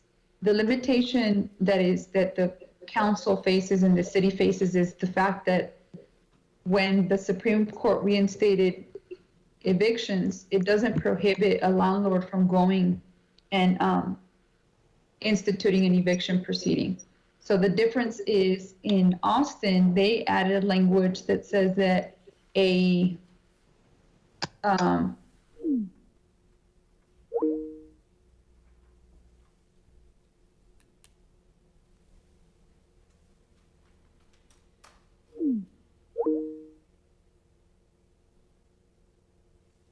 language based off of the Disaster Act. So we were very specific in passing our emergency ordinance based on the city's emergency powers through the charter and our home rule authority. So Austin is basing it off of this Disaster Act. While council acted under an emergency power, it was under our charter and the home rule authority. So every city's done it a little bit different, but this ordinance is specifically as to our home rule authority to prevent, to protect the health and safety of our community. So what I was hoping to get from you is what else would you like to see? What is it that you believe we needed to add to make that ordinance a little stronger or to address your issue? Well, I mean, I didn't really understand. I just wanted to have the conversation about what we could do. And I really believed it had to be publicly because there are a lot of people being impacted right now. And so I guess, again, you are our city attorney. Stop me if this is inappropriate, but looking at the resolution that the Travis County passed, and specifically the whereas the Texas Supreme Court issued further orders in the 18th emergency order regarding the COVID-19 state of disaster and provided subject to constitutional limitations and stated exceptions in the order. All courts in Texas may, in any case, civil or criminal, modify or suspend any and all deadlines and procedures. So that's, I guess, where I was confused. So Texas Supreme Court, they put a stop on evictions, and then they lifted it and said you may. So counties and county judges do have the option to do what Travis County did and stop evictions. So that's where I'm confused. So we had a conversation with the county attorneys about the authority, and that is done through the Council of Judges at the county. And I do believe that soon after the Texas Supreme Court reenacted evictions, our local justices of the peace got together and extended a period of time past what the Texas Supreme Court said may.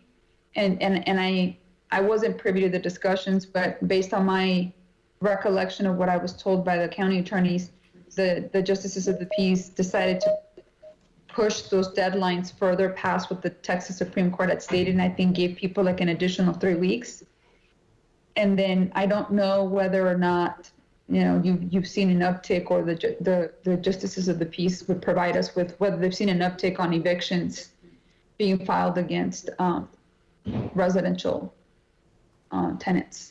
Yeah, and so I guess, you know, I definitely went into this knowing that we had limitations on this because we don't oversee the courts, but would love to have that conversation. Right? If the justices of the peaces want to come here and tell us what their data is, what they're looking at, what their reasoning is, if we can, as a body, send, you know, any kind of support on continuing the stay on evictions, you know, I really think that we have an obligation to do so. So. I don't disagree. I think that it's something that we can certainly look into and see what that looks like for them. We can reach out to the county attorney and see if they can provide us with that information.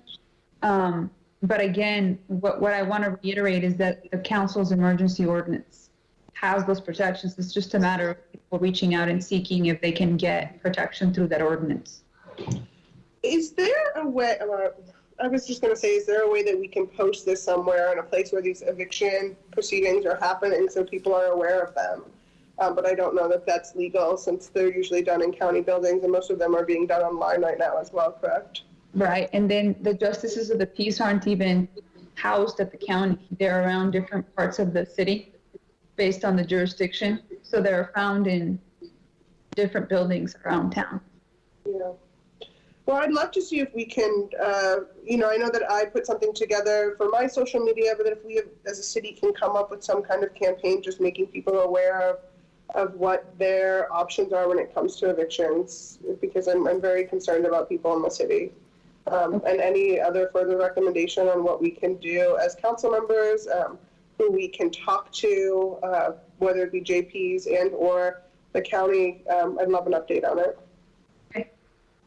We can certainly provide you with some of that information that's available for you to disseminate to your constituents. I know that there's several other resources that provide assistance to residents that are facing eviction. There's several nonprofits in also that do that kind of work as well. Sorry, Laura, were you trying to say something? Yes, ma'am. I just wanted to state that we had initially come out with several social media pieces for this eviction component. We can certainly come up with a secondary wave of efforts, and we can share that information with y'all. Great. I really appreciate that. Thank you. All right, are we withdrawing? Sorry, go ahead, Carla. I may. On the El Paso strong.org website, we also include there is a frequently asked question about what happens if your landlord is not following eviction proceedings. We provide information to tenants, and there is a phone number that they can call as well. Okay. We'll keep trying to push that out. I wish that I could think of a creative way to interact with people who maybe don't follow social media, have access to it, but definitely open to any suggestions. Okay. What about mailing? Are we withdrawing 26 I points? mean, to Representative Schwartzbein's comment, I mean, how would you just mail to everybody in the city? I mean, unless we had access to those court documents, which I don't think we do. If you will allow for PIOs, we can research it and figure out a good solution for y'all. We'll keep y'all posted. Okay, thank you. And yeah, no action, Mayor. I just No wanted to action leave that till there unless Carla had any recommendations. But right. I do look forward to follow-up information if y'all have any or can get any. I just have a quick question for clarification, Mrs. Neiman. In our last correspondence, we mentioned that the judge's Fourth Amendment Order number 8 refers to eviction, but the Third Amendment doesn't. So are the current judge's county's orders and directives currently prohibiting evictions? I So what I do know is that the city and the county judge's orders and the mayor's directives coincide. But several months ago, he put out a separate order just on evictions, like a separate standalone order, and we can certainly get that to you. It was soon after the Texas Supreme Court reinstated the eviction process, but I can get those and forward them to you. At one point, he referenced them in one, and then it became an offshoot on its own. Okay, and he's relying on the justice of peace to make decisions about evictions? Well, I'm not familiar with how that structure is set up, but the Council of Judges has authority under state law to make those provisions, and then they have to abide by whatever orders are issued. I don't know whether he has any authority over the judges. Okay. Since they're also elected officials. Whatever information. Thank you. All right, let's go to 23.1. Yes, Mayor, that's on page 12. 23.1 is discussion and action on an emergency Laura, ordinance. 23.1. Yes, sir. 23.1 is discussion and action on an emergency ordinance reenacting emergency ordinance number 019035, extending a disaster declaration due to a public health emergency. Would you also like to take 23.2? Yes, take them both. 23.2 is discussion and action on emergency ordinance reenacting emergency ordinance number 019036. Is there a motion to approve? So moved. Is there a second? Second. Let's vote. There's a motion and a second to approve items 23.1 and 23.2. Mayor Pro Tem Schwartzbein. Aye. Representative Anello. Aye. Hernandez. Yes. Morgan.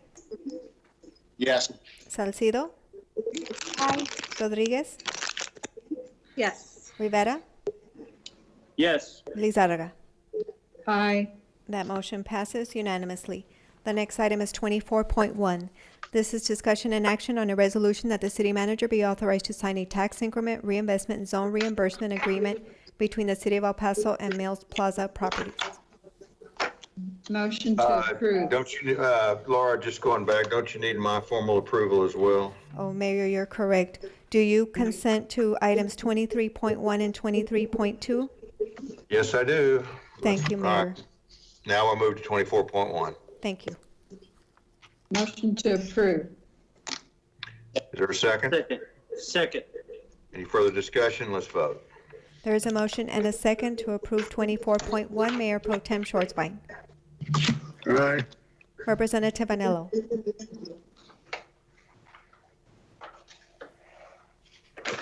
Representative Hernandez.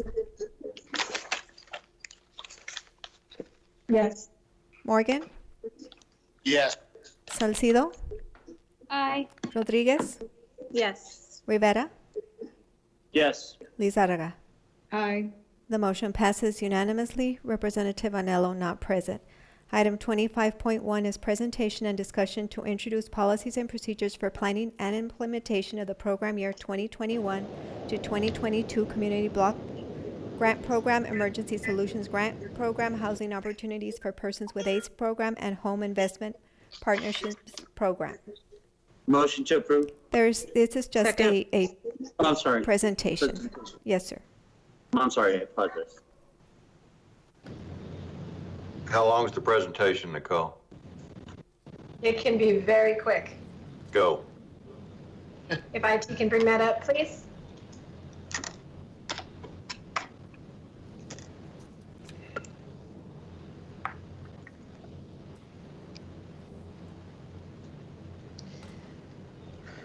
Good afternoon, Mayor and Council. Nicole Ferrini, Chief Resilience Officer.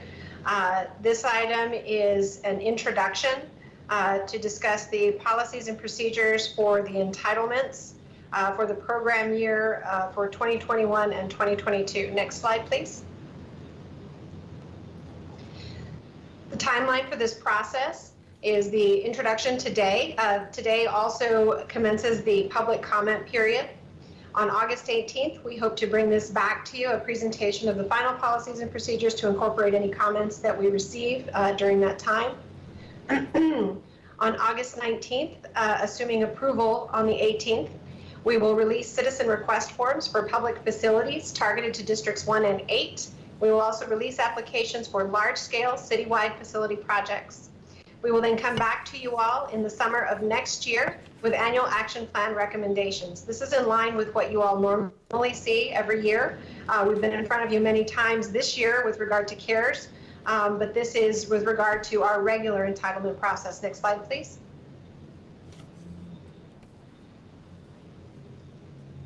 These are the dollars that we are projecting for the 47th program year, which aligns with our fiscal year 22. We are projecting increases, slight increases in the majority of the entitlement, with the largest increase being projected in the Home Partnership Grant, which has a direct relation to affordable housing in our community. Next slide, please. The first area that we want to brief you on that is a little bit different in our policies and procedures this year is our CDBG, Community Development Block Grant Public Services.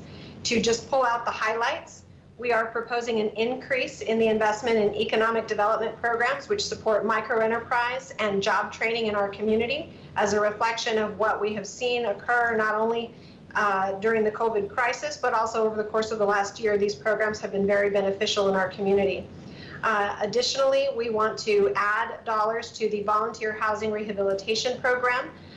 This particular program gets aligned with the target districts, and so this increase will have an impact in districts 1 and 8 to rehabilitate existing housing for low to moderate income individuals in those districts. We are proposing that all of the programs listed there on the left move forward on a semi-automatic renewal, meaning we will not open it up for a competitive process. Rather, we will just be amending, not amending, but creating continuing contracts for those programs for agencies that are currently deploying those programs who are also performing well in terms of their contractual obligations. We are opening for competitive process applications for agencies that provide homeless emergency shelter and housing programs, as well as medical and mental health programs. We are also opening up, as we do every year, the Innovative Program Incubator. This is a program that is focused on new services provided by nonprofits that really just need a little bit of a leg up to get started, and they don't have a history, and so we want to get them started, give them a supercharge. And priority is placed on incubator projects that focus on homeless services, medical and mental health, as well as financial empowerment. Next slide, please. In the Home Partnership Grant that I mentioned, we are projecting an increase. We have 2 categories of projects and programs. One is actual bricks and mortar construction programs, and that includes multifamily rehabilitation and new construction, as well as single family rehabilitation, reconstruction, and emergency repair projects. Construction programs really support the rehab or new housing development in neighborhoods across our community. Applications for the single family rehab, reconstruction, and emergency repair are accepted directly from residents on a rolling basis.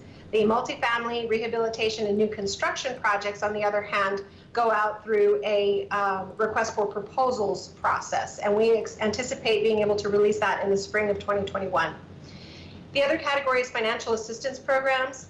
These are service-based programs that assist folks in maintaining their current housing or acquiring new housing, such as the first-time homebuyer program, the Veterans Permanent Supportive Housing Program, and the Rental Assistance Program.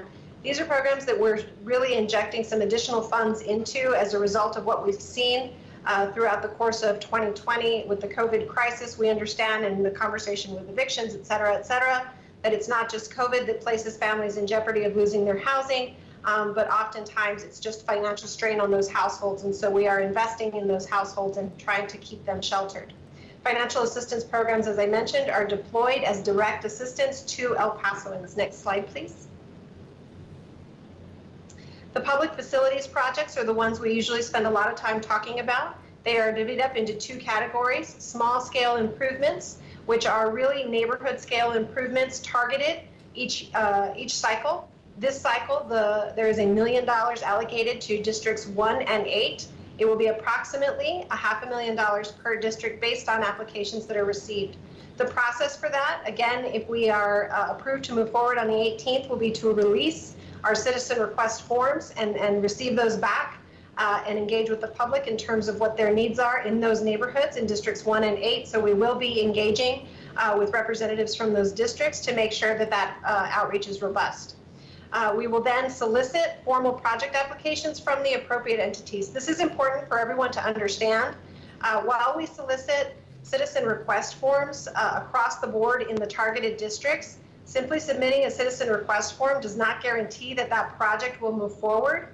It's important that we take those projects and we evaluate them for feasibility and appropriateness, and we coordinate with either the user department, which in many cases is departments such as streets and maintenance or parks and recreation, or if the citizen request form is more directed or more appropriate for a nonprofit or non-municipal government entity, we will coordinate with those entities. Ultimately, it is up to those entities to submit the final project applications. And so it's just important that citizens understand that process and so that we manage those expectations. Ultimately, once we receive those formal applications, there's a technical advisory review, again, looking for feasibility and cost estimates. We then present those evaluations to the Community Development Steering Committee, and that ultimately comes forward to council in the form of a recommendation. Obviously, the final decision in terms of project award lies with City Council. On the large scale side of projects, this is where we take applications citywide. There's approximately $1.4 million available. This is for new projects that would cost over $500,000. We are hoping to open the application period again, starting on August 19th. Folks, entities, which includes nonprofits, non-municipal governmental entities, as well as city departments, can submit project concept forms. We do a preliminary concept staff review, meaning that we take a look at those concept forms before people spend a lot of time and do a lot of legwork, making sure that those projects are both feasible and eligible as per the Department of Housing and Urban Development regulations. We then proceed by asking the applicants to pursue a public feedback phase. It's very important that we understand what the public support there is for the projects that are submitted. We don't do that in community development. Rather, that is done by the actual applicant and submitted as part of their application. Once we receive those final applications with the public feedback, we commence the technical advisory review evaluation.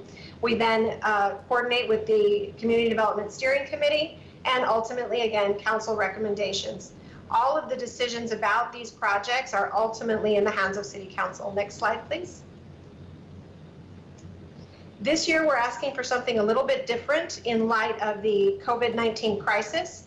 You all may recall that in last year's action plan, you all approved the commitment of about $1.2 million to the El Paso Child Guidance Center. Due to a number of challenges presented by the COVID-19 crisis, including all of the additional response and recovery programs that community development is deploying, we were able to work with the El Paso Child Guidance Center to come up with a more appropriate timeline to actually deploy this project. And they have graciously agreed to allow us to postpone their project into next year's cycle, next year's program year, so that we can divert those funds to the very much needed COVID-19 response and recovery. And so what we are including in the policies and procedures this year is a commitment of that $1.2 million to the El Paso Child Guidance Center so that we will see that project come out of the ground next year. I know we do have Ms. Kathy Gaitan and Patsy Martinez. Kathy is the executive director of the Child Guidance Center, and Patsy is the chair of their board of directors. They are on the line to answer any questions should you all have any.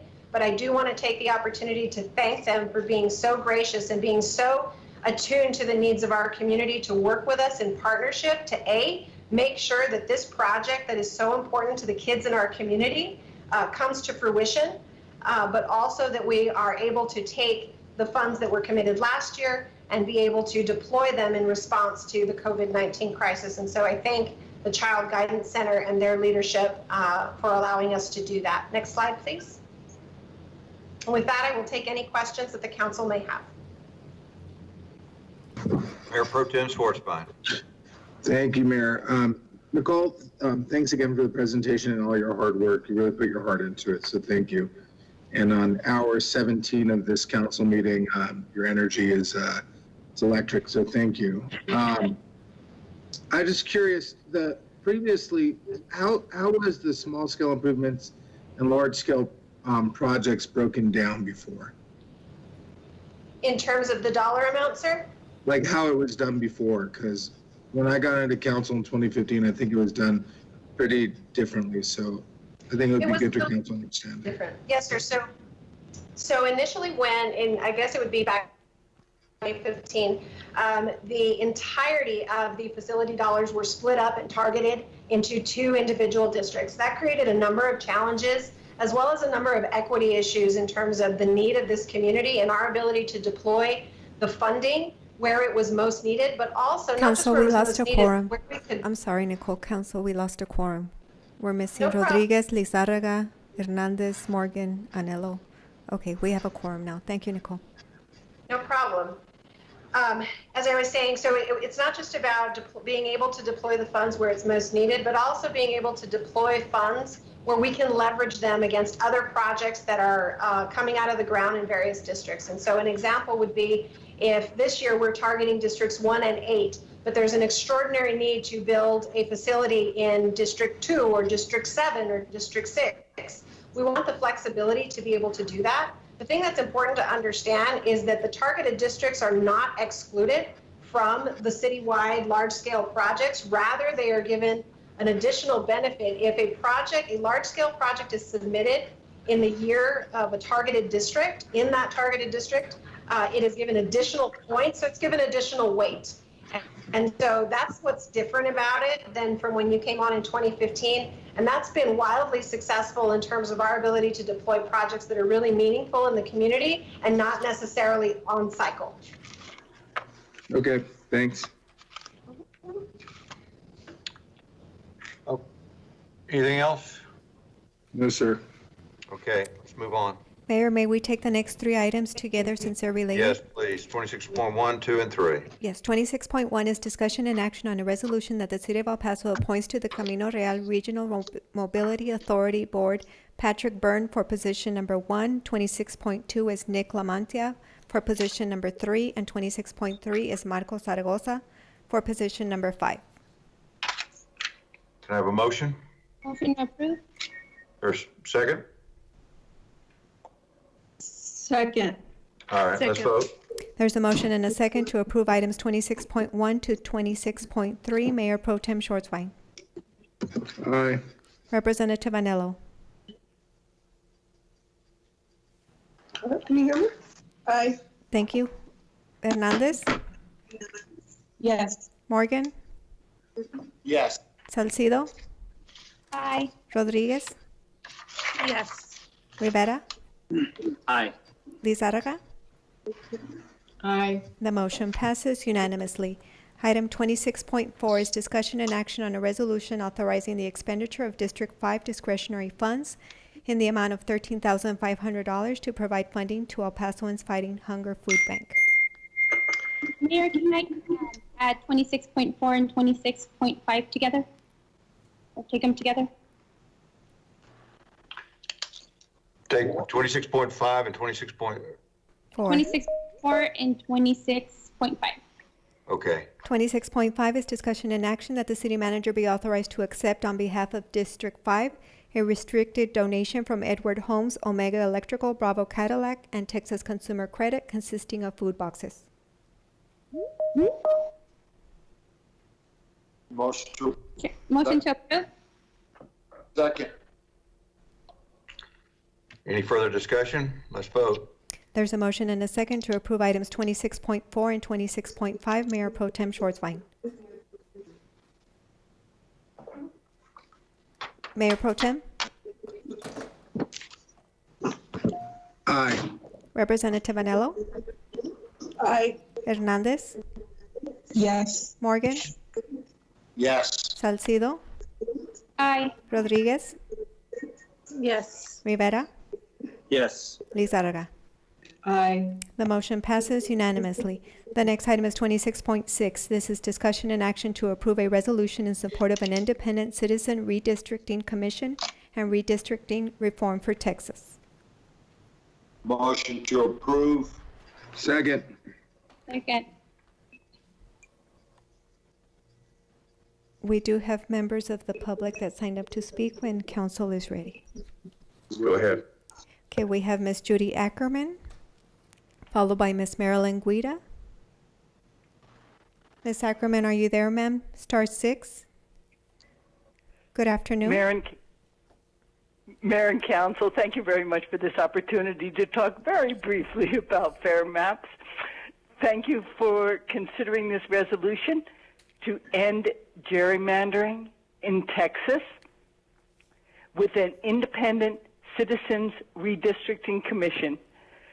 Please also include the idea of ending gerrymandering in your lobbying priorities with the state. Voting is the very basis of our democracy, but our democracy is under threat by gerrymandering. Legislators should not be able to draw their own election maps and pick their voters. When they do, they thwart our democratic process. Gerrymandering causes voters to lose their voice and their motivation to participate. But by creating a redistricting process that is fair, transparent, inclusive, and removed from the legislative influence, we can build trust in our elections. Please do include this also in your lobbying priorities. Thank you very much. Thank you. The next speaker is Miss Marilyn Guida. Miss Guida, Star 6, ma'am. Good afternoon. Good afternoon. This is Marilyn Guida. I want to second what Judy just had to say and thank the council members who put this on the ballot. And this is another step toward more equitable and balanced voting districts with the 2020 census. Thank you very much. Mayor, that concludes public comment. Let's vote. There is a motion and a second to approve item 26.6. Mayor Pro Tem Schwartzbein. Aye. Representative Anello. Yes. Hernandez. Yes. Morgan. Yes. Salcido. Aye. Rodriguez. Yes. Rivera. Aye. Lizarraga. Aye. The motion passes unanimously. The next item is 26.7. This is discussion and action to direct the city manager to activate city library curbside services only as planned for the Phase 1 reopening strategy. Yeah, I don't know if Tracy, you want to talk about what the press release that went out last weekend or this past weekend, a little bit about what's being planned? Sure. So, and I'll keep it very brief. So we are going to be activating very soon. A week from Friday, we will start the book drops, the regional book drops, so that we can continue to collect materials that are out and about. We have over 60,000 materials that are still out on loan, and we want to bring those things back in into the collections, then they can be loaned back out. And then beginning the week of 17 August, we'll be beginning curbside service across the city. We're going to be activating our bookmobile service to get into those areas where we weren't able to initially. We didn't think that we could get into a brick and mortar expansion because, again, that requires a lot more funding, a lot more staff. But we want to make sure that we're really being equitable in the services that are being provided. Lots of information available online with the libraries, and the libraries are really pushing out the information so that there is a location for everyone across the city on a weekly basis. They'll be able to pick up their materials that they reserve. And then they'll also be able to return the materials. Materials that are coming in and being returned will be quarantined according to best practices right now, which is for a 96-hour period prior to staff actually cleaning and returning items into circulation. And we feel that this is a really positive move forward for our community, for quality of life. We did some benchmarking across the state, looking at all the other major Texas cities. Our positivity rate is lower than theirs. And looking at the services that they're providing, we felt that from their experience and what they're seeing, that we could safely move forward with this first step in reopening in more of a virtual, less virtual and more real for our community, for our library services. So thank you for all of your support, and we look forward to being able to start these services very soon for the community. That's great. Awesome. Well, I don't really see any reason for any action on this item at this point, but I just wanted to put it in there. Obviously, this is something that's really important for our constituents, for our kids, and for our neighborhoods and families. So really happy to see that that we're able to do this phased reopening for curbside. We do have public comment on this item. We have Ms. Vanna Van Cleef and Ms. Marilyn Guida. Ms. Van Cleef, are you on the line, ma'am? Star 6. Vanna Van Cleef. Ms. Marilyn Guida. Yes. I just want to encourage you to follow through on your efforts to reopen the libraries via curbside and bookmobile delivery, because libraries are a vibrant and vital part of any community. And I also hope that libraries are concluded in preparing city facilities for reopening.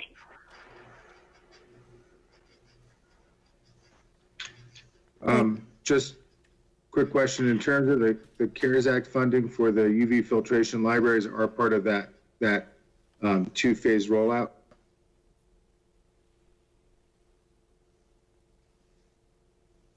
We'll be deferring to Streets and Maintenance and to Office of Emergency Management and the way in which they're going to be prioritizing the services, and we'll keep you posted as that I believe that it was develops. on there maybe the second phase, so yeah. We also have Ms. Marilyn Guida. Ms. Guida, Star 6, ma'am. Good afternoon. Hello, this is Marilyn Guida. I agree with Vona. I wanted to say that I feel more confident having heard the whole presentation today about how the staff has developed all these procedures. And also there's the Texas State Library and Archives Commission has a resource guide on reopening libraries. So hopefully this will be a good start for the community. Thank you very much. Thanks.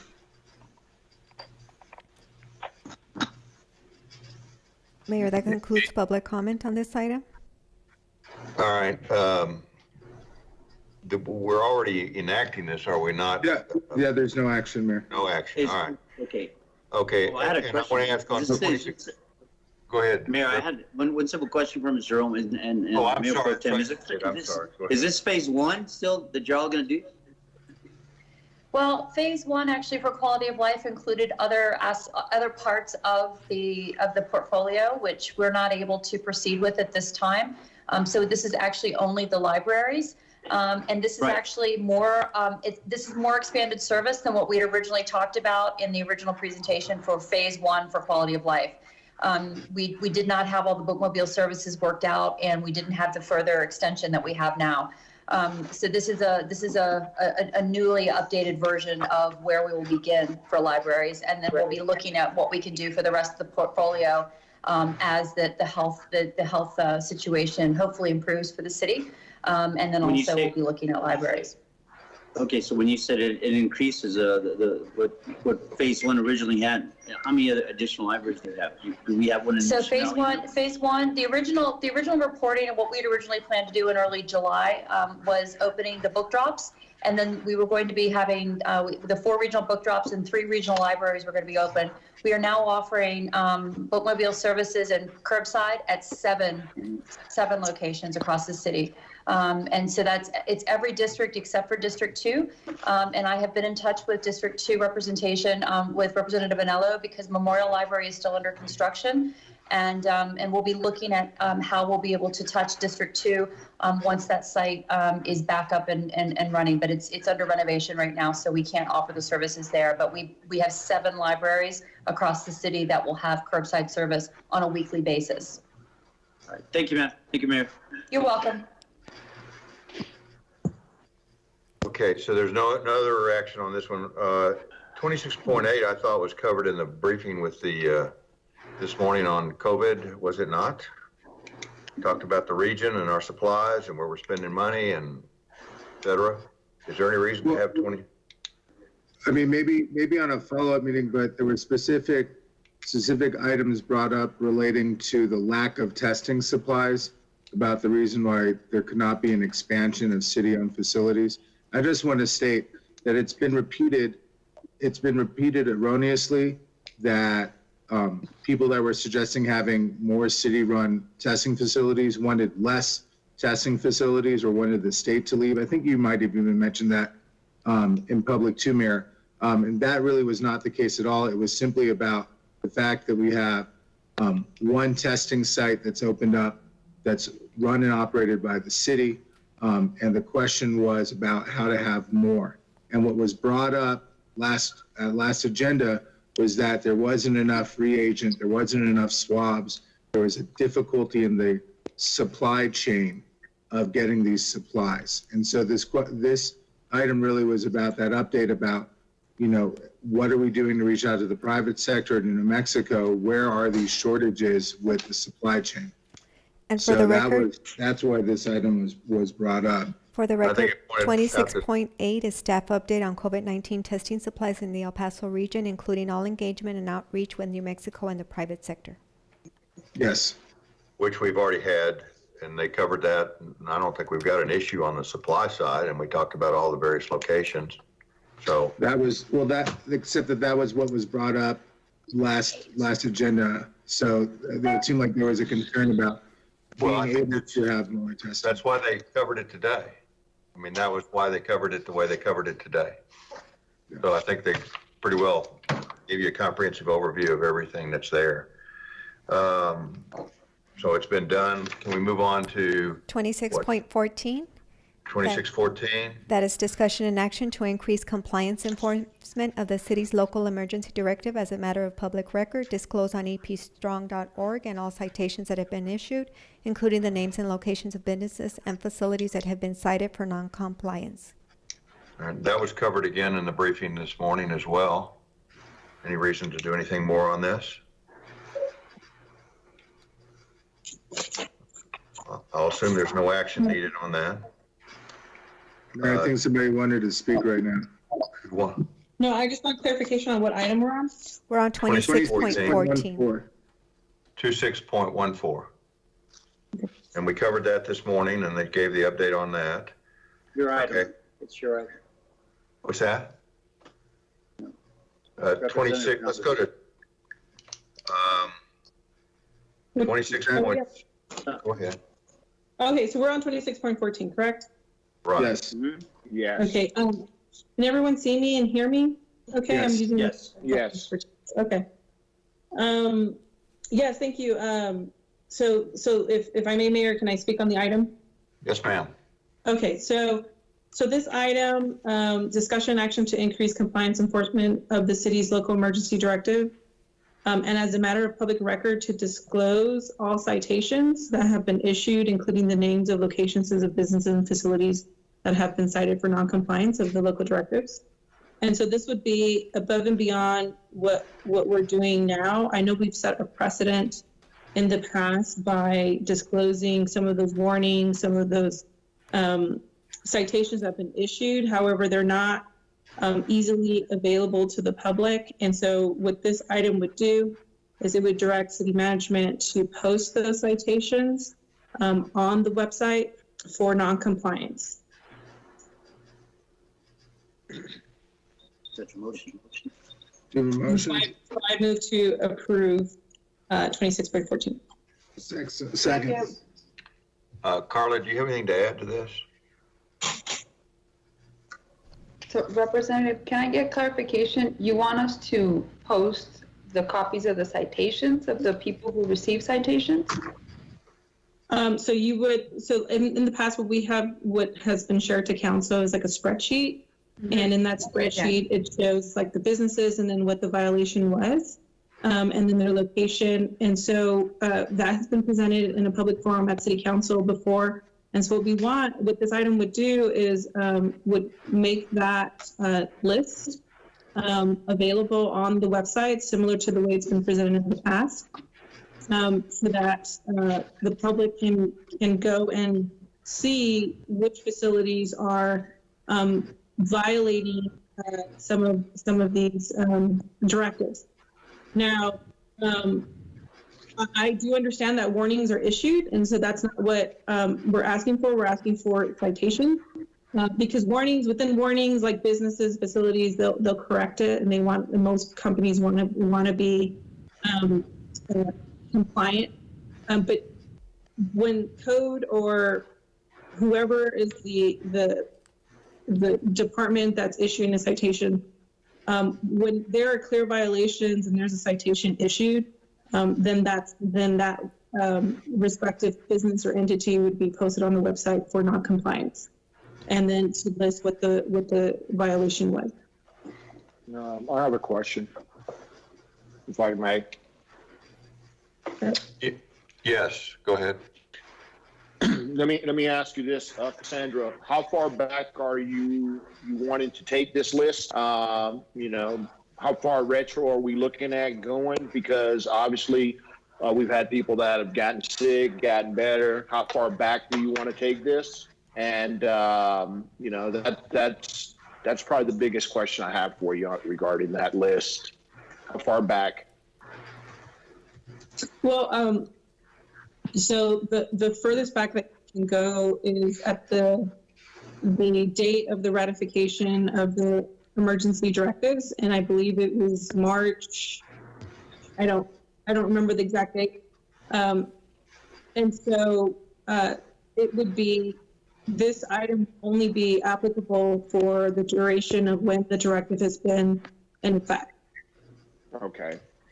And second part to that same question, would these people have already had their day in court, or, would this be a final judgment?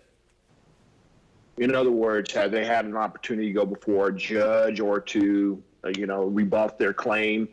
Or are we just saying if code gave out a citation, we want to go ahead and make that business known? Is that where we're going? I'm just asking for clarification. Right. And so, and I think that all citations are a matter of public record. So currently I can go online and look up my name and see whatever citations I have, whether or not they are pending court, trial, what have you. So that would be no different. In this case, citations are a matter of public record. So the objective here is to make that information as accessible to the public at a one-stop shop that we refer to as EP Strong website. And so that's where we can go and get that information. So where they are within the judicial system, I couldn't tell you, where they would be at. But obviously, Mrs. Neiman can give you more context to that if she likes. Okay. So along the same lines of what Representative Morgan, you're mentioning, we would need to scrub the list to ensure that the business had already either complied or had their day in court, and either they were dismissed or the case was deferred, or, I don't know whether we are actually having court for any of those cases right now. So the only recommendation is that we would need to qualify the information as posted in terms of whether that defendant had already been proved guilty or had, whatever status of the case is. I think that that's something that we need to flesh out before we just post something out there that says these people got cited for this violation. Who would be responsible for fleshing that out? City Attorney's Office? It would go through the municipal court in terms of what the status of that claim is on the docket. And then how many citations have been issued that are either outstanding and are waiting for an arraignment, or some sort of adjudication. Okay. Well, this is something that we can do. We just have to be sensitive to scrubbing the list. Is that what Right. you just said? Right. And then at times there's some identifying information that can be redacted before publishing it. But yes. Okay. We could post Thank you. also a disclosure that being cited doesn't mean that you are guilty of a crime or of a misdemeanor. Okay. Yeah, and I think that's an important point to make. Similarly to the way that we do family violence, prostitution, DWI, all when you go to the website, you'll see obviously there needs to be due process, and that this would be no different because these are matters of public health and people's lives are at risk. And so similar to what you would see with other violations, that's what we're asking for this information to be disclosed. Okay. Thank you. Okay, we ready to vote? Mayor, there is public comment on this item. Oh, that's right. We Go have ahead. Miss Cindy Ramos Davidson. Ms. Davidson, if you'll press *6, ma'am, you'll have 3 minutes. Thank you. Can you all hear me? Yes, ma'am. Yes. Okay. Thank you, Mayor, Council, and City Manager, for the opportunity to make a few comments today. I'd like to go ahead and make comments regarding 2614, 17, and 18 combined today, if that's all right, because I've been on the council call all day long, and I do have a 6:30 appointment, if that's okay. We're on 26.14, Ms. Davidson. All right. Let me thank you for what you've been doing. I know it's not been an easy process, but I'm here today to share the voice of our members from the most recent findings of the survey we did regarding additional privacy issues during this ongoing COVID outbreak. Businesses who we are serving the many needs of El Paso, services from businesses such as specialty retail shops, construction, professional management, restaurants, professional services, financial entities, large and small, wholesalers, exporters, the list goes on. Our business members hope that you will keep these figures in mind as you continue to discuss and make recommendation on the agenda item referenced. We asked our members quickly about having employee names released to the public if they tested positive, how they felt about that. 65% of the businesses felt very uncomfortable having the numbers of COVID cases posted in the newspaper. They felt if that happened, it would be very disruptive in nature, and in their concern was a breach of privacy that it would cause. We asked our members, do you feel this information should be made public? 68% of the respondents did not feel it should be made public. We asked, do you feel the release of information will harm your businesses? 65% of the respondents felt it would harm their business. Many of them said that they could not handle that kind of loss in addition to everything they've been handling. And even though that all of them have been compliant with safety protocols, there would still be reputable damage. We asked what organization would they trust with the personal information about their business. 57% of the respondents noted they would trust hospitals and health officials. 27% they would only trust the government, and 45% said no one. We also asked if they would feel comfortable sharing it publicly. 48% said they would only, what kind of information would they be comfortable sharing? And 48% said gender, 48% zip code, and 43% said where people had been in the last 14 days.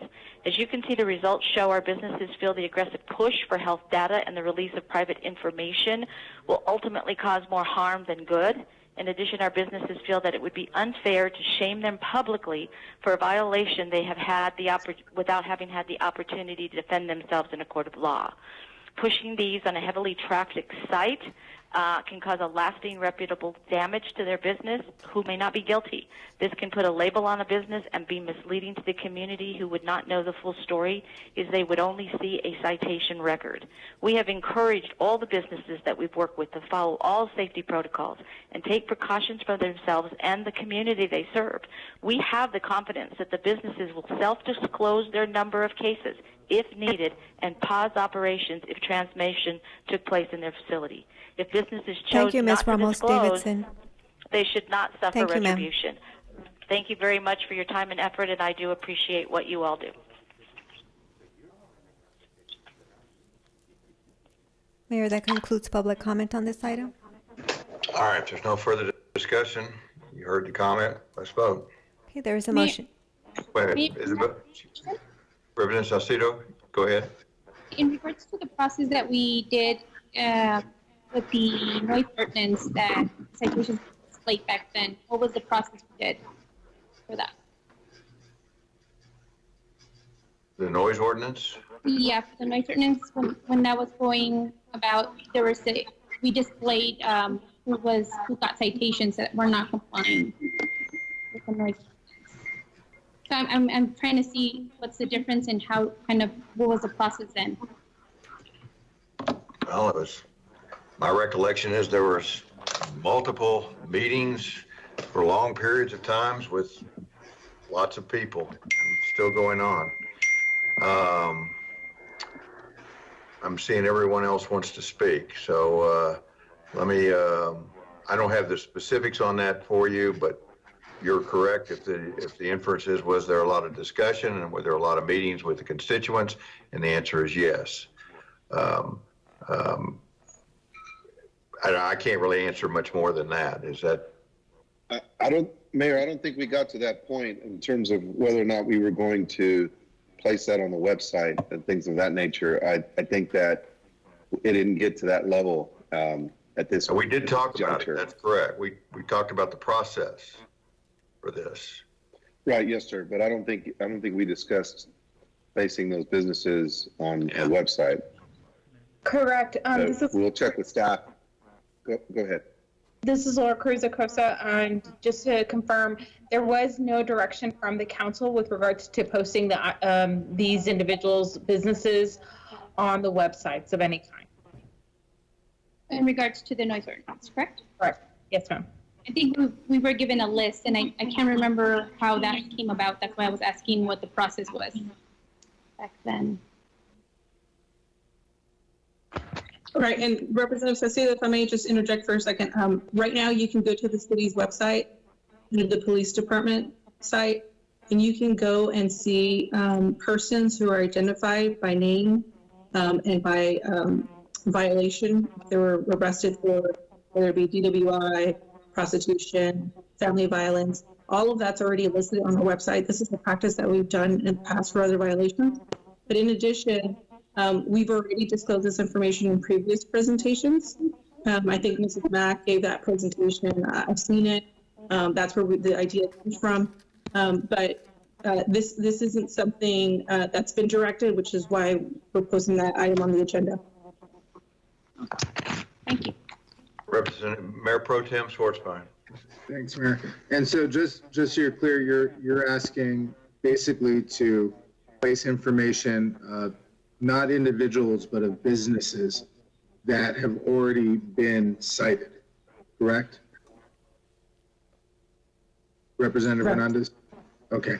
So I guess it's just a little bit confusing because the survey that we were sent responses to from the chamber stated about whether or not people would be comfortable about individuals being named, and that's not what you're proposing or any member of council has proposed now or in the recent past, correct? That's correct. And I don't know if Mrs. Ramos mentioned it, and I did follow up with her with an email requesting this information, because when you're going to do a survey, it's important to disclose the number of respondents. And so she mentioned that 368 respondents responded within a 48-hour period. Representative Hernandez, I'm sorry, you got frozen for a second. Can you repeat what you just said? I'm sorry. About the survey? Right. I don't remember if Mrs. Ramos mentioned, but as part of her survey, she did disclose the number of respondents. So I followed up in an email asking her, and she said that 368 respondents had replied to the survey. And so when in a 48 period, that's correct. Yeah, within a 48-hour period, correct. And they were responding to a survey that was asking if individuals would be named and if they were comfortable with that. Right. Okay, so I think it's just a little bit, yeah, it's kind of apples and oranges because that's not what you're suggesting to do here. Well, with all due respect, I thought I heard her mention business names. I mean, she talked about the impact on the reputation of businesses. But that's not what the survey asked. The survey asked about individuals. I also question the survey too, sir. So I think it's an important distinction because the survey didn't ask about businesses, asked about individual names. And I think that that's a distinction that's unfortunate because the survey doesn't really apply to what we're discussing about, and I think that it's important that we're respectful and that we're honest about what we're looking to do here. The fact that those citations will be publicly available at other parts of the city's website, all we're basically asking to do is provide a link or, a little bit more visibility of what's already being able to be found by the public. I think that's important for this council to understand. My discussions with her reference businesses, and that was the way it was explained to me. That's not but that wasn't how the survey was named. But regardless, this information about citations from businesses is already publicly available. So having a link to it on the city's website, it seems like a pretty judicious, moderate thing to do, and is well within the authority of us as policymakers for this great city. Is there anything I'm missing, Representative Hernandez, that you want to clarify in terms of, again, the information you'd like to share on the EP Strong website? No, I think it's pretty clear. It says to include the names of and locations of businesses and facilities that have been cited for noncompliance. And I think it's important to note that there are other states who are looking for creative ways to continue to deter businesses and facilities to ensure that they are complying with the local emergency directives. And I think that's really the intent here, is that we want to put the responsibility on businesses. We want to find ways to protect individuals, but also public citations are a matter of public record.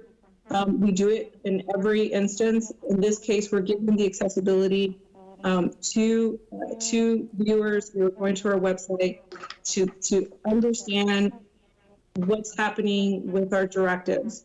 And that enforcement is indeed happening, because you will hear every day, oh, my neighbor's having, or a business that's having late night drinking, and they're getting a restaurant permit, but they're acting as a bar. And so that's a complaint that I hear very frequently. Mrs. Mike has talked about it earlier. So for those businesses who are actively looking to be non-compliant, this will be another way creatively to deter those businesses from purposefully putting the danger in public, but also violating the mayor's orders and the county judge's orders.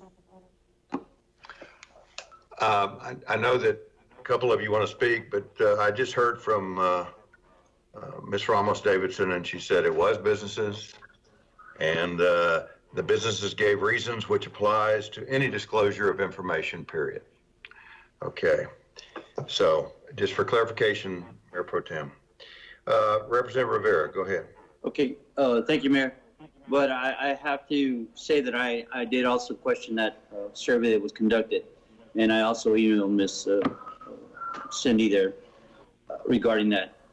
My question is to Representative Hernandez is, did you want to go back after, from the beginning of this pandemic, people weren't aware of what they had to follow, or are you going to go start from the scrubbing of the whether who's gone to court or who hasn't?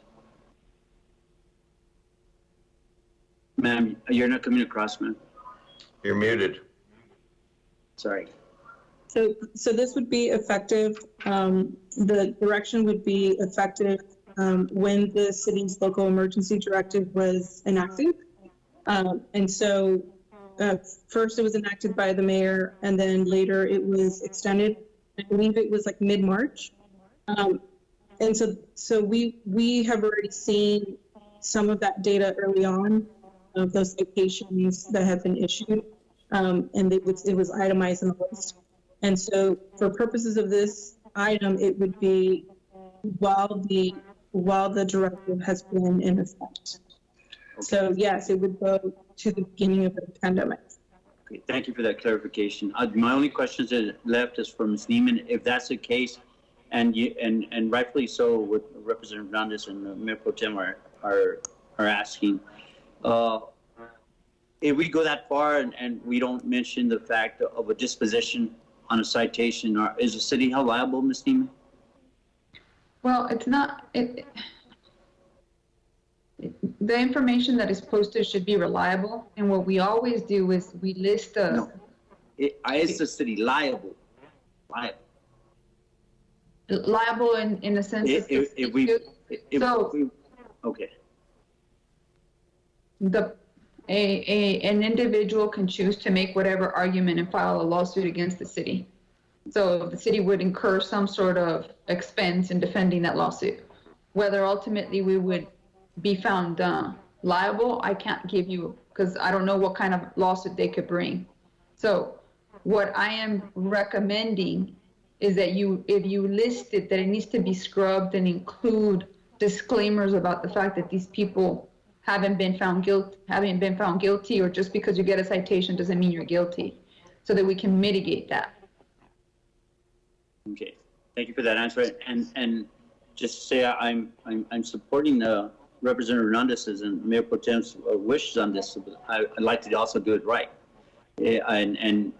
Everything that was mentioned today, it goes on the file. You can find the DWI file where people have been arrested. The very next day they appear. So if we can just get a clarification on that, and I'll cast my vote. Thank you, Mayor. Representative Rodriguez. Mr. Rivera, did you have any additional questions for me? No, I was just saying, if you can consider with what Ms. Neiman said. I mean, I agree with what you're saying, but with scrubbing it and giving the opportunity or putting that disclaimer to somehow, free the city of any liability thereafter, unless somebody decides to challenge it. But what y'all are saying is correct. And that's where I stand. Okay.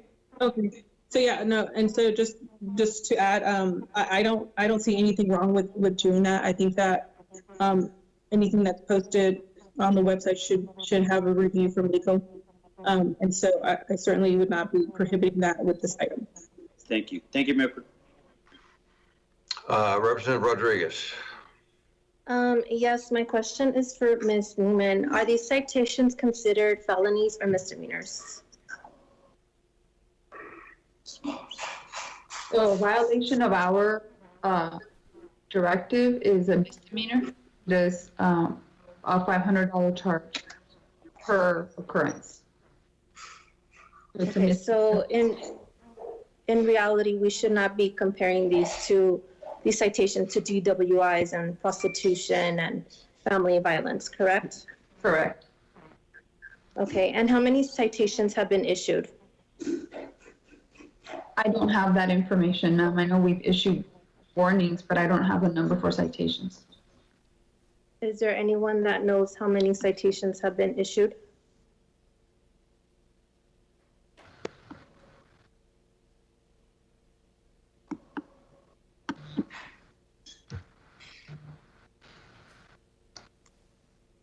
Okay, so I mean, basically how I'm understanding this is if the misdemeanor is already being made public record, I don't understand why us as a city, we need to publicly shame these businesses and put them out there on our website when, like you all have already said, it's already public record. So for that reason, I cannot support this.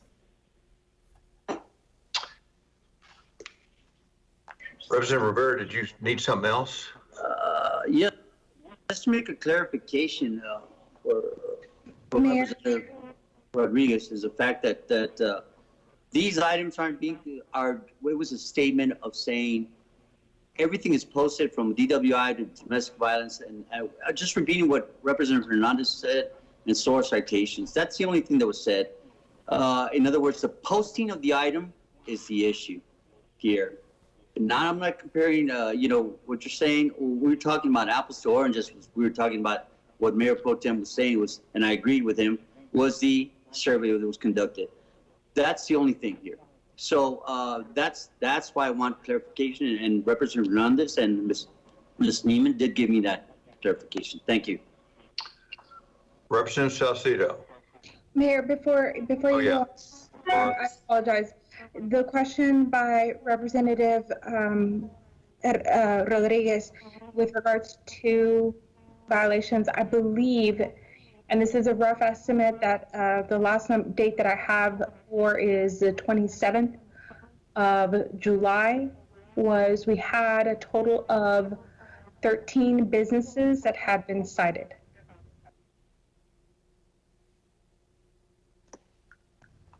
You got the number of warnings? The number of warnings, sir, as of that same time frame for the 27th, 257. And how many citations? 13 for businesses, sir. Okay. Representative Salcido. Thank you, Mayor. I just had a question for clarification for Tommy. He's there. If you're still on, Tommy.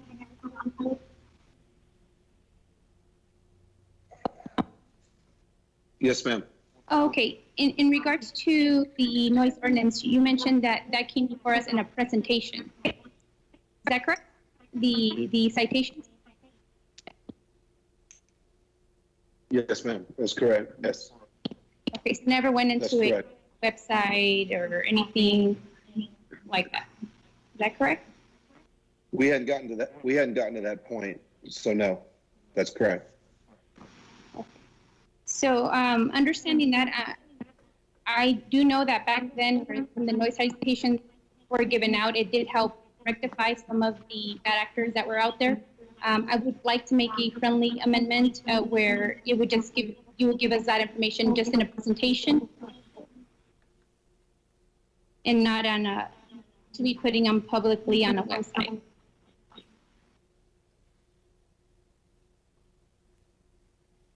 Just for clarification, are these citations that businesses had already on a publicly available website currently?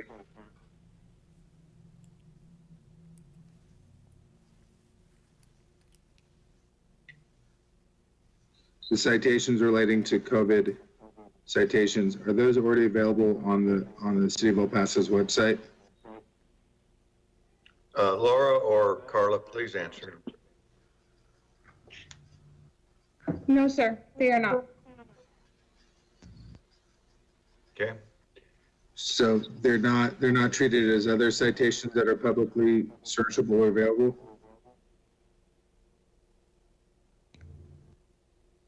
No, sir, not at this point. And is there a specific reason why we're not sharing it the same way as we share DWIs or other citations?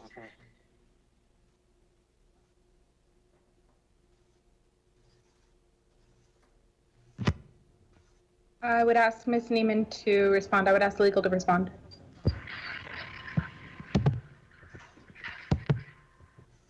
So I'm not aware of how, I haven't seen it in a while, how often municipal court office updates the citations that are issued to individuals. I have to defer to Ms. Worrell on that. I'm not aware of that.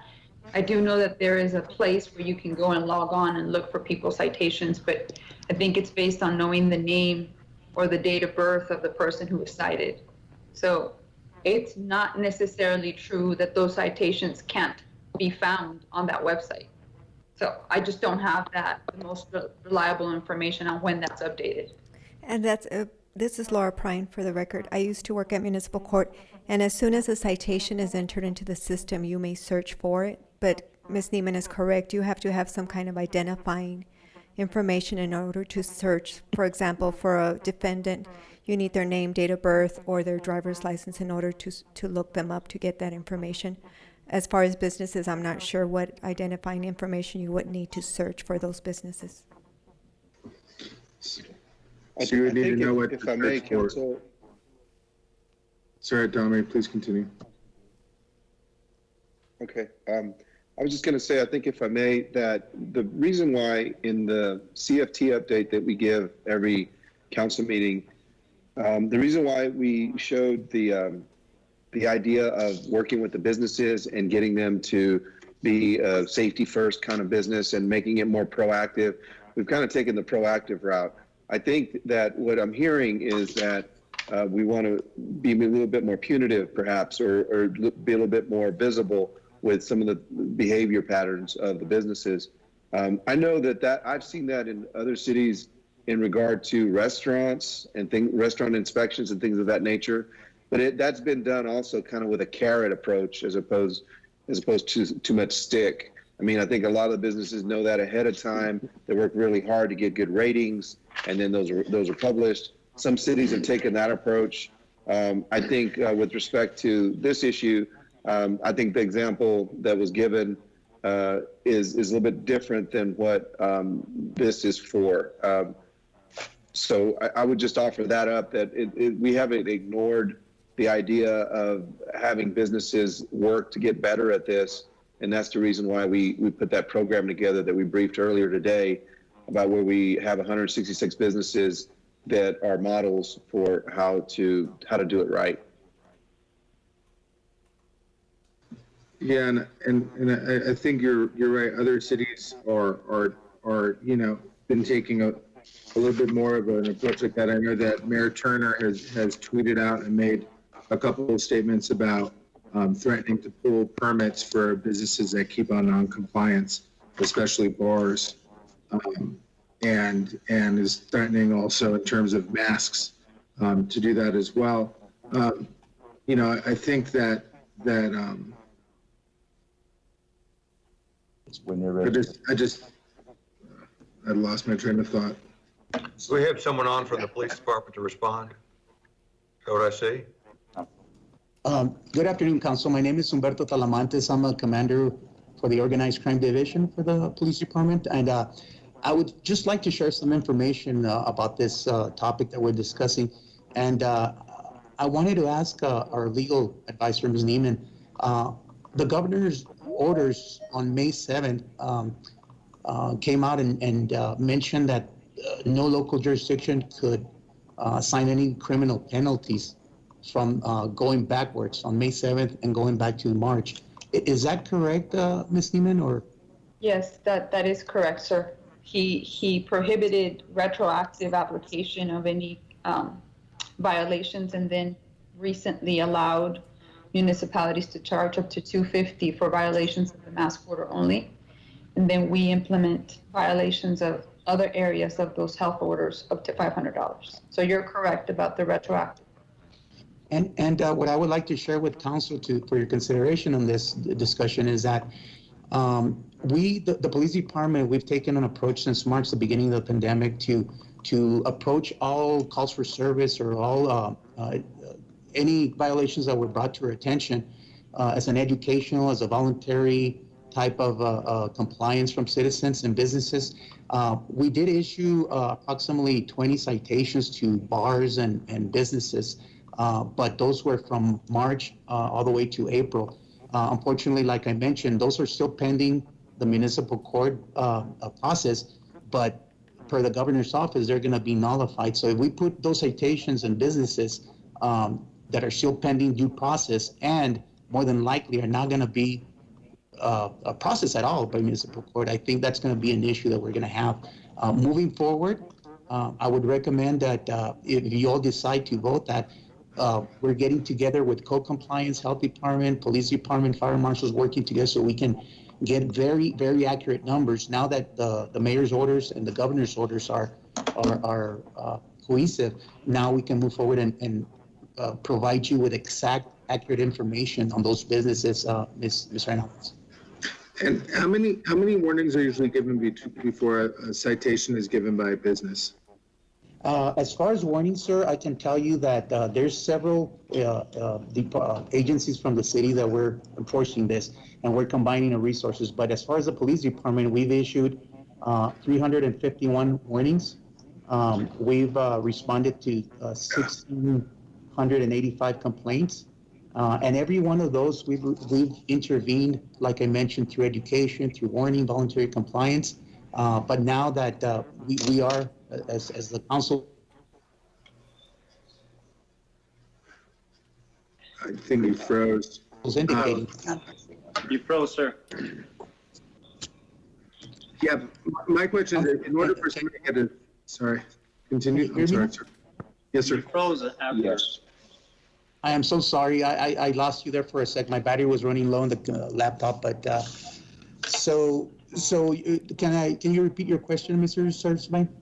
No, my question was, you know, in order to get a citation, you really have to be flaunting the COVID restrictions. Like, it seems that we're giving multiple warnings to businesses to comply, and in order for them to get a citation, it really has to be egregious.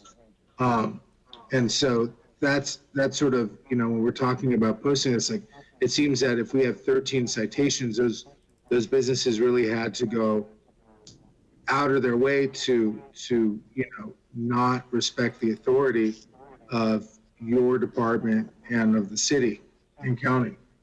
Yes, sir, and that's what's very early on during the, like I mentioned, in March and April, where all the businesses, all the citizens, we're all trying to see how best to approach this. But as far as our leadership in the police department, our chief, we wanted to make sure that our businesses and our citizens get enough, more than enough warnings and education to ensure that when we do move to this phase and start citing, that everybody knows is fairly well educated on what the expectations are on the mayor's mandates and council's mandate.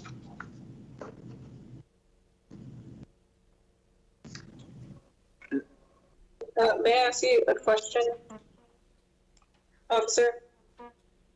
Yes, ma'am. Yes, ma'am. Yes, of course. Yes, you had mentioned that May 7th date, and thank you for bringing that up because it wasn't disclosed earlier. Do you know how many citations were issued after May 7th? After May 7th, since the mandates, the health order mandates and the governor's mandates, we wanted to make sure that get the opinion from legal to make sure that there was no contradictions or no conflicts. And that's what we were, our approach, ma'am, was, like I mentioned, we intervened on any call of service, we responded, we intervened, whether education or warnings or voluntary compliance. So on those citations, we've issued 12, but they're not necessarily health order violations. If, for example, if an officer responded to someone calling that there's a large group at a park, the officers showed up and they issued a citation for park after hours, for example. So you're going to see out of those 12 citations, those type of various offenses. Oh, okay, so it's one of those that hasn't been scrubbed, if you will.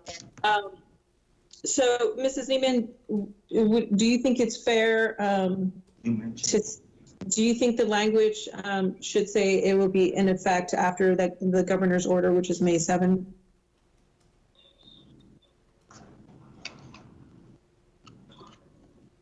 Yes, I think that well, I mean, I'm glad this conversation, I had forgotten about the retroactive part, so we would have had to have redacted that information anyway.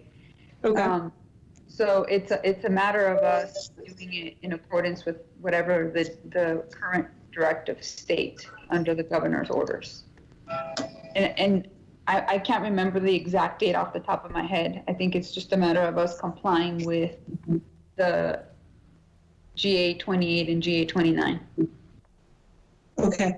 And then thank you for that clarification, and out of respect for Representative Salcido, she did make an amendment, and I think to be honest with you, Representative Salcido, I think it's counterintuitive to what we're trying to achieve. I think what we're trying to achieve here is have like a website, go to the link so that you can get that information. Not everybody follows city council meetings and presentations, but I think it's absolutely imperative that the public has an option to go to the website to see who those violators are, and making sure that we're in compliance with the governor's orders. Did you all hear me okay? Because y'all are frozen. Yes. No, yes. But I would really like to keep the language as is, but to make clear to the city attorney's office that it should be in compliance with the governor's orders, GA 2829, and that the information should be posted on the epstrong.org website.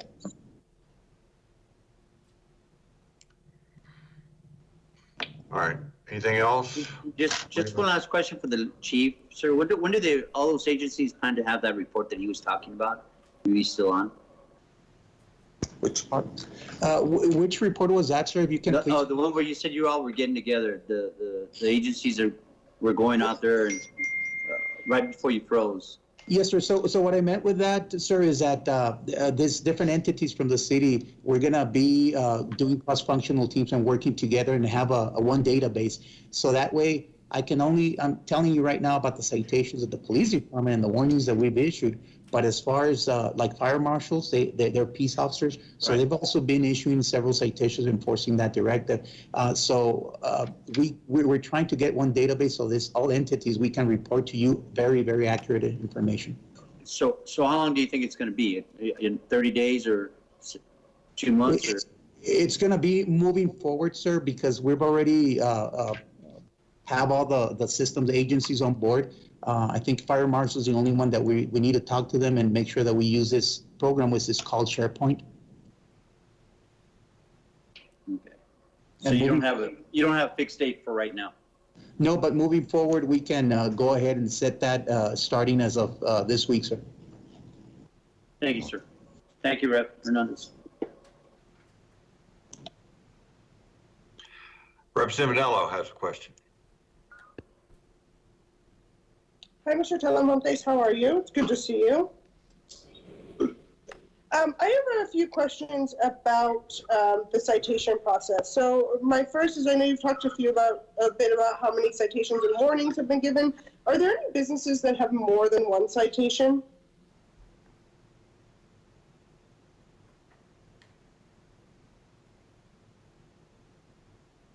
I think I lost him.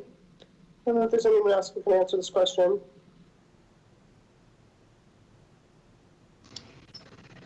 Hi, this is Ellen Smythe. I don't believe there's any businesses that have been given more than one citation at this time. Okay, and how is it determined to go out and inspect or cite a business when a complaint is made? Like I said earlier in my presentation, all the calls either come in through the 911 non-emergency number or the 311. The 911 non-emergency goes to PD. The 311 calls go to fire, and they're tracked. So all of the complaints are investigated, and while they're there, they also go on patrol. So the high risk, like house parties, depending on the time of the day, midnight, those go automatically to PD.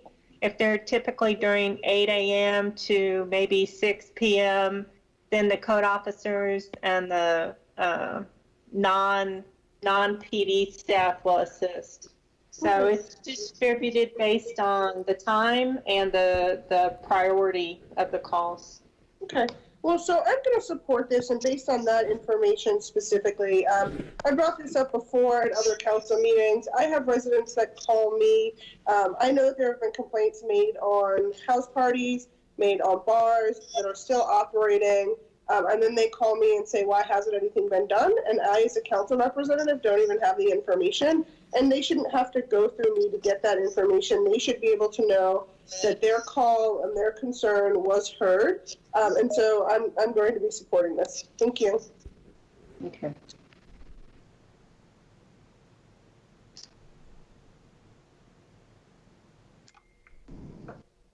All right, are we ready to vote? There was a motion and a second to approve item 26.14. On that motion, Mayor Pro Tem Schwarzwein. Aye. Representative Anello. Aye. Hernandez. Yes. Morgan. No. Salcido. Before voting, I just wanted to make a quick statement. I want to thank the staff for clarifying the question for me in regards to the process that they went about the noise ordinance. Since my amendment died lack of a second, then I'm going to go ahead and vote no on this. Rodriguez? I feel like this is government overreach, and for that, I am voting no. Rivera? Aye. And Lizarraga? Aye. And the motion passes with Representative Schwartzwine, Anello Hernandez, Rivera, Lizarraga voting aye. Representatives Morgan, Salcido, Rodriguez voting nay. The motion passes. The next item is 26.16. This is discussion and action to disclose to the public large... Mayor. Yes. Mayor, Council, just to get clarification, when we put that information together and bring it back to council, y'all want that to be reviewed by legal and to have the provisions that were discussed during this meeting? Yes. Right. Yeah. Yes, correct. Please.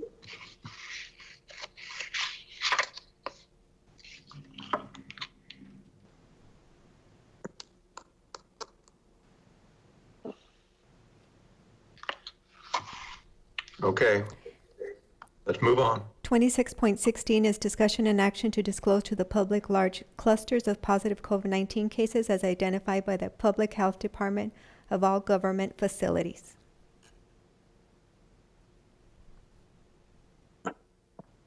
Motion to approve.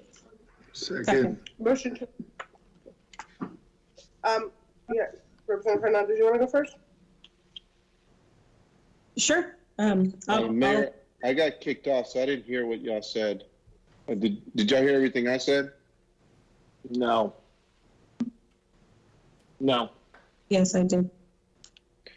What I asked is, y'all did hear it? No. Yeah, Let me just restate it. Okay. Let me just restate it. What I said was that I just wanted to make sure that what was discussed today, because I want to make sure we bring back what y'all approved, is that what y'all just approved is that whatever is placed on the website, you want the legal to have a review of it and to put the proper provisions that y'all discussed today during the meeting, correct? Correct. Okay, Yes. I'm hearing one. Okay, all right. Yes. Thank y'all. Yes, thank you, Tommy. Thanks, Tom. Yes, ma'am. Okay, thank you. So this item 26.16, discussion and action to disclose to the public large clusters of positive COVID-19 cases as identified by the Public Health Department of all government facilities to include but not limited to municipalities, correctional facilities, nursing homes, long-term care facilities, hospitals, libraries, courthouses, airport, international bridges, construction sites. I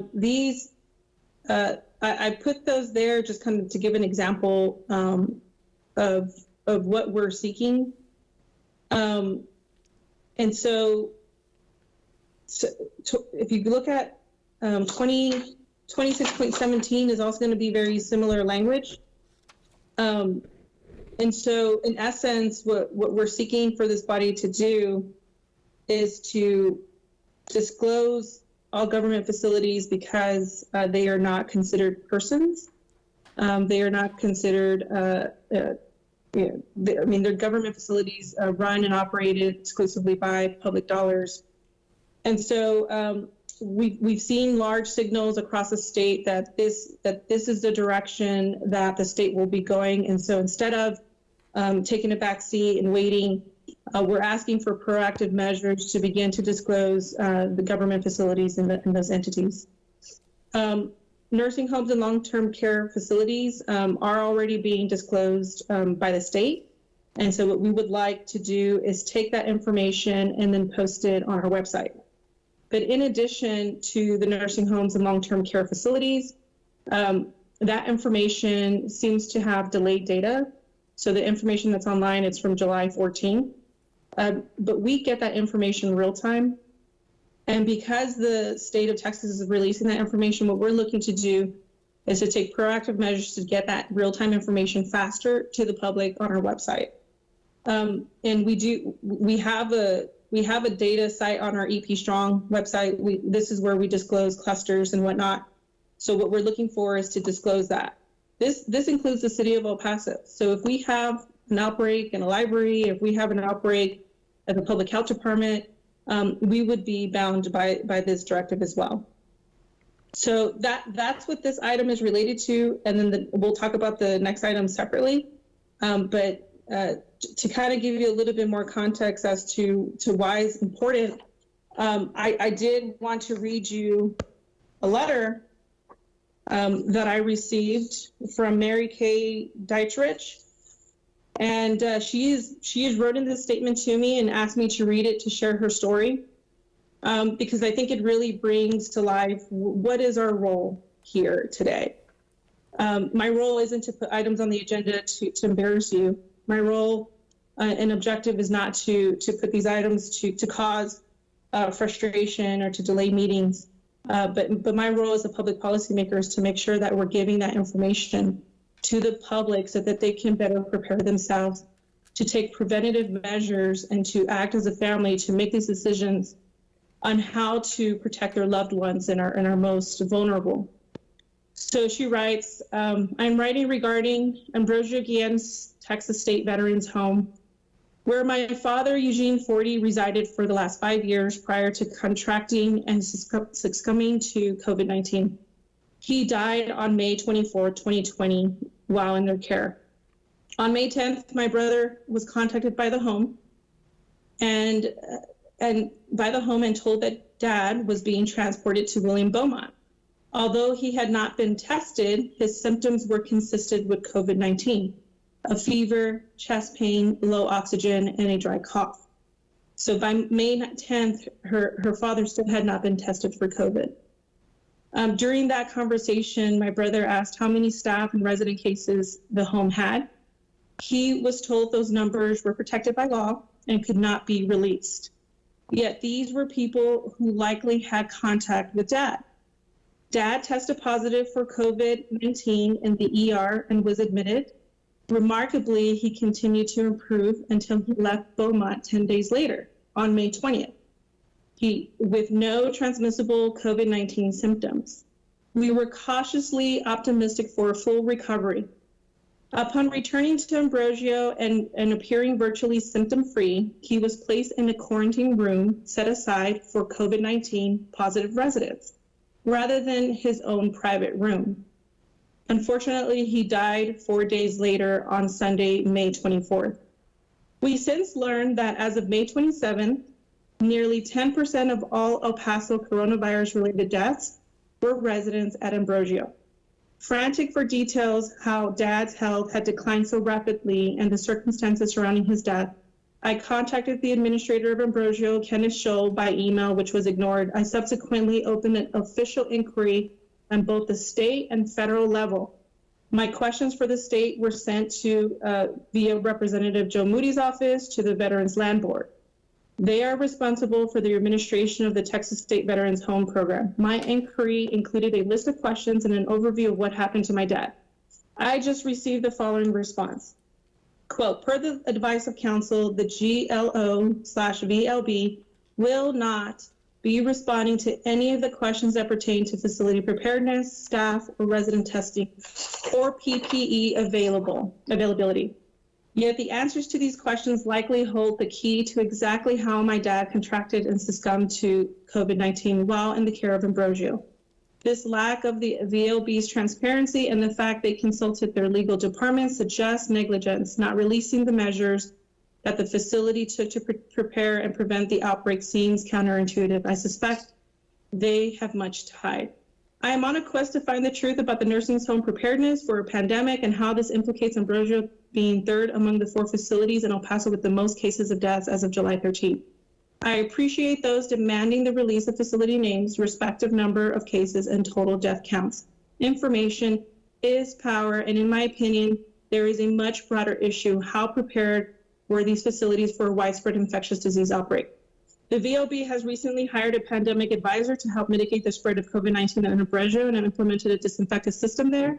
They requisitioned an infection control specialist to inspect the facility and observe staff practices. Ambrosio's COVID-19 isolation area was analyzed to identify areas for improvement. Taking these actions during a full-blown pandemic seemed reactive rather than proactive. While they will certainly benefit the remaining staff and residents, they were too late to save my dad and those who died before me. So my wish is to let it be known that my dad is much more than a statistic. An El Paso native born in 1924, he was a World War II hero, a husband of 68 years to a woman he adored, and a dad that worked hard to support his family. He was proud of us as we were of him. He did not deserve to die due to procedural failures. I hope this explains why it's imperative to me to know what exactly happened to my dad. Thank you, Mary K. Deterich. Her and her brother live out of town. And so a lot of us forget that we're a military community. And so sometimes our parents decide to stay in a home with weather that's beautiful like El Paso. So she can't get the answer she needs from where she lives, and her brother can't get the answer she needs. So she is relying on these type of policies decisions to make informed decisions about her family, which unfortunately is too late for her and her father, a World War II hero and veteran. And we need to do more as a government to give the information to our public so they can make informed decisions. Like she said, information is power. And so what I'm asking for council to do is to look at the confidentiality statute, to look at the precedent that the HHSC has taken. And let's talk about how do we make this information accessible so that the public can make informed decisions about the care of their family, about the places, the public places that they go. We're a government entity and we're not people. Our role is to serve the public. And so I think there's already a motion, Representative Mello, and if any of the other sponsors have any statements, it's open for that. Representative, this is Laura Cruz Acosta. Just once more, with the communications director, just once more, I wanted to share that on our website, we actually do list some of the information that has been shared with the state. And so I wanted to very quickly share my screen so that y'all are aware that we have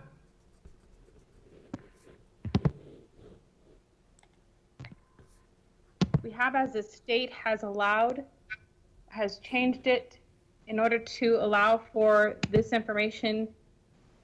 So if you can see my screen,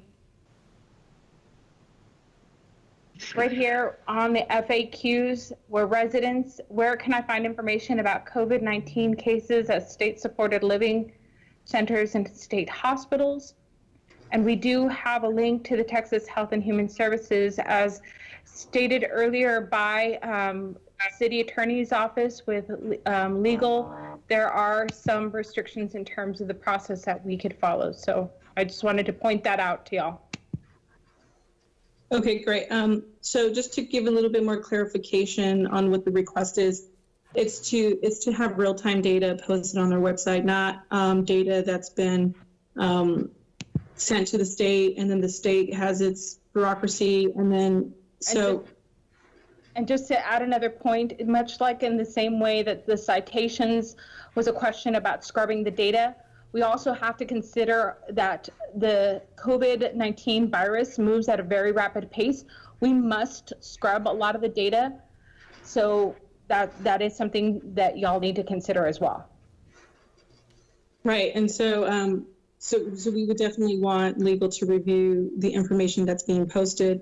It makes no sense for a municipality to send it to the state, for the state to review, to get all of the data from the rest of the municipalities and then post it, or rather not from municipalities, but from the nursing homes and assisted living facilities.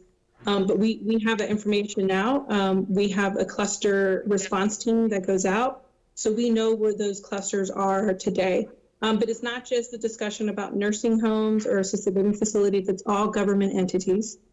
Right, and just to make it clear, this is as real data as possible because we have to scrub the data to ensure that it is as accurate as possible. So we have that there. Are you saying that you're collecting information from assisted living facilities and nursing homes, and then we're splitting that data and then sending it to the state, or is that the responsibility of nursing homes and assisted living facilities to send it to the state and then the state releases it?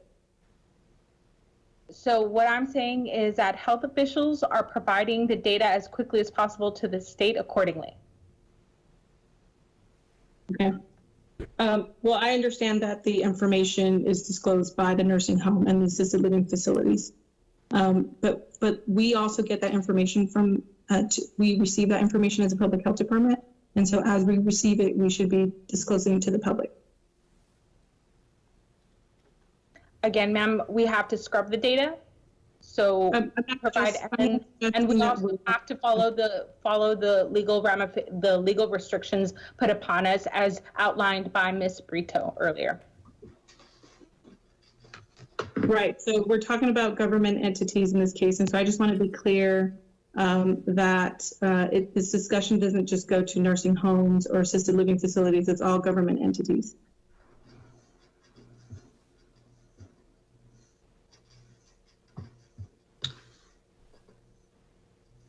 Is a government entity defined as a person?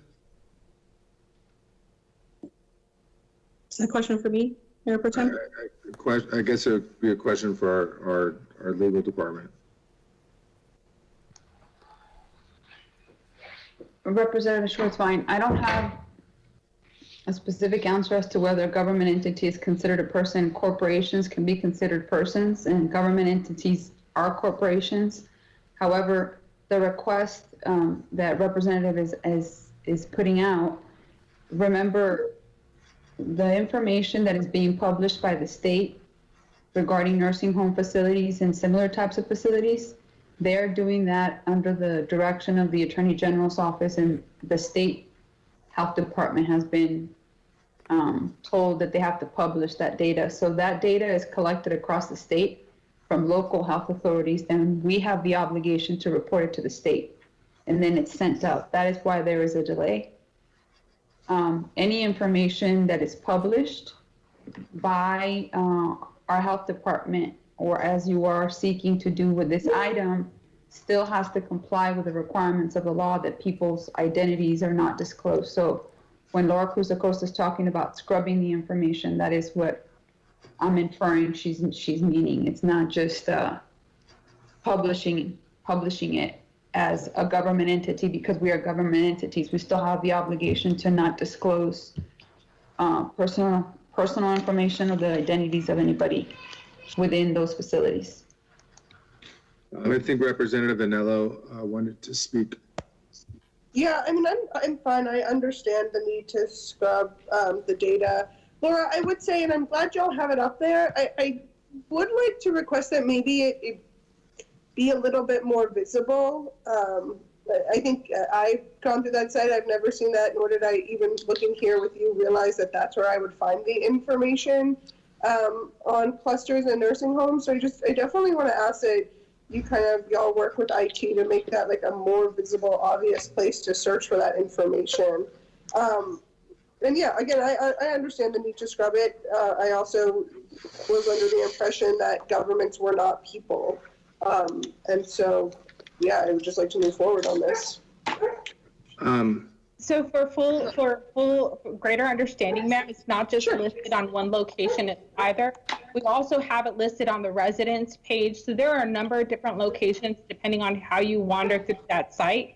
There's a lot of information, and everything is important, quite frankly. When it comes to COVID, there's so much that the public really needs to understand and know. So I can show you again the information that I have up on my page. Well, I'm looking at the homepage to EP Strong right now. I mean, you've got a button that says view all COVID data. I mean, I don't understand why there can't be a button like that that's very obvious of what you're looking for, you know? Or like down here at these buttons, like, So we have a number of different pieces of information. And so you have the frequently asked questions, but you also have guidance in terms of residents. You can have as a resident, there is a state-supported living center information there. So there's a number of different information. For example, the rental that we discussed earlier today, the rentals and evictions, there's information about that. There's information about job loss. There's information about contact tracing. There's information about security and mental health. I mean, a number of different topics that I would argue are all important. Yeah, and I guess I'm just saying I wouldn't think that resident information was information on assisted living facilities. Right? I wouldn't think that information on assisted living facilities was a frequently asked question. I wouldn't go searching in those places for it, is all I'm saying. And I like to think that I'm a little bit more tech savvy, but I know I always have issues finding stuff on the website, so maybe that's not entirely true. But yeah, Carla, I mean, I was under the legal understanding that governments were not people. So, I mean, I don't know when you expect to have clarification on that. So I wouldn't couch the request in terms of governments not being people. As we've been talking about this in several meetings and earlier this morning, the entity that holds the information at the local level is our local health authority and the health authority.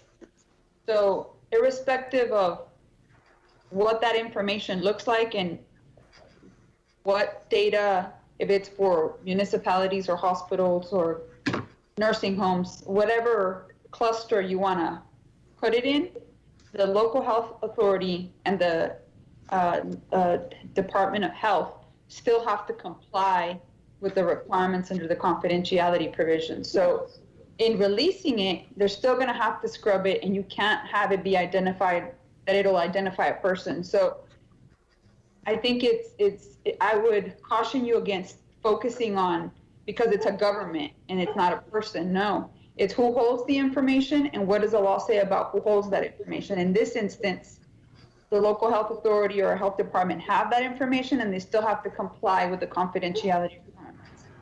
So when they publish it and they list municipalities or correctional facilities, which they've been doing, they're still going to have to comply with Chapter 81.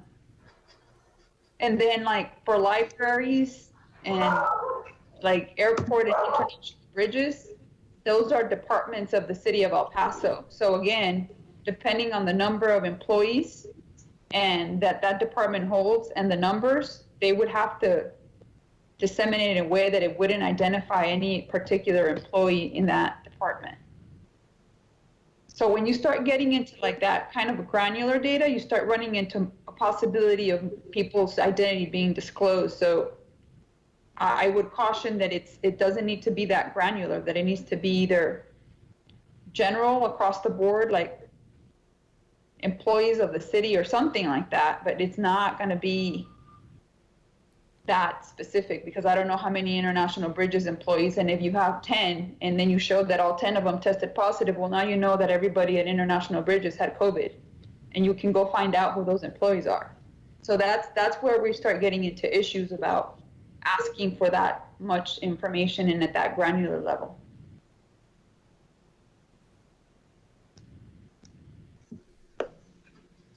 Representative Manila, can I interject for a second? Mm-hmm. Yeah, please.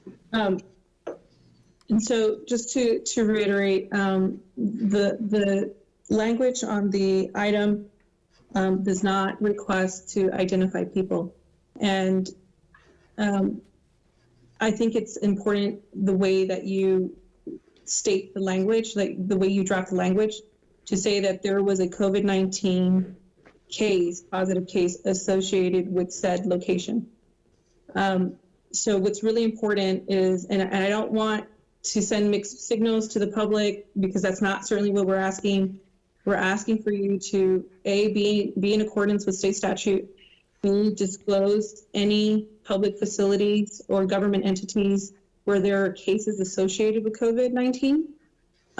But I don't know why we keep talking about how we need to protect individuals information, and that's clear. We know that we want to do that. We want to make sure that we're not disclosing people.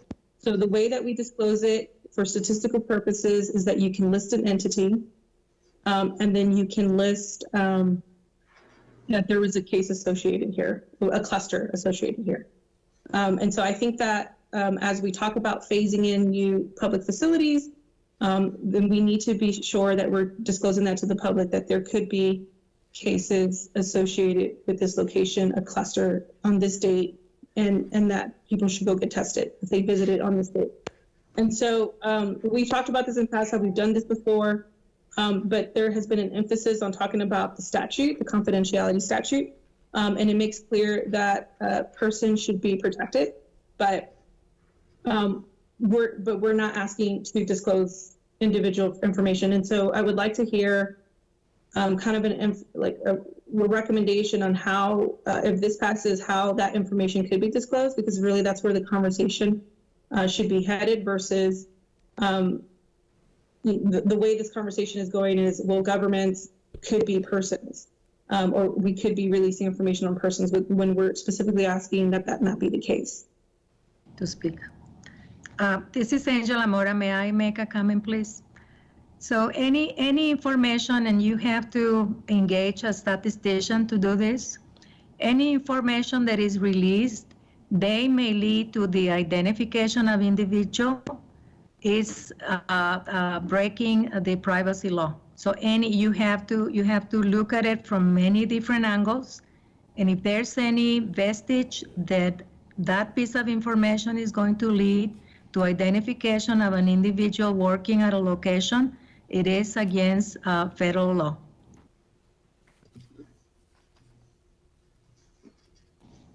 Again, that's not what I'm asking to do, and I'm not sure if I don't know if Mayor Pro Tem or Representative Vanello, if I'm saying something wrong that's leading department staff and city attorney to believe otherwise. No, I think you've been pretty clear over and over and over and over again that you're not interested in the individual names of people. What's confusing to me is that the city of San Antonio and Bexar County have released information of clusters in nursing homes for the public health, for the public's interest. And so we've had this discussion now for at least 2 weeks, if not longer.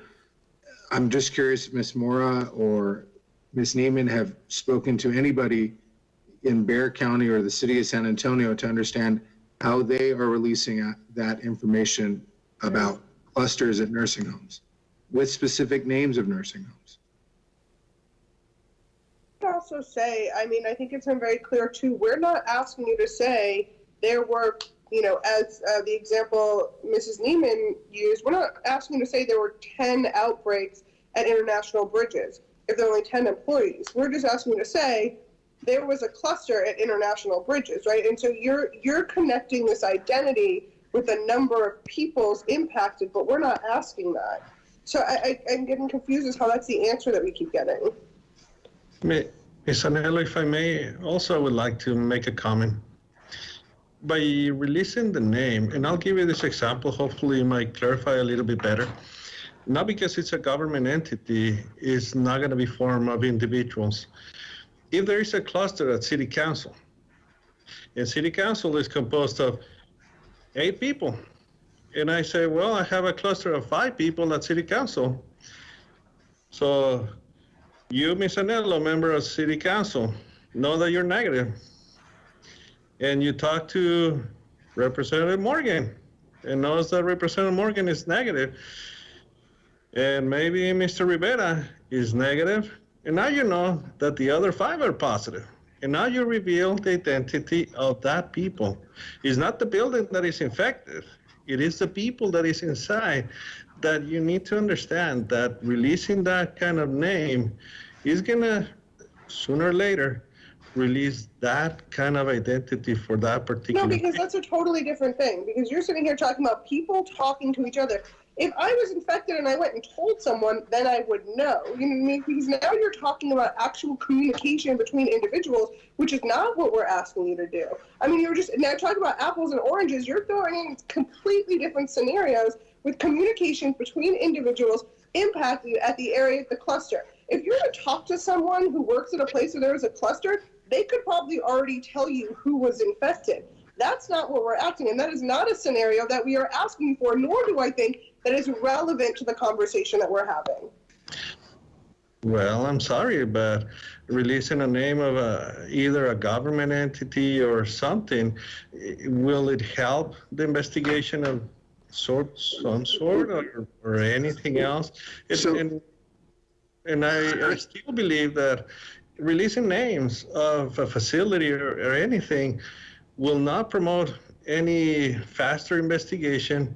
In the contrary, it will promote different behaviors that are not going to be appropriate.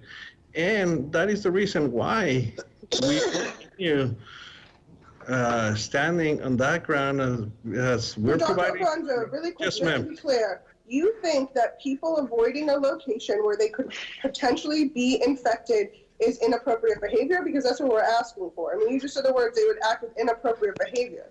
We're trying to release information so people know, if they want to know, they can remain safe and avoid a location. What Representative Hernandez, the story she just read, was a clear case of information not being given to a family that had a family member in a nursing home. I told you the same thing happened to me, and I told you that 2 weeks ago. This is not inappropriate behavior. Avoiding a business or a facility where there was a possible infection is not inappropriate behavior. Well, people have the right to go to that facility and ask. Does government have the right to release that? Well, I'm curious because, again, I asked a question specifically about Bexar County and the city of San Antonio because they currently are releasing information, the names of facilities that have had COVID-19 plus clusters. And so I'm curious if anybody on city staff has reached out to them to understand how Bexar County or the city of San Antonio are releasing that information. Yes. We're essentially choosing not to. Oh, yes, sir. Ms. Mora has reached out to them and many other jurisdictions where they're asked specifically that and how they're releasing that information. And if you notice, the city of San Antonio doesn't release every single cluster that you have.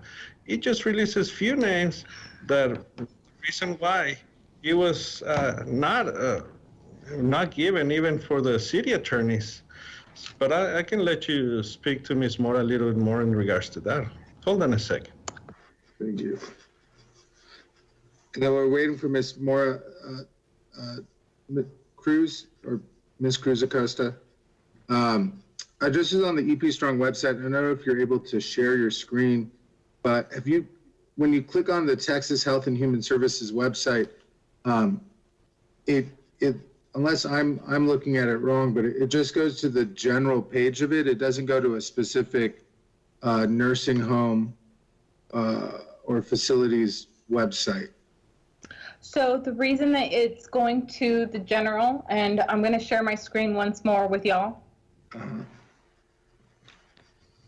So this is a Texas Health and Human Services website, and the reason that it is that way is because you'll notice that this is a downloaded Excel file.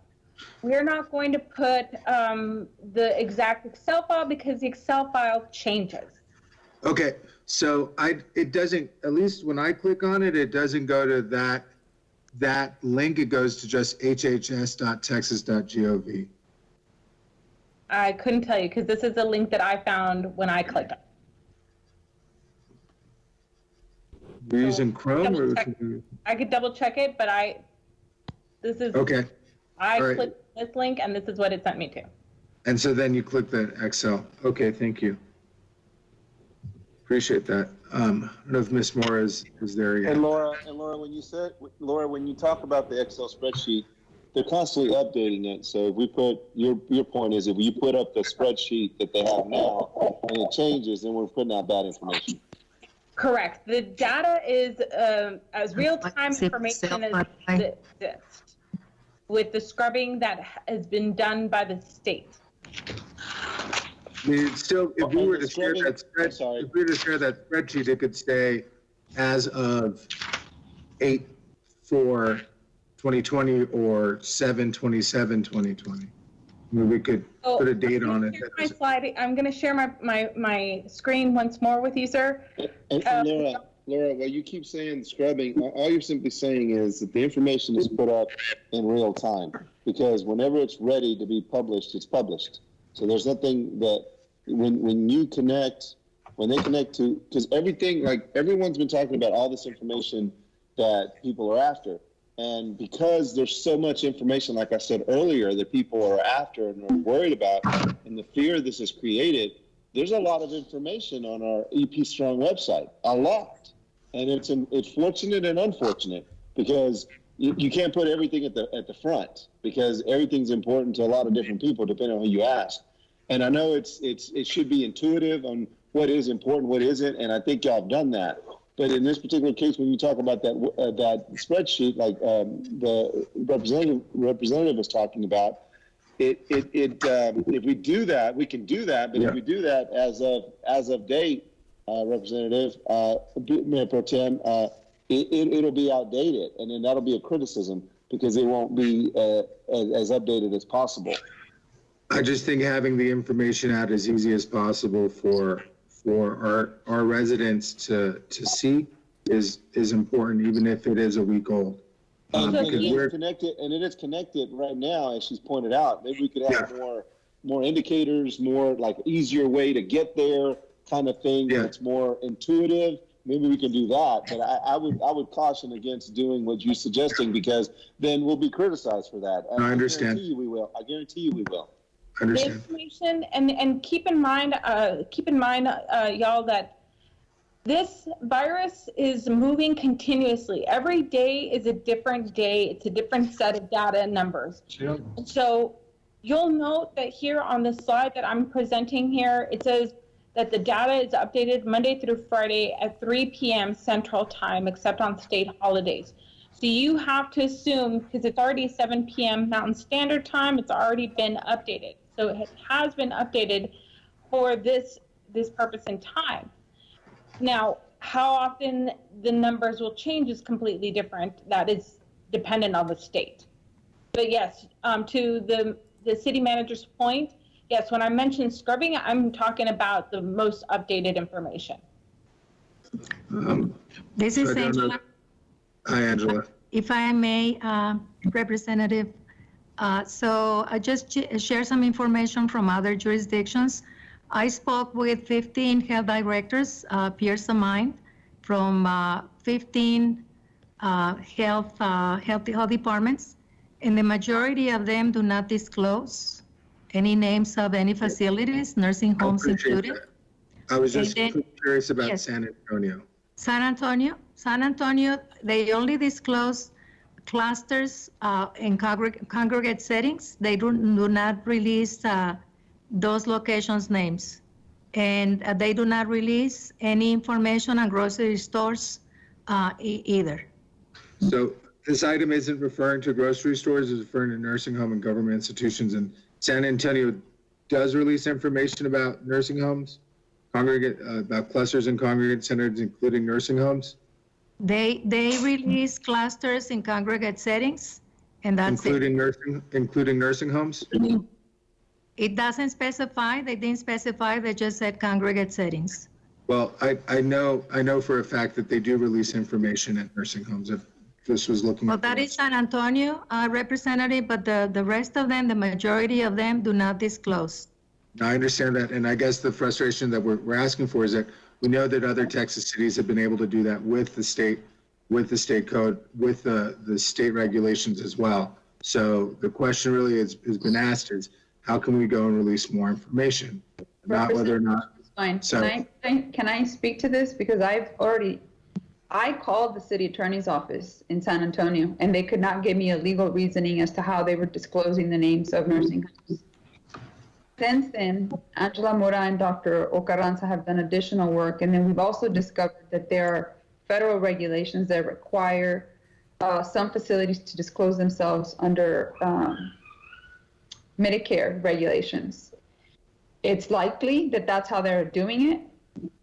There are state facilities that are being disclosed under state law, under the Attorney General guidance. But the thing that I would caution council in the manner in which this item has been worded is you still have the same law and still the same requirements.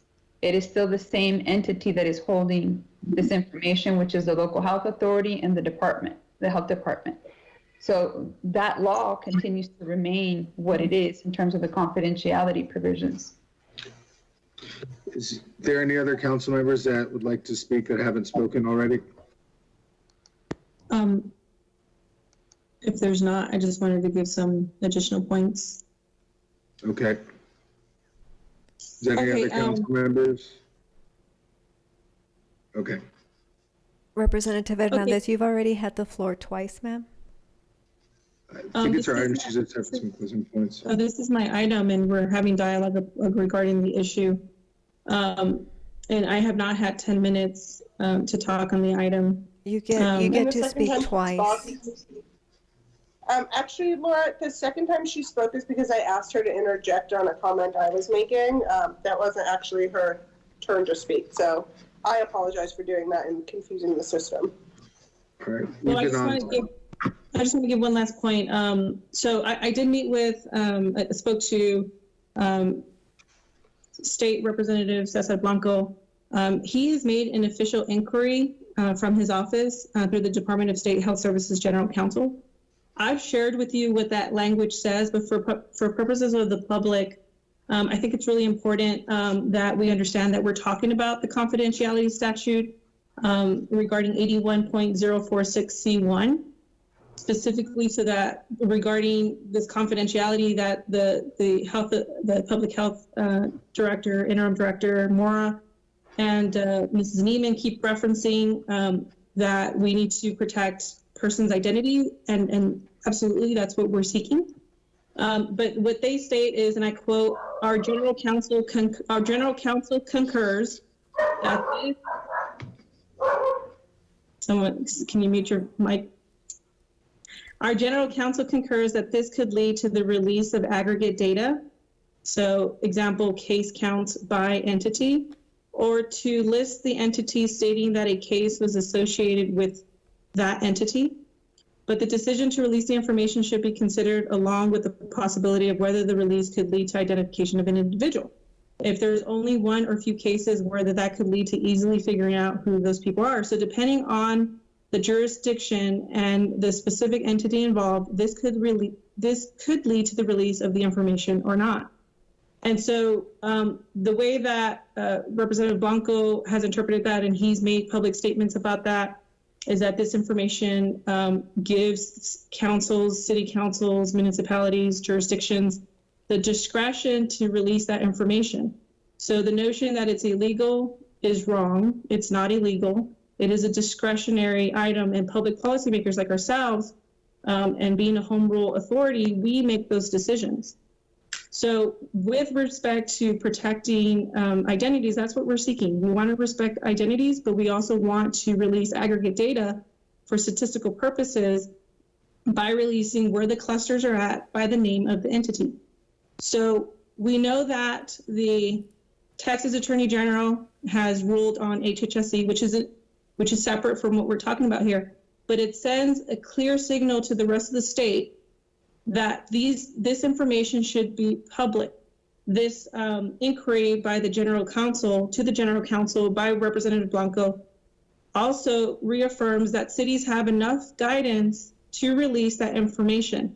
So to be clear again, and I thank the City Attorney's Office for doing the background information on this issue, but that's in fact what they did. They gave us an opinion. They do not direct, the city attorney does not direct counsel, nor do I think she believes that. The city attorney gave an opinion. It is our role to determine what is in the best interest for public health purposes. And I believe, and those who sponsor this item believe, that it is absolutely imperative that we use that discretion in the middle of a pandemic to give the information critical for Mrs. Mary Kay, who I read her statement earlier, so she can make appropriate decisions about her family. If it's not a nursing home and if it's not an assisted living care facility, well then if I'm going to a public facility that I pay for with my property tax dollars, I should know if there is an outbreak or a cluster on a specific set of dates so that I can go get tested. And so that's what we're asking from this body to make that decision. Our public health authority said it's not useful information. Our city attorney says we need to protect the identities of people. But it is helpful information, and we are going to protect the identity of people. And so what we're asking for you is to vote your conscience on this issue. It's very important for the public. I have multiple people who have inquired and who have asked about this. And so with that discretion, we should exercise that. We should absolutely exercise that. Representative Hernandez, I would just like to add to your comments that we are releasing aggregate data, aggregate cluster data, just not the names of facilities. But we are connecting the names of facilities that are state facilities that the state has published and connected to the EP Strong website. So I just want, just for you and the entire council, just to know that. That's all. Right, and thank you for saying that, Tommy. If you don't have Excel, you can't access the document. If you don't know how to use Excel, you don't know how to navigate through thousands of nursing home assisted care living facilities. So what we're asking, right. No, what we're asking is that let's extract that data. Let's make it easy for the public to look at it and put it on our website. A link to the website is sufficient. Right, and all I was trying to do is just give you and the rest of the council the information relative to just the facts, to your point, and what you're trying to accomplish. I'm just wanting to add to the conversation just so that everyone has the same information, that we do release aggregate cluster data. It's just not the names, but then the names are connected to the AP Strong website and then connect to those sites that do list the state listing of those sites that include those hospitals that you referenced, or the nursing homes that you referenced. But to your point about the Excel spreadsheet, I've been on that myself and connected to it, and it opens up on your phone and it opens up on your iPad. I do understand some people don't have iPhones, people don't have iPads, so I get what you're saying. So I'm not saying any of this to detract on what your points are. I'm simply just wanting to make sure that the council and you have the facts that we are releasing cluster aggregate data, just not the names, and then the names are attached to the EP Strong website by virtue of connecting to the state website. That's all I was wanting to make clear. Right, and I understand, and I think this item, what it does, it goes a step further. It gives more information to the public for those who are seeking to get that information. Within my family, we have a child who has a weak immune system. And so for my family, it's very important to look at that data. For other family members, it's elders who are there trying to protect. So every person is different. This information means something different for everybody. So access to that information from the state is imperative, but also to make it more accessible within our sites, but not just the nursing homes. We've heard from the sheriff that they would like that information sooner, and I think we've addressed that. But that's a state, that's a county-funded county-funded jail correctional facility. That's also a government entity.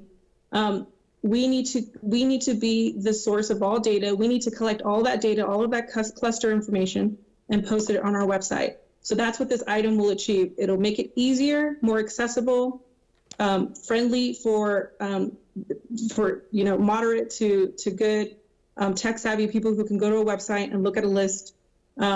So that should be able to expand and give more transparency and information than what you currently see. Instead of navigating through multiple different websites, put it all on our data EP Strong site so that we can get that information fast and in real time. Okay. If there isn't... Can I say something, Mayor Yes. Pro Tem? Yes. Ms. Neiman, should we add the Representative Hernandez? I'm wondering if we should amend your item just to say, to add if it's legal or as long as it is not illegal to your do you want it to say like, do you want to say in accordance with state confidentiality statutes? Or Yes. what language? Yes, that, if you could amend your item to say that. In accordance with, or? I just want to make sure that this is something that's legal. Right. And just council, you know, I did forward y'all, please don't reply all, a press release from San Antonio Metro's health release relating to information they've released about nursing homes as well, to get a sense about what other peer cities are doing currently. Do we also want to have a conversation about what a cluster looks like? I know that it can be a minimum of 2. Did we want to adjust that item so it's more than 2? Does that make sense? I don't know. This is Angela. Our local definition, the local health authority can decide what a cluster looks like for us, because we want it to be very aggressive in our interventions. It's 2 cases or more. Okay. Representative Lizarraga, I have no problem with that. I just wanted to check with the co-sponsors. Do you all have a problem with adding language towards the end of the statement? That says it's in compliance with state law? Yes. Yeah, I'm fine with that. If you could add that to your item. Council, you want to formally make a motion, Representative Lizarraga, so we can second it? I would like to make an amendment to add language that says in compliance with state law. Second. Thank you. Council, Can we actually add to that and cite the actual code? can I stop everybody? And I would ask that before you all move forward with amending the language that is currently proposed, there are several issues that we need to make you all aware of, that you need to receive some legal advice in executive session about the liability involved in taking this action. I would strongly urge you to hear what we have to say before you take the vote. Mrs. Neiman, just quick question for clarification. Is it anything different than what we've already discussed in executive session in the presentation earlier today? Yes. I'm not sure. I thought we had a chance to hear about this before. I'm sure what needs to be said in executive. Well, this item wasn't posted before. We've had conversations about the release of cluster information, which we've discussed at length. What council hasn't heard about currently is and you've seen the language, but we haven't discussed it. It didn't come up today, regarding who has the authority to release the information and who the discretion is given to. And then I would strongly encourage you to allow us to speak to you about the potential for you all having personal liability if you move forward in this direction. So I would like to brief all of you about what would happen. Did we add multiple items to legal advice? Did we do 26.17 as well? Again, I'm curious, if there's personal liability that's there with releasing information for nursing homes, why is it that San Antonio, again, within the context, it's not like there hasn't been a city that hasn't done this before. There are cities that are currently releasing this information now. Schwartzbein, I have already explained to you that I don't know under what authority San Antonio has released the names. There are federal websites under CFR, under federal regulations that require facilities to be disclosed when they are receiving Medicare funds. We believe that that is how potentially San Antonio has compiled that list, and that information was provided to me a few weeks ago. Maybe that's how they're doing it, but that's not what they told me, and they never brought up any of the confidentiality provisions. It is up to council. How you all want to vote. If you don't want to go into executive session, that's at your own, that's also within your own authority. I repeat my motion to move into executive session. Before we do that, Mayor Pro Tem, if you, wherever Yes, sir. you're getting that information, it would be good for you to forward that to us, because I spoke I spoke to the city manager, and he said they were not releasing it. Then our staff contacted them, separate from the city attorney's office, and they indicated that those facilities were self-disclosing. So what you're saying, I'm not disagreeing with at all. I would just like to know where you're getting that information so that we can check it out, because we're getting differing comments, and I don't want to disagree on the points that you're making, because you might have data that we don't have.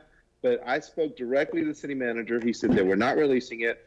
My staff contacted their counterparts. They said that those facilities were self-disclosing. And then the city attorney's office, she's already spoken for herself, and what I can tell from what she said is it's indeterminate, in terms of what she's been able to get from the city attorney's office. So if you have data that we don't, please share it with us. No, I shared it. What happened to my motion to move into executive session? And it's been seconded. There is a motion, council, on the floor to retire into executive session.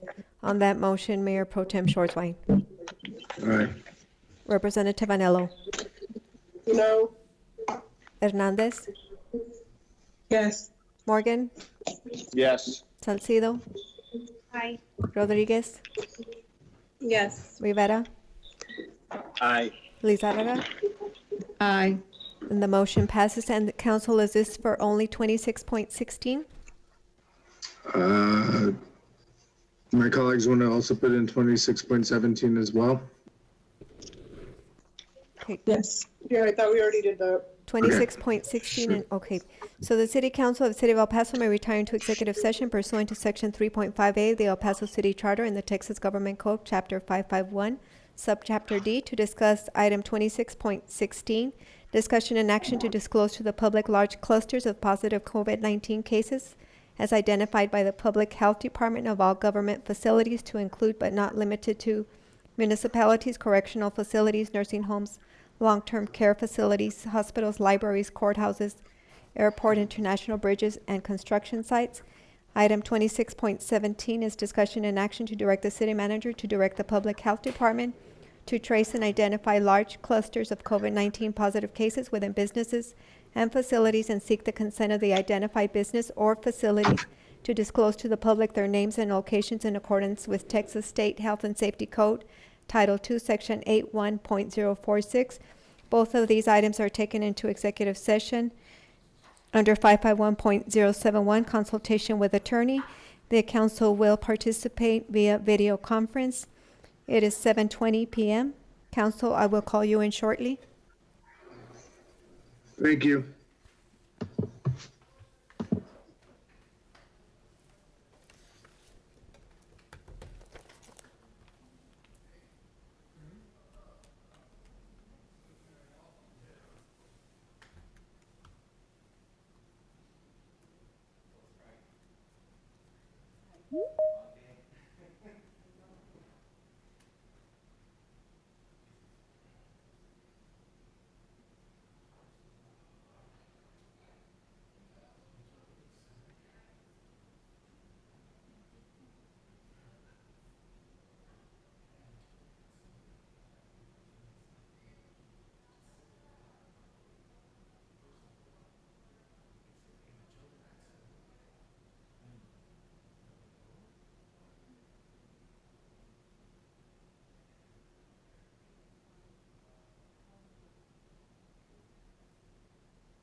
Hello.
Hello? Am I in the right place? Laura? In here. They're currently consulting counsel, legal counsel, so we're to wait.